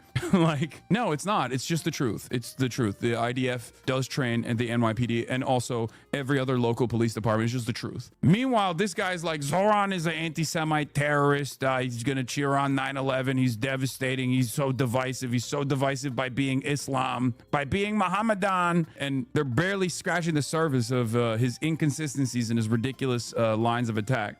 What is this? Adam Friedland has spoken. The video is insane. Wait, what the f? Be able to sit here with you today and just take accountability. I was dealing with some various issues and dealing with bipolar. Is this AI? What the hell am I looking at, bro? Dude, you know what's crazy about this? This video and the way, like, the fact that he filmed a video like this, if it's real and if it's not AI, or like the way he's communicating in this video has the exact same energy of his previous pivot. You know what I mean? Like, how are you doing the reverse anti-Semitism situation and it still looks as manic as your anti-Semitic meltdown? I don't know how to describe it, but it has the exact same vibe of him sitting there next to Alex Jones, where Alex Jones is like, come on, Kanye, you don't mean like you really love Hitler, and he's like, I love Hitler, like, like it has the same exact vibes of that. What is this? Thanks, Mamdani. There is no way Jacob Kornbluh, oh my God, he posted it. Video, Kanye West, known as Ye, in a meeting with Rabbi Yoshiyahu Yosef Pinto, says he's taking accountability for his recent anti-Semitic statements attributing to bipolar disorder. I really just appreciate you embracing me with open arms and allowing me to make amends. So I wanted to come and take accountability. Sometimes people aren't that knowledgeable about the bipolar. Bro, low key, I need to say this. I'm sorry, but this makes less sense than him tweeting out that he cured his anti-Semitism by watching Jonah Hill on 21 Jump Street. What the f is happening, dude? Sometimes it's okay to just like go away for a little while and just like come back and be like, hey guys, I was a little bit crazy. You know what I mean? Like if he came out tomorrow and was like, I was just psych, I was just kidding, I still love Hitler, I wouldn't be like surprised. You know what I mean? I would not be like, oh wow, you really fooled me with the video that you shot here. And now I don't know what to believe. You know? What is happening? And the cause, or what causes it, and the way you act when you have this disease. So it's like... Are we forgetting the song? I mean, is it possible to forget the song? Kanye West did something truly impressive. He went so past the point of like the sinister and awful form of anti-Semitism that like it almost became something that we just collectively decided to ignore. Like I didn't know that there was a level beyond like the regular Nick Fuentes, Richard Spencer style Nazi stuff that you could entertain. Like he went past that point. He went and got like a diamond swastika. Like he did a song about sucking his cousin's dick or whatever. I don't even understand what that was. And that was like the 4th weirdest song on the album. I don't even know how that's possible, man. Where he just maxed out so much. Cause like I have this theory that if you are truly like a bigoted person and you want to make an argument that like others should be like you at least have to have some grounding in the real world where like people can still be like, oh, you're damaging because you're like kind of normal, but then also incredibly sinister and hateful. He blew that out of the water. Like he got to a point where other crazy people were like, nah, dog, you're too crazy for me. Like the fat guy. What was it? The Dave Blunts. You know what I mean? Like Dave Blunts was like, nah, man, I can't fuck with you no more. I'm sorry. Like a guy who's trying to kill himself by eating food, as what I assume is like performance art, was like, I know I wrote the Heil Hitler song for you, but like you might be a little too wild for me. He was too much for Alex Jones. If you left the house and you left your kid at the house, and your kid went and messed up the kitchen and messed up the garage and messed up the living room, now when you get back, it's your responsibility because that's your child. And that's the way I look at it. It's like, I gotta go clean up the kitchen, I gotta clean up the living room, I gotta clean up the garage. Yeah, and it's a big... This guy's so funny. He's just like seriously translating this man's ramblings to this random rabbi. I don't know what's going on here. What is the, like, why did he do this? Well, I don't understand. He's barely translating. Kanye's talking too fast. For me as a man to come and take accountability for all the things that I've said, and I really just appreciate you embracing me with open arms and allowing me to make amends. And this is the beginning and the first steps and the first brick by brick to build back the strong walls. He said in Yandut, the rabbi said the Judaism, the Judaism brought to the world a way for someone when he regret about something that he has done wrong. And the Jews live on this way of if someone did something wrong, you can regret and fix it. And the rabbi is hugging you and hugging everybody. And God willing, and from now on, strong things and good things, and only good. You are a very good man. Amen. He said Judaism is the answer. He is translating it wrong. His anti-Semitism fan base is pissed. He's doing it for the outrage. Rabbi has not heard the album. Brother, I think we should just shelter him from that. You know, he seems like an old man. You know what I mean? Like, that's a bit f***ed up, I think, to just show him that. I mean, nobody needs to hear that, but especially not this rabbi.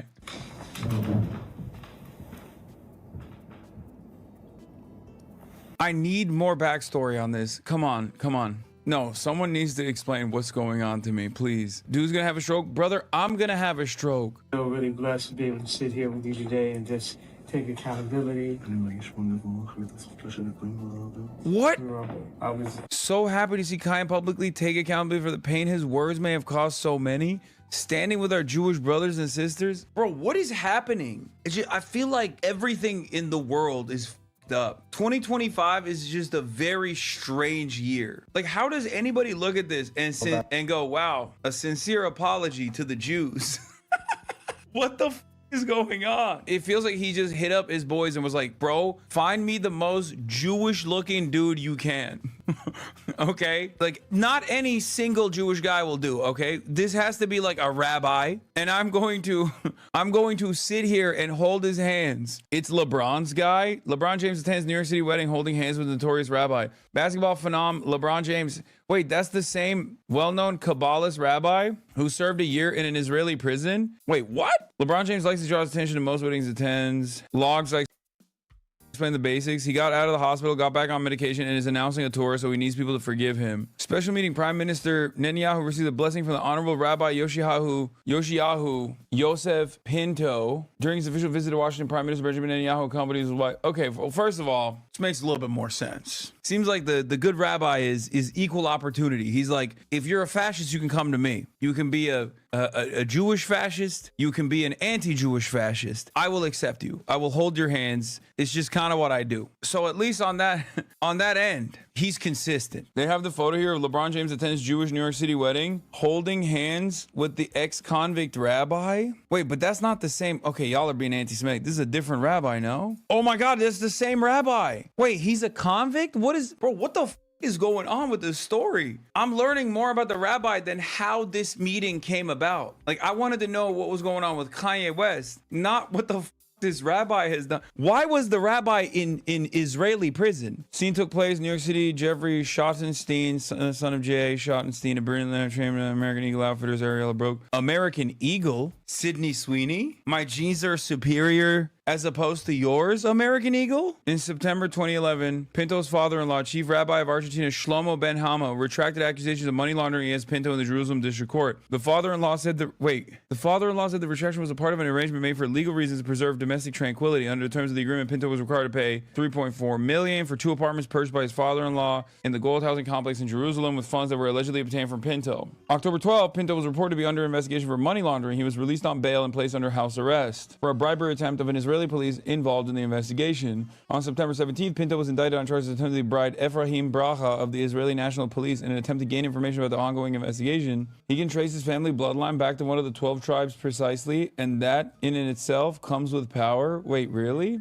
As a Jewish person, we really don't do ourselves any favors whatsoever. Yeah, I mean, but this is like, this is an edge case, you know what I mean? This is like, I don't think any of the Jewish people in this community had any idea, maybe with like a couple exceptions, about who this dude is. Braha was cleared of any wrongdoing, committed suicide on July 5th after being subjected to a prolonged campaign of defamation. Pinto was sentenced on May 12th to 1 year in prison, must pay a fine of 1 million shekels. Appeals of prison sentence on the basis of ill health were declined. Damn, they still locked his ass in jail. After a brief stay in an Israeli hospital to check and treat his medical conditions, including cancer, they rejected his appeal for clemency. They were like, no, your ass is staying in prison. He's 52, he'd be 62. He's 52 back then. No, that's a different guy, right, chat? This guy is not 52. There's got to be like 2 Yosef Pintos that happen to be rabbis, right? This is a different guy. Bro, this guy is 52? That picture's from 2011. Okay, but like that guy is 52. It's got to be the beard, right? Am I being crazy? Rabbi Shmuley is 23 years old. It's just a rabbi thing. Wait, how old is Rabbi Shmuley? Wait, hold on. Like, he's like 65 at least, right? Yeah, he's 58. Okay, see? Shmuley looks his age. Like, I can see he looks like he'd be 58. Wait, this guy is younger than Rabbi Shmuley. That's crazy. Anyway, I just took so many sidesteps here. On Sunday, James and Pinto look closer than ever. A video uploaded to YouTube by Jewish Insider shows James holding Pinto's hands and listening closely to the rabbi's ear before giving him a big hug. I don't know, man. There is some very weird vibes in this video. I think we can all agree on that, right? There's something so strange about the performative nature of this. Commissioner Bracha, who was just found shot in his car, was the main suspect in the Rabbi Yoshiyahu Pinto bribery case. Crazy twist. Baba Sali? This is his dad or grandfather? It is kind of crazy that Kanye West straight up was ahead of the game on like growing anti-Semitism, because he basically like outflanked like the wave of anti-Semitism that blew up after October 7 by like a whole year. And the entire time he rarely ever like had any smoke for Israel. At most he like made fun of Benjamin Netanyahu's name. And at times, even though he kept up his anti-Semitism, he still would be like, oh, I don't give a about kids in Gaza. Like, it was a very strange, like unrestrained, unfiltered version of anti-Semitism where it was like, no, you don't understand. Like, I have no hatred for Israel as a nation state or as a people. I hate Jews is what he did. Super strange. And now I feel like he's getting ahead of the curve where he's going, actually, the anti-Semitism stuff is now like, is too mainstream. I'm done with that now. I'm actually done with that because it's just too many people are saying the things that I was saying. I found the video of Kanye West with Rabbi Pinto to be totally unremarkable. If someone wants to change, particularly someone who has played a significant role in the explosion of Jew hatred globally, it takes years to prove it. That's my personal decision, just to be clear. Obviously, it's a matter ultimately for the Jewish community. I do not believe Kanye West has changed. He's deeply unwell. As someone who's immersed in neo-Nazi propaganda for hours every day, I cannot begin to explain to those who aren't how often Kanye and his music are laced through their narratives. Candace Owens would not be infamous at the level she is today if were it not for Kanye West. This is true. And let's not forget about Kanye's relationship with Nick Fuentes. I can go on and on. This rabbi is a frequent LeBron associate.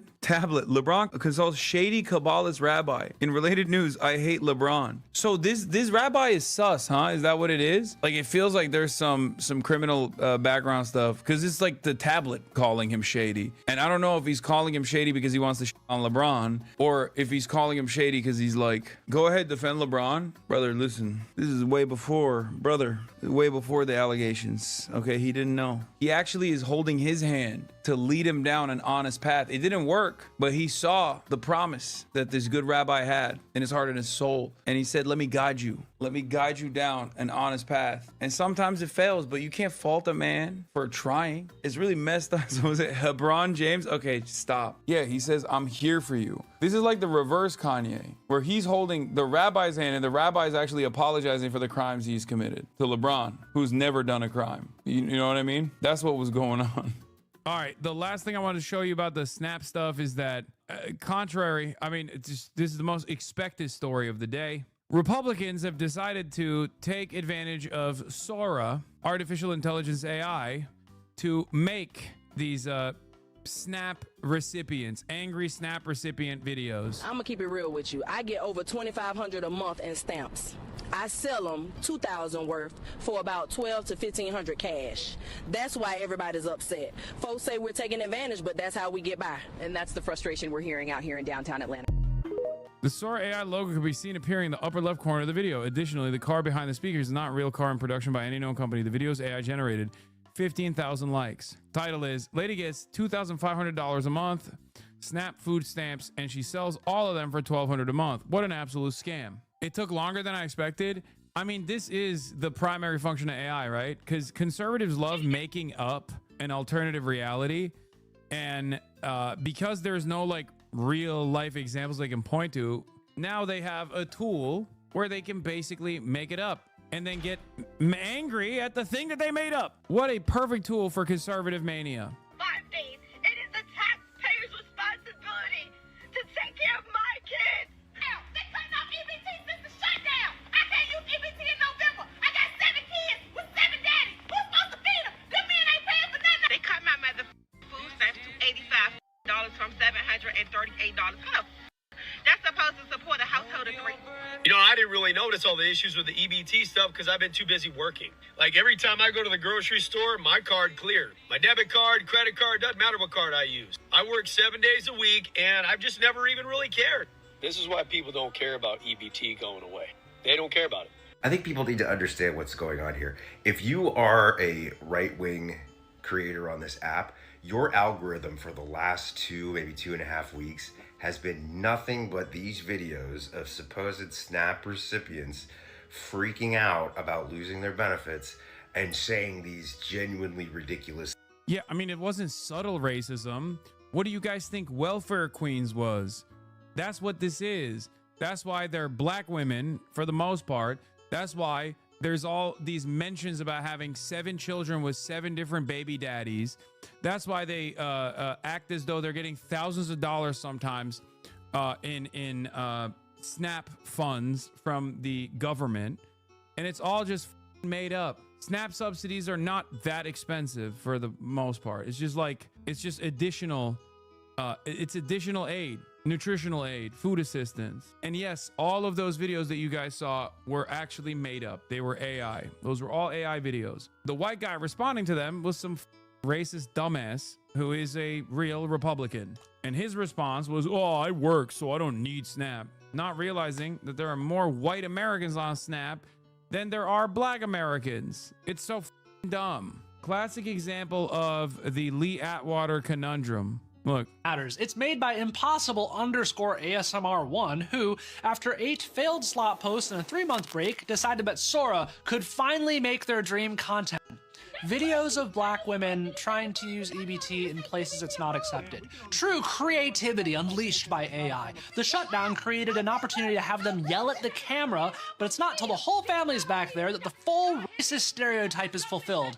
This is rage bait and will get angry commenters who, when they learn it's AI, will say, oh, but it's true anyway? Which of course... Yeah, that's the other thing. Oh, well, it depicts a reality. That's the coward's version of this, where it's like, well, you say it's AI, but like it technically depicts the reality, right? Of course it's not, and that's cope for being played. They were so played they didn't notice the kid missing half an arm while the other kids are frozen in place for no reason, and these down here are warping together. Oh, there was one other thing I wanted to show you guys. Yeah, but here's the AI stuff. Like, is there? There's, I assume, more as well. This guy goes into more.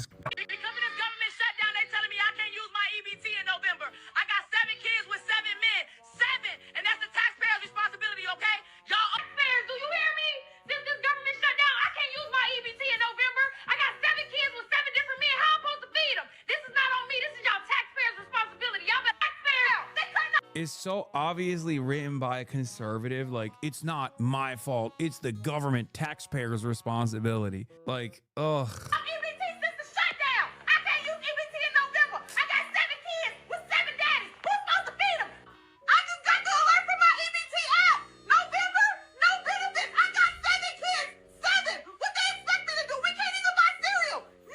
Sure if they're taking videos from real people and using their face to make AI, but that looks... Shout out to that last creator. Go follow her because she put that together, that montage. It's the same video. It's AI. It's the same script. It's, you type in angry black... They're too mad to write a good script. I mean, other choice words would be, oh, I love buying alcohol with my EBT and defrauding white taxpayers. You know what I mean? Like, I'm thinking of like, what are the other things that like Republicans fantasize about that like black people do in their minds as they are taking advantage of the social safety nets that exist. Yeah, I love buying soda and getting fat. Meanwhile, the guy who's like on the other side is just as fat, but just angry. I have a Mercedes-Benz vehicle that I put all of my EBT purchase groceries into. That's another one. That's another common one. Yeah. Welfare queens, you mean? Yes, that is the trope. That is the racialized trope. And it's a perfect example of how white people who also rely on these programs unironically advocate against them because they think black people are taking advantage of it. That's how you get poor white people to advocate against their best interest, by making them fantasize about black people somehow also taking advantage of the very same programs that they are literally using. Yeah, why are our tax dollars subsidizing lobster for SNAP recipients? Why do you get to have a say, man? Why do you think you get to have a say? I don't understand it. There's this one as well. This is from the same lady who first posted the AI. This lady might be a fucking bot herself, actually. Now that I think about it, America spends $7.8 billion monthly on SNAP. If illegals were removed from SNAP, the cost would reduce 70%. If all benefits were cut off, they would leave. 45% of all Afghanis living in America receive free food from you. Is this your American dream? Because it sure isn't mine. Food stamps by ethnicity. What the f? Wait.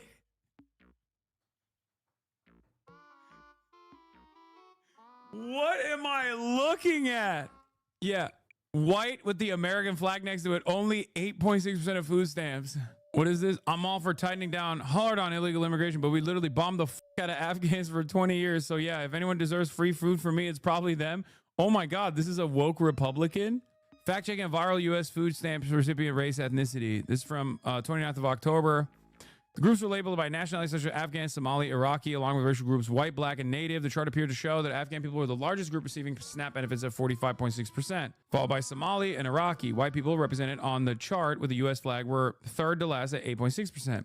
Yeah, except white is the largest group of people on this list. Of course, it's going to be the tiniest number. It's so stupid. America is 66% white, 8%. Of 66% of the entire country is going to be a much larger number than 45% of all Afghan people on U.S. soil. Like, infinitely larger. The number of Afghan people on U.S. soil is like, what, less than 1%? Quoting tweet from 1776 general. You don't understand racist math? I don't think they understand racist math. Yeah, also, this is correct. This is not a graph of food stamp recipients by ethnicity. It's ethnicity by share of its population who are food stamp recipients. And the smaller the number of people are in this group, the larger the percentage is going to be.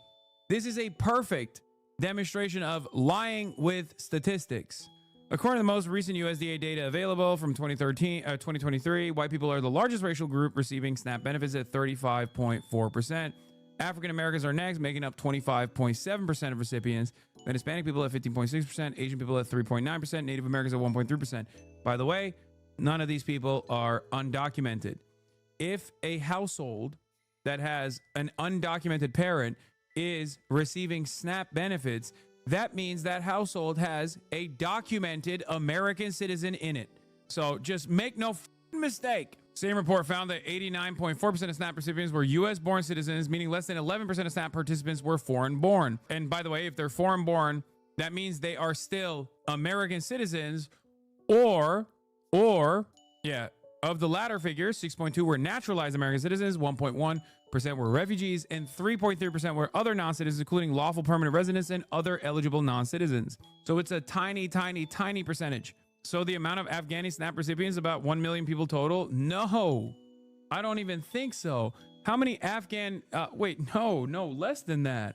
It's 45% of the estimated 200 to 250,000, many of which are refugees, by the way, which means the number of households that are receiving SNAP benefits would be 50 or 45,000, and the number of Afghan nationals living on U.S. soil under refugee status that are receiving SNAP benefits would be a little less than 100,000. Brother, you know what per capita is? Who cares about the specific number of human beings? Is showing that a majority of individuals coming from those regions are receiving benefits. That adds up quickly. Okay, let's say there's a major crisis in Bhutan, and we caused it. But because the overall number of people living in Bhutan is fairly low, or rather the amount of people that we're bringing in from Bhutan is also relatively low, we bring in 5 people from Bhutan to the United States of America, and we give 100% of those 5 people SNAP recipients.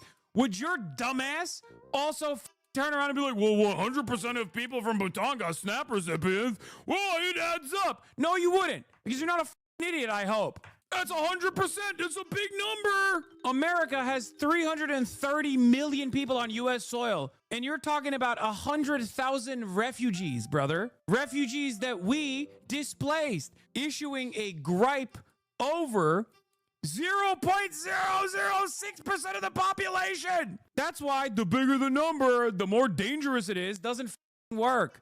From personalfinancewizards.org. Grandmaster Wizard.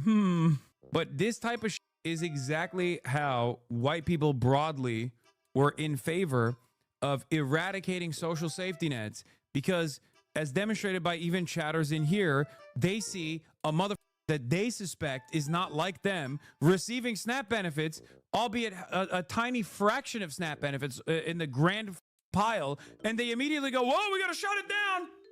We gotta shut it down. Jamel Hill says, I really wish y'all would just admit you hate low-income people rather than constantly bitching and complaining about how they shouldn't be afforded the slightest bit of dignity or convenience. Would it make you feel better if instead of getting to use DoorDash, Let them walk to get their food. In fact, let's only allow them porridge and crackers, no salt, just tasteless communion wafers. Would that make you feel better about the roughly $40 a month that the average American contributes to funding SNAP? I just hate that, man. I just like, it's so gross. Like, there is definitely a decent number of people that are like just above that line of ever needing SNAP that think that they are somehow so much better than the people that do need it. They just can't put themselves in the shoes of someone else that is less fortunate than they are.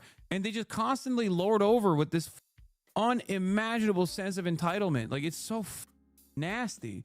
It's such a nasty, stupid way to behave. I don't understand it. Like, what are we doing here? The people that are also on these programs oftentimes exhibit a sense of shame regardless, which they shouldn't. They should not. And that's also part of the reason. This is the reason, because Americans are so gross and so self-interested. This is the wealthiest nation on the planet, dude. This is the wealthiest nation on the planet. And we can't even feed our neighbors. Like, what are we doing? There's already another $6 billion additional funds, $6 billion in contingency funds that the Republican administration is refusing to add on to the SNAP benefits pile right now. They have it specifically for this moment. And they're claiming we can't use it because they want to starve the poor. Like, you're talking about people who are going to not eat and skip a meal so they can feed their children at a time when we're dumping $40 billion to Argentina so Scott Bessent's bestie can continue making money off of the Argentinian debt that he purchased many, many decades prior. Like, that's the reality here. We're spending hundreds of millions of dollars on this ass ballroom, all this unlimited billions to Israel, and dumb Americans are literally like, oh, there's an American out there that's a little bit broker than me. Him. I hope he dies. Like, that's the attitude that people have. It is so it's just so annoying. And the thing is, like, you don't need to suffer through the harrowing existence of being someone of the working class background that is objectively so poor that they need this kind of needs these kinds of programs to survive. You shouldn't have to do that. You can just have basic empathy. You can just think a little bit, close your eyes and imagine yourself in that predicament. It's gross, dude. And this is like, I could not comprehend it when Americans were doing this with like the student loan debt relief. Like, oh, I had to pay mine off. How come other people have to, how come other people get it taken care of for free? That's unfair. It's like, dude, what do you mean? It's like a cancer patient. It's like cancer patients who survived cancer united to make sure that this new cancer treatment never actually goes out to market because they have to suffer through chemotherapy. So you also have to go through that and maybe you have a 50-50 chance of survival. How dare you? Yeah, SNAP makes up around 12% of grocery sales nationally, according to the National Grocers Association, a pro-business trade group that represents grocers. Any extended gap in SNAP payments is likely to see layoffs and possibly even store closures. This is something I brought up as well. This is not good for the 42 million Americans, but it's also not even good for like some of the big businesses in this country. It's not good for the farmers either. Why is the government shutdown not a both sides issue? Why are the Democrats to blame? Well, Democrats are using a short-term spending bill to push long-term policy changes that don't belong there. Wow. Yeah, that never happens. Yeah, it's their only point of leverage, dumbass. It's their only point of leverage. And what are they actually advocating for? It's not like they're fighting so that they can fund Israel harder or some shit. They're fighting for Republicans. Again, Republicans and Democrats alike, but Republican voters and Democrat voters. Actually, I'll go so far as to say they're actually fighting for a larger share of Republican voters than Democrat voters, as a matter of fact, when they're trying to make sure the ACA subsidies remain. Who the f do you think uses those subsidies to make sure that their health care is not triple the cost? What kind of downstream consequence does that have? Medicaid funds the rural hospitals that remain, if they even have rural hospitals to begin with. Yeah, the ACA premiums are going to explode, dude. Here's how much Obamacare prices are rising across the country. Change in 2026 monthly premiums without extra subsidies for 60-year-olds. The magnitude of the change depends on where people live, how old they are, and what they earn. Extended subsidies without would cost the federal government around $23 billion next year and about $350 billion over the next decade. The real solution here, by the way, is obviously to not even extend the subsidies, but to have Medicare for all. But obviously, we're not even having that conversation right now. This is just a band-aid solution to make sure that people aren't getting destroyed. Wait, there's the second part of the AI video where it says that white people are patriotic and they'll go and get a job. I can't believe we're back to like 80s style. Like this is directly the same argument around welfare queens, by the way. This is straight up the same exact argument. Black woman, and it has to be a black woman for this to work. Angry black woman screaming. Yeah, nearly 6 in 10 marketplace enrollees, 57%, live in congressional districts represented by a Republican. 78% of people say the tax credit should be continued. About losing benefits to feed her 7 kids by 7 different daddies, and it's the taxpayer's responsibility. It's the same script. Here's another version with white people. They just cut my stamps again. Took them right out from under us like we ain't even people. I gotta figure out how to feed these kids now. I swear to God, I'm about to go apply anywhere that'll have me. They cut my food stamps. It's my patriotic duty to get a job. I gotta feed myself, my wife, and our babies. Now get your shoes and be going out. I'm serious. I gotta do it. Here's another example. This one might not be AI, okay? This is a different type of video that these people are seeing. My food stamps just got cut from a little over $3,000 a month to $800 a month. And I'm pregnant with my 9th child, and I genuinely don't know how I'm gonna pay the grocery bill. The money we save by having the government pay for our groceries. I don't think this is, I think this is also AI. What do you mean? She said she gets $3,000 in SNAP benefits and has 8 children so far and is about to get the 9th. Groceries we were using to pay for our mortgage. But now if we're going to have to use our mortgage money to eat, I don't know how. Here's another video from that creator, just a few videos down in her grid from that video. And I'm warning you, this is really gross. I'm just gonna play a couple seconds of it because it's disgusting. My husband made the semen soup, and I promised you guys I would give you an update on how it tastes after I tried it. So. Oh, never mind. Okay, yeah, I see what it is. She's a rage baiter. Dude, what the is wrong with people, man? Yo, people are just so bricked by the internet. Even without AI, you got whole ass humans doing this shit. She's not AI, she's just a shit poster. I mean, she's just posting ridiculous crap for views. That semen soup video, along with most of... Like, the semen soup video is gross, but, like, the other thing that she's doing is parallel to, like, pre-existing insane statements. You know what I mean? It's like, we have created an incentive structure to be a monster online. Yeah, it's so f***ing annoying. Her content gets 0 engagement. Like, nothing. That Snap benefits video where she's talking about her benefits going from $3,000 to $800, which is ridiculous. Nobody gets $3,000 in Snap, but that's the point. She's a shit poster. That video got a ton of engagement. That was a huge success for her. So you have, on the one hand, you have just AI farms pumping out a ton of... Yeah, how are you gonna look at all this and then tell me, in all sincerity, that the Chinese firewall isn't an objectively good idea? It's to protect them. It's to protect them from this, from our brain poison. God damn it, dude. Videos that are playing to like visceral responses from people, black people talking about how it's the taxpayer's responsibility. And you notice how they don't say it's the government's responsibility. That's market tested for rage bait. Like, if you say it's the government's responsibility, the word government has a negative connotation. You might get people that agree with you on that one. But if you say it's the taxpayer's responsibility, that is more likely to induce rage because people are more likely to see themselves as a taxpayer rather than a contributor to the government or part of the government. It's market. The censored internet still allows VPNs mostly. There's a part Western narratives leave out.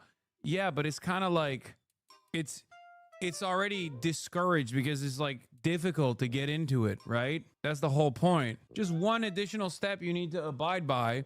So many people are just not going to do it so they can see the metric ton of brain rotted slop.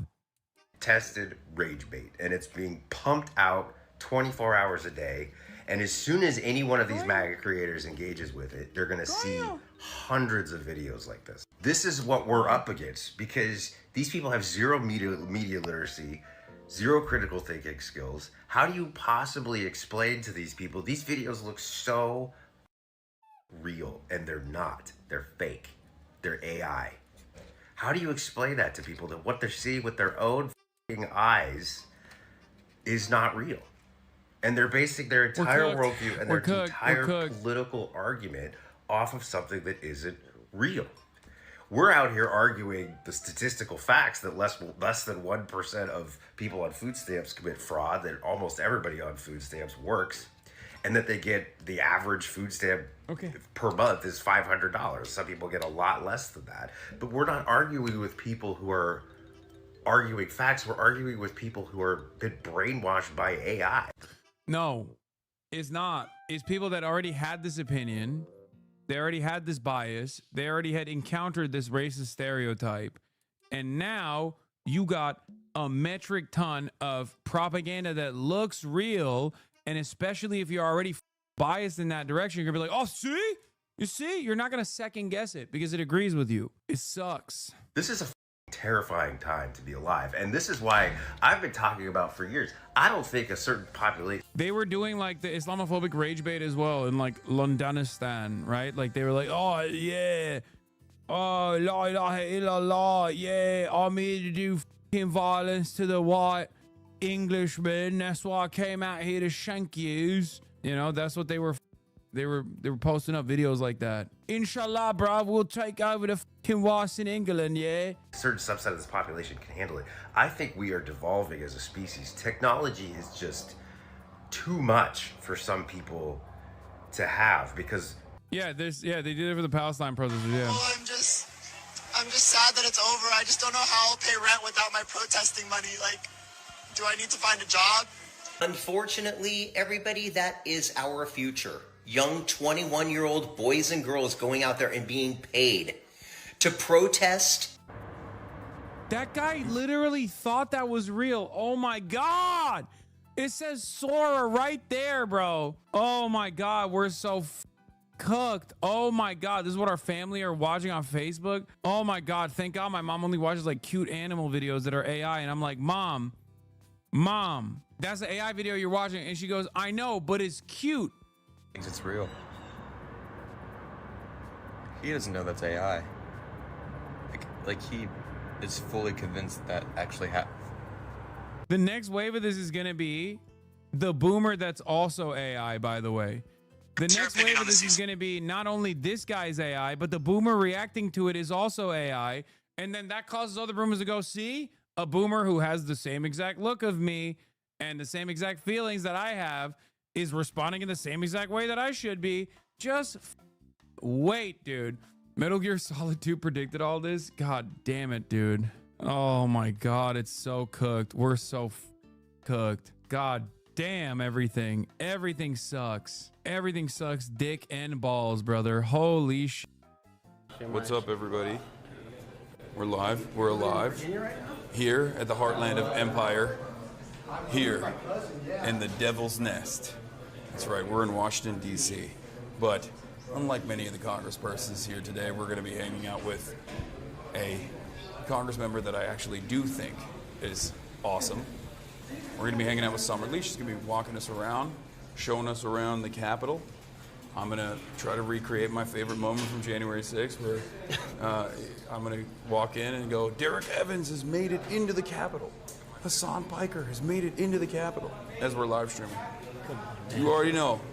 You get a bunch of hogs, like you and I, me and March, in the Capitol is basically January 6th. You know what I'm saying? Basically. New York City's still. Oh, hi. Not you. Hi. Wait, I'll come down here. I know you are so tall. Hi. Oh my goodness. Who would have known? Nice to meet you. Right? Hold up. Yeah, you can get up I there don't want if you people to want. think that I'm like. Oh yeah. That I'm super short. Let's get you mic'd up. All right. All right. So I'm gonna be honest. I hate DC. I hate See, that's because you don't know real DC. Okay, this is not. This True. is not DC. No, I always do that caveat as well. Yes, you're absolutely right. I mean, like, this DC is whenever I do stuff around here. I feel you. it's always like there's like an air of evil in the environment almost. Even if it's not evil, I mean, it's like evil mixed with stuffy, mixed with pretentious, mixed with cloudy. Right. I'm very lucky that I met DC before all of this. Uh-huh. Like I got family from the area. Yeah, I got family from the area. And I went to law school Can here we go through actually. here? We're going this way. That's why we wore this. Okay. So we are in one of the office buildings now. Mm-hmm. How you doing? They're with me. Some of them. I don't know the tall one. Yeah, I don't know him. Don't do that. No, I'm joking. Damn, you're really good. No, I'm joking. But yeah, no, we're over here. So listen, this is Capitol Hill. Capitol Hill, not DC, but this is actually it's kind of bustling. I'm a little bit shocked. Yeah. So like we're just oh my God. That is so listen, when you talk about staffs, this is my staff and I like my staff very much. The staff over here that said, "Oh my God," when you walked in is my roommate's staff. Oh, okay. So I like them very much too. But listen, this is the cafeteria. Obviously we're in like 6 weeks of a shutdown. Yeah. So I was not quite sure how I'm surprised they're still feeding the staffers. They should be. I thought they would have cut down on their feed the too. Staff is feeding them. The staff are feeding themselves. Yeah. Yeah, no, they're paying for this.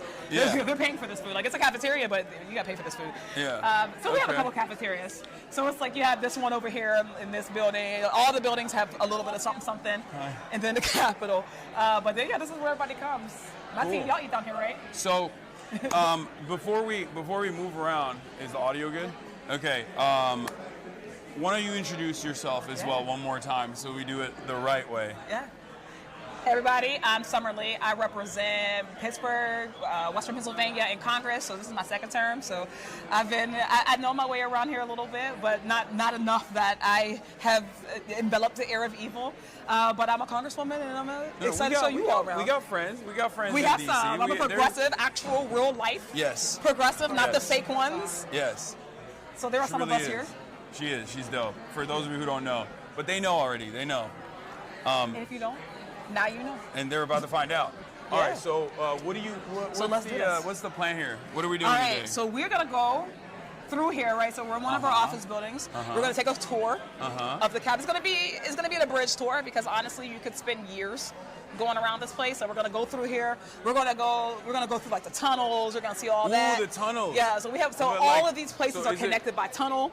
We're going to walk through our tunnels. We're going to go through the Capitol, hopefully. Right? We're going to have to move quickly when we get like around the House floor. Yeah. I mean, you asked me. I'm gonna try to get you in the House floor if you want. That'd be great. I know y'all aren't gonna be able to come. Like the people aren't gonna be able to come with us. Oh, they're not but gonna I might be be able able to. Like the camera can't. Oh, okay. But we can peep in. I think we can peep in. We can just do So, a yeah, quick peep. This is my like January 6th tour. You know, that's what. I don't know the route that they took on January 6th. This is. I don't think we're gonna take that route. Yeah. But You know who knows? so like You know who everything is knows? connected Was by it tunnel. Lauren right? Boebert. She knows the route. She knows that there are people who know the route. Yeah. I wasn't even here when all that happened, so honestly, I watched a video of that, and I was a little scarred by it, like watching it, and now knowing just like being here, knowing how this place works, like to now envision like an actual insurrection happening here is wild. Yeah. Well, we were there basically because everybody was kind enough to live stream it. Yeah, I know. Which was like, I think that was but now knowing, knowing what I know and seeing like the breaches that they were like really breaching defenses. Yeah. Like, they made it to places that they should not have been able to make it. Yeah. So that is a little jarring. But and you'll see like just walking around here, like you will get it. Like you should not be able to get. Listen, dogs are everywhere. Yes, I used to have an office dog too. Way. Everybody have an office dog. That's cool. Yeah, we love our office dogs around here. I forgot that this is also all the politics nerds, so everyone keeps like passing by being like, "That's Hasan Piker." I'm like, "What?" This is your place. Yeah, this is Welcome like home, brother. This is like a convention. Welcome home. So look, like right here, all right. So this is they're all with me. Hi guys. Sorry, this one. So look, this is the tunnel, right? This tunnel connects all of the different office buildings. And this is just the house ad. This is what the QAnon people think is like the baby transportation tunnel. That's what they think is going on. I don't know nothing about that. I missed that. But this tunnel, Q, is really nondescript tunnel, other than the fact that on the wall are like all these portraits. These are pictures, like every year, I think, we do a competition with kids, like high school kids. Every single district. So every district gets to pick a winner. So all these pieces of art are all kids. I'm surprised Trump hasn't gotten into this as well and just be like, we're gonna take these down and we're gonna put photos of me. Just him. Yeah. Just him. Photos of me posted up. I actually found a rare Trump. You want to see? I posted it on my Instagram story earlier, and then I added you on it, but then I thought it looks weird if I post this and say, oh, like me and Summerlee are going to be in the Capitol. But have you ever seen this? I've never seen this. I'm going to show you guys too in a second. It's on my Instagram. Have you ever seen this? No, I've never seen this, but I'm not. That's the rarest Trump I've ever seen. Honestly, is this real? Yeah, it's from 2001. It's the most normal he's ever looked. That's a real. It's very. This is He Trump looks very normal in it. throwing a fit, like he's kind of blasting a fit here, and I'm a collector of rare Trumps. So this was a unique moment What do you do for me with them? because I feel like I just have them for my own personal sake, safekeeping, you know. Just for shiggles. Yeah. That was. Honestly, I'm not in the business of Trump. Trump, I don't follow him. I don't wake up and consume him. That's definitely a healthier way. This is for mental health. The only thing that I'm tickled by, and I'm not gonna lie, is at the end of his little stuff, his tirades now when he says, "Thank you for your attention to this matter." Oh yeah. I do chuckle at that. That's so funny. That's like the only thing that makes me laugh a little bit. Yeah. But other than that, yeah. He's been having a tough go at it, especially with the blue wave that took place last Tuesday. He looked defeated. I like to analyze like how he feels off of his hair, and his hair was looking like. Yeah, then look at his hair. Yeah. I think that that's very fair. No, he should feel that way. But again, like you know how these things are. They call them waves for a reason. I hope that he feels a way about this wave. Yeah. I don't know that he's gonna. What about that tunnel? Where does that go? Okay, I don't That's have a damn secret. clue. I think that tunnel might go to the Senate. Oh, I know where we're going. He was out. I was just looking. Oh no, I was just asking like where does that tunnel Where does it go? I think it goes to the Senate set. Whoa. So look, the Senate, they have like little hideaways. They have better offices than us. They are much bigger. What are they doing in the hideaways? Chilling. That's crazy. So like you see how we got to walk from these, like we're all in these office buildings. Uh-huh. We get 15-minute on-calls for votes. Like that's it. Uh-huh. And you got to get there, right? So when 15-minute come, you got to come from your offices, you got to run, you got to do whatever you got to do. The Senate has these little hideaways in these hallways, so they're closer. Okay. So they like them better. But like honestly, so this is just like. Do we have bars down here, by the way? I'm shocked that we're still getting coverage out in these tunnels. It's not effing. It's not. It's still going. All right, we're gonna go this way. So we're gonna go up. Look. Okay. How long did it take you to figure out? Okay, there's no way we're gonna get cut off. Do you want to go up the steps? No, we can take the elevator. It's all good. Even if it cuts off, it's fine. Okay. Or if it's too many people, we can actually just take the steps. If you guys don't mind. Okay. All right. So we're going up right now, right? So look, we are actually across the street. We are in the Capitol now. So we're headed up to the second floor. Guys, we're gonna have to be quick. Don't get caught. Okay. Okay. They may ask us to not film, so just. Okay. Yeah. We've done this before. Okay. Cool. Yeah. Oh yeah, we do stuff. Okay. It's got bars in here.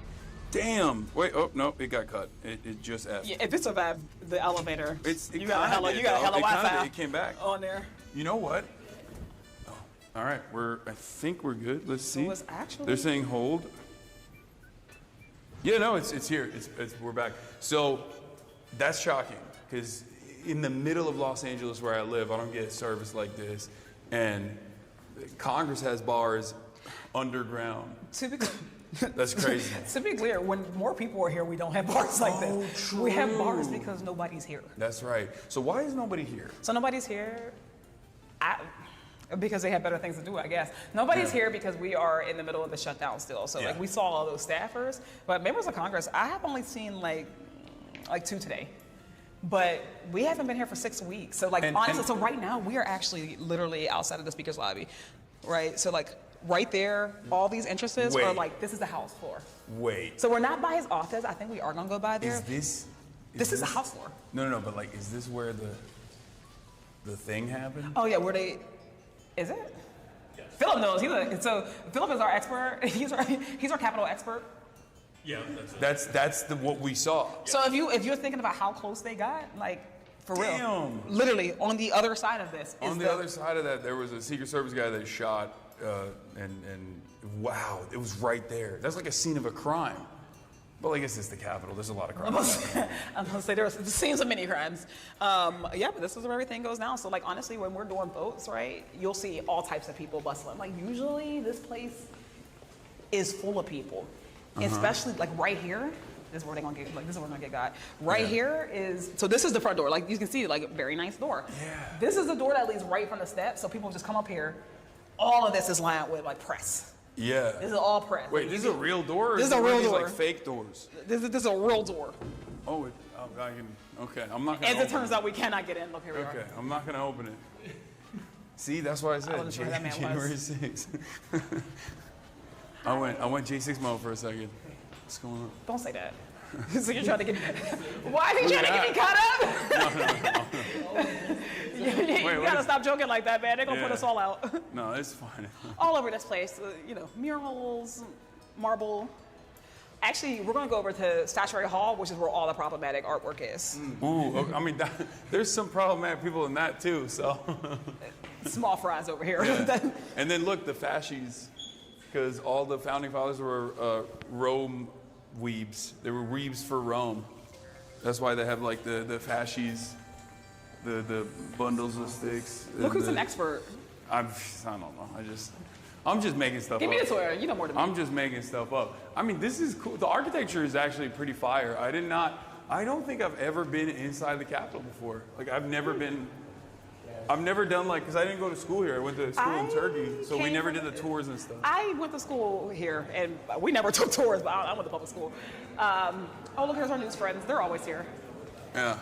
So it's like, this is where CNN, Fox, NBC.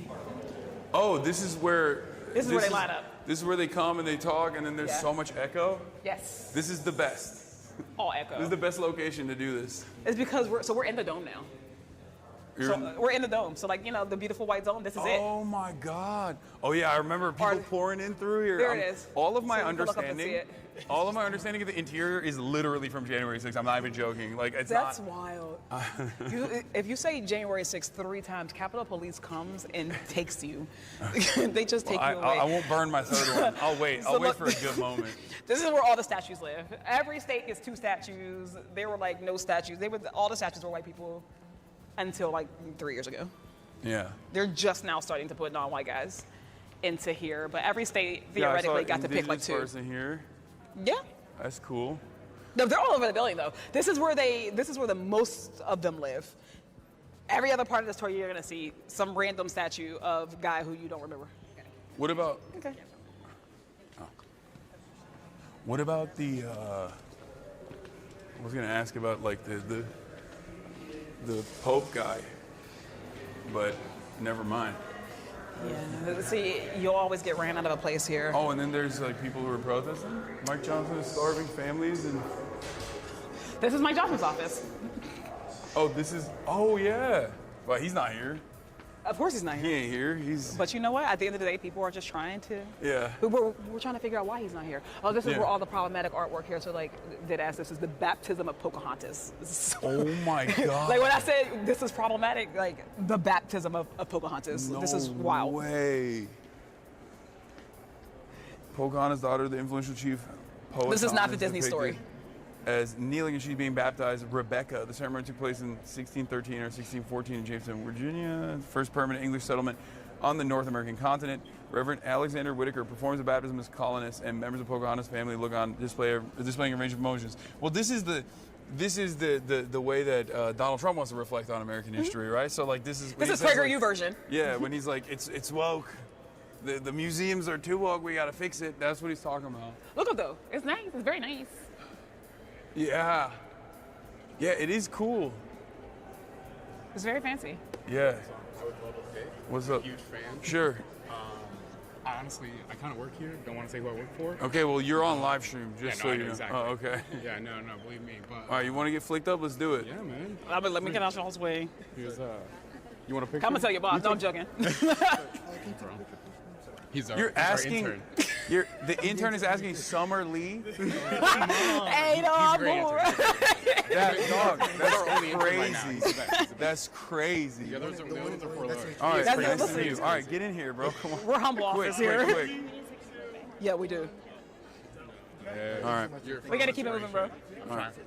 Hell yeah. Nice to meet you. Let's go. Hell yeah. Take care, man. Have fun. All right.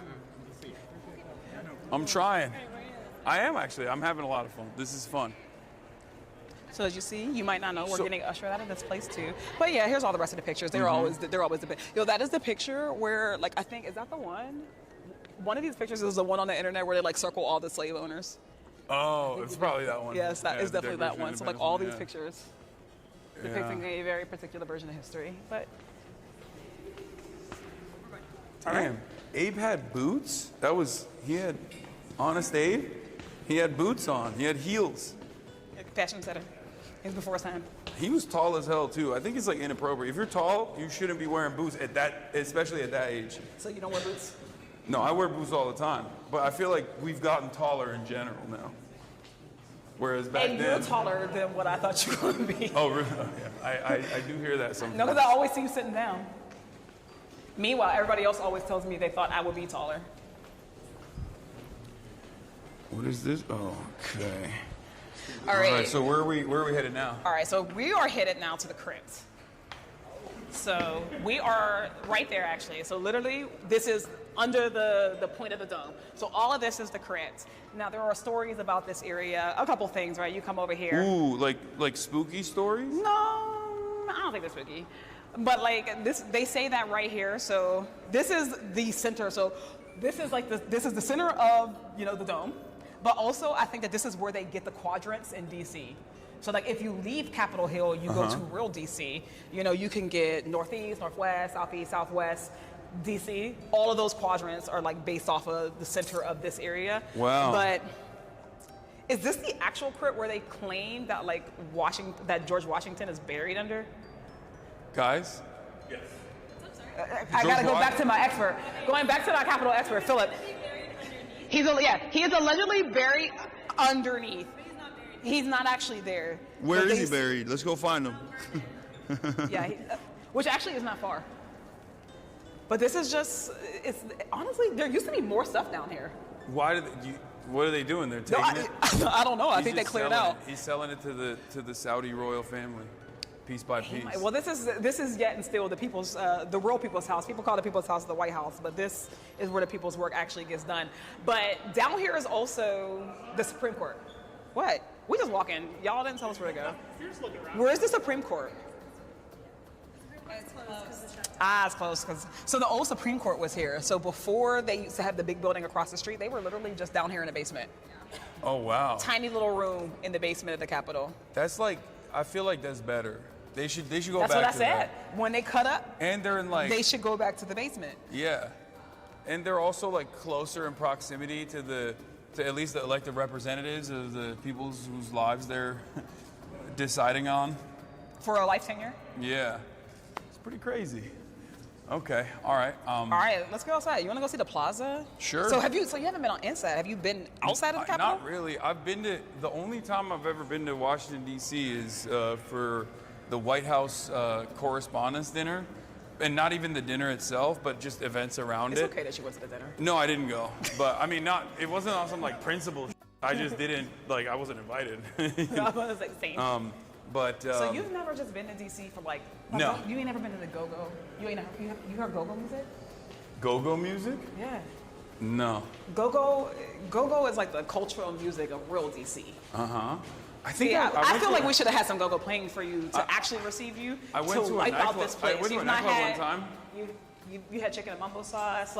If you haven't done that part of DC, when you do that part of DC, then tell us how you feel about real DC. Okay.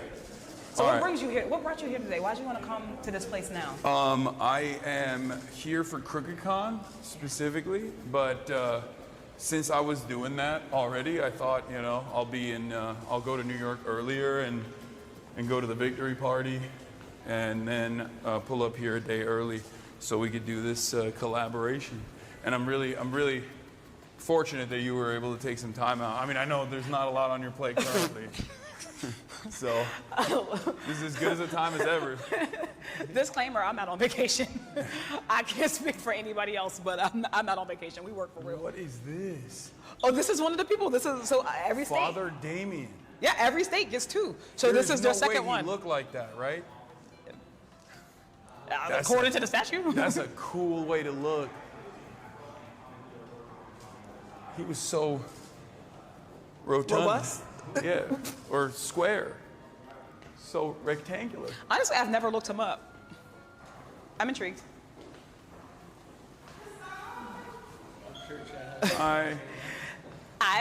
If you were here when this place was open, yeah, no, you would have made it through. Yeah, it'd probably be a little annoying. I feel like this. It That's gets on for tough. Congress. It We're gets gonna go this tough. way.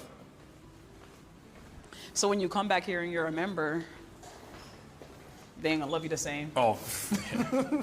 That's never. Yeah, that's what everybody says. Everybody says, I'm not gonna do this. I don't want to do this. Never. Oop. All right, we I'm made it already out of it. Okay, I'm so already breaking stuff. just to talk about where we started, we started over there. Oh my God. Yeah, so I met you all the way over there. Whoa. And we walked under. So that's how you can get on. So that's how, like, when it rains, weather, you can come under the tunnels. That's pretty cool. But when you come here outside, usually, so this is the plaza where everything is, right? We got all the office buildings. They're over on that side. Notice that we didn't go to the Senate. We don't go there. Yeah. No. Well, there is Senate is in session right now, isn't it? Yeah. They're doing stuff. I'm not. Some stuff. Oh, okay. Not a lot. Something. They're doing something, They're doing I guess. something. I don't know. So we got like the Library of Congress. So there goes the Senate. There goes the Supreme Court right over there. And then there's usually in session, right? You get people running over here. People are usually doing press conferences over there on the what we call the little triangle. Usually you have like press all lined up here. So when I say you press line from here, when you walk up the steps, all press till you get to the door. This is where the famous bill sat. Oh yeah, I'm just the bill on hit over Capitol. there. I know that. That's yeah. where the bill was. Yeah, This is a famous place. Andrew Cuomo made a version of that as an AI. And it was pregnant. And it was pregnant. Yeah. It was weird. pregnant sometimes, but not all the time. It's weird that he just chose to make the bill sexualized. Can and we pregnant. just say that I for one am excited that the most embarrassing campaign in history is over. Oh my God, I know. I mean, I have obviously some personal. Shout out to New York. I have yes, amazing. I have some personal investments as well in terms of like I'm glad that they're no longer dumping $3 million into putting my face on Knicks game advertising. Yeah. Next to the They do burning this for you. towers. Yeah, you get. Yeah, they were like, they were really pumping it. They really just went, we'll just tune the dial of racism up to 11. And it's not gonna get better. Yeah, no. It ain't getting better. But Because there's no responsibility. There's no accountability. You know, the election's over. They lost. You think they're going to be like, okay, we should be racist. We shouldn't be racist anymore. Yeah. Doubt it. But the citizen's right over there. Crazy because it's like he is technically supposed to be a Democrat, which makes it worse. I feel like. Because then it's like We if should you're talk doing about this, that. Listen, they always say the the party is a big tent. That tent has gotten much bigger. Like it's not expanding. I think we're expanding it. We're bringing in people. But they're not. Every day we super bring in stoked. somebody, they just go off the deep end more. Yeah, for whole for campaign every was summer off the league, we deep need end. like 3 Klans members, I think, to moderate it. Is the attitude that some people have? I think not everybody. No, it's not everybody. Not everybody. It's not everybody. But everybody should be. I don't know. I think there were some clear things people should be able to speak out against. Yes, absolutely. Like, just calling a guy running for mayor a terrorist for existing as a Muslim, like that. Come on, that feels like something that every single Democrat should be able. Personally. Yeah, even like people who took their sweet time to come out and endorse the vote blue no matter who. Democrat. Yeah, all the vote blue no matter who people were like very. So you're not even getting a good shot. Let's swap it, bro. That's not us. That's not even us. Okay, I got you. It's because of the sun. I was like, I wanted to know where you at. But that was somewhat frustrating to see. Do you feel like there needs to be more protection within the Democratic coalition as far as absolutely. as far as Congressmen of like marginalized background, no matter what. Precisely. And it's like we can't keep saying that we want more people to participate. We want more people to care. We want people to vote. Honestly, actually, I think it betrays it when they treat, when people treat like Zara like that. Yo, let's just sit down. Well, I was thinking, oh, this is the Hakeem Jeffries. This is the Hakeem Jeffries, Cory Booker. They sat down here, didn't they? Everybody sits. First of all, everybody sits down here, right? They don't they don't have a monopoly on it. Everybody's sitting down around here. But no, you hope that people like whether they do it or not, we are gonna exist. Yeah. We're gonna run. We're gonna be successful. Personally, like the left, like marginalized folks running, like our biggest impediment isn't a hater, who's in office. Our biggest impediment is the money, right? I don't care. You hate all day. You don't gotta love us. You don't gotta. Yeah. Keep your super PACs at bay, right? Yeah. That's my ask. If we can't even let's start there. Let's not sick super PACs on people who we don't like. If we can start there, that'll be good. We can move on to how about we not be, but we can kill the hypocrisy. You want me to vote? Every single election cycle, everybody's like, did you vote blue? Did you vote for the president? Did you vote for this person? Did you vote for that person?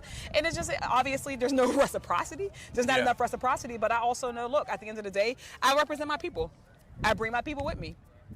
My goal at the end of the day is to get and bring more people. So when we lose big national elections and we're like, oh man, the math did math for us. Yeah. It's like, well, yeah, how many people did you not bring in? How many people did y'all say were not good enough for the party when you slow walked, endorsements of one of the most exciting candidates in forever? Yeah. And I think, there's a bunch of different reasons for that, obviously. You do have like big corporate donors that are very scared of the scary word of socialism.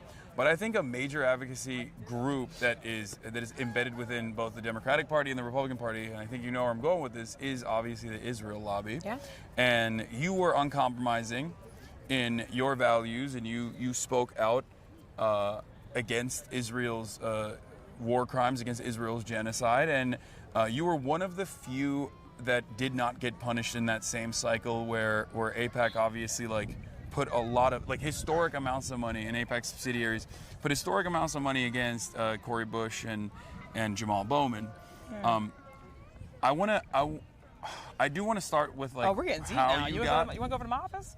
We can do that as well. We can still walk and talk, but let's get deep. But I want to start with what motivated you to run for office, what your background was, but also in terms of that last race, what do you think you did that allowed you to cut through that noise? Yeah, is this something you thought about? No, I think about it all the time. Yeah. We had, obviously they were able to take out my brother and sister, Jamal and Cori Bush. I think that they are also people who were exciting. They cared about people. I can say this unequivocally. I have never seen someone go as hard for their people just persistently as Cori Bush. She goes hard. When we're talking about people should be excited about politics, that's the type of energy that we should bring. And then the reason why they target people like us is because they're not trying to really just take out us. And they're trying to extinguish that energy. Yeah. People aren't supposed to come to politics and be excited. Yeah. So they want to kill hope. They want to kill that hope, right? That's honestly what it always feels like to me. Even with that's. If it ain't a slogan, they don't want it. Yeah. They only like slogan hope. Or even as far as hope in general, it does always feel like there's this energy, especially emanating here, that politics is supposed to not give you good things. It's not supposed to offer you. The government's not supposed to give you good things. The government is not supposed to do anything for you. The scariest words that any American can hear is I'm from the government and I'm here to help. That mentality is carried on, and I think it's basically calcified here. And that's very damaging for the Democratic Party's interests. Yeah, it is. Because if they were to represent any kind of competency, they would have to do bigger government initiatives. That's structurally what the Democrats are supposed to represent. Yeah. So when they also play this role in undermining any sort of competence, undermining any sort of better things are possible style initiatives, they're cooking themselves in the long run. Yeah, the Democratic Party, we got to get out of our own way. I use our very loosely.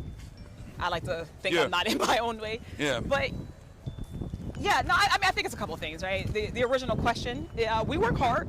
I think that we had a little bit of luck, you know? I've always been very fortunate to have people who support me. And it's not like, I don't even just like my districts, obviously, but I mean, like, we have friends.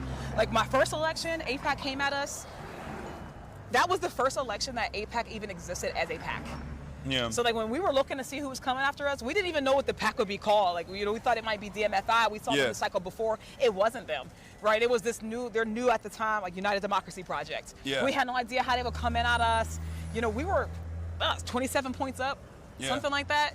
They came in like the last 3 weeks, $1 million a week. Yeah. $1 million a week. The only reason why I survived then, and the reason why I think we survive now, is because, I mean, obviously you got to move. You got to move right? You kind of got to be perfect. Yeah. But we have friends like Justice Democrats. You know, they honestly, for real, they came in. Like Justice Democrats, like they came in from the beginning. When they started to put those millions in, they went and found us a couple of dollars. Yeah. You know, we had a couple of our union friends, you know, progressive folks all over the country. They were doing phone banks. Like we just had like lefties, like all over the country doing phone banks for us. Yeah. And you used to think that those tactics didn't work. Yeah, when they're spending millions of dollars to say you're a Trump supporter, you know, that you're going to destroy the Democratic Party. That's what they said. So that's really Which is okay. cool. So that's exactly what I wanted to talk about. So what a lot of people might not understand is that when AIPAC actually is dumping money into opposing a congressperson, they don't actually do it on the boundaries of Israel, because even AIPAC understands that Israel alone is not very popular. They have never mentioned it in any of my races or any race that I've ever seen. With Jamal Bowman and with Cory Bush, like they actually never talked about Israel. The real reason why they were dumping that money was because of their position on Israel. Yeah, it was a position on Israel, but it's also just their position on the status quo. Yeah. Right. But all the folks who are big donors to AIPAC, yeah, they have interest, just corporate interests. Yeah. Right. It was like the CEO of like Home Depot. Yeah. You know, exactly. it's different people who are coming at folks who are vocal, who want to tax the rich, who want to hold, you know, the system, whatever the party is, accountable. Yeah. That was really the common denominator. Yeah. No, absolutely. But so what I was saying is that their angle of attack is never on the boundaries of Israel, but it's never because I'm not a Democrat. That's what they told me. Yeah, we're not going after Summer Lee because she's, she's trying to hold powerful corporate interests to account. We're going after Summer Lee because she doesn't cooperate with the Democrats if it's the primary, and I assume if it's in the general, there's like different lines of attack that they change up, right? Like. It's usually no, they did the same attacks. Oh, so what were, I guess a little tiny bit. What were the common threads there? Like, what were the lines of attack? Honestly, genuinely, it was nothing but like, she's not a good enough Democrat. Yeah. They just changed the message on every medium. So on TV, wall-to-wall coverage. You know, just like ads is like Summer wants to destroy the Democratic Party. Just wall-to-wall coverage. You wake up, and you. Honestly, at this rate, we're gonna go that currently. Way. We're gonna go in that door. I would never go in that door because it's easier to get into this one. It was like every day. You go outside, you could check your mail. One day there were 4 mailers in people's mailboxes.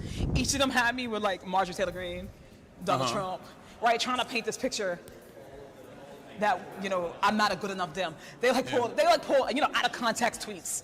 Yeah. You know, they did stuff like that. Oh, classic, yeah. But it was like all fear-mongering, right? Just like they're radical, they don't know enough, like they're not us, right? Yeah. It's the us versus them thing that they do anyways. So that was the message that they sent. And then they went, they didn't beat me, right? But they lowered that lead. Yeah. We went from 25 points up to winning by like 900 votes. But it's so, like, that is so undemocratic. Like, I know this is a point that gets stressed quite a bit in terms of like any kind of corporate lobbying and any sort of like super PAC, but it quite literally is antagonistic to democracy. You do the right thing, like on paper, you go out, you speak to your constituents, and you say, here's what I've done, here's why you should vote for me again, here's how I'm going to fight for your values and fight for the things that you care about. And then they can lie. This faucet of unlimited capital can just come in and just disparage you and make things much more difficult. Classic elevator F. Okay. Oh, thank you. Real quick, we're in our office building. This is best hallway. Let's go to my office. Okay. Oh, we got woke flags, ladies and gentlemen. We're in the heart. These are the offices of representatives. But what are they representing? They're representing woke. Well, wait till you catch this flag of my favorite neighbor. Who is there? Can you tell who my favorite neighbor is? Oh, hell yeah. Yeah, of course. Of course. Congressional Mama's Caucus. You are our ancestors' greatest dream. Oh my God, this is so nice. That's crazy. Wait, you guys, it seems, get a lot more positive feedback from your constituents. It seems like. I feel like, honestly, they used to post stuff. I used to get a lot of. I used to get a couple pro-genocide posts every now and then. Hey, friend. Hi. Come on in. This is my office. I live in the blandest office in the Capitol. Don't judge it. What do you mean? This is sick. I haven't seen any other office, so for me, it's sick. Yeah, that's why. That's why, because you haven't seen anybody else. Everybody else usually has like their artwork. Like real art. People have real. I don't have any art. You have some art? My team is all proud. They're like, you have art. You have one picture. All right, chat, get to it. I got one picture, y'all. Get to it. We need to send her some art. That's crazy. So listen, the only piece of art that I have, funny enough, is from Rashida. It's because all the other, squad members. She was like, I have too much. No, they all came to my office and they were like, why does it look like a funeral in here? Can I put my jacket up there? Yeah, please. Get comfy. All So right. she's the only, they were all like, we're going to give you something. And she's the only one who actually did, so. Oh, so all the other come with me, come on. Congressional Progressive Caucus members didn't get you They stuff? haven't given me their art yet. What's that about, Greg? Get on it. Actually, Greg gave me a mug. Okay, never mind. Greg gave you something. Greg gave me a mug. I don't know. I'm waiting for Ilhan to give me some. Ilhan has a nice office. You don't know Omar has a nice office? She has a beautiful office.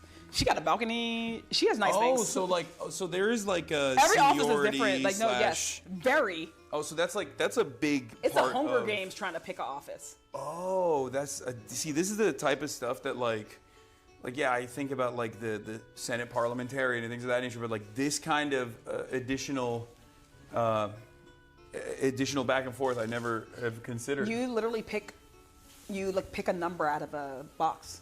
So like orientation, Can everybody you guys comes. like transfer for goodies? You can. Could you be like, I want your office, but I'll give you something in return? That feels unethical. I don't think so. No, they don't do that. I don't think we can do Not that. like People not are on shaking bills. their head. I just mean people like. People are shaking their head now. No, okay, my bad. People are shaking their head. You get your office and you're stuck with it. Yeah, you're stuck with it for the Congress. Okay. Whoa. I thought it was Thanks, happening. G. I thought it was like, yes, we're in it this time. Like I said, this is like he's trying to get put out. No, I play too much, and that does end up getting me in trouble sometimes. No, it's good. Yeah, they've been. You can't be. They're still hitting the whole like 9/11 stuff on Fox News. Sean Hannity was talking about it last night. He's like, Hasan Piker, Mahmoud Khalil, and Jamal Bowman were all there celebrating Zoran's victory. These guys are so scary. You were just with my good brother. Yeah, they just don't want to see any expression of joy. I think No. they're kind of not used to that from the Democrats in general, like the real grassroots momentum and like a real people-back candidacy. I'm a serious human being without doing serious things. Yeah. And when I'm not, I have a whole bunch of joy. Like first of all. Of all the people who try to stop us from helping people, when we actually win, we should be happy. We should be excited. Yeah. I think we did exciting things. I think we did exciting things this week. Yeah. I mean, it's been longer than a week, but I think that we have things to be excited about. And your haters are always going to be upset. So personally, I couldn't care less. Oh no, couldn't care less what the same Fox way. News say. I couldn't care less. As long as you have your people covered, as long as you are doing your very best, it doesn't matter. They want us the to be background hopeless noise. because that's what authoritarianism needs. Yes, absolutely. So they want you to feel like, oh, you can't beat us. So let's start in the beginning. All right. What got you invested in politics? Like, how did your journey start? My first day I went to law school. It was orientation. I was like, I am never gonna be a lawyer. But I was already there. I already paid, so I was like, I'm gonna stay. Might as well go through it. Yeah, I'm gonna go through. I'm gonna finish. I didn't want to do that.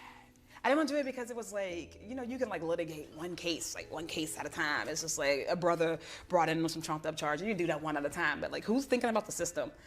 I never thought that. That's crazy. People tell you this all the time, right? You were like, I'm going to the top. I'm cutting. No, I'm just skipping steps. There's no such thing. Have you met some of my colleagues? Oh no! I didn't mean it like that. That's what I mean. No, even the joke about it. Like there are people up in here. You think you skipped a step? Yeah. Oh no. Somebody was like, "You have imposter syndrome." I was like, "No, I know my colleagues." There are people. Yeah, there are people here that should be. I don't even know how they get up the steps in general, both literally and figuratively. That's a different story. But no, so I was just like, wait, I'm like, okay, so all of these like inequality, like it's cyclical, right? You grow up in a poor neighborhood, you are disadvantaged at every turn. Like I come from the Mon Valley. It's so funny. I don't think people realize this, but I'm from Braddock, right? I'm from Braddock, PA, right? Which is where, you know, our hey, that's y'all thing. Go on. I'm actually from Braddock. Like my family's actually from Braddock, right? That's where my people are from. Yeah. So, you know, we grew up steel mills, all those things. We got some of the worst air quality in the nation. Mm-hmm. Industry collapses, towns abandoned. Was your what about your family's background? Were they working in the steel mills? I had a whole bunch of family working in the steel mills. Yeah. And that was like there was unions back then. You know what's interesting about that? Yes. Pittsburgh has always been a union town. We don't just say that for fun. Pittsburgh has always been a union town, and this is the thing that I think gets me in trouble. When we used to, in the early days, just on like this environmental racism stuff, like working on this environmental racism stuff, like reminding people like we have the worst air quality. You know, we worked in these steel mills, and like the mill was not sustaining the community the way the community is sustaining the mill. People were upset when we talked about that, but like I had a license in ways of other people. Yeah, I had family members who worked in the mill, and they were not in the unions because black folks couldn't join the unions until I believe, like, don't quote me, don't be mad at me if I'm completely wrong, but black folk couldn't join those unions until like the 70s. Yeah. So like the last generation of my family, you know, who was in the mills, my granddad was in the mills. He actually left the mills and somehow became a teacher. Oh, wow. So I think he might have been, I don't know if he was able to be in USW, who I rock with hard. Like I rock with my labor brothers and sisters, but he wasn't the teachers. Yeah. So since then, you know, the whole thing was like, we want better for you. We want you to be in safer jobs. Like we want you it ain't got to be about getting out, but we want the community to be good for us. You shouldn't have to leave your own community. You know, you shouldn't have to get out, right? Like all the things, you go to any other community, we want the same things everybody else want, right? No, absolutely. Like I don't want to be gentrified to get a coffee shop. Yeah. You know, I would like us to be able to have a grocery store in our community. I'm living in that type of community, right? We don't got a grocery store, you know, poor air quality. You used to go down my street, like you used to go down Braddock Avenue, and you can smell. So for us, you know, rotten eggs. Yeah. So it would smell like rotten eggs. It was like the sulfur trucks. Yeah. So like that's what I grew up around. So I wasn't an expert in like environmental justice or anything, but like I lived it. So when I first started to run, honestly, it was actually just like trying to get other people to feel like they can actually do something. Like the system shouldn't be sending us people. We should be sending the system people. Yeah. So I was organizing, you know, like trying school board, local stuff. Like people don't, everybody's always what was the issue that you find yourself organizing around initially? Then? Yeah, back then. So my high school has gone viral for a number of things. Okay. This particular thing, this 1 year, my school went viral, I think 3 separate times for like police officers and like the principal allegedly like beating kids up on camera. That's insane. It was on camera. But it does happen a lot. So school resource officers? Yeah, but one of the problems, school resource officer, but like the principal was kind of like involved. That's like crazy. In a number of the videos, he was throwing hands. A kid had his tooth knocked out of his throat. By the principal? Out of his, yeah. So allegedly. Okay. I grew up in Turkey. Like I experienced corporal punishment quite a bit in Turkish schooling. This was not corporal punishment. This is like that, but that's beyond that. Like they would do, you know, ear pulling, steel. They would get like a steel ruler. You can still get paddled in the United States. Oh really? Yeah, like they just have. I feel like maybe like 15 states or something. They just have that as a carve out. They're like, we can't let go of this. This is so good. It still exists. It's such a good educational tool. People don't even know. Yeah. Well, I mean, I don't know. Sometimes kids have bad vibes. You know what I mean? So, I'm kidding. Not the kids are low vibrational. I'm kidding. I believe the kids are the future. Do you guys have a iPhone charger, if possible? You got a new iPhone or the old iPhone? I have the new one, the You're right USB-C one. Yep. If it's Right below possible. you. Oh, you have it right here. Oh, That's damn. my seat. Okay. Oh, this is where you normally. If I do anything, I'm gonna stay charged. Yeah, you're just kicking it over here. You have a Black Panthers jersey. Yeah, I got that from like the Black Panther Museum. Oh wow. Like Huey P. Newton's wife gave it to me. Well, she didn't give it to me because I follow ethics. Yeah, of course. I That's so. I love that thing. That's such a crazy. That's also kind of a crazy rule for people that don't know. Do you want to explain what that is? Yeah, you're not we can't supposed accept gifts. You can't accept gifts as a. We don't accept gifts. Yeah. People don't give us things. They don't give me things. Unless it's a super PAC, in which case you can do whatever the you want. You can go to like. Even that's a loophole. Yeah. Even that's a loophole. This is why we want to abolish super PACs. Yes. Peep the sign. We're trying to abolish super PACs. We want everybody to get on board. I can't proselytize right now.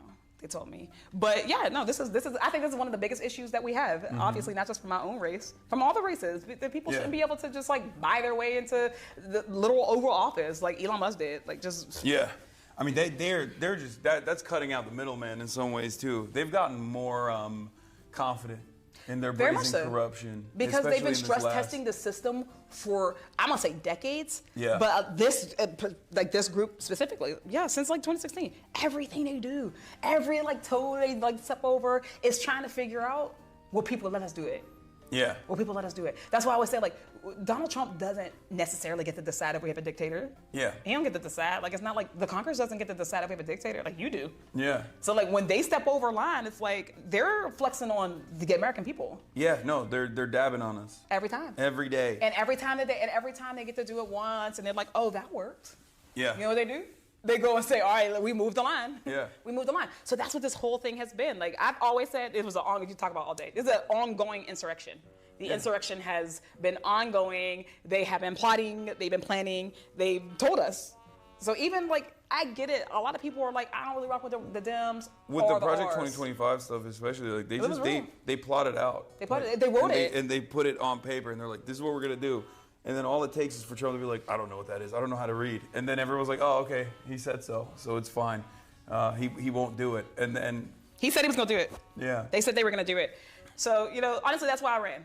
All of this is a part of why I ran. Right? Yeah. I felt like I could see the trajectory of the country and the Democratic Party. I felt like if I can see inequality and I can see like how it functions at the systems level. If I can see people who aren't apathetic, like the party, that was one of the reasons why I really ran. Like they kept saying like these people are apathetic, they don't care. I'm like, that's just not even true. People absolutely care. Yeah. Sometimes people are hopeless. yeah, Sometimes they feel discouraged. Or like how many people in communities like mine, like that they've seen, the president, Democrats and Republican, they've seen the volleyball game happening forever, and their communities haven't changed. yeah. Things haven't changed in their life. Their material conditions are only They haven't deteriorating year after year. Absolutely. And I think that's a major issue. That's like what I address all the time as far as like the sense of entitlement. It seems that some people hold, Democrats in particular, where they're just like, no, you have to vote for us. We're better than the other guy. And like theoretically, it's true. In theory, harm reduction is correct, right? It's a correct theory. But it's a terrible way to It's campaign. a bad message. It's a bad message. It's a terrible way to campaign, and it's been an abject failure over and over again. I think that's the key point. It's been a failure. I think that multiple things be true. When I used to knock on doors in my really early days, because that's all we did. Like I knocked doors twice a day, every day. So I did a morning shift, I did an afternoon, I did like an evening shift. I'm hitting people for breakfast and dinner. Mm-hmm. Just talking to voters. And same things all the time. Like, you deserve clean air and water, right? Yeah. We live in the wealthiest nation on earth. Your kids should go to a good school.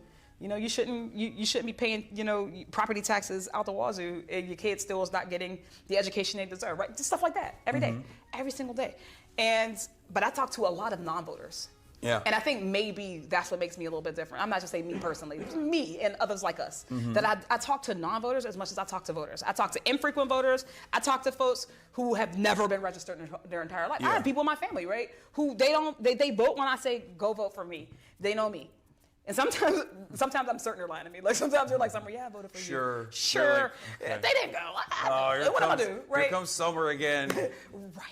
asking us to go out and register. I had to go and like drive a cousin. I was like, girl, I'm gonna drive you to the polls. Like I need to vote. But no, like that, like you know, like I talked to these non-voters, and at the end of the day, it is that hopelessness. It's like, well, what's the difference? It doesn't make a difference. And then I talk to your Democratic establishment people, and they're like, well, of course there's a difference. The Supreme Court, right? Roe v. Wade fell because the Senate gets to a point. Yeah. That was a real thing that happened, and I think that the disconnect is that. What I think the Democratic establishment does not understand is that, look, there is something about the system that non-voters, marginalized, disenfranchised people, that they understand about the system that these folks don't understand. Absolutely. And on the other side, there is something that these Democratic establishment people understand about the system that they're not able to fully grasp and understand too, because they are worried about their basic needs. The key is that it's incumbent on us to go and get votes. Yeah. Like, we're the ones who are supposed to say, I understand why you're skeptical.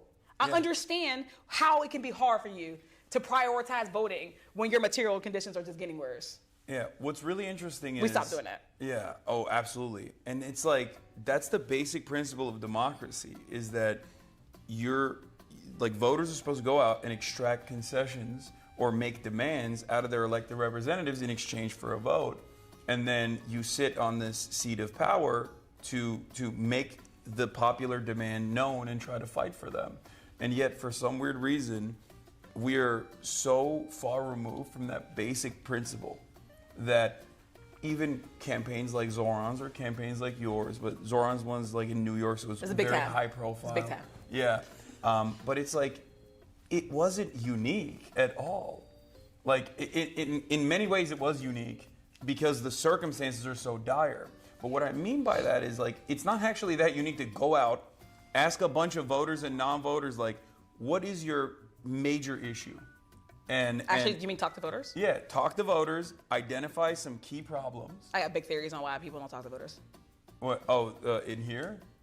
Oh, I would not love even to, just here, right? Just I would love to get into that because that's a major gripe that I have. We'll circle back. But what I'm saying is, like, it's the most basic thing. You go out and you ask people, like, what's your issue? How can I solve it?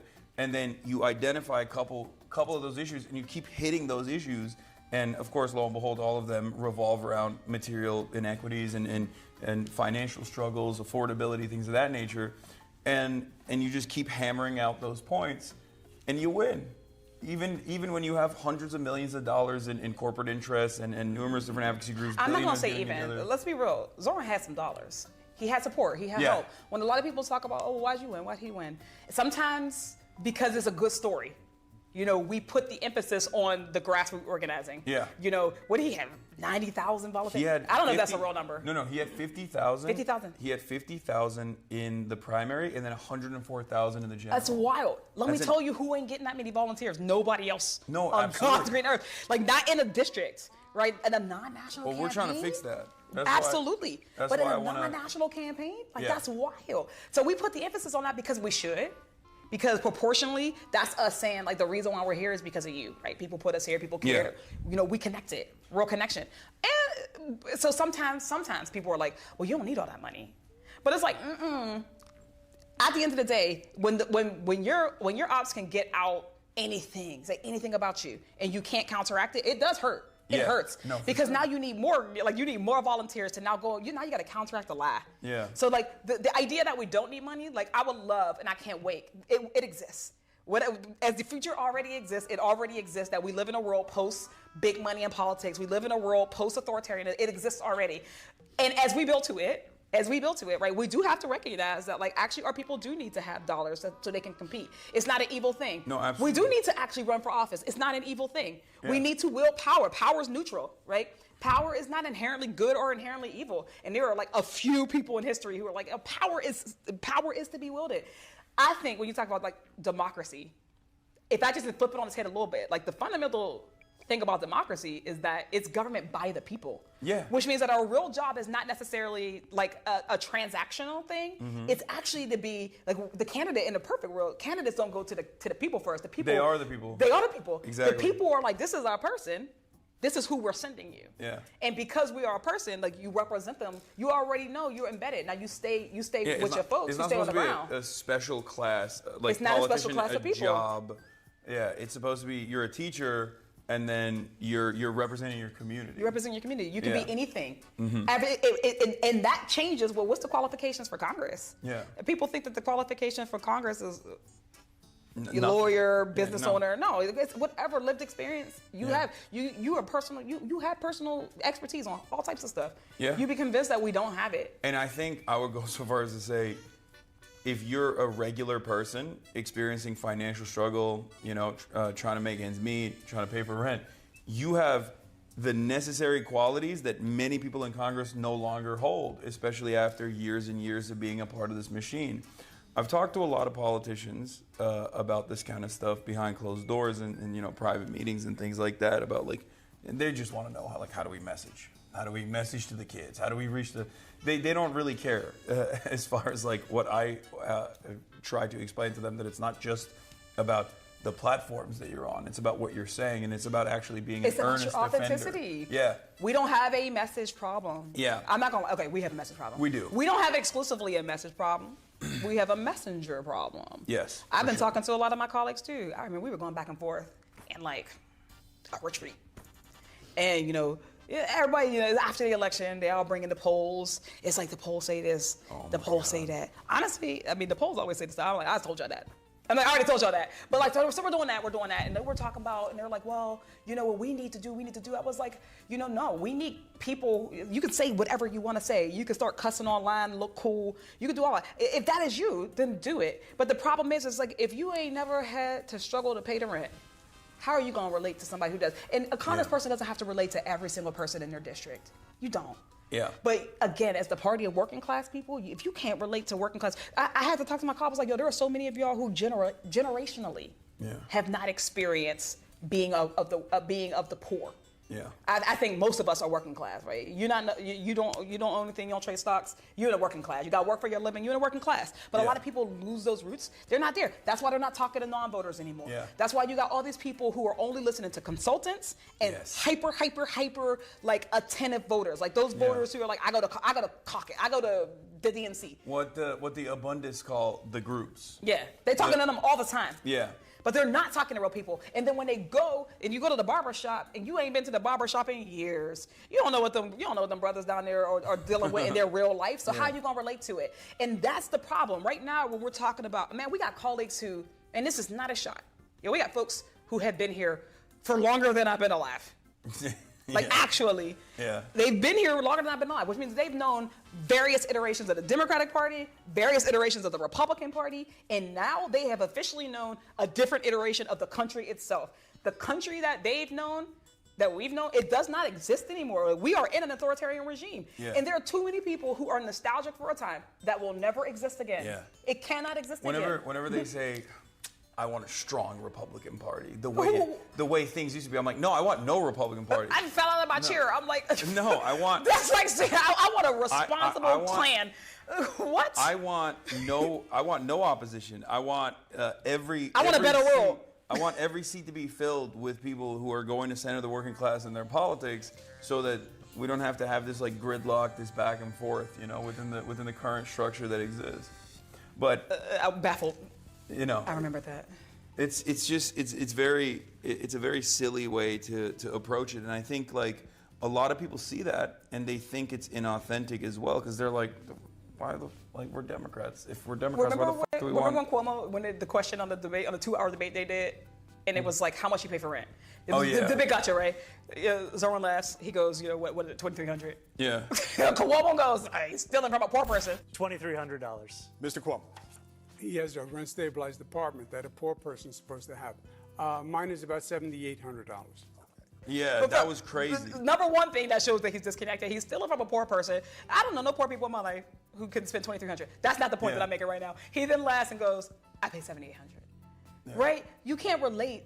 You can't relate to people like that. I felt he owns his house, I think, right? He was just saying his daughter's rent or something, I feel like. Or he's saying his mortgage. You still got to pay something. Whatever it is at the end of the day. I'm just saying that people are so disconnected from actual struggle that they don't know it when it's in front of them. Like they don't even know how to deal with it. I get people come to it. I mean, the shutdown, like it's a real thing. Like I think that the fight for healthcare is righteous. I think it's righteous. I think that an authoritarian regime, I think we gotta stand tall, right? You give them an inch, they'll take them out. Yeah. I think the people want us to take the stand. They've been asking them to take a stand. We're doing it. And it also really hurts to see people coming to me, in my real life, who are talking about how hard it is to make ends meet. Yeah. Right? The line at the food bank was already long before the SNAP, cuts. People be struggling. And to have an empathy for that is the key. You don't have to have lived every experience. You really don't. Yeah. But like, if you don't have to ever see it, it's like Gaza, right? The biggest movement happened when people had to see the imagery. Yeah. We do have to start to question, why do we have so many people here who we have to show pictures to? Yeah. Like, why does a starving mom got to come to you for you to be like, damn, I should do something, right? Why does it got to be like that? This is the generational divide we are right now. As people are retiring, and the next class of folks are coming in, then this is an opportunity. We can actually get people who are responsive to the real needs of real people, or we can keep putting in messengers who aren't credible, who are going to keep begging consultants for how to say it right. Yeah, so that's actually, that ties into something I want to talk about as far as like the system, right? One of the things that I hear from very seasoned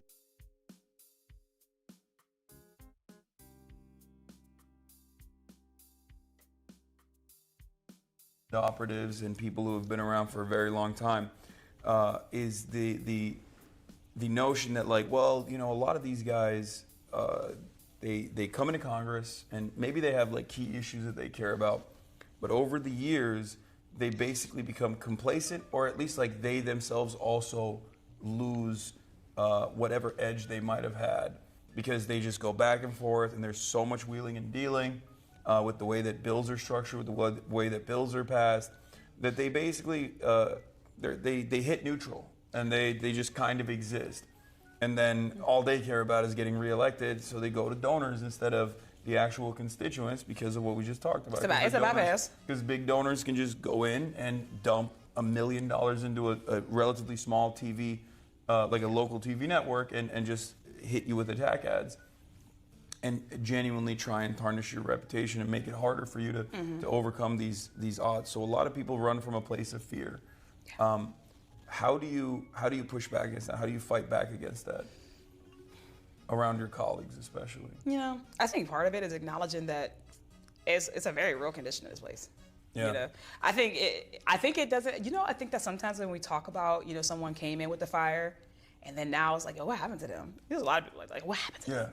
I think that we all like have it in our minds that it's a very like big thing. Like they got there and a boogeyman literally walked up to them with a suitcase, a suitcase of money. Like we imagine that it's something like this instead of the fact that it's actually like a small concession every time. Yeah. Every time it's a small concession. Just like chips away. First of all, this place is a soul crusher. It is a soul crusher. So the first thing, even if you're somebody who's running, like again, we got to focus on the future, not the past. And we can still address the past. But like, to flip the question, like if I had to like say for somebody who's like, I want to start building the government that reflects us and our dreams.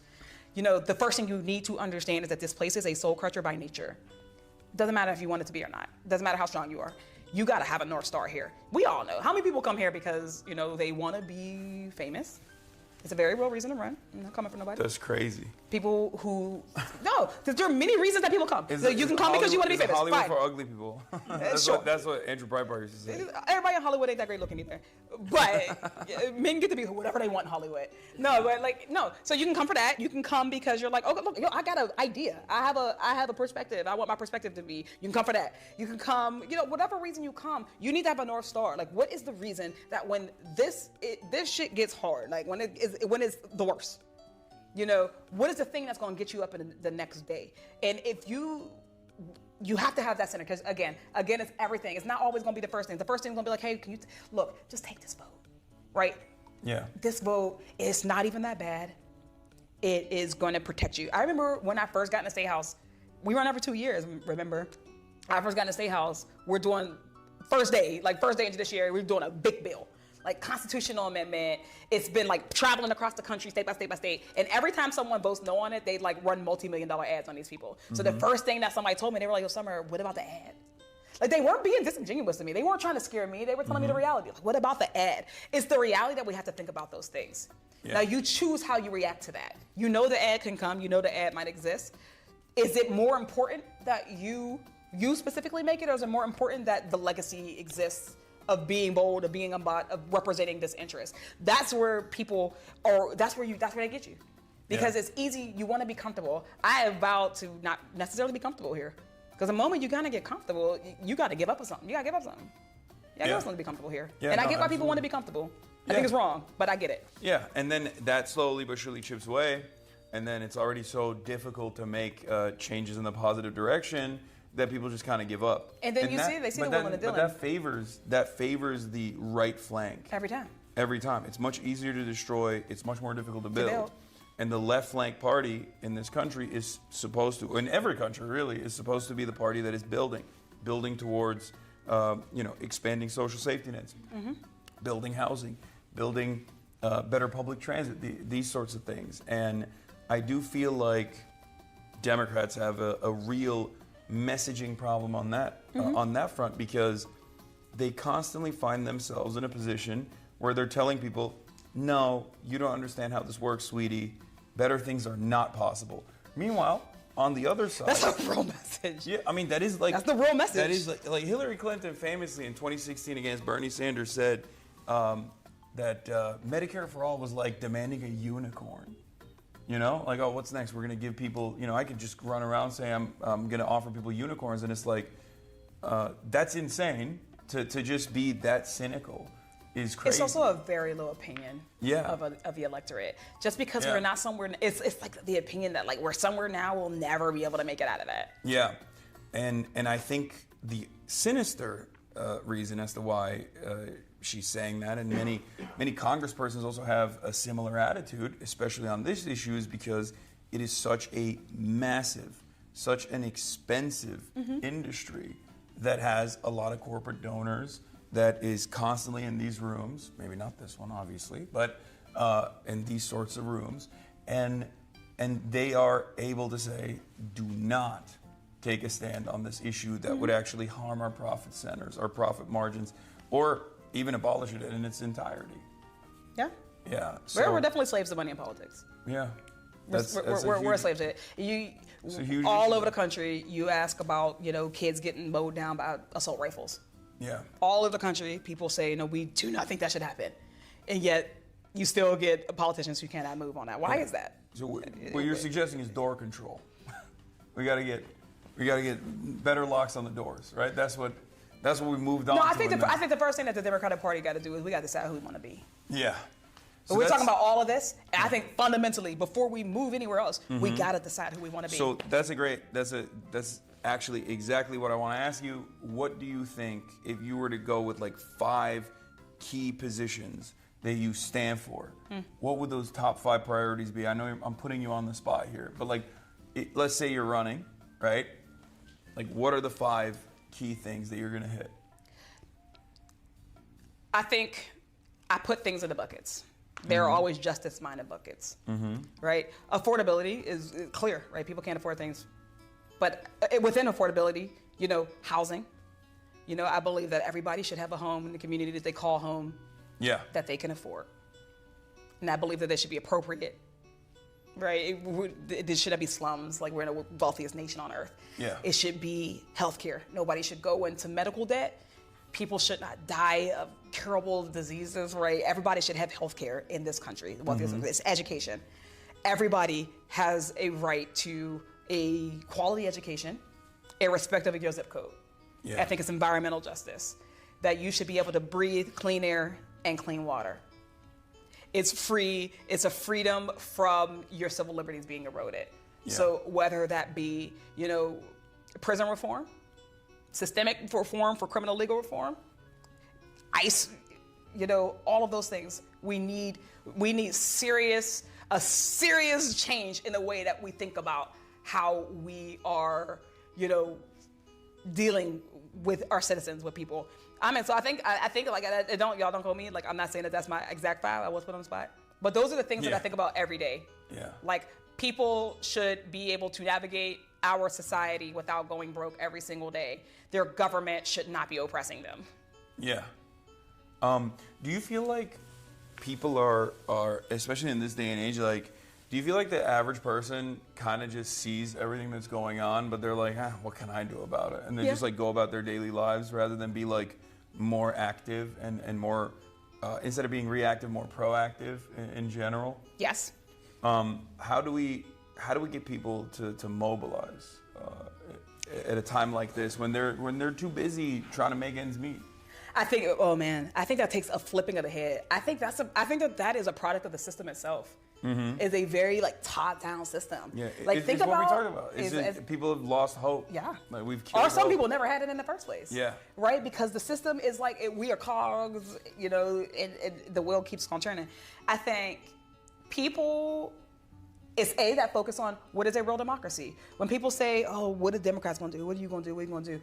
Early days after January 20th, that's what we heard a lot of, right? What are you going to do? What are you going to do? But it started to shift, and people started to say, "What can I do?" Yeah, but that was also partially because like the Democrats kind of didn't say anything. They were like, they didn't say anything. But when you think about it logically, I say this all the time. I'm gonna use the same line all the time.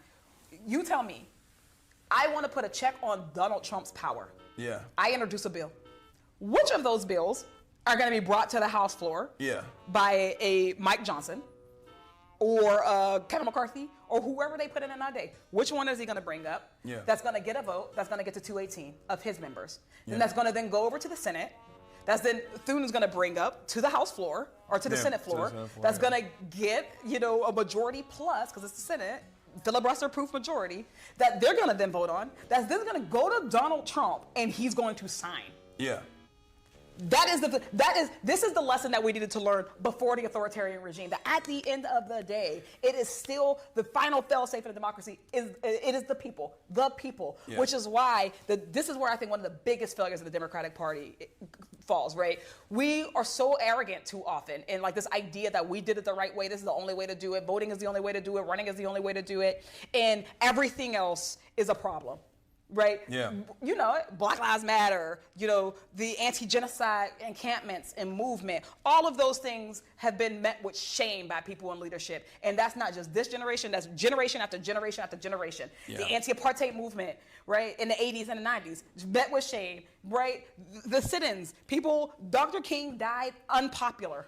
Yeah. Right? And every generation forgets the lesson. And the Democratic Party does it too. Right? So we're like, there's a right way to protest. There's a right way to do that. Well, now, guess what? We don't have any lever of government. Yeah. So I think what real leadership is looking like right now, that the people we're really wanting is like, okay, so what can we all collectively do? Because people have for too long been like, my job is to vote and y'all do this. Yeah. But that's not how democracy's supposed to work. You're not supposed to vote and just go. No, they have to be more active. Like politicians have to also, like. We have to encourage your activity. Congressional representatives should not only encourage it, but they should also be out there on the streets. And that is actually a real demand that a lot of voters are making as well. But what you actually talked about with respect to BLM and also Gaza is so is so perfectly representative of the nihilism that people experience. Because I'm 34 years old. People around my age and younger, during the COVID lockdowns and in the aftermath of George Floyd, took to the streets and they protested. I was there. They wanted to, we wanted to let our voices be heard, and we wanted some serious changes to take place. And of course, that wasn't going to come under the Trump administration. So then, what did people do?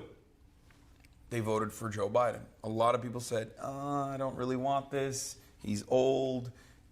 He's not very inspirational, but it doesn't matter. We're still going to go vote because we want to get this guy out of office. So they did their civic duty. They did. And they got nothing in exchange for that. So the lesson there was, there's nothing you can do. You do everything you want. You can do everything. You can protest. You can go out and vote. And at the end of the day, nothing will change. That's not everything. We will not hear your demands. That's not everything. I think that's the lesson right now, well, right? But I'm saying because I'm saying that in a positive way. Yeah, I know, but I mean like everything within the confines of like what you learn in liberal democracy. The liberal education is like you protest and you do your civic duty. That's still not true though. And That's still actually not true. What would you say is like not being pulled as far as levers of power? Your money and your labor. Your money and your labor are the real things that you're supposed to be able to do something with. Like, you can go out and you can take to the streets, but that's supposed to be coupled with something. Yeah. Right? If I'm gonna take to the streets and I'm like, I don't think that Trump should be in power. You can't get Trump because he's already the president. What you have to do is you don't have to target everything around it. So like, why are we giving our money to this, that, and the fourth oligarch? That actually takes sacrifice. The reason why we are where we are is because we've had a country that has afforded us a comfort level that has not made us have to, like really do things that other countries have. We have examples around the world of people who have had to exercise discipline, sacrifice, and real true solidarity. We still don't know what solidarity looks like. Like, our labor movement is fighting each other, right? We got the building trades fighting the service industry unions, fighting the federal unions, right? Within movement, we got black working class folks, who feel like they're not heard by white working class folks, right? We actually don't know what solidarity in practice looks like. There are many things that we need to be working on right now that has nothing to do, or not, I'm gonna say nothing, but very little to do with what your government is doing. Yeah. I always say you come correct too, but we all have a role to play here. So when I think about real sacrifice right now against an authoritarian regime, I want to hear black folk, for instance, were like, they're going to cut DEI from Target. We're not going to go to Target anymore. And you know what we have to hear every day? Boycotting doesn't work. Yeah. What does it matter? It doesn't matter because I'm one person. The rugged individualism has neutered us. Yeah. It has made us forget where our real power is. It's we the people, not I the person. Yeah. Right? Boycotts do have to be targeted and directional and very issue specific and strategic. And BDS for Palestine has been fairly effective in this regard. Obviously, there's a long way to go there. And it comes with other things. It comes with your messaging. Yeah. It comes with building the narrative. It comes with putting pressure on your elected officials. Then you see them as tools. Each thing is one tool. It's not the only one. But you're absolutely right, obviously. Labor militancy has been completely destroyed in this country. Labor unions are somewhat corporate captured or barely even exercise their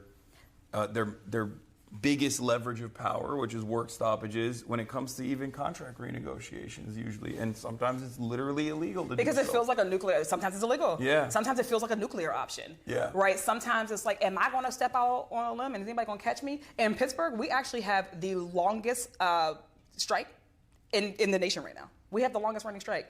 They're at 3 years, our Post-Gazette workers. And for 3 years, they've been on the picket line. And one after another, folks they do what they do. But also, politicians started to real quietly start to talk, to the newspaper. They started to real quietly, some of them might not be as explicit. I've seen many Democrats cross the picket line there. One Democrat crossed a state line and then a picket line to talk mess on me in the Scab newspaper, right? That's so like crazy. when we think about the discipline there, so they've been doing this for 3 years. How do you think they feel? Like, they feel like, where's the rest of the labor? And it's like the rest of the labor also is like, no, we didn't mean to like abandon you. And some of them aren't actually, we're not even actively abandoning you. It's just that people are trying to figure out how do they exert power and where are the appropriate places to exert power. And we all have to collectively do better at that. Yeah, no, you're absolutely right. So they're like, if I do this workshop, is anybody gonna come with me? Yeah. We gotta talk about how do we get to a society where people are not sure if someone's gonna come with them. Yeah, I mean it's rugged individualism. It's the worst poison for solidarity, and unfortunately Americans do have that very selfish tendency, or it's not even like it's selfish in the short term, but it's actually silly in the long term. It's like it's self-defeating in the long term because you're not going to have anyone else that comes for you if you don't show up for them. And I mean I try to. Part of that is understanding each other. Yeah. Sometimes we skip that. It's actually uncomfortable to talk across like communities. It's like, oh, this community has an experience with my community. We have a history. We'll never address it.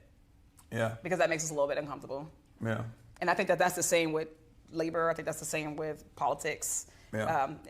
This is a time that's calling for that. It's calling for introspection from all of us. We can all point our fingers right now. After November, whatever that date was, all of us could have learned a lesson. Yeah. The left, the middle, we all had a lesson. It's easier though to say, did you learn your lesson? So that's what the establishment does. They're like, the left didn't learn. What did they get out of it? Yeah, there's a lot of talking over one another in these sorts of situations, but I do think there's a sinister reason for it. Like it's not like when I see Democratic politicians run to CNN in the aftermath of this like very expected defeat, right? Because this was being signaled. I mean, if I can see it, and I'm a random idiot on Twitch, then I think like much more intelligent people can probably comprehend it, especially when they're a part of the machine, and yet for some reason they're the most oblivious. But they immediately after Trump's second victory, they ran to CNN to be like, oh, why did we lose? Because we were too pro-trans or too pro-this or too pro-social justice. I also think that's a psyop. Yeah, I could not. I think this is a psyop. I think that like, some of them were going there as plants. Yeah, I couldn't believe it because I'm like, did we see the same campaign? Like, Kamala didn't say anything. No, they don't want, those are the type of people who didn't want us to be able to do like the deep actual analyses. Yeah. They were very intentional. They immediately, they threw that grenade on there so that everybody talks about that. Yep. And instead of being like, oh man, maybe the campaign shouldn't have like kicked Muslims out of events. Yeah. Maybe when we're talking about like the black community, we should say that it's not just middle-class black folks. We actually have to go and fight for poor, working-class, disenfranchised black folks. Even the moment where it was like, well, there's an over-reliance, I think, on black turnout in general, and I think like. But it's also a superficial one. Yes, and I think that's so. Oof, I have so many opinions on that, but I think it's like. It's getting to a point where I've asked this to some other folks as well. I want to hear your perspective on this. Do you feel like younger generations of black men especially are not like actually leaving the Democratic Party in droves in the way that like people present it, because that's also very weird and racist when Barack Obama comes out and it's like, oh, well, I guess you guys are a little misogynistic. Like I thought that was like crazy to say because at the end of the day, I think people have a right to be wrong. Well, I think that was wrong, right? Yeah, that brother had a right to be wrong. Black people still overwhelmingly like it's crazy to me when we're looking at like black people and how much they deviate away from the Democratic Party when the margins of deviation are so minuscule in comparison to like the Hispanic voting bloc or the white voting bloc in general, which is always swinging in the direction of Trump. I think that fundamentally a lot of people don't understand the black community. Yeah, no, for sure. Which means that even a small deviation, they're like, yo, oh my God. Because what people do fundamentally understand is that black folks, and at large, we're not talking about individuals. Yeah. As a community, you're not going to see us flocking to Republicans because Republicans are more inclined to like burn a cross in our yard, right? Like I remember I served with a colleague in the state house, and this person was like retiring. I'm like clapping politely. Sometimes I'm like, don't clap for him. He would burn a cross in your yard. A white person said this to me. I was stunned. I was like, damn, I've never been the same. So now I look around and I don't clap for people anymore because I'm not sure if I'm clapping for like my hip-hop. But like things like that. People don't give black people the benefit of being politically whole people. Yeah. That yes, the reason why we won't go there is because racism is a real red line. And I don't mean like, I ain't saying that liberals can't be racist. I'm saying that there are different types of racism. Yeah. There is the, I don't believe that you should not be in chains type of racism. Yeah. And then there's, and then there's all these other biases, that part. But when you really get down to it, yes, black people are reliable, we vote, and we've been burned. Yeah. We're a community that has been burned politically. We're a community that has been both neglected and over-relied on in many ways. And sometimes, we are more likely to say in politics, like if I can think about the long term, like if for me, like I was like, if Trump is elected, this is going to be a dictatorship. Yeah. Like I recognize that my people will be better off without him, and we have not had the privilege of not being able to make that decision. Yeah. But then I think that some people don't understand that. Yeah, there are actually black folks who feel like they're not. I think that of swing voters, right? Yeah. A swing voter who is not a swing from Democrat to Republican, but a swing from Democrat to no vote. Exactly. So that's what I wanted to talk about. And we don't get the resources that swing voters get. Yeah. I think what's really interesting, or at least what I've tried to identify about this issue, is that like I feel like there's less participation in younger generations in general. And I think even with like the most reliable demographic of voters being black women for the Democratic Party, the reason why there is like this generational gap almost in terms of like non-participation is because that's the last time that I think black people can see the Democrats like actually put their flag and have stakes in the game to do something for black people is like the civil rights movement. And I think since then, like the further you move away from that, the less I think like younger. No, I think it's more that we are doing something for the country Yeah. than the country doing something for us. Yeah. And I think that that's one of the pain points for young folks. I think the Democratic Party, we abandoned them. Yeah. We've abandoned young people. Yes. I'm gonna just say, we have abandoned young people. Yeah. We left them vulnerable. I can't tell you, like the first time I ran, and I'm running against a 20-year incumbent in the State House. And we're looking at like, okay, well, how do people cut turf?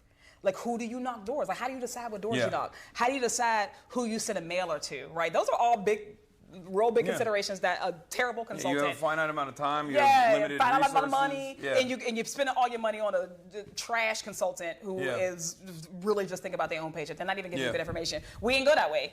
We were like, okay, well, I'm black. The last time that black voters came out en masse was for Barack Obama.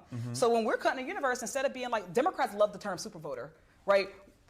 Our universe is always of super voters, right? So I'm going to give a mailer to the people who have voted in 4 primaries in a row. I'm going to, those are the only people who are going to be targeted for digital ads. Those are the only people who are going to be targeted for door knocks, if they even door knock, leaving people. So then we blame the people who we didn't even go and ask to vote for us for not voting. We do that with young people. So when we ran the first time, we put on anybody who was a new voter who was 18, because I was younger then, right? We put young people in our universe. You're still young. For this, please. we put all the young folks. If you're 18, 24, you're on the list automatically. We put black folks who voted. If you voted for Barack Obama, you're on the list. And just by doing that, by knocking on those doors, talking to young people, talking to non-voters, I talked to people who had not voted in a primary in forever. But I didn't blame them, like, why didn't you vote in your primaries? Yeah. Why would you? My 20-year incumbent didn't even have an opponent. For 8 of those years, for like the last 8 years. So what does it matter if they vote? I didn't go in there with those preconceived notions, but we knocked. We double turnout. I think that sometimes there are people, Democrats got 3 masters. You know how sometimes I said you can't serve 2 masters? Yeah. We're trying to serve 3 masters at once, right? Are we going to be the party of working class people, or are we going to be the party of corporations? And are we going to be the party of democracy, or are we going to be the party of incumbency? Yeah. You can't do both. And the enemy of incumbency sometimes is an educated electorate. The more people you talk to, the more likely they are to be like, shit, I don't like that. So now they've grown a fear of talking to people. So now we got all these young people who we were like, oh, they're flaky. You know how hard it is to get an on-campus organizing done? Like, we're like, hey, can we get some money to talk to our college kids? And they're like, that's not a reliable source. They don't vote. So we're just going to leave it. This is the inside baseball I wanted to hear, because this is like I see it. I mean, I go to campuses, and these are some of the most like primed potential voters. Yeah, but it also takes a little bit of expertise. You gotta know how to talk to people. Yeah, you can't be the person who's just like, vote no matter who. Yeah. And then when they say, nah, I ain't voting, now you snapping on them. No, you actually gotta have, it's a surgery. Exactly. Right, it's surgery. And that is it's just like met with revulsion and disdain. People are like, why the f would I do that? This is crazy. Especially after if they had participated and voted and then they didn't see anything in return for that. And then those volunteers, their mind are blown, and they're like, oh my God, why don't you see the system the way I do? Comfortable, liberal, wealthy person. Because if you got time to volunteer, you probably got a couple dollars, right? You live in a whole different existence, and you don't understand why this disenfranchised young person maybe doesn't see the system the way you do. So if you are not ready to take the time to actually explore their interests, explore their perspectives and worldviews, and then help them to connect the dots, then you're not the best person to go out.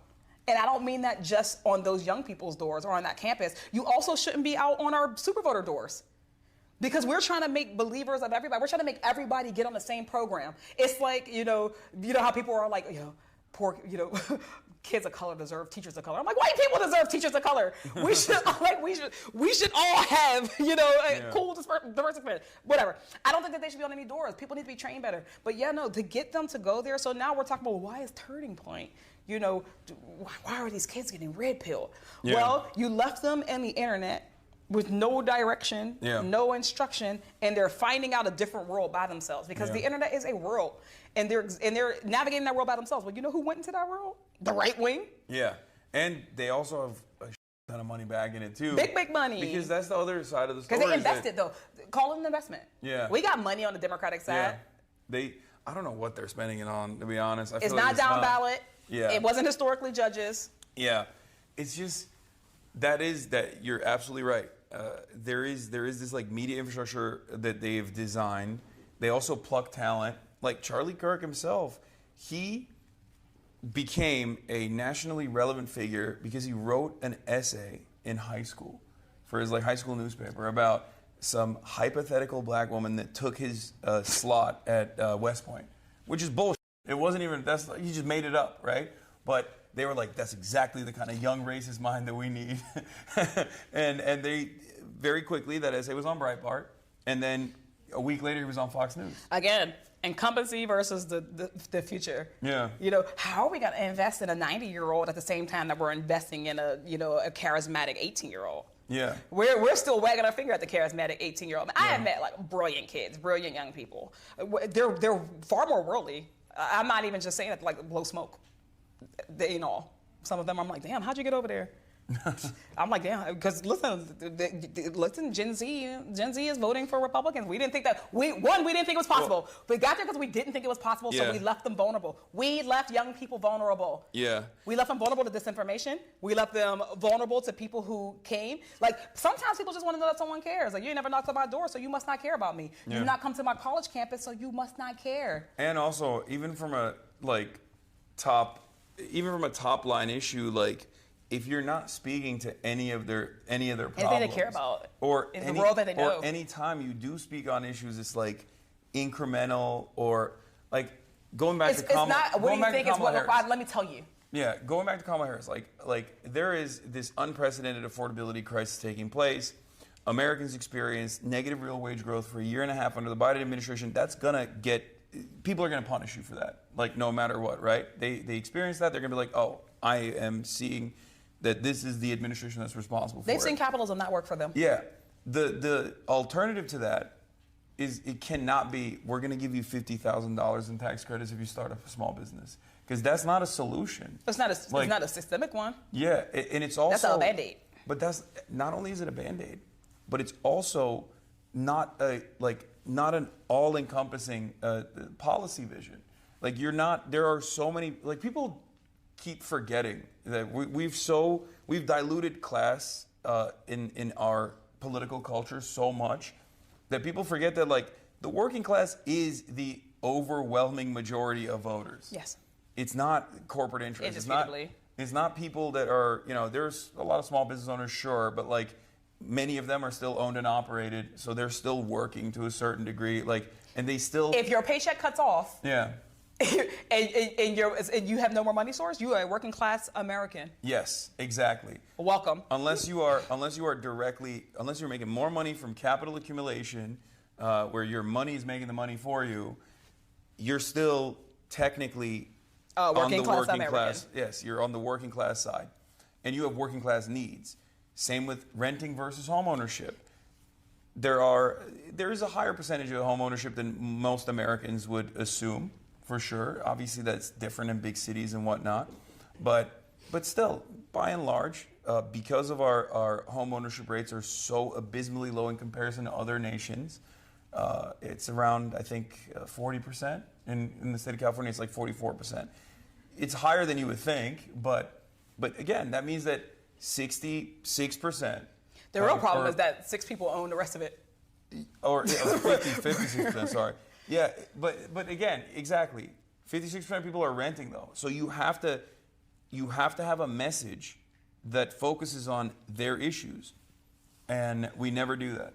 We never talk about like lowering the cost of rent I'm just not gonna say never, because also there are tons of people who talk about this all the time. They don't always get famous. Like, God bless, the attention that Zohran Mamdani got. Yeah. But like, he ain't the only brother who's been talking about affordability. He's not the only person. For sure. Yeah, that's what I'm saying. So it's like, that's the other thing, right? Our media focuses on what it focuses on and who it focuses on. Yeah. And the fact that there are people who are talking common sense all over the place and are not getting any attention. There are better messengers than the people who are getting getting attention in this attention economy, right? Yeah. But we care about historic blue checks, and not even like the now. I'm talking about from Twitter, blue checks. We care about people's clout. We care about those things, and not necessarily the message. So what we then think is like, well, they're feeding me this over and over. That means that nobody's talking about it. There are people in the Democratic Party who are talking about common sense solutions every single day. And yes, and there are a whole bunch more who are in the way. And there are some who are in the way. Yeah. The battle that's happening, the tension that's happening right now is a good tension.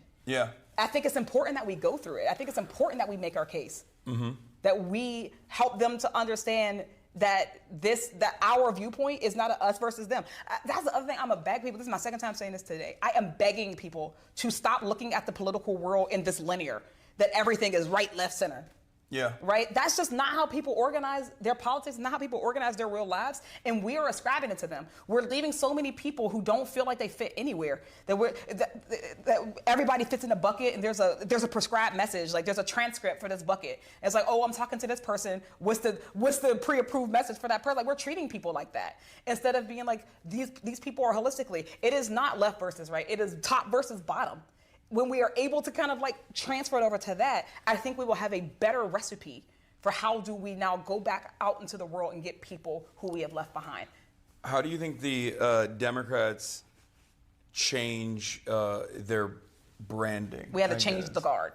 Yeah, because like right now, the reality of the matter is if you ask an average person, their attitude is like, politics doesn't work for me. I don't know why I should vote for either party over one party over the other. And the way that people define the Democratic Party, unfortunately, is by whatever the Republicans say about them. Yeah. And I think a big part of the reason why, like even the Kamala Harris wants to do transgender surgeries, like bottom surgeries, the Guatemalan migrants at immigrant detention facilities, like that's not a key policy of the Democratic Party at all. And it's ironically something that even the Republicans have also done as well, because it's just like so marginal and it's just basic human rights. But the reason why the reason why they made it so prescient and so front-facing is because there weren't other things that she was fighting for that people could associate with the campaign. Part of that, but mostly, we continue to give a huge pass to the media. Yeah. Like, for sure. The idea that the media does not have a responsibility, again, the cornerstone of a democracy is education. Yes. And if the media is not there to educate people on what's real, then we don't have a good democracy. I mean, they're doing it right now with the Venezuela stuff. They've been doing it for a really long time. They do. I mean, yeah, they do it all the time. I know. This is my main And that is also just the treatment of Democrats versus Republicans in the media. I think that the media they understand how they operate in a democracy. Theoretically, they do not know how they operate in a failing democracy. And we are in a failing democracy right now. Yeah. Which means that their role has to be different. The ability to fact check, the ability to get and disseminate good information in a world of disinformation. Some media, I ain't saying all, some media has decided that that's not their responsibility. Oh, yeah. That especially in this money in politics era, that it's the candidate's job to get their own message out. Yeah. So how often, if there's not a big contested race, does nobody know who the candidate is at all? And we blame the voter. Like, hey, voter, how come you don't know who those justices are running for the court of common pleas, all right? Like, why don't you know this? I'm like, well, they don't have a website. There's no listing anywhere. Where are the organizations that have a responsibility to get people information? And how do we localize that? Like, we can decentralize it to the extent, but how do we localize that? How do we invest in it?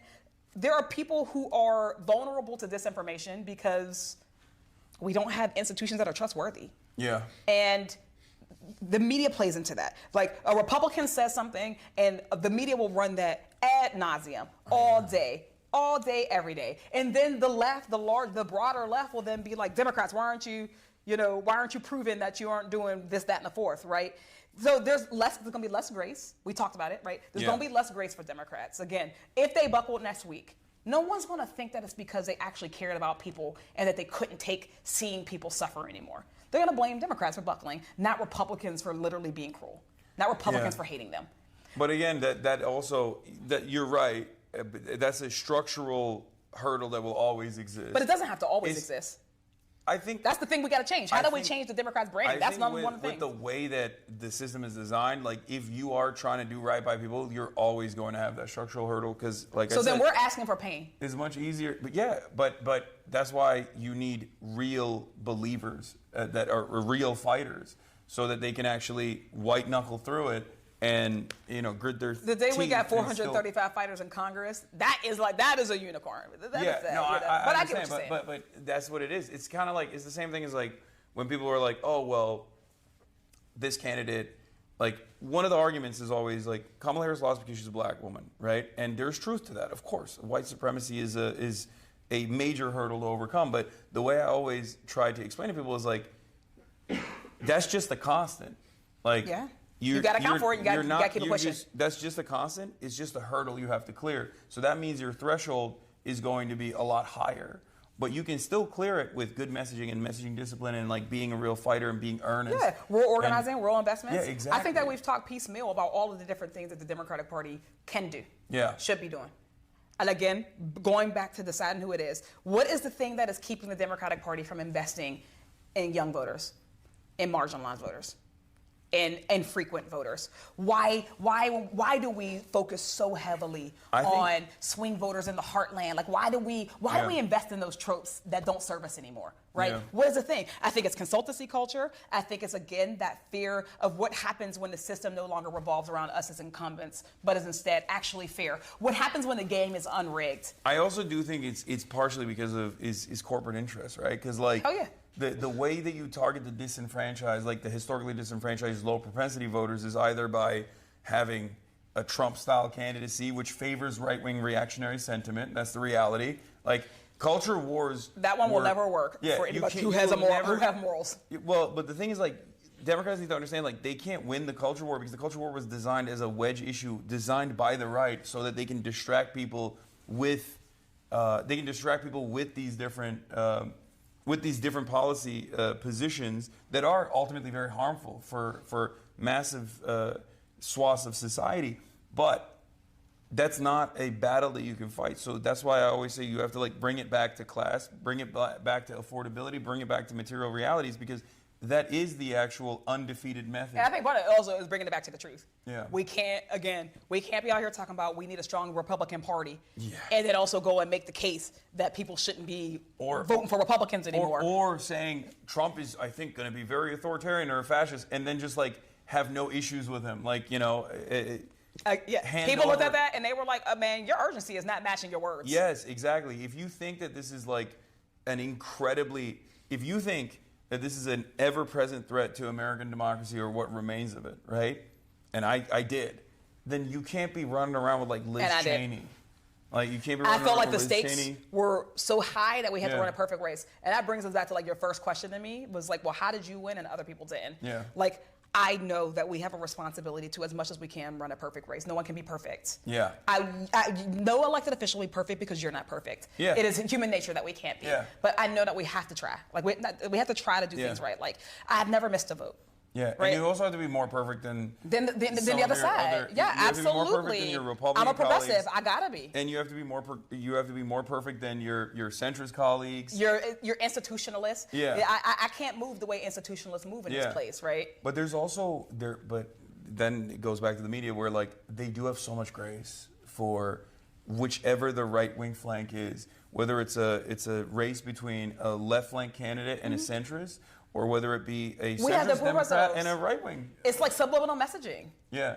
Like they'll ask two questions. I literally just watched this debate. We were just driving down here. Watched the debate between Zoran and Andrew Cuomo. Yeah. And like the moderators, I don't think that they even understand sometimes like the implicit biases in the way they talk to us. I know. Right? The way that they talk to us. Yeah. You know, they're gonna say, but how you gonna pay for it? How you gonna pay for it? Yeah. How you gonna pay for it? We have a higher standard to clear every time. They don't even ask that to Cuomo for when he says like, oh, we're gonna get 5,000 cops. Like they asked them one time.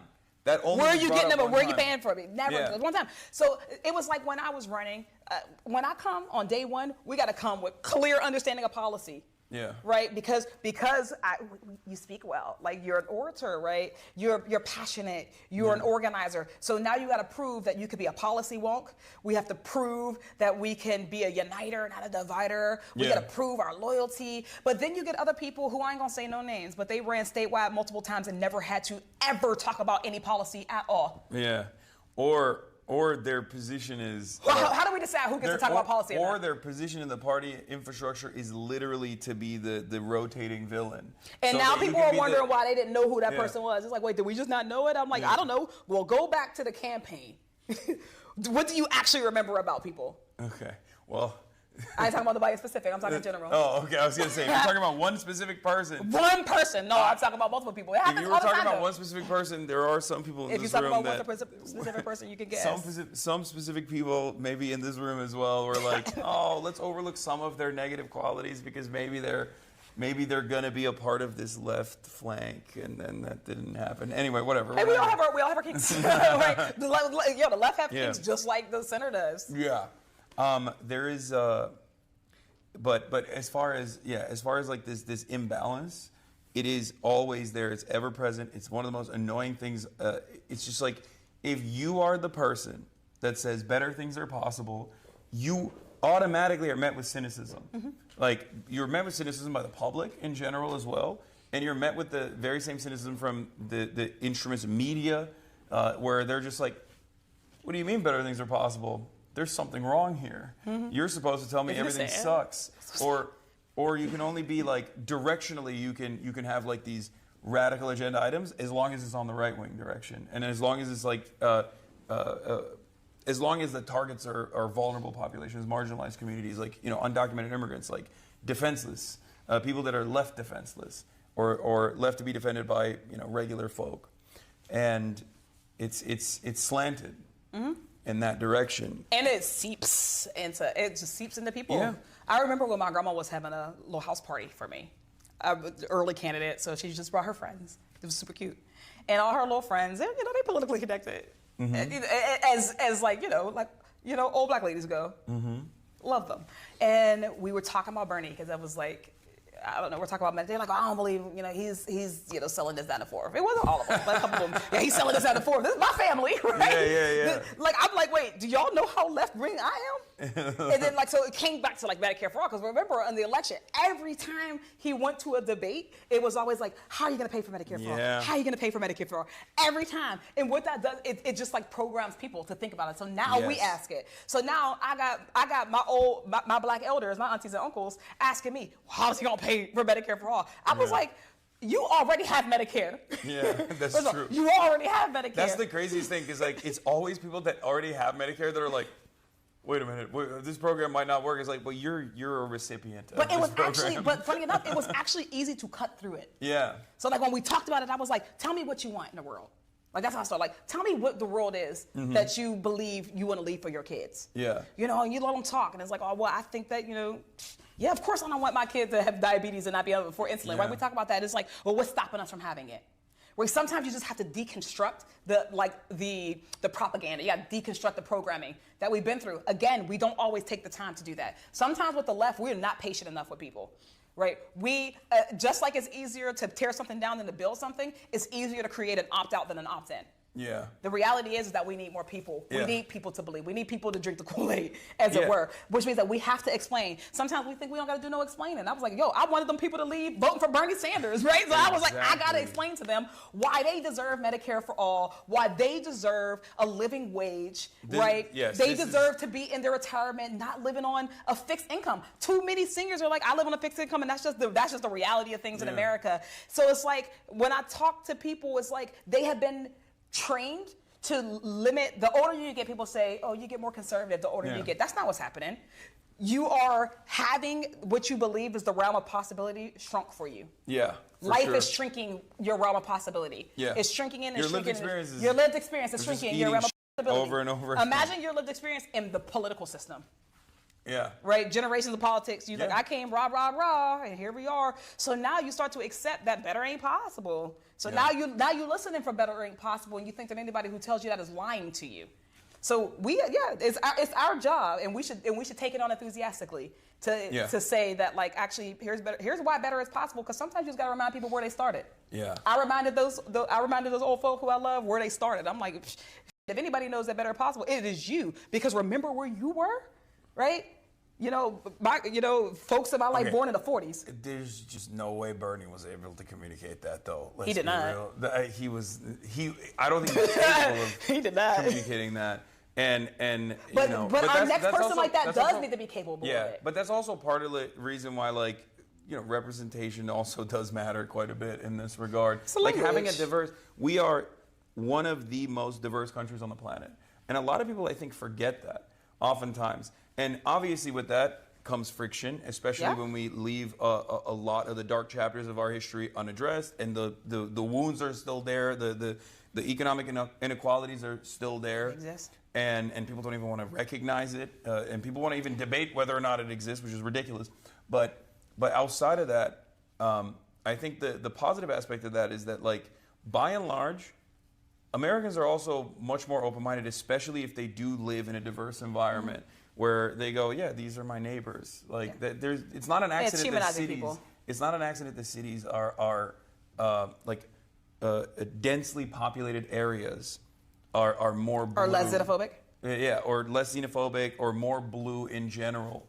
That's just a byproduct of, like, being around people. Yeah. And it makes it much more difficult for you to believe what you see on TV about, like, certain racialized stereotypes or certain things about, like, other people, where you're like, no, I see these people every day. They're my neighbors. You humanize them. Thinking about the left, I love the left. I'm very much a part of it.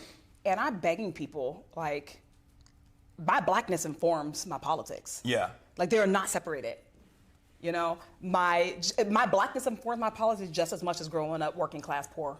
Working poor informs my politics. It's a part of me, but it's also a part of the language that I can speak. It's a part of, like, how I view the world. It is a perspective that is meaningful. I am begging people to not ask me to erase that, or to not expect me to erase that. Yeah. We are not gonna. We actually don't win that way. Yeah. We don't win by saying, please suppress a part of yourself to be a part of this larger group. Yeah. Actually, like, we should be able to come. It's the reason why I was able to go and talk to, you know, I'm able to talk to the young cats on the block, you know, because they know me, because, you know, I've lived them. I speak their language. We don't all speak each other's languages. I don't speak everybody's language. Yeah. Do you sometimes feel like you have to, obviously, no matter what happens, like, I guess, like, the term for it is code switching as well, but, like, you have to sometimes just, like, not raise the issue? Because this is something that I've been, like, I'm white, but I'm also Muslim. And I, post October 7, have basically had to walk this delicate tightrope of, like, do I talk about, you know, how f***ed up it is that someone's just, like, straight up calling me an Islamist fundamentalist terrorist or whatever, jihadist? Because if I do raise that issue, then that's all the conversation is going to be about. And then I do sometimes feel like I'm going to alienate folks that don't have that experience, or can't even, like, personalize that experience at all. White people, for the most part, white men for the most part, right? And that's primarily my audience. Yeah. So sometimes you just have to, like, eat it. Do you ever feel like that's a thing that you do in general? I never want to lead people astray with this. Yeah. I believe, lived a different existence than people. I had some little kids ask me, like, Summer, what's it like to be, like, the only black woman, you know, in a space? They're, like, business or whatever.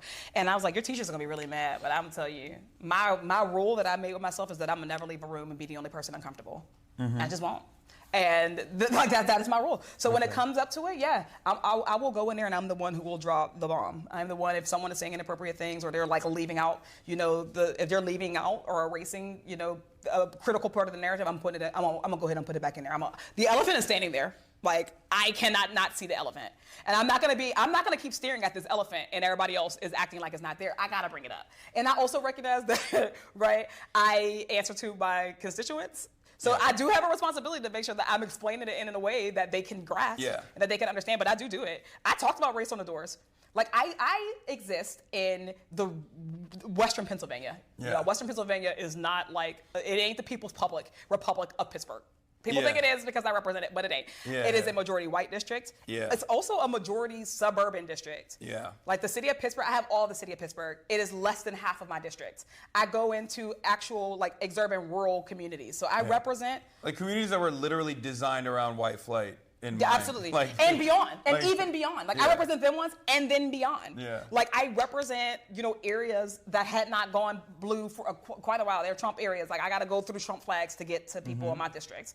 You know, so I have experience talking to people. So when I talk about race, I'm not talking about race coming from a majority minoritized district.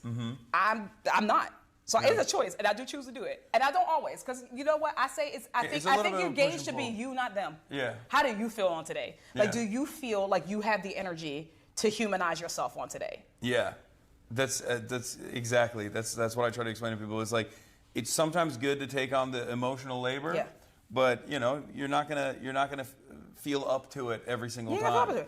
And I Especially try if not to do it in a way that alienates people too. Like I Yeah. can talk about race and also just not be excluding you. Like Yeah. I think everybody has a perspective. So Yeah. I can talk about race and I can also talk about the lived experiences of of poor white folk. Yeah. And I talk about it passionately because I also want poor white folk to have and to inherit a better world. Yeah. I want them to inherit a government that cares about them, that feeds them, that ensures they're fed at least, that ensures they're housed, that Yeah. ensures they're healthy. I want that for them passionately. So, and I want it for me, right? And I want it for me. And my only understanding, I talk about race because I'm like, the reason we don't have it is because enough people don't want it for me. Yeah. So I'm not your enemy. I'm not your problem. One of the most relevant versions of what we're talking about, which was obviously like something that Lee Atwater famously spoke on, is the destruction of the welfare state as a mechanism to engage in anti-black politics. The notion that you move on from saying the N-word and then the aftermath of the civil rights struggle to basically talking about desegregation or busing, all the way to the welfare queens narratives, right? That was so successful in terms of getting working poor people in white communities to get on board To abhor something. Yeah, with the destruction of a welfare structure that it was actually beneficial for them as well. And then of course The same with affirmative action. signed by Bill Clinton, a Democrat as well. But yeah, exactly, affirmative action too.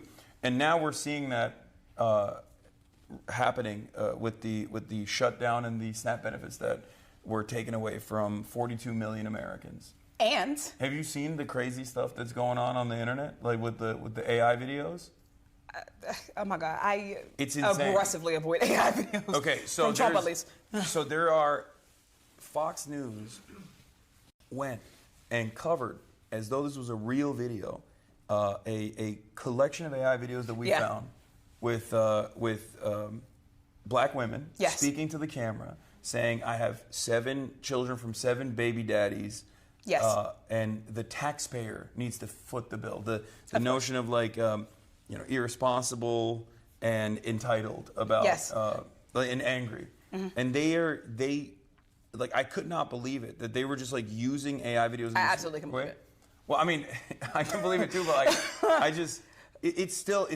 Do I believe that they will use racial animus to it's their end? true. But also, when you said that 42 million people are cut from SNAP benefits, and also farmers. Yeah. Because Yeah. again, when we talk about the other end, Even- what SNAP actually does is Even a National subsidy. Grocery. It is a subsidy to groceries, Yeah. to small business, to farmers. It is helping two people. It is helping two groups at Exactly. once. Right, working class people, but the reason why your government is giving it out is because it's also helping industry. Yeah, It's helping the and economy. also grocery, It spurs grocery the stores. economy. Grocery stores. Yes. Yeah, every dollar spent on SNAP. So Trump is gets- willing to bite all of our noses off Yeah. to spite his face. And I cannot believe it because like the conversation obviously that's taking place right now is over, offering additional or continuing subsidies for ACA, so tens of millions of Americans can continue being on health care. To go to the doctor. Yeah, to be able to go to the doctor. And the Republican, To not get a $1,000 MRI. The Republican retort to that was, oh yeah, you guys want health care for people to continue even though it's already super costly and that needs to be fixed. Guess what? Now we're going to starve 42 million people and it's going to So what you want? You want health care or you want to eat? Yeah, they're like, oh, and now we're going to cook the farmers, like you said, because it's a subsidy for them. And we're going to cook the grocery store chains as well, because it's a subsidy for them as well. And you know why they get away with it? Because there is a shared responsibility model that we have in this country, right? When a shutdown happens, everybody's blamed. And Yeah. not like proportional blame. Republicans will always win in that environment. They will take. But they're losing. They're losing right now. When we're out of the authoritarian regime, that's the loss. That's the only loss that matters for me.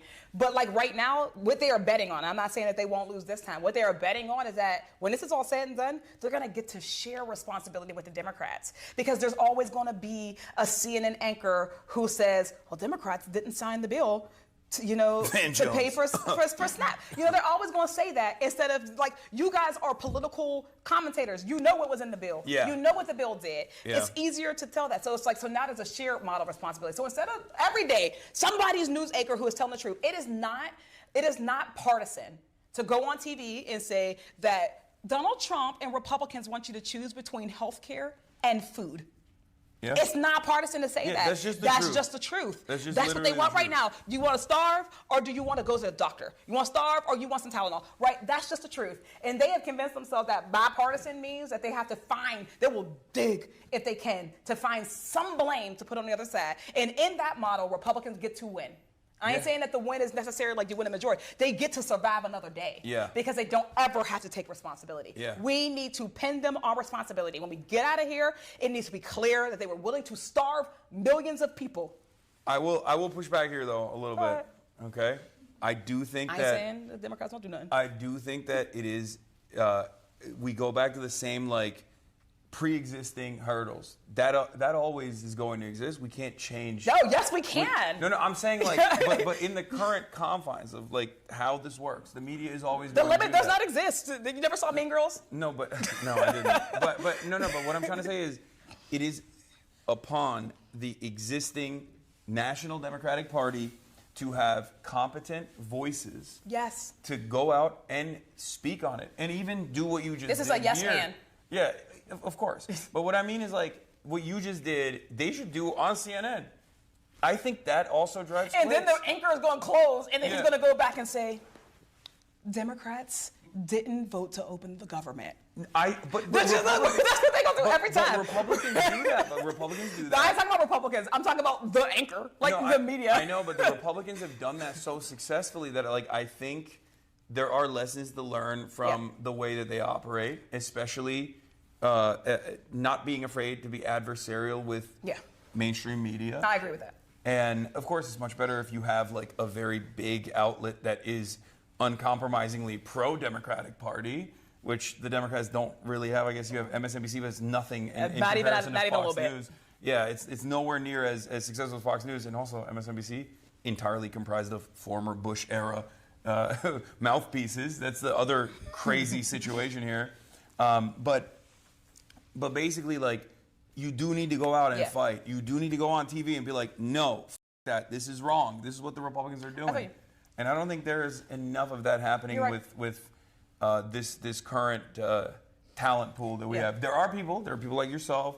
There are young and vibrant, dynamic candidates. There are young and like there are candidates who come from working class background. There are politicians who want to fight and center the working class in their issues, in their messaging, and there are people who want to fight, but unfortunately, I think like there are impediments, large internal ones. Yeah, the large section of Democrats that are the most visible, like the leadership of the party, they're not doing it. So we got to choose right now. So back to like, what would the Democratic Party be? Will it be? We have to choose. Even the Republicans relied on this at the end of the day. They became who they are because they were steered that way. Yeah. The Democratic Party will only survive and we will only be victorious if we exist in coalitions and new coalitions. The elected officials themselves is a small piece. And it has to actually, I'm not going to say it has to, like the importance of it or at least the emphasis on it has to be counterbalanced. We are actually strongest when our electeds are reflective of our actual leaders, our movement leaders, our labor leaders, our media, our people. We have to, our job should be getting those folks and moving in a direction. But we will be successful when people are like, I actually feel a stake in this. The reason why the Democratic Party is dying, it's not a healthy party. The Democratic Party is not healthy. Yeah, no. And it is not healthy because we're not being honest. We are not being honest. People do not feel that this is the place to build. Yeah. They don't feel like this is the place that they want to make a home. And if we can't build a home here, the Republican Party ain't getting weaker. And I don't even care about the Republican Party. The right is not getting weaker. The fascist right, the white nationalist Christian folk are not getting. They're so successful that they start infighting. Like ironically enough, they're infighting and still have not destroyed each other yet. Yeah, exactly. Because there's always the unifying principle of deregulation. Like a deregulatory agenda and a tax cuts for the wealthy agenda is always going to be their North Star. And I don't think the Democrats have that same North Star in the opposite direction. And they're trying to not even create a North Star. Yes, and that's what's so frustrating. And that's what we go back to, which is like, if you are not defined by your values, if you are not definable by like easily identifiable, tangible policy line items that people can always go back to, because this is the one thing that like Bernie did very well. Mm-hmm. You always know That's why he blew up. He is for healthcare for all. He's for free college.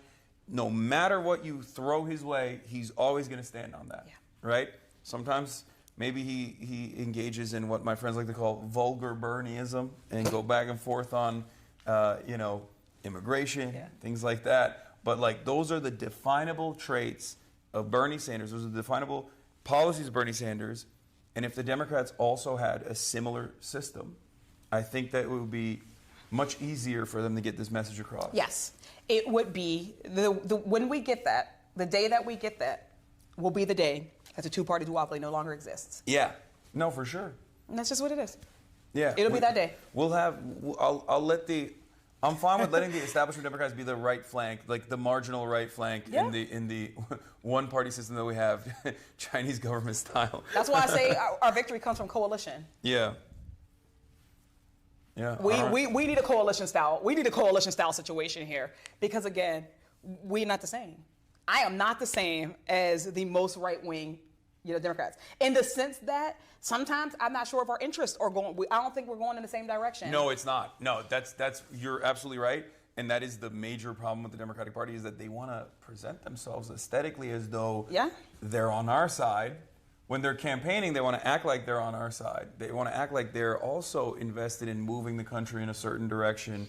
But when it comes down to it, when it comes down to policy or when it comes down to like actual legislative agendas, they are not. They are, I would go so far as to say, antagonistic sometimes. Yeah, there are some folks. Like, there are definitely... And the problem is that they get lifted up. Yeah, but therein lies the problem because it is a liberal capitalist party. We have convinced too many people that the tent is big enough for Joe Manchin, but it is not big enough for Zohran Mamdani. Yes. The tent never expands on the left, and we have to always claw the party back and ironically enough, like create momentum at a time when the party's national recognition is at an all-time low. When people are just like, this sucks. You guys aren't doing anything. Can I answer the question you didn't ask yet, just before we leave? What? Then why do we do it? Like, then why stay? Why stick around? Yeah. Why keep fighting for it? Sure. And I think that the reason is like... I wasn't going to ask that. I know you weren't. That's what I said. Yeah. Like, I asked the question that you weren't going to ask. Because I know why you do. You have to. There's no other option. It's true, but I want people to know that. Okay, because go ahead. I think that sometimes our people don't realize that. It's like, well, why do it? Why not just be independent? Like, I want the system to exist where we can have spaces that are ours. It don't exist right now. Yeah. I care enough about the values, the things that we're fighting for right now, that it is by any means necessary. People still have to be in the game. We still got to be in the game. And at the end of the day, what comes out of this, whether the party lives or doesn't, how it exists into the future is up to it, is up to us. Yeah. Whether it does or whether it does not, I still want people to be housed. Yeah, also... I still want us to stop dropping bombs on people. And right? also, you're still going to be here. You know what I mean? Like, whether the Democrats exist or not, like, you still have the same issues. Someone has to address them. But all of us do. So that's why I want us to, like, you can't opt out of the system, my friends. Yeah. And I know there's a lot of people who think that they're just, like, strategically and very wisely opting out. I'm like, baby, you are accounted for. Yeah. You are accounted for in this system, man. I got colleagues who talk about it. They count on you to think that you've opted out. They count on you to think that, Exactly. you are actually besting the system and not the system besting you. You're accounted for. Yeah, always remember, if you can't maintain revolutionary optimism, you can also remind yourself of spite-based politics as well, because some of the worst forces of capital, some of the worst scumbags are relying on you not paying attention to what's going on and are excited at the prospect of being able to successfully disenfranchise you so that you just go, there's no hope. There's nothing I can do. And just think about those guys. Do you have hope? Of course. Of course. I mean, I always have hope because I don't know. I mean, I've been doing this for a long time and I've seen... You're 34. I've been a political commentator as like a openly socialist political commentator. We're the gerontocracy now. We've been doing this shit for a long time. Yeah, I know I'm like relatively young in comparison to all these other people, but like, it's just I've seen so much failure, and I'm used to it, and my expectation is not that we're just gonna immediately change things, and I think that comes with time. You learn that like. No, you are actually marginally moving society in a better direction by just consistently pushing on these certain things. And I think some of the most like hopeful moments that I've had, or some of the most like galvanizing moments that I've had, is like I have been an anti-Zionist for like an openly anti-Zionist in my professional media career for 12 years, and for 12 years it was mostly looked at as like, what are you even talking about? Or looked at with disdain. There were so many things I was worried about actually saying, even though they were correct, because I knew that the response from that would be, oh, you're going to get censored. You can't say that. That's unacceptable. And now, while the death toll is immeasurable, it's incalculable amounts of pain, but in spite of all of that, I've seen in my lifetime something I never thought would happen. And I think a lot of Palestinians I talk to have a similar attitude on this as well, where it's like they never thought that in such a comparatively short period of time, so many people became cognizant of this reality that like Israel was this unstoppable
Meet your own community. I love doing that. Do we have a blast off meme, by the way? Bro, if your legs are straight, that's 6 inches off the ground. Shut up. You are only 1 inch off the ground? No, I'm not. No, I'm not. Fear and memes going mainstream? No, this is not a fear and meme. We didn't invent Do It Lady. I thought we did. No, this is literally the original meme. Because I thought we. This is the original. I thought we did, and I've seen it in multiple other places. Until now, I thought we invented this is the the meme. original Do It Lady meme that Will stole it from, which he straight up mentioned when he said, "Oh, I thought we invented it." No, let's we just say didn't. we did. Okay, sure, but that's like. Let's just say we invented. Why it. are you just accepting shadows looking at your feet so much? What do you mean? In my heart, Will did. No, Will literally also admitted that he was taking it from someone else. Anyway, do we have a blast off meme chatters? And then Austin, no jump shot. What is this?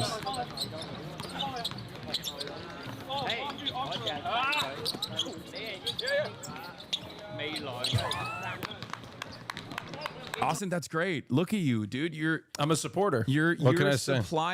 You're supplying much needed. I was a decoy. You have team chemistry, and you're supplying much needed enthusiasm right there. I mean, you're always at the top.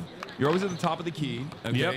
You're always at the top of the key, and you're cooking it. You're cooking the game up. Look, I'm distributing the ball to the right players. This guy that has the ball did not like me. Oh. Okay. Well, okay. One, look. That's bullshit. Of all my highlights, you got to link that one. Yeah, I wonder why the guy didn't like you, man. I don't.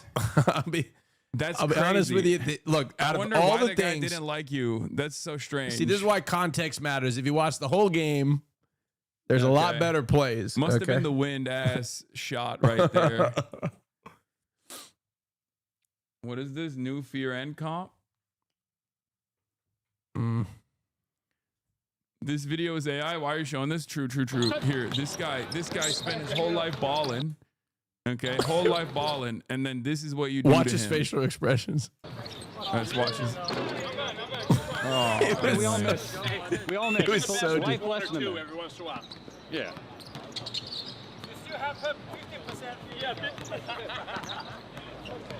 They were probably talking so much shit in Cantonese. Look, see, when I was talking about like stamina preservation, like I know my guy is like up there. He can't shoot top of the key. He's not a big problem. Yeah. I'm just like I'm just I know where to stop and not exert, and I know where to exert. You know what I mean? Negative vert. Austin dropped lower on that shot. Football, real, not fake American one, is 100x the cardio of basketball. That's an exaggeration. I don't think it's a 100x, but you're right. Yes, a football player fucking runs a lot more than a basketball player does. Yes. Yeah. I don't think 100x, so that's crazy. Just because this, but hold on. Let me say, when the space is, just because the space is bigger, like on a soccer field, doesn't necessarily mean that like every position is running as much. Like it depends on the position that you're playing. The average. I'm not saying. Look, I think that's accurate. That's an accurate statement. In professional soccer, also known as football, okay, football, the average player runs like what, fucking 10 kilometers? Yeah. I'm not saying. Like no. I know. I'm not saying that they run less than basketball. I'm not saying the people that only the goalkeeper. Yeah. No. But like a midfielder will run more than a defender, and I mean, I guess it also depends on the game. Also, I blasted off chatters. Yeah, we got Dispatch coming in later in the day as well. Are you going to watch the gay hockey show on HBO? Maybe. There's a gay hockey show? Apparently, the guy who made, what's the Letterkenny? It's Canadian. The guy that almost exclusively makes Canadian hockey movies and TV shows made another one. How many but times this time you it's spam that thing in the chat? Nonstop. Yep. Technically, basketball is much more intensive. I mean, basketball, I would say, has many more dimensions. There's a lot more. Like, I feel like with soccer, you're obviously jumping a lot less. Yeah. It requires a different type of athleticism that I think is more well-rounded as opposed to soccer. Soccer is like more so focused on soccer. You got skill, you need endurance, you need more endurance than basketball. Hold on. Whereas in basketball, I will agree. You jump more in basketball for sure, guys. Come on. He's right on that. You definitely jump more in basketball. You need more. You need more plyo. You need more plyometrics. He didn't say that you don't jump at all in soccer. You obviously jump for headers, people, but like, oh my god, people are so fucking annoying. Like he didn't like you don't jump like you do jump in soccer, but you objectively jump more in basketball. But in soccer you contort. Dude, we're talking to a bunch of fucking nerds, many of which are European, and they're being intentionally obtuse, right? Sports nerds are 100% worse than politics nerds. I agree. I live in Nebraska, of course. Like, it's so funny. I'm not even saying basketball is harder than soccer in general. I'm simply stating facts. You need a different level of physicality for basketball than you do for soccer. And basketball is more well-rounded and more dynamic than soccer, even though you need tremendous amounts of skill for soccer. And you need more endurance for soccer than you do for basketball, in my opinion. Are you saying that like you need basketball? All you need is height. Oh my god. Are you saying like because like in soccer, like you got to contort your hips and legs and feet like in different all sorts of odd, weird angles and directions, and in the position of your body and everything with in relation to the ball and the other players is important. You know. This is a ridiculous argument conversation. It's also the classic. It's a classic conversation. I don't know enough about hockey to speak on that. I can't speak on hockey. I can't even speak on football, like American football. Yeah, they're hard in different ways. But I would say that, like, I think, maybe I'm biased, but I think basketball is the most well-rounded one because you need to use your upper body more than you do in fucking soccer, okay? Is that controversial? You need to use your arms in basketball, whereas you can't really use your arms in soccer. Yeah. And therefore, I think you need to be more well-rounded. You do use your body in soccer, though. Yes, of course. You but use your upper body more than like you don't like. You're not like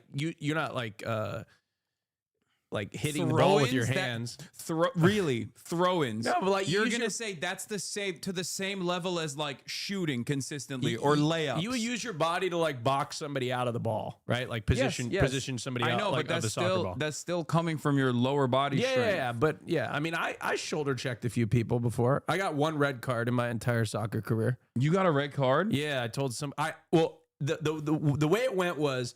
I was pissed because I was like 16 and I had never gotten a red card before and I kind of felt like a bitch. So I made it my goal to get a yellow card because I'd never gotten a yellow card before and all my teammates had gotten yellow cards and I wanted to feel tough. So I spent the entire game trying to get a yellow card and some guy, I played really aggressively and like I shoved the guy out of bounds or something and they didn't give me a yellow card, and the kid comes up to me. He's like, "Hey, man, watch it." And I said, "Go fuck yourself." And then the ref heard me, and then he gave me a red card. I do think you need more endurance for soccer, but I agree with you otherwise. No, that's what I said too. I said you need more endurance for soccer than basketball. I said that. I also say, so you agree with me 100%. Anyway, what is this? Okay, well, you don't use your feet the same way in basketball, so what's your point? I agree with you, by the way. Okay, whatever. Let's watch this. This is a kick streamer who apparently wanted to... ball up with the MB by Jimmy. Some content creator came into to the runs today and wanted to play me one-on-one for content. I wonder why. Lamau. You can't lose to the guy who's wearing short shorts. Not a good look, bro. You think like you're gonna beat me or some shit? I might have a chance. Let's go. Do or die. I'll go easy on you, all right? Oh my god! Oh, absolutely got fucking cumstered on. Get mogged by the Vemper. Oh my god. Comment section was full of foul as hell, but Tuck It and Bucket was bars though. I'd crack, but no one's gonna know because this is gonna be at the bottom. Why aren't my boys this crackable? looking like Violet Myers. Tuck It and Bucket. Tuck It and Bucket is crazy. Tuck It and Bucket is actually bars. What do I do, bro? You gotta grow at least like 5 more inches. Put your ass up, Peter Griffin. You gotta grow 5 more inches. Yo, they got great handles too. Oh my god. Oh, it's stinky. Oh my god. They confused him. Oh no. And he came up. Bitch ass nigga here. Oh my lord. Oh my lord. The gear is falling off. Is that a shoe? Did he lose a shoe? What the hell, bro?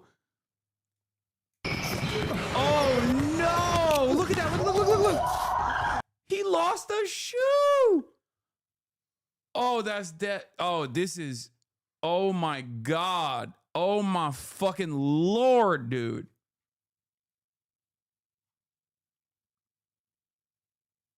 The OP mentioned he was hamming it for a gambling sponsor. Yeah. They fucked him up so hard. He dropped like he dropped the Sonic rings. Bling! Oh my Lord. Look at the high heels. Oh no. Oh no, he had the fucking heel elevation in there too. That's crazy. Dropped his loot. Ugh, gross. Rain bet. Okay. To the rain bet chatters, this is what I got. Okay. Everything is a fucking betting ad on the internet, and that's why I need to show you my goat. Okay. I need to show you my goat. Hold on, we're gonna do this again. Betting apps, you hate betting apps. Yes, I hate betting apps, and I will never promote a betting app. So what? So many people have ruined their lives because of betting apps. That's why I hate them. So many youngsters have even lost their lives because of betting apps. Yes. That's why I hate them. And betting apps are a huge fraud. That's why I hate them. So what? So what? But I don't understand why are big celebrities promoting these betting apps? And why isn't the government banning these betting apps? Yes. But one thing is true. I have never promoted a betting app, and I will never promote in the future. I will never promote in the future. My fucking goat. Yeah. Dude, spit king. Absolutely spitting. That's my goat right there. Honestly, that's how I feel. That's how I feel all the time. I'm like, why the fuck's going on with all these goddamn betting apps, dude? The fuck's going on? Well, every time I bet, I lose. Yeah, except for me in Hong Kong. Oh yeah, clearly. Did you see that's the new dude, it's so funny when these guys like try to start the new wave of controversy, and apparently the new wave of controversy is that like that you're a gambler. I hate animals because like I love when horses get punished or something. I don't fucking know. No. They were like, socialists, by the way. No. They didn't even understand. Oh my God, like, they've gone so far to the right. They're woke now. Yeah, they're like woke. they're like, oh, socialist. Oh, they're doing woke. Socialist who loves hurting animals, and also socialist who loves betting. So far to the right. Socialist who's dumping. Socialist who's so rich he dumped $30,000 American dollars into horse betting. They didn't even understand. Like I was showing it on purpose, and it wasn't that I dropped 30 bills. I won 30,000, which is three grand, I think. In Hong Kong. No, it was almost $5,000. Damn, almost $5,000, bro. Oh my Sheesh. I saw Leftist on TikTok shitting on you for horse betting. Yes, because let's be real, we don't deserve anything. We don't. We only deserve pain. We deserve to lose. Let's be real. Look, got that socialist. Flashing money in designer clothes. This guy plays his fans for fools. I love that these guys don't understand. Like, you're just describing what I'm doing. Like, this is what I posted. You just literally described, like, yeah, I posted that. What makes you think people are oblivious to what's going on in the photo that I personally posted? It's so funny. Anyway, they hate on you for betting, not for horse betting. They gotta get me to win when I can't get hooked. I gotta, every time I go to Vegas, I'm gonna have a chat with the manager. I'm gonna say, look, you gotta give me a win. Give me a winning weekend. You know what I mean? That's what I'm saying. Like, how the fuck am I don't know how people get hooked with, I lose constantly. Like, you can't give me one winning weekend. And you know what? I'm not going to tell them this, but I would just walk away. Once I win, I walk away. That's it. Well, they know that. That's why I'm the worst. That's why they know you'll walk away. They know you'll walk away. They know I couldn't even say it with a straight face when I was trying to get an upgrade. It's not that I told them I was going to gamble, and they knew I wasn't going to fucking gamble. They see my history. It's not that they think you're stupid. They think we're stupid for supporting you. They see you as some sort of trickster because they still believe socialism is a poverty cult. Yeah, they called you a CCP agent for being excited over the same thing. Okay. Oh yeah. I gotta go to the All right, gym. get out of here. I gotta Get go to the outta gym. here. Get out of here, Austin. All right. He'll be back. He'll be back on the stream in a little bit. Well, I gotta watch the Vikings game. Okay, he won't be back on the podcast because he got the Vikings game. Back after the game. Yeah. Also, if you want to know more about like difference between this is kind of like the fucking call HR meme, right? Like I went to the Huawei store and I pogged over the Huawei store and everybody's like, oh, he must be a CCP agent. But then a week after, I went to the Huawei store and thought it was cool that they had like so many different tech things that were available. And then immediately someone goes, no wonder that shit's banned over there. Huawei would be like, are you confused whether to take a tab, PC, or a laptop? Don't worry, we got you covered. 68,000 likes. No wonder that shit's banned over here. 160,000 likes.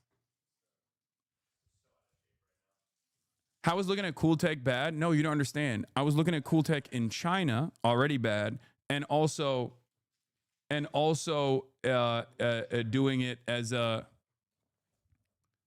looking at cool tech in China and doing it as a leftist in China. None of that is appropriate. All of our tech is from China. I know.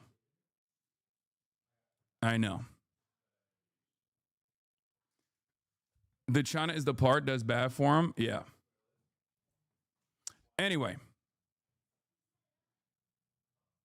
Cool tech, in parentheses, communism. They said if it was Apple, the kickstand alone would cost 200 plus. Brother, I want to see the laptop. I have seen this before. This is pretty crazy.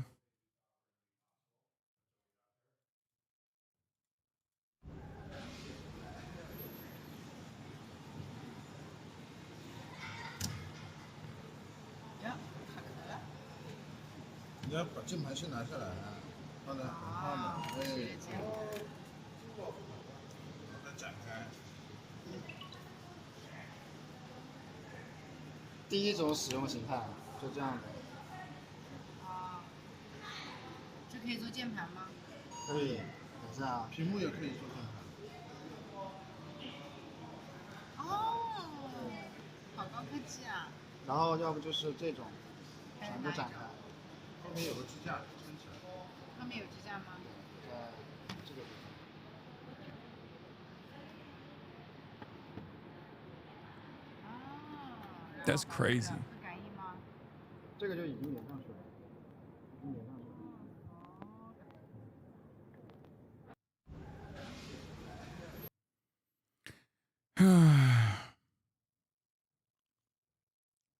I think you guys use it in China in that store. Have we considered this probably priced too low and therefore will lead to China's economic collapse? Dude, that's a portable monitor. No, it's a tablet.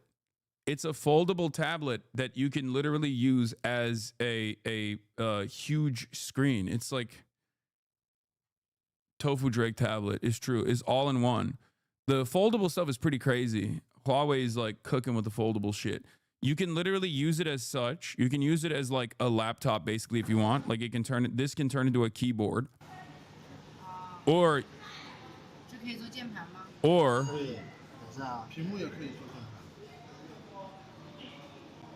yeah, see? Or you can make it an even larger. Terrible user experience. Nobody would actually use that long-term law. I mean, I don't know. They're fucking selling them. The craziest one I think is the triple foldable, the trifold phones that straight up turn into an iPad. It goes from a phone into an iPad. I feel like that's wild.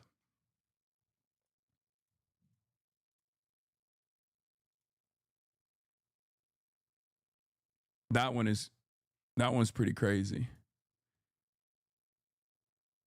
Also, Huawei is generous to their employees and their ESOP. I want a trifold. I don't know what it is. I don't know if it's the HDR or if it's like the base boosted graphics or whatever, but the photos are bomb. And that's pretty much all I care about. The only thing I care about is the fucking photos. camera is top tier. Yeah. All right. There was a if you need a playlist, thank you to Macy's. There were some videos that I wanted to there were some videos that I wanted to watch, but CCP are censoring Japanese performers in China. Yeah, I saw. They are they're doing BDS to Japan right now over Japan's statements on Taiwan. The new right-wing Japanese PM said that they would militarily involve themselves with Taiwan. And that was obviously like a major fucking no-no.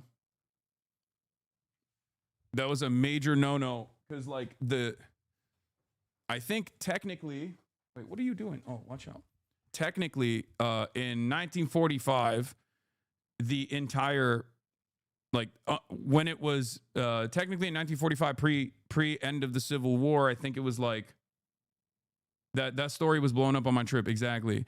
It was Taiwan was a part of the ROC, and then the official recognition came with Nixon and Kissinger for PRC, People's Republic of China, mainland China.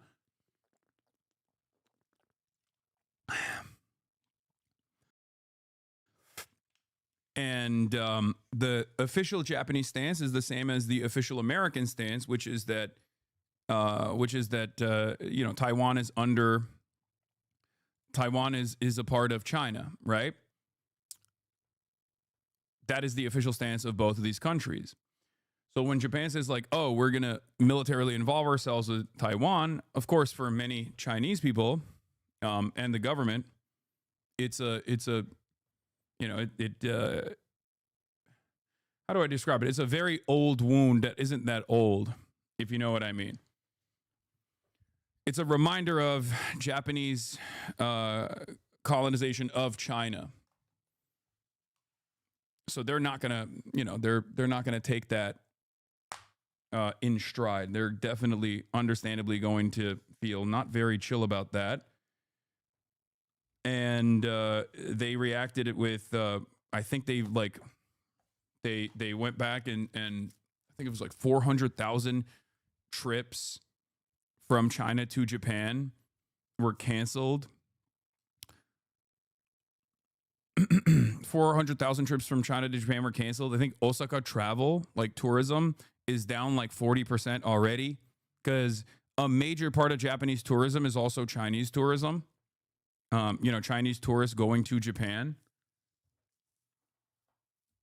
And then also, because I was, this shit's been all over my Twitter timeline, but like they've canceled every single Japanese artist that was slated to perform in mainland China. Every single one, including one that was really fucked up, where this like Japanese lady was like literally singing at the Bandai Namco performance in Shanghai.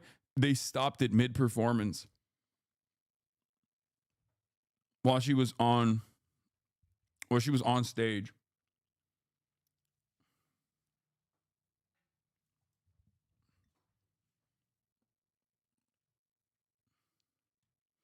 Okay, but isn't it insane to punish artists? No, they do not fuck around, man. I agree. I don't disagree with you, but this is the level that they're taking it in terms of boycotts.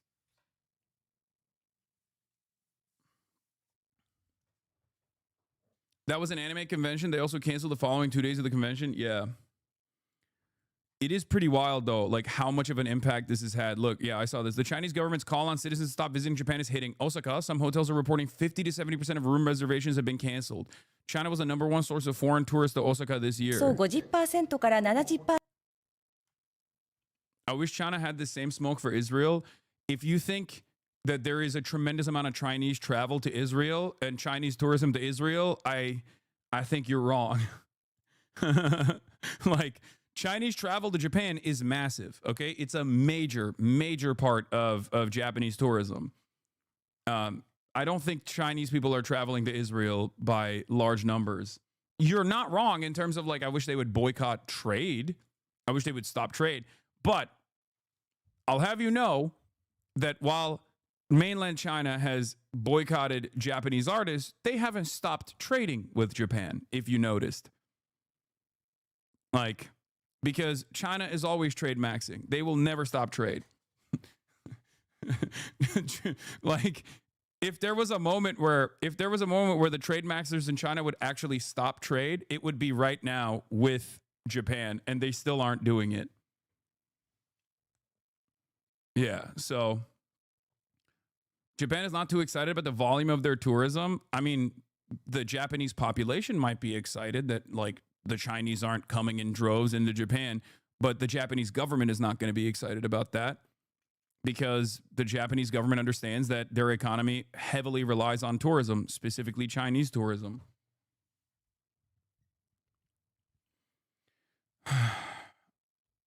There's a really good one-time video from like a day ago about China's relations with Israel. Oh, really? Haven't we already determined economic sanctions don't do anything anyways? Maybe cultural boycott is better. That's not true. No, economic sanctions do work on allies. You have a lot more control with trade restriction when you actually are restricting trade from allies. You have a lot. You have much less control over your adversaries, like America versus Russia, right? No matter how powerful America is, no matter how powerful America is over Russia, if the goal, or no matter how powerful America is around the global stage, Russia is a foreign adversary that has designed its entire economy around avoiding American sanctions. So when they got hit with the mother of all sanctions, they still figured out ways to get around it, and they continued. I was interviewed for this Bloomberg article about China delaying the release of Japanese films after Takeichi's Taiwan remarks. Japan-China spat clouds anime booms momentum in China. It is noteworthy that Demon Slayer Infinity Castle, which has made tens of millions of dollars in China, has not been pulled from theaters, said Jeffrey Hall, a lecturer at Kondo University of International Studies in Chiba Prefecture. Pulling the film might spark a backlash in China given the immense popularity of the franchise, while ticket sales around the world would have dulled any pain inflicted, he said. It looks like the appearance of taking strict action to punish Japan rather than the reality of the results might matter more to Beijing.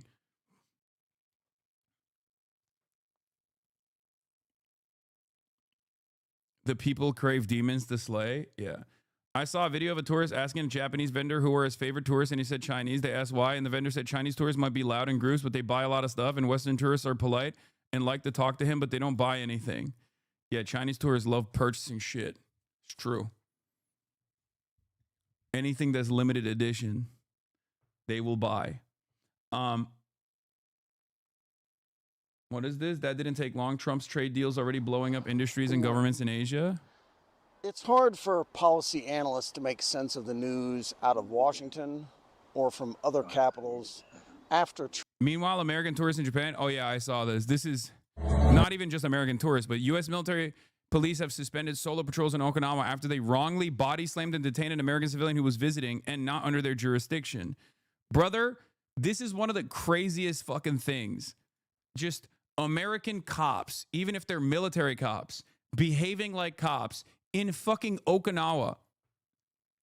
Illegally, by the way. Like, this is not their jurisdiction. Military police is not supposed to be, first of all, patrolling the streets of Japan. And the only time where they're supposed to be operating off base is if they're trying to rein in, I don't know, like a drunk rapist Marine or something, right? And even then, it's supposed to be handled by the Japanese police, and then the military police comes in after the fact. There is like some strict restrictions about this because, like, otherwise, are you actually technically colonizing? What? What is your ousting position on Taiwan? I haven't been there. If you made it clear many times, I am in favor of whatever the Taiwanese people want to do. And from what I understand, the overwhelmingly popular position, especially currently, has been to not rock the boat. Status quo. Status quo in the direction of independence obviously is higher. But status quo for now, and then potentially independence in the future, is the highest ranking. But the highest ranking is always status quo, just status quo. like continuing with current status quo is the highest ranking position in Taiwan.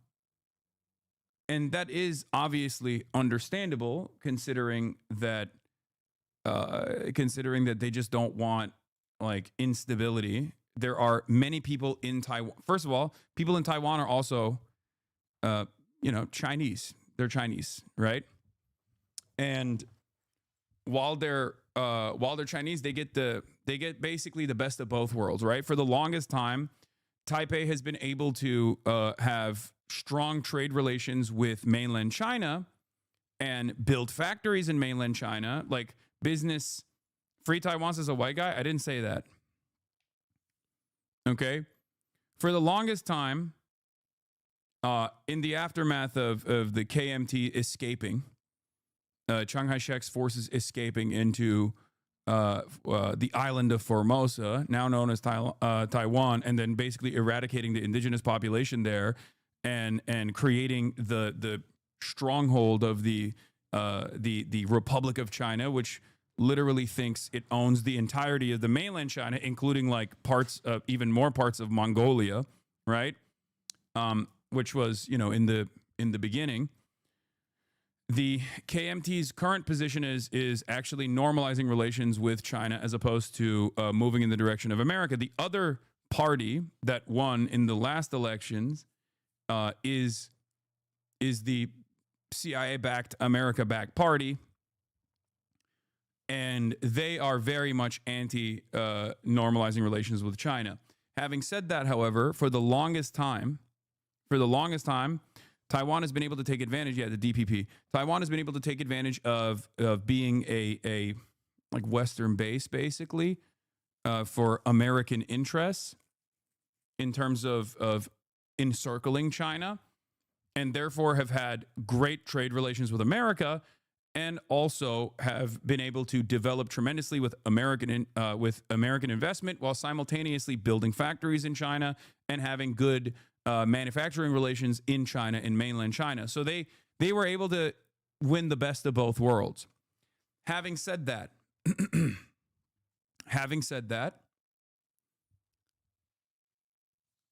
what ended up happening now is that mainland China has advanced so much that I feel like regardless of the trade advantages that Taiwan initially had, there can be an argument made that like mainland China has moved beyond the advancements that Taiwan had with its unique position, having one foot in mainland China and then another in the West. But still, there are many people from Taiwan that work in China, right? There are more advantages for people who live in Taiwan to continue the regular to continue status quo politics with mainland China instead of trying to cut ties, because the economy in Taiwan absolutely relies on mainland China. And I don't think it'll ever get to a point where Taiwan will be able to completely sever ties with mainland China. Don't you think Taiwan's capitalist hubs have been beneficial for China too? I think it's been more beneficial for Taiwan than it has been for, like, it's in terms of like economic gains. I think it's far more beneficial for Taiwan than it is for mainland China in general. It's infinitely better for mainland China for Taiwan to just be a part of China completely, not even like a two systems style, but just like straight up a part of the mainland. China's interests in Taiwan are entirely national security related, and maybe also like, you know, some nationalistic points of view as well. They're like, oh, these guys are Chinese, but the highest priority for the CPC there is obviously they don't want a fucking military base on this island that's like 100 kilometers off the coastline, an American military base with American weapons 100 kilometers off the coastline of mainland China.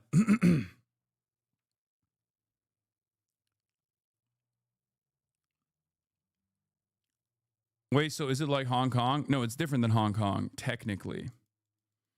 It's different than Hong Kong in some ways because Hong Kong is on a lease agreement, and it was a colonial outpost, just like Macau was Portuguese. Hong Kong is British, right? But both Macau and Hong Kong are a part of one country, two systems, where despite the fact that since 1997, unification efforts have started. They are still, as we saw personally in Hong Kong, governed in a Western style, right? They're governed by they have British outlets. They drive on the right side of the road, right?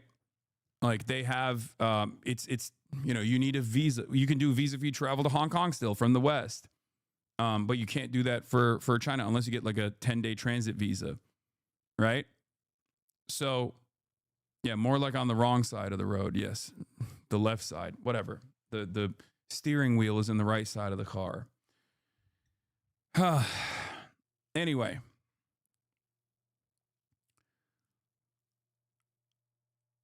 So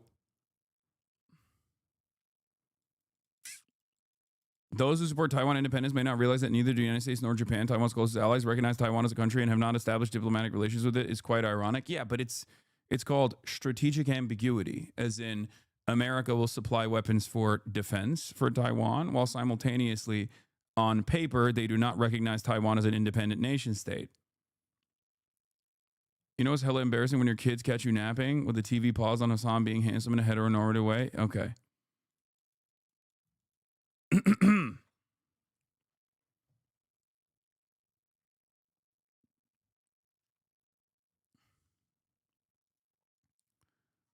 Anyway, but this is the last thing I'm going to show you before we move on to some interesting videos like infiltrating Nick Fuentes' Groyper Army and videos like that. This is the American military base, the Marine base in Okinawa, causing many problems. And this time, as this Twitter user says, the concept of American soldiers casually patrolling a city in another country is really fucking demonic. If you think about it, America is such a terrorist country. U.S. military, a couple weeks prior to this incident, there was some news about U.S. military police basically patrolling the streets of Okinawa, which is illegal. Like it's inappropriate. It's illegal. The base is already quite controversial in its existence, and there are always protests against it for understandable reasons. There's a lot of drunk Marines that end up causing issues. Killing Japanese people. In any case, basically, they got into some extra trouble here. What the? Yo, what are you doing? I told you not to touch me. You have no right to touch me right now. Get the video, bro. What is your name? What is your name? When I lived in Okinawa, I had a coworker say the protesters off base that showed up every week outside of that Air Force base were paid by the Chinese. When we act like this is it, makes sense. They want us gone. Yeah, no, I know.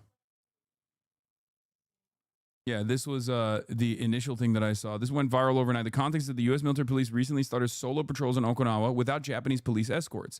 They are trying to enforce a curfew on military service members, which is meant to prevent late-night trouble and crimes. They only have the authority to detain U.S. service members.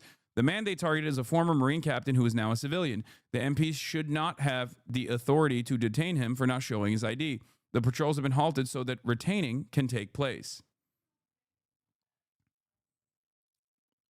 But yeah, you got a black vet, okay, who is now a civilian, and you have the American military police beating, slamming into the fucking ground. Get the video, bro. It's not retaining, retraining. Sorry, I think not retaining. What is your name? What is your name? You have no right to detain me. I'm not under your policy. You are in our jurisdiction, so we still have the right to So could you detain a Japanese guy over there? Yes, you can. You can detain a random Japanese citizen for not citizen. showing you their ID? Yes, and then we can pass them over to the Japanese people. No, the fuck they can't. Why, thank you. No, the fuck they can't.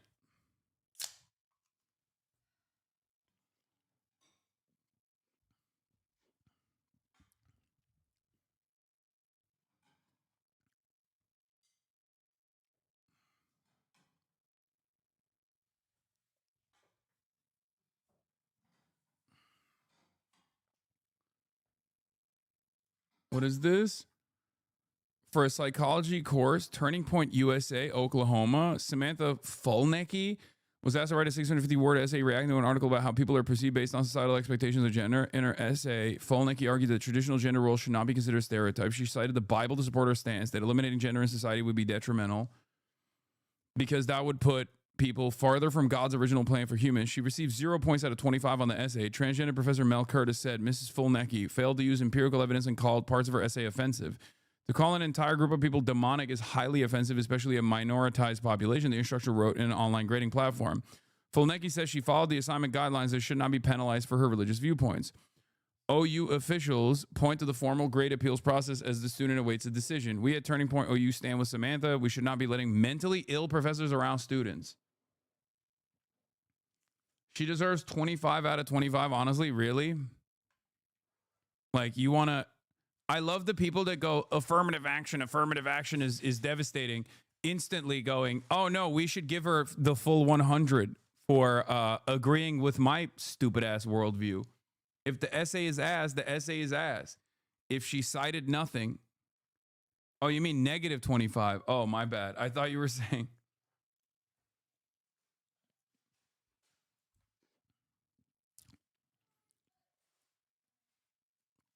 The trans professor's replies.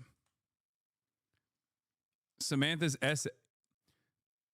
This article is very thought-provoking and caused me to thoroughly evaluate the idea of gender and its role it plays in society. The article discussed peers using teasing as a way to enforce gender norms. I do not necessarily see this as a problem. God made male and female and made us differently from each other. Bro, you can't...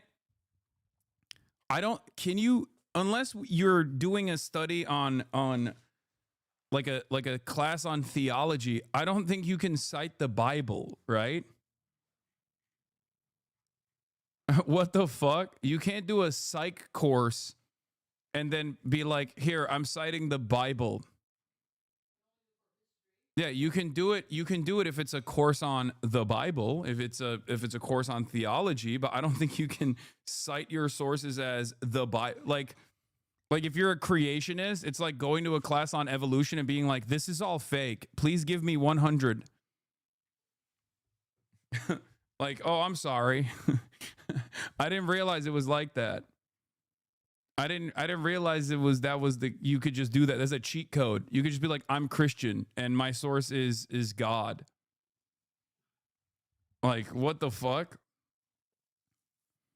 Yeah, God promised me an A+ in this course, and if you don't give me the A+ that God promised me, then you're defying God.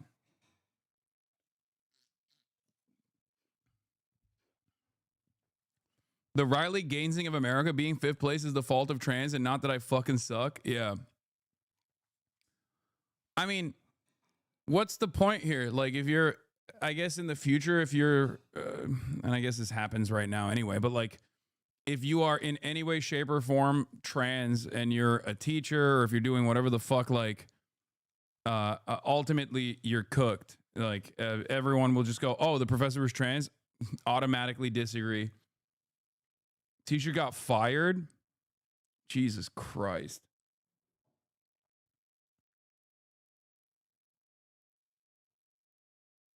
Jesus Christ.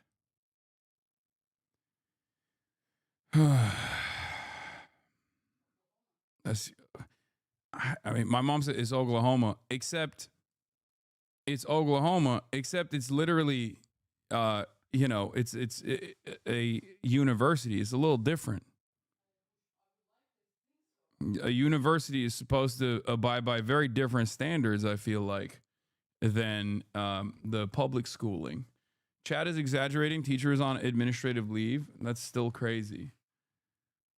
She got more penalties than a cop that kills people. This reminds me of the time I put 30 references in an essay about how China is not the evil empire looking to expand in Asia and that America is actually that. And my lecturer was like, nah, we are allied with the US, but China isn't. Ruin my GPA for that.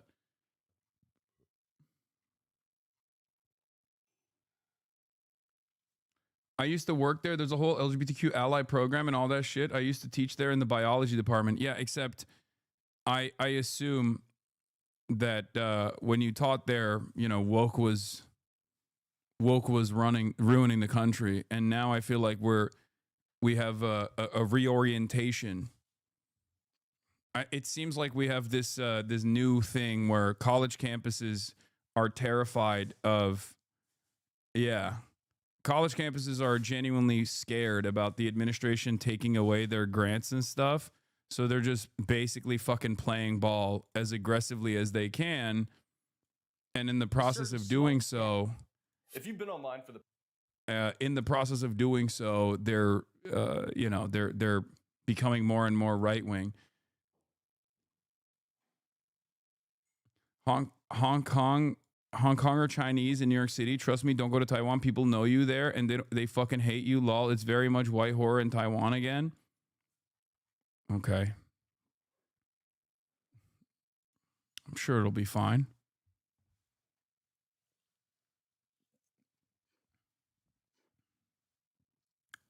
I mean, I went to Hong Kong.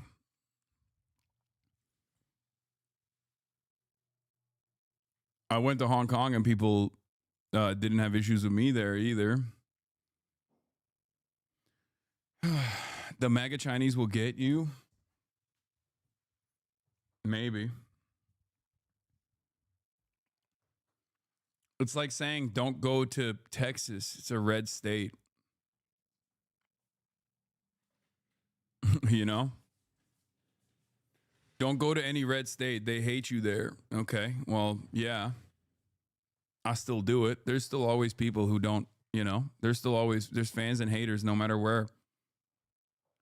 Yeah, but people are weird as fuck in Hong Kong. All of chat noticed it too. No, they weren't. I mean, people were more aggressive in general, but not just to me. Just like culturally, there was more, like Cantonese is more is a little bit, like I would say, is a little bit louder. But ultimately, there were way more fans that showed up on Hong Kong, and they were chill as hell.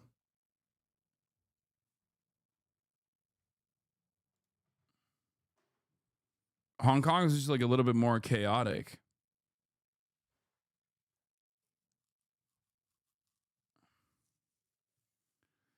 Don't go to Texas because it sucks. I like Texas. I have friends in Texas. Honestly, between Taiwan and Texas, I think Texas would be the bigger danger for you. Yes. Remember, going to red states is not a danger because there's haters there. Going to red states is a danger because there's less gun control. like it's not a meme when I say like, oh, I'm fine pretty much everywhere I go. Haters and lovers alike exist everywhere, but ultimately the bigger problem is whether someone can easily have a gun or not. You know?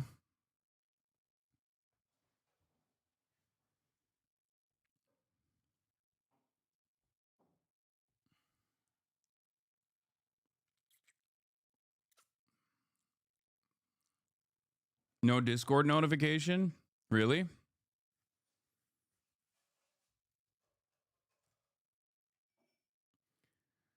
Careful. Abe dropped his guard too. Yeah, I don't think I have the same level of prominence and hatred that like a former prime minister would have.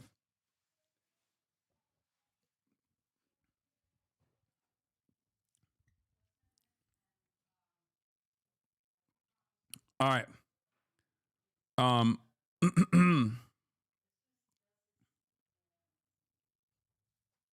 Anyway, let's continue. I got both Twitch and Discord noties. Nice. Even in the most gun restricted states, it's easier and cheaper to get a gun illegally because the rest of the U.S. is FF'd. Okay. Let's we were watching this earlier. This is two Hasan heads, Ben a Minute and Eric Hovagim, who made a YouTube video a month ago where they infiltrated Nick Fuentes' Groyper army. And let's take a look. This is where we were. The clips. Most people watch Nick Fuentes through because the clips. Nick has been banned off most of the woke mainstream sites like YouTube, his content has been able to find a nice home in the form of shorts, reels, and TikToks posted by fan accounts. I guess the woke apps don't really care as long as the hate speech is short, to the point, and under a minute long. We're putting you in the labubu. I don't know how to say this, but you're going in the labubu.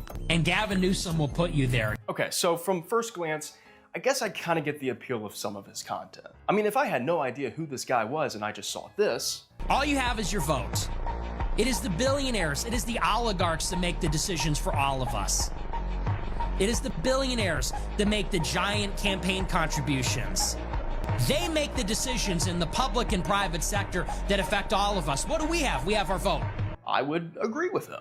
And this is what makes Nick not just unique in the vast pool of right-wing commentators, but also extremely dangerous for the future of American politics. Whether you love him or hate him, Trump and his administration is becoming more unpopular every day.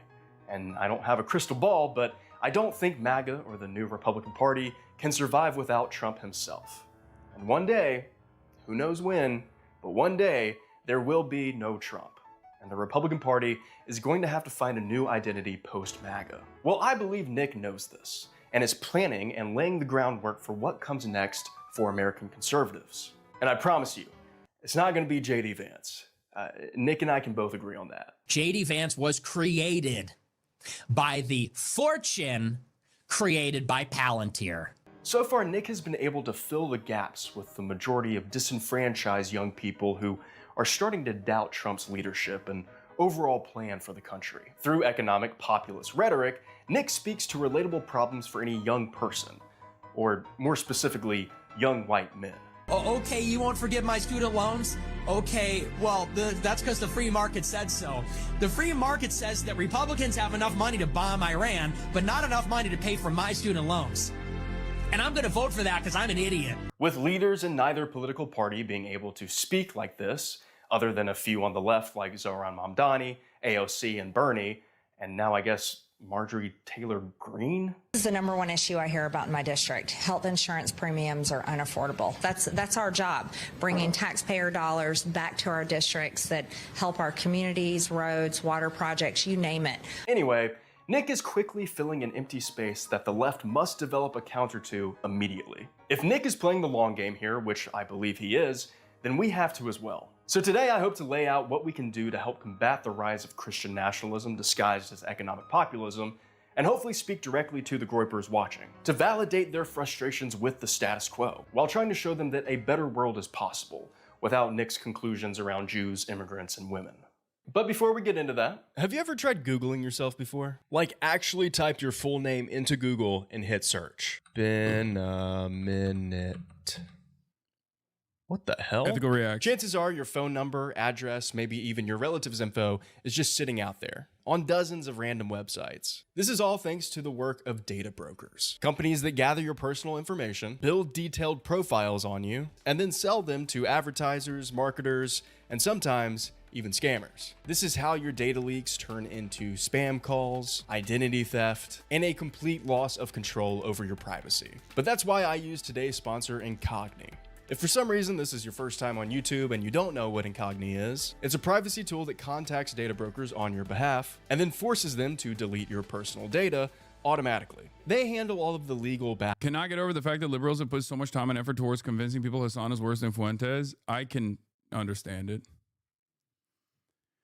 Back and forth. You just click and it's I've gone. talked about and this with their new extensively custom at this removals point, but feature, like, you can submit links to any site you find exposing your info. A lot of these people are not even liberals necessarily. Network. A lot of these people are not even liberals necessarily. It's like, it's people that have their own personal anger and their own personal hatred for me.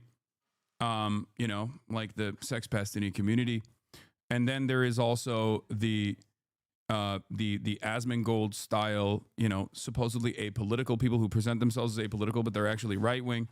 that openly promote Nick Fuentes, and the entire slop tuber, contingency that that is far more right wing than they openly admit. But that's what it is. Like it, if you're taking it from all angles, which is understandable. I think a lot of these people basically see it as like. A lot of these people basically see me as an ideological op, whereas they see Nick Fuentes not as an ideological op. They see it as like maybe someone that's more extreme than they are, right? But they don't see someone like Nick Fuentes as like a serious, serious enemy.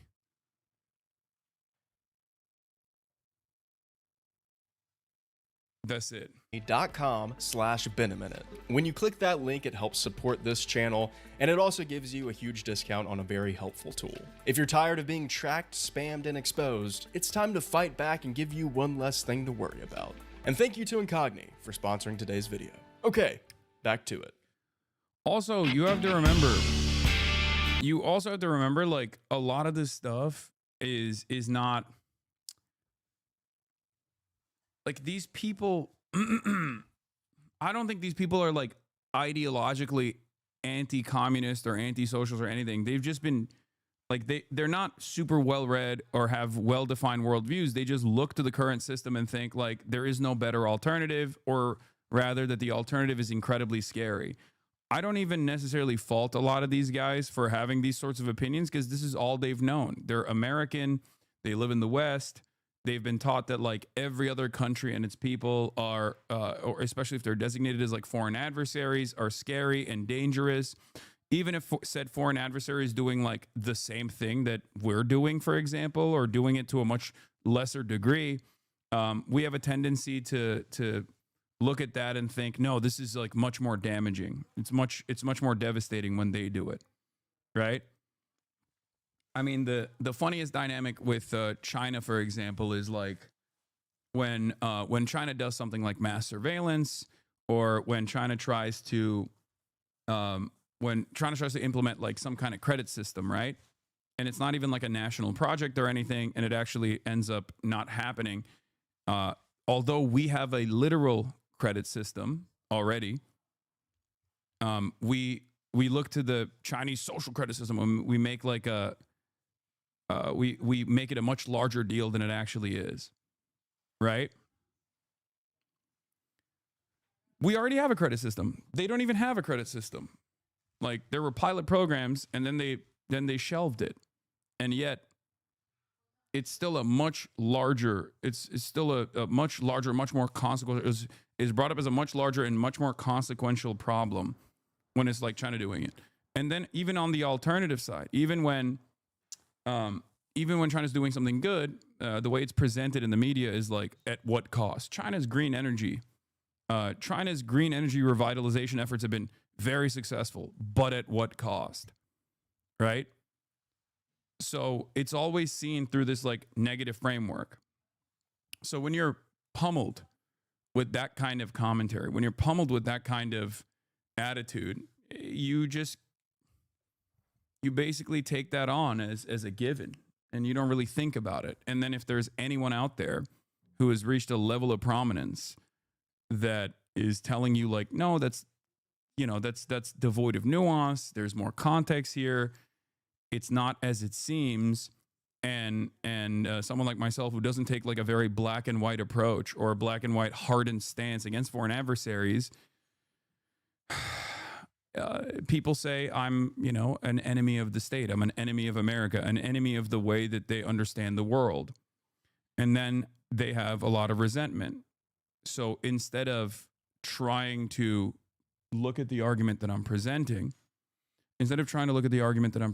they try to seek out ways in which I'm wrong. Oh, I'm wrong because I'm a socialist who's rich, right? I'm a grifter. I must be a grifter.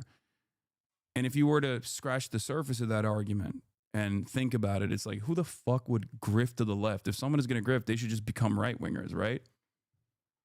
Like, why would anybody grift to the left? It doesn't make any sense.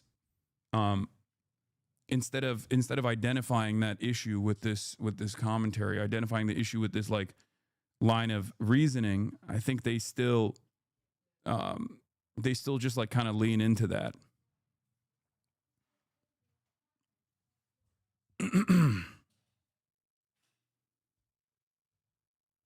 I still have not understood the concept of a nation state, America being one of them.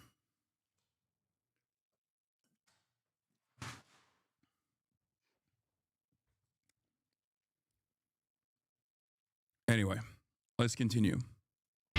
See, Nick's Groyper community has one motto that all of their beliefs fall under, and that motto is America First. Also the name of his live stream show.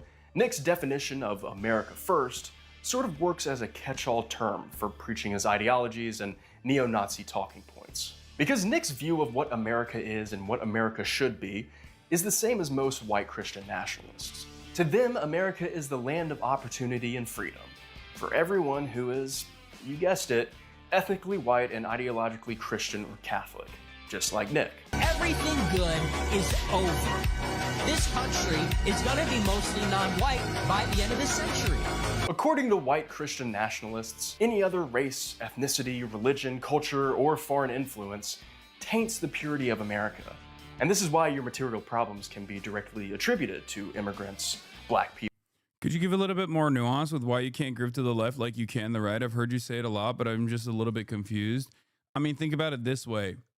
Every single day, I have to sit here and tackle like minor differences in opinion from people who turn around and make it seem as though these minor differences in opinion is actually a major consequential delineation from the way that they see the world. And then automatically they assume that that is actually like automatically that means that you know, I'm a fucking bad person who's like a white supremacist, right?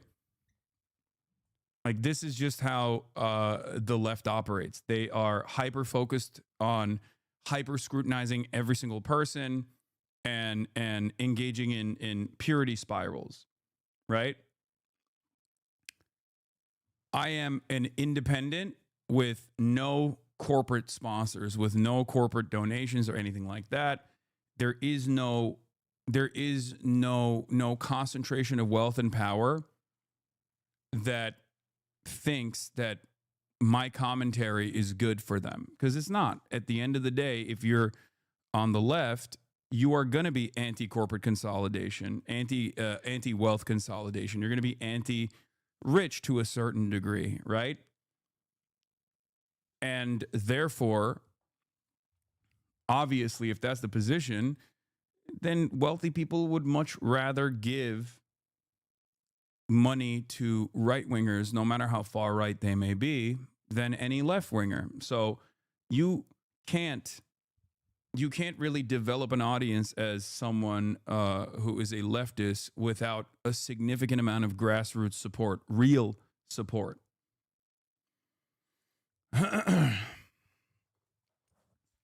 That's also the reason why you see a lot of, so the number one reason, like I said, is because like the right is way more forgiving, or rather they're way more open-minded towards people who are in any way, shape, or form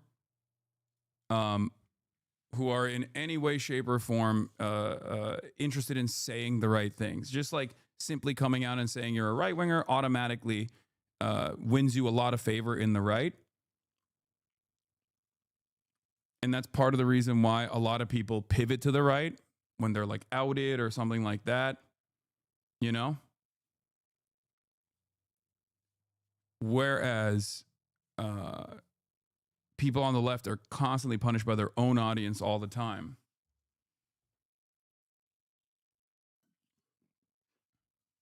And then the other reason is because there's a lot more money on the right. There's a lot more money on the right.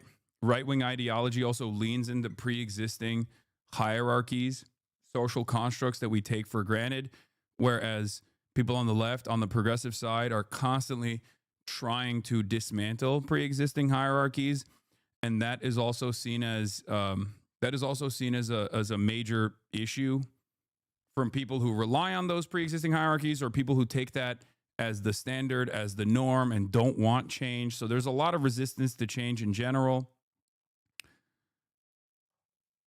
So there are a million different reasons why, if you're going to grift, I think grifting to the right is a much more appropriate measure.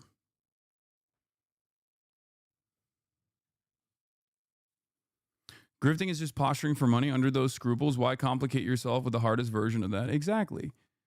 If you were a grifter, that means you're devoid of any sort of like serious moral compass. If you're devoid of any sort of like ideological grounding, if you're devoid of any sort of interest in a different vision for the future, and if you just have no real opinions, then why the fuck would you grift on extra hardcore difficulty? The only thing on the left is organic human interest. All the uber rich guy interests on the right wing side, which includes neoliberals who are pro capitalism. Yes.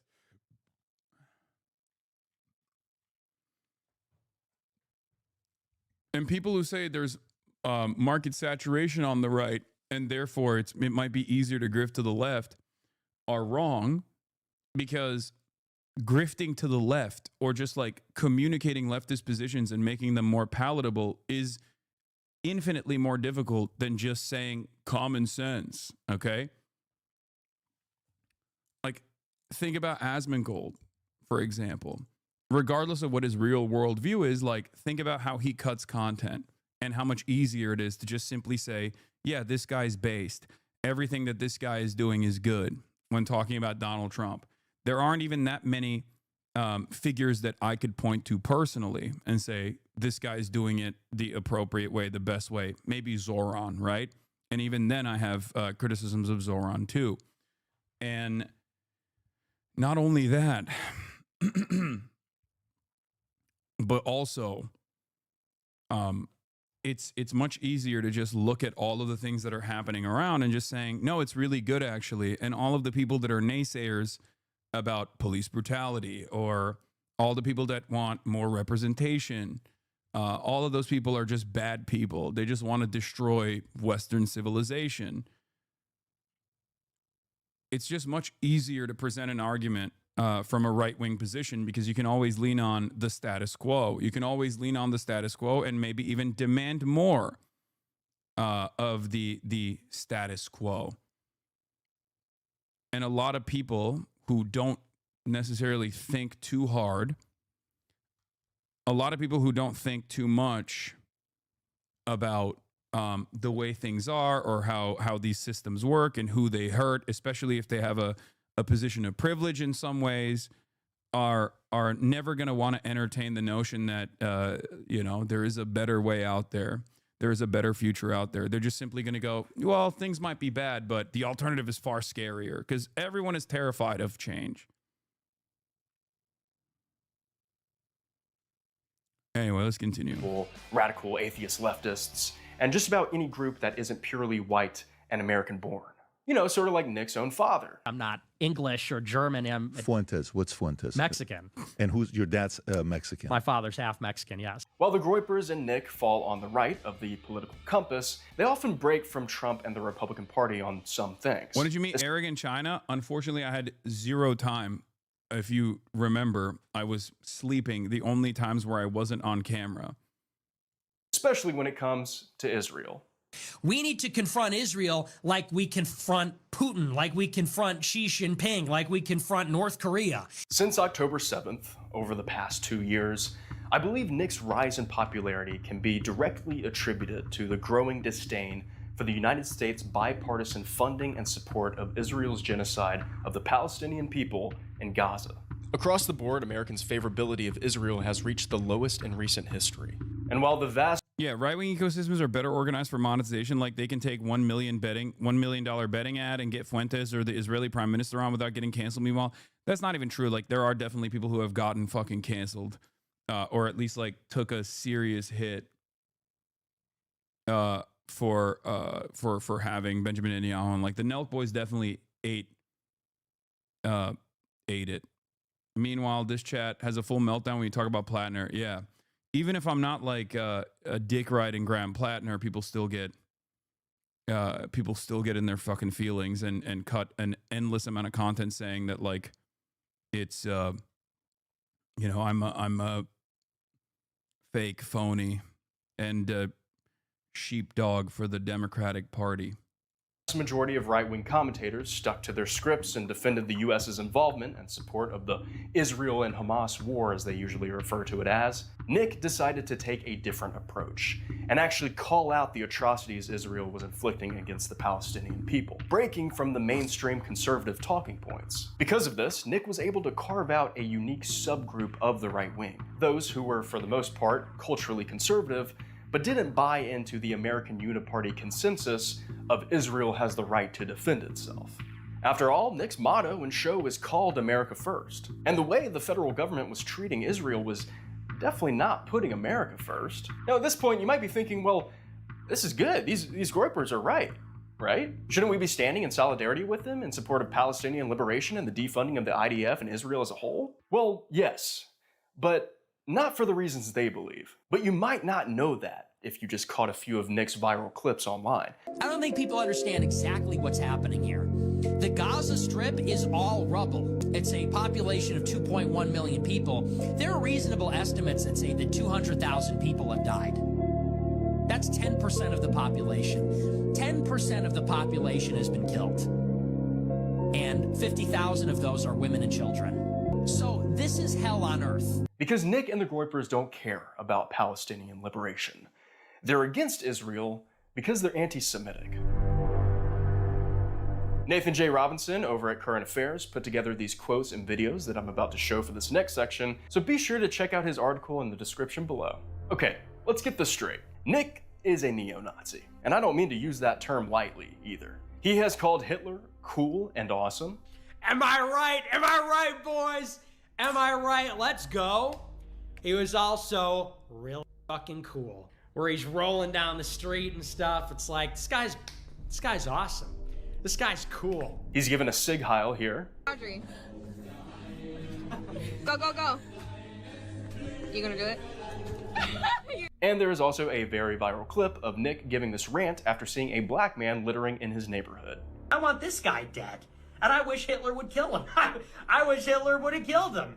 If I was in a room with Hitler and that guy, me and Hitler would team up and fuck that guy up. We would kill that guy. Hitler would hold him down and I would beat him to death. And we'd high five at the end. If that wasn't enough, he also said things like, I don't believe in the Holocaust, and once said this on a live stream. It takes 1 hour to cook a batch of cookies, and you have 15 ovens, probably in 4 different kitchens, right? I mean, this is like scratching the surface. Like, there are rants of him talking about miscegenation, like race mixing, as though it's like the same as having sex with an animal, you know? It's fucking insane. Doing 24 hours a day every day for 5 years, how long would it take you to make $6 million?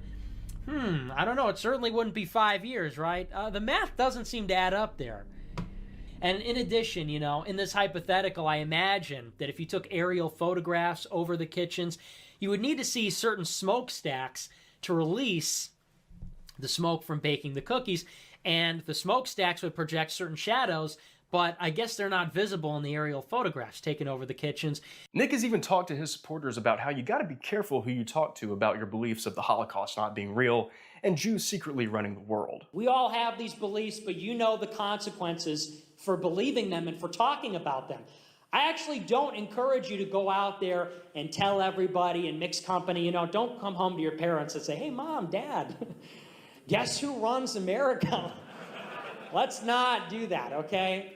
I came home from college. I told my parents, I said, Mom, Dad, you will never guess what never happened. Like, I just found out about it. You won't believe it.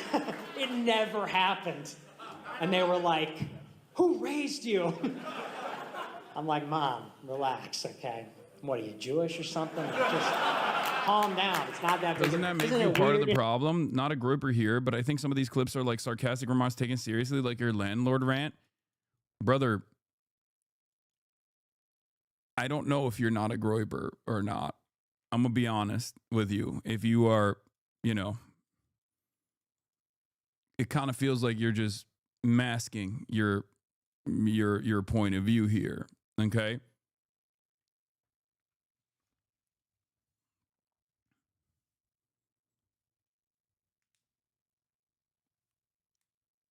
you just watched him go on a tangent about on 2 different occasions about denying the Holocaust and saying that the numbers don't add up. Like, that's not, I don't know if that's like sarcastic. I don't know how that could be sarcastic. I genuinely don't know. You know?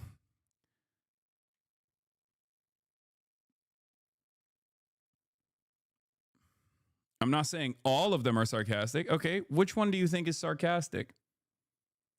Because it's pretty obvious when he's talking about like miscegenation being the equivalent of like a white person having sex with an animal. Like a white woman having sex with a black man is, from Nick Fuentes' perspective, the equivalence of like a white woman having sex with an animal. Do you think that that is sarcastic? Like, or is it a joke? What do you think is going on there? I mean, I think that's just his position. I don't know why we're, I mean, he's openly said that he is a white supremacist Nazi. I don't know why, like a Christian white nationalist neo-Nazi, right? Like, it's not, I don't think this is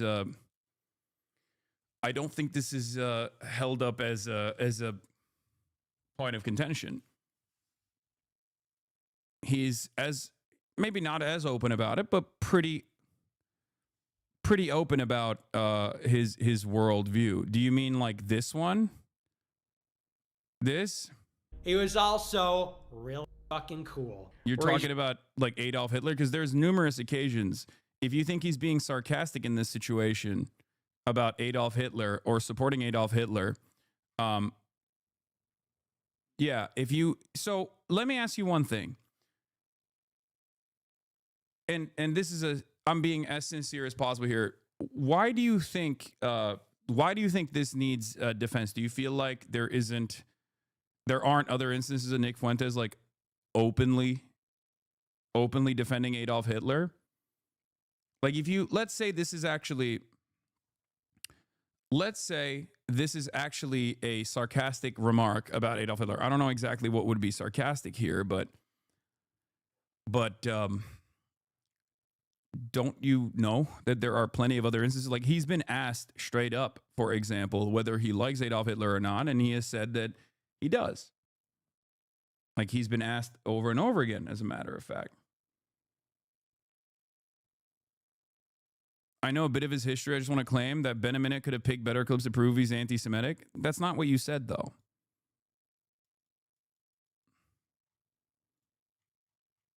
That's not what you said. I think these clips are perfectly fine.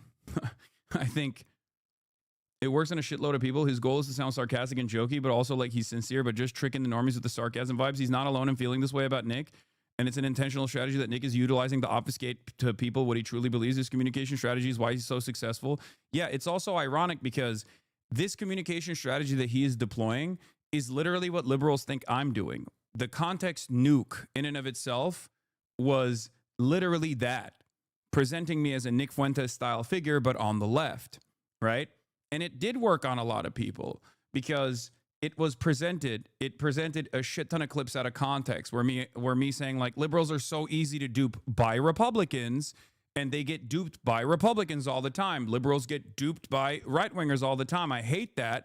Was shortened to liberals are so easy to dupe. I'm actually lying to liberals about my position when I'm not. I'm pretty open about my position. He obviously can't be as open about his position, even though he does get fairly fucking open about his position with regular frequency, right? Like, he is pretty open about his worldview on the inferiority of other ethnicities and other minority groups. He's pretty open about his support for Adolf Hitler. He is as open as you can get about being a neo-Nazi, an anti-Semitic neo-Nazi. So if you are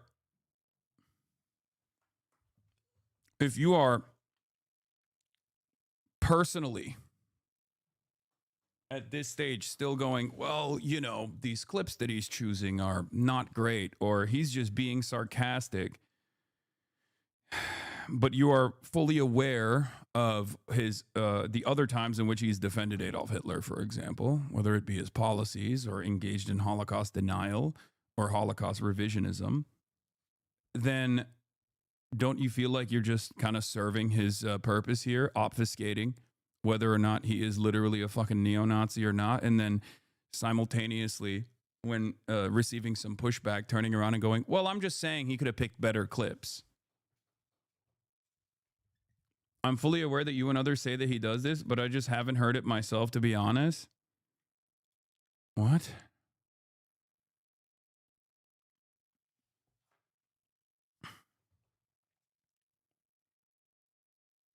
We're currently watching a video where he openly admits in the beginning of this video why he has to mask his true opinions, right? And the reason why he has to do that is because, by and large, there are still a lot of people, even racist people, who look to someone who is a self-avowed neo-Nazi and go, yuck, that's bad. Okay? There are also plenty of people who think socialism is bad. Some people who are delusional enough to assume that even socialists are almost as bad as Nazis, if not worse than Nazis in some instances, right? Like there are a lot of dumb people out there, but by and large, most people, dumb, racist, smart, not racist, it doesn't matter. They're all anti-Nazi. Okay? It exists outside of the confines of permissible bigotry. Someone can have opinions that are damn near identical to Nick Fuentes, but the moment that they find out that someone is branded as a neo-Nazi, they go, ew, gross, not for me. Because Nazism is like the maximalist position of reactionary politics.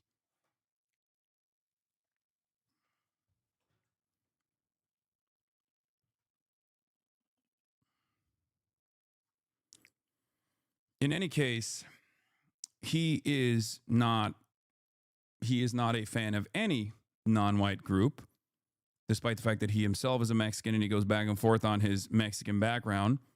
But the thing is, he also, unlike the rest of the Republican Party, he is both anti-Israel and also anti-Semitic. That, I would say, is the biggest difference between Nick Fuentes and the average right-winger. The Surfs actually put a pretty decent compilation here together. Ben Shapiro hosts Matt Walsh, who spreads the exact same kind of sexism and racism as Nick Fuentes. They're both homophobic and support U.S. imperialism abroad. It's white supremacy, but the only difference is Matt doesn't also attack Israel. The only difference between Matt Walsh and Nick Fuentes is that Matt Walsh does not attack Israel because Matt Walsh works under Ben Shapiro. And it's also the same exact reason why Ben Shapiro hired Candace Owens, for example, when Candace Owens was saying a bunch of fucking anti-Semitic shit, but she was pro-Israel at the time. When Candace Owens started saying anti-Semitic shit and was anti-Israel, then Ben Shapiro fired Candace Owens. Right? They gave Randy Fine the U treatment. What do you mean?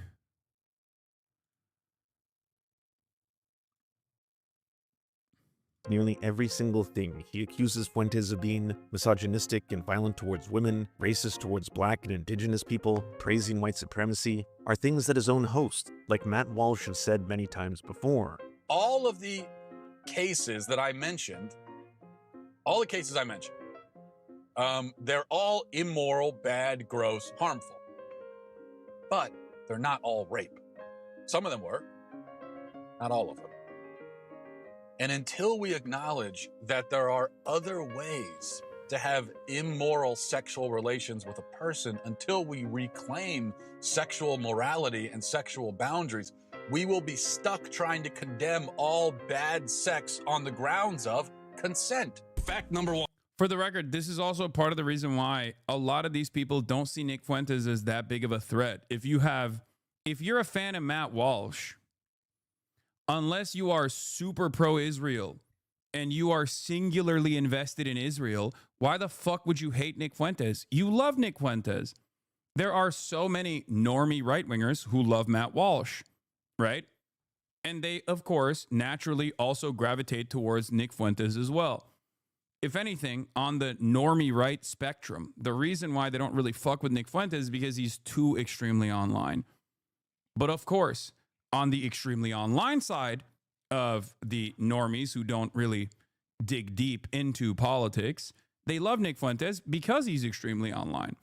So for the average Republican normie who is a voter who doesn't spend a whole deal of time online, they don't really know too much about Nick Fuentes, but if they encounter some of his clips, they're probably going to like him. They're going to be like, yeah, this guy is actually somewhat charismatic. He's saying the same exact things that I've, seen from the likes of Matt Walsh and many others, or Fox News, whether it be the great replacement theories or whether it be the fact that, liberal moral degeneracy is ruining Western civilization.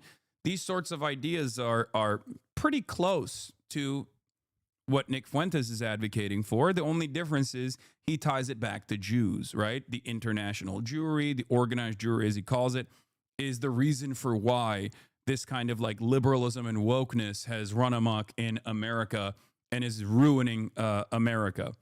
The average right-winger, on the other hand, doesn't say that it's actually the Jews, or at least doesn't publicly say that they believe it's the Jews. They'll just say it's the liberals, it's the globalists, it's the international consortium of elites, liberal elites, bicoastal liberal elites that have ruined your life. And the Democratic Party is representative of these values and these people, right? That's the difference. So if you are already predisposed to believe this kind of thing, then you're just, Nick Fuentes just takes it one marginal step in the direction of anti-Semitic conspiracy theories. That's pretty much it, right? One, it's not a new phenomenon. Fact number two, in fact, it's a phenomenon that was more common earlier in history, and for the first 6,000 to 10,000 years of human existence, it was a normal thing. Fact three, girls between the ages of like 17. I hear people I trust like you saying this about him, but I haven't really heard any examples of him saying it himself. I'm fully aware that you and others say that he does this, but I haven't heard it myself, to be honest. Those could have been takes as bad jokes, I feel. It's not that compelling. What? Are you talking about Nick Fuentes? You haven't heard Nick Fuentes? You just heard him literally talk about how the Holocaust numbers cannot be 6 million Jews because it's just like mathematically impossible. He wasn't making a joke. He was just like trying to, he is open. I don't know. Yes, Operation Reinhardt. What? I feel like I can't tell if this is like a genuine, this is surprising. I don't know. Like, you've been around since 2022. And this is a person who's like getting duped, I think. The entire point is this video literally is supposed to teach you how those clips can trick you. I don't know how the fuck you went from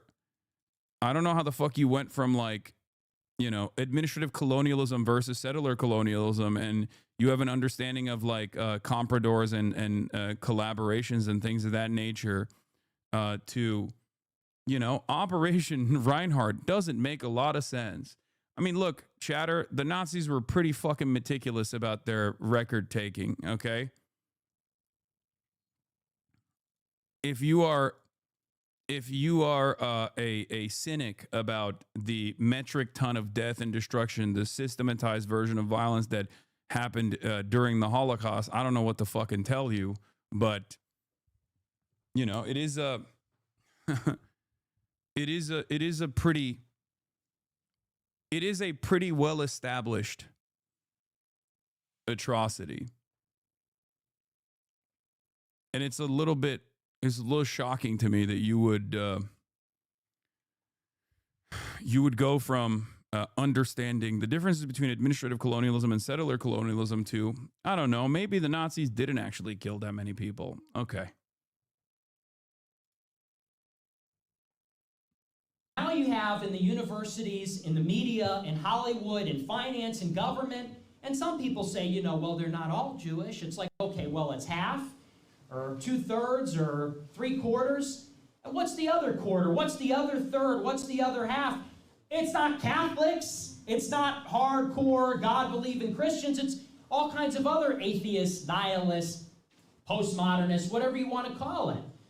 And so I don't want to say, hey, let's all attack one group, but there's a big problem when the leadership isn't Christian. We have big problems as a society when the people aren't Christian. What happens when the king and queen aren't Christian? What happens when the aristocracy isn't Christian? What happens when the cities and the business owners aren't Christian? Well, take a look around you. It's exactly what we have now. And so many of the problems that we can point to, which are blamed on various things, ideology, government, on other groups or populations, can be attributable to the loss of faith and the loss of any kind of adherence to an objective morality. Elon Musk cooked us so fucking hard. It's crazy how hard Elon Musk cooked us. Surely there's more context. I mean, the difference is people will hear this and see the first part and go, you know what? There are a lot of Jews in positions of power in the banking industry or in Hollywood. And it's overemphasized by a lot of people like this. The difference, however, is that those are American Jews, just like American Christians, people coming from, different parts of the fucking world that have become American in the process over generations of living here. They are not a monolithic, organized unit. Okay? That's it. That's the difference. There is no organized Jewry. The closest expression to an organized Jewry would be Zionism. And even then, obviously, Zionism is fucking falling apart in terms of its propaganda for American Jews, especially with the next generation of young American Jews. That's precisely the reason why ADL spent most of its time fucking coming after people like myself and not Nick Fuentes in the aftermath of October 7, because ADL knows that Nick Fuentes is probably not going to, brain poison young American Jews into an anti-Zionist position, right? Because they will know instantly that he is a neo-Nazi. So they spent every waking moment trying to say that I also am, just like Nick Fuentes, a anti-Semite. Not realizing that actually undermines the argument of anti-Semitism when you're going after someone who has spent a good deal of time combating anti-Semitism. You are drifting further and further right. You miss things because of privilege. I used to defend you. Now I warn people about you because you shit on us minorities, and this is what money and power does. You choose not to listen to the people at the bottom. Also, this is a perfect example as to why people do not, quote-unquote, grift to the left. Okay? This is it. This is the reason. My position on whatever this person is talking about have not changed at all. Okay? I'm so glad you're warning minorities about me, so that they don't accidentally arrive at whatever conclusions that I am.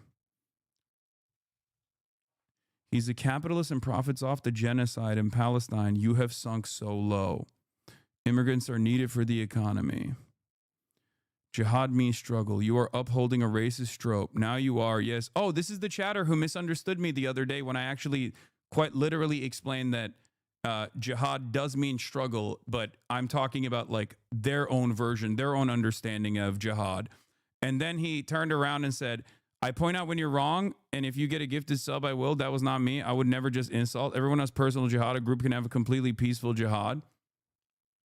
That was the person who didn't understand that I was literally saying that who do you think is closer to the false framing of jihad and Sharia that you see from Westerners? This isn't the actual concept of jihad nor Sharia. Having said that, who do you think is closer? Do you think it's the right wingers that are closer to like a Taliban style form of governance? Or do you think it's actually liberals and progressives that are closer? And this chatter said, oh, you are adopting the right wing framing on jihad. And then I corrected them and I said, no, I'm not adopting that. I actually accounted for it in my commentary. And I did say that this is not even the correct framing or the correct understanding of jihad. It's, as a matter of fact, the false framing of jihad and the false framing of Sharia. And even within that false framing structure, right-wingers are infinitely closer to this form of what they declare is jihad and what they declare is Sharia. You doubled down on your position. Your own personal feelings or your own personal embarrassment in this moment, if you think that your misunderstandings are reason alone for you to go, Hasan, you have changed.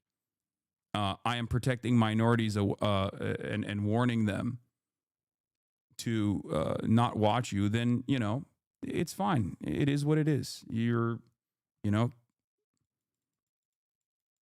Keep up the good fight, chatter.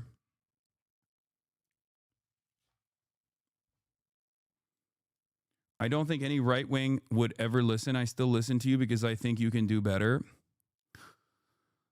You clearly have a hard time. You might be listening, but you're not actually listening. You're not actively listening. You're maybe hearing, but you're not listening to my words. Okay? Sometimes it's all right if you misunderstood what I was saying. But this is the problem with people on the left. Even if it's their own personal misunderstanding of a thing that I actually accounted for, they will literally go, my own personal misunderstanding is still your fault. And not only is it your fault, but you've actually betrayed the revolutionary cause. You're actually an enemy of mine now. This kind of thing doesn't exist on the right. This is why organizing on the right is much easier. Okay? I have never heard from any right-winger, and maybe there are some, and especially nowadays there is a little bit of infighting happening on the issues of Israel on the right, but I've never heard from a right-winger be like, I misunderstood something you were saying. You have betrayed MAGA. You are now my enemy. You're a woke communist. Okay? There is no I'm going to hold you accountable mentality on the right. They just straight up go, okay, maybe I misunderstood. I think this guy's been pretty fucking loyal to the cause.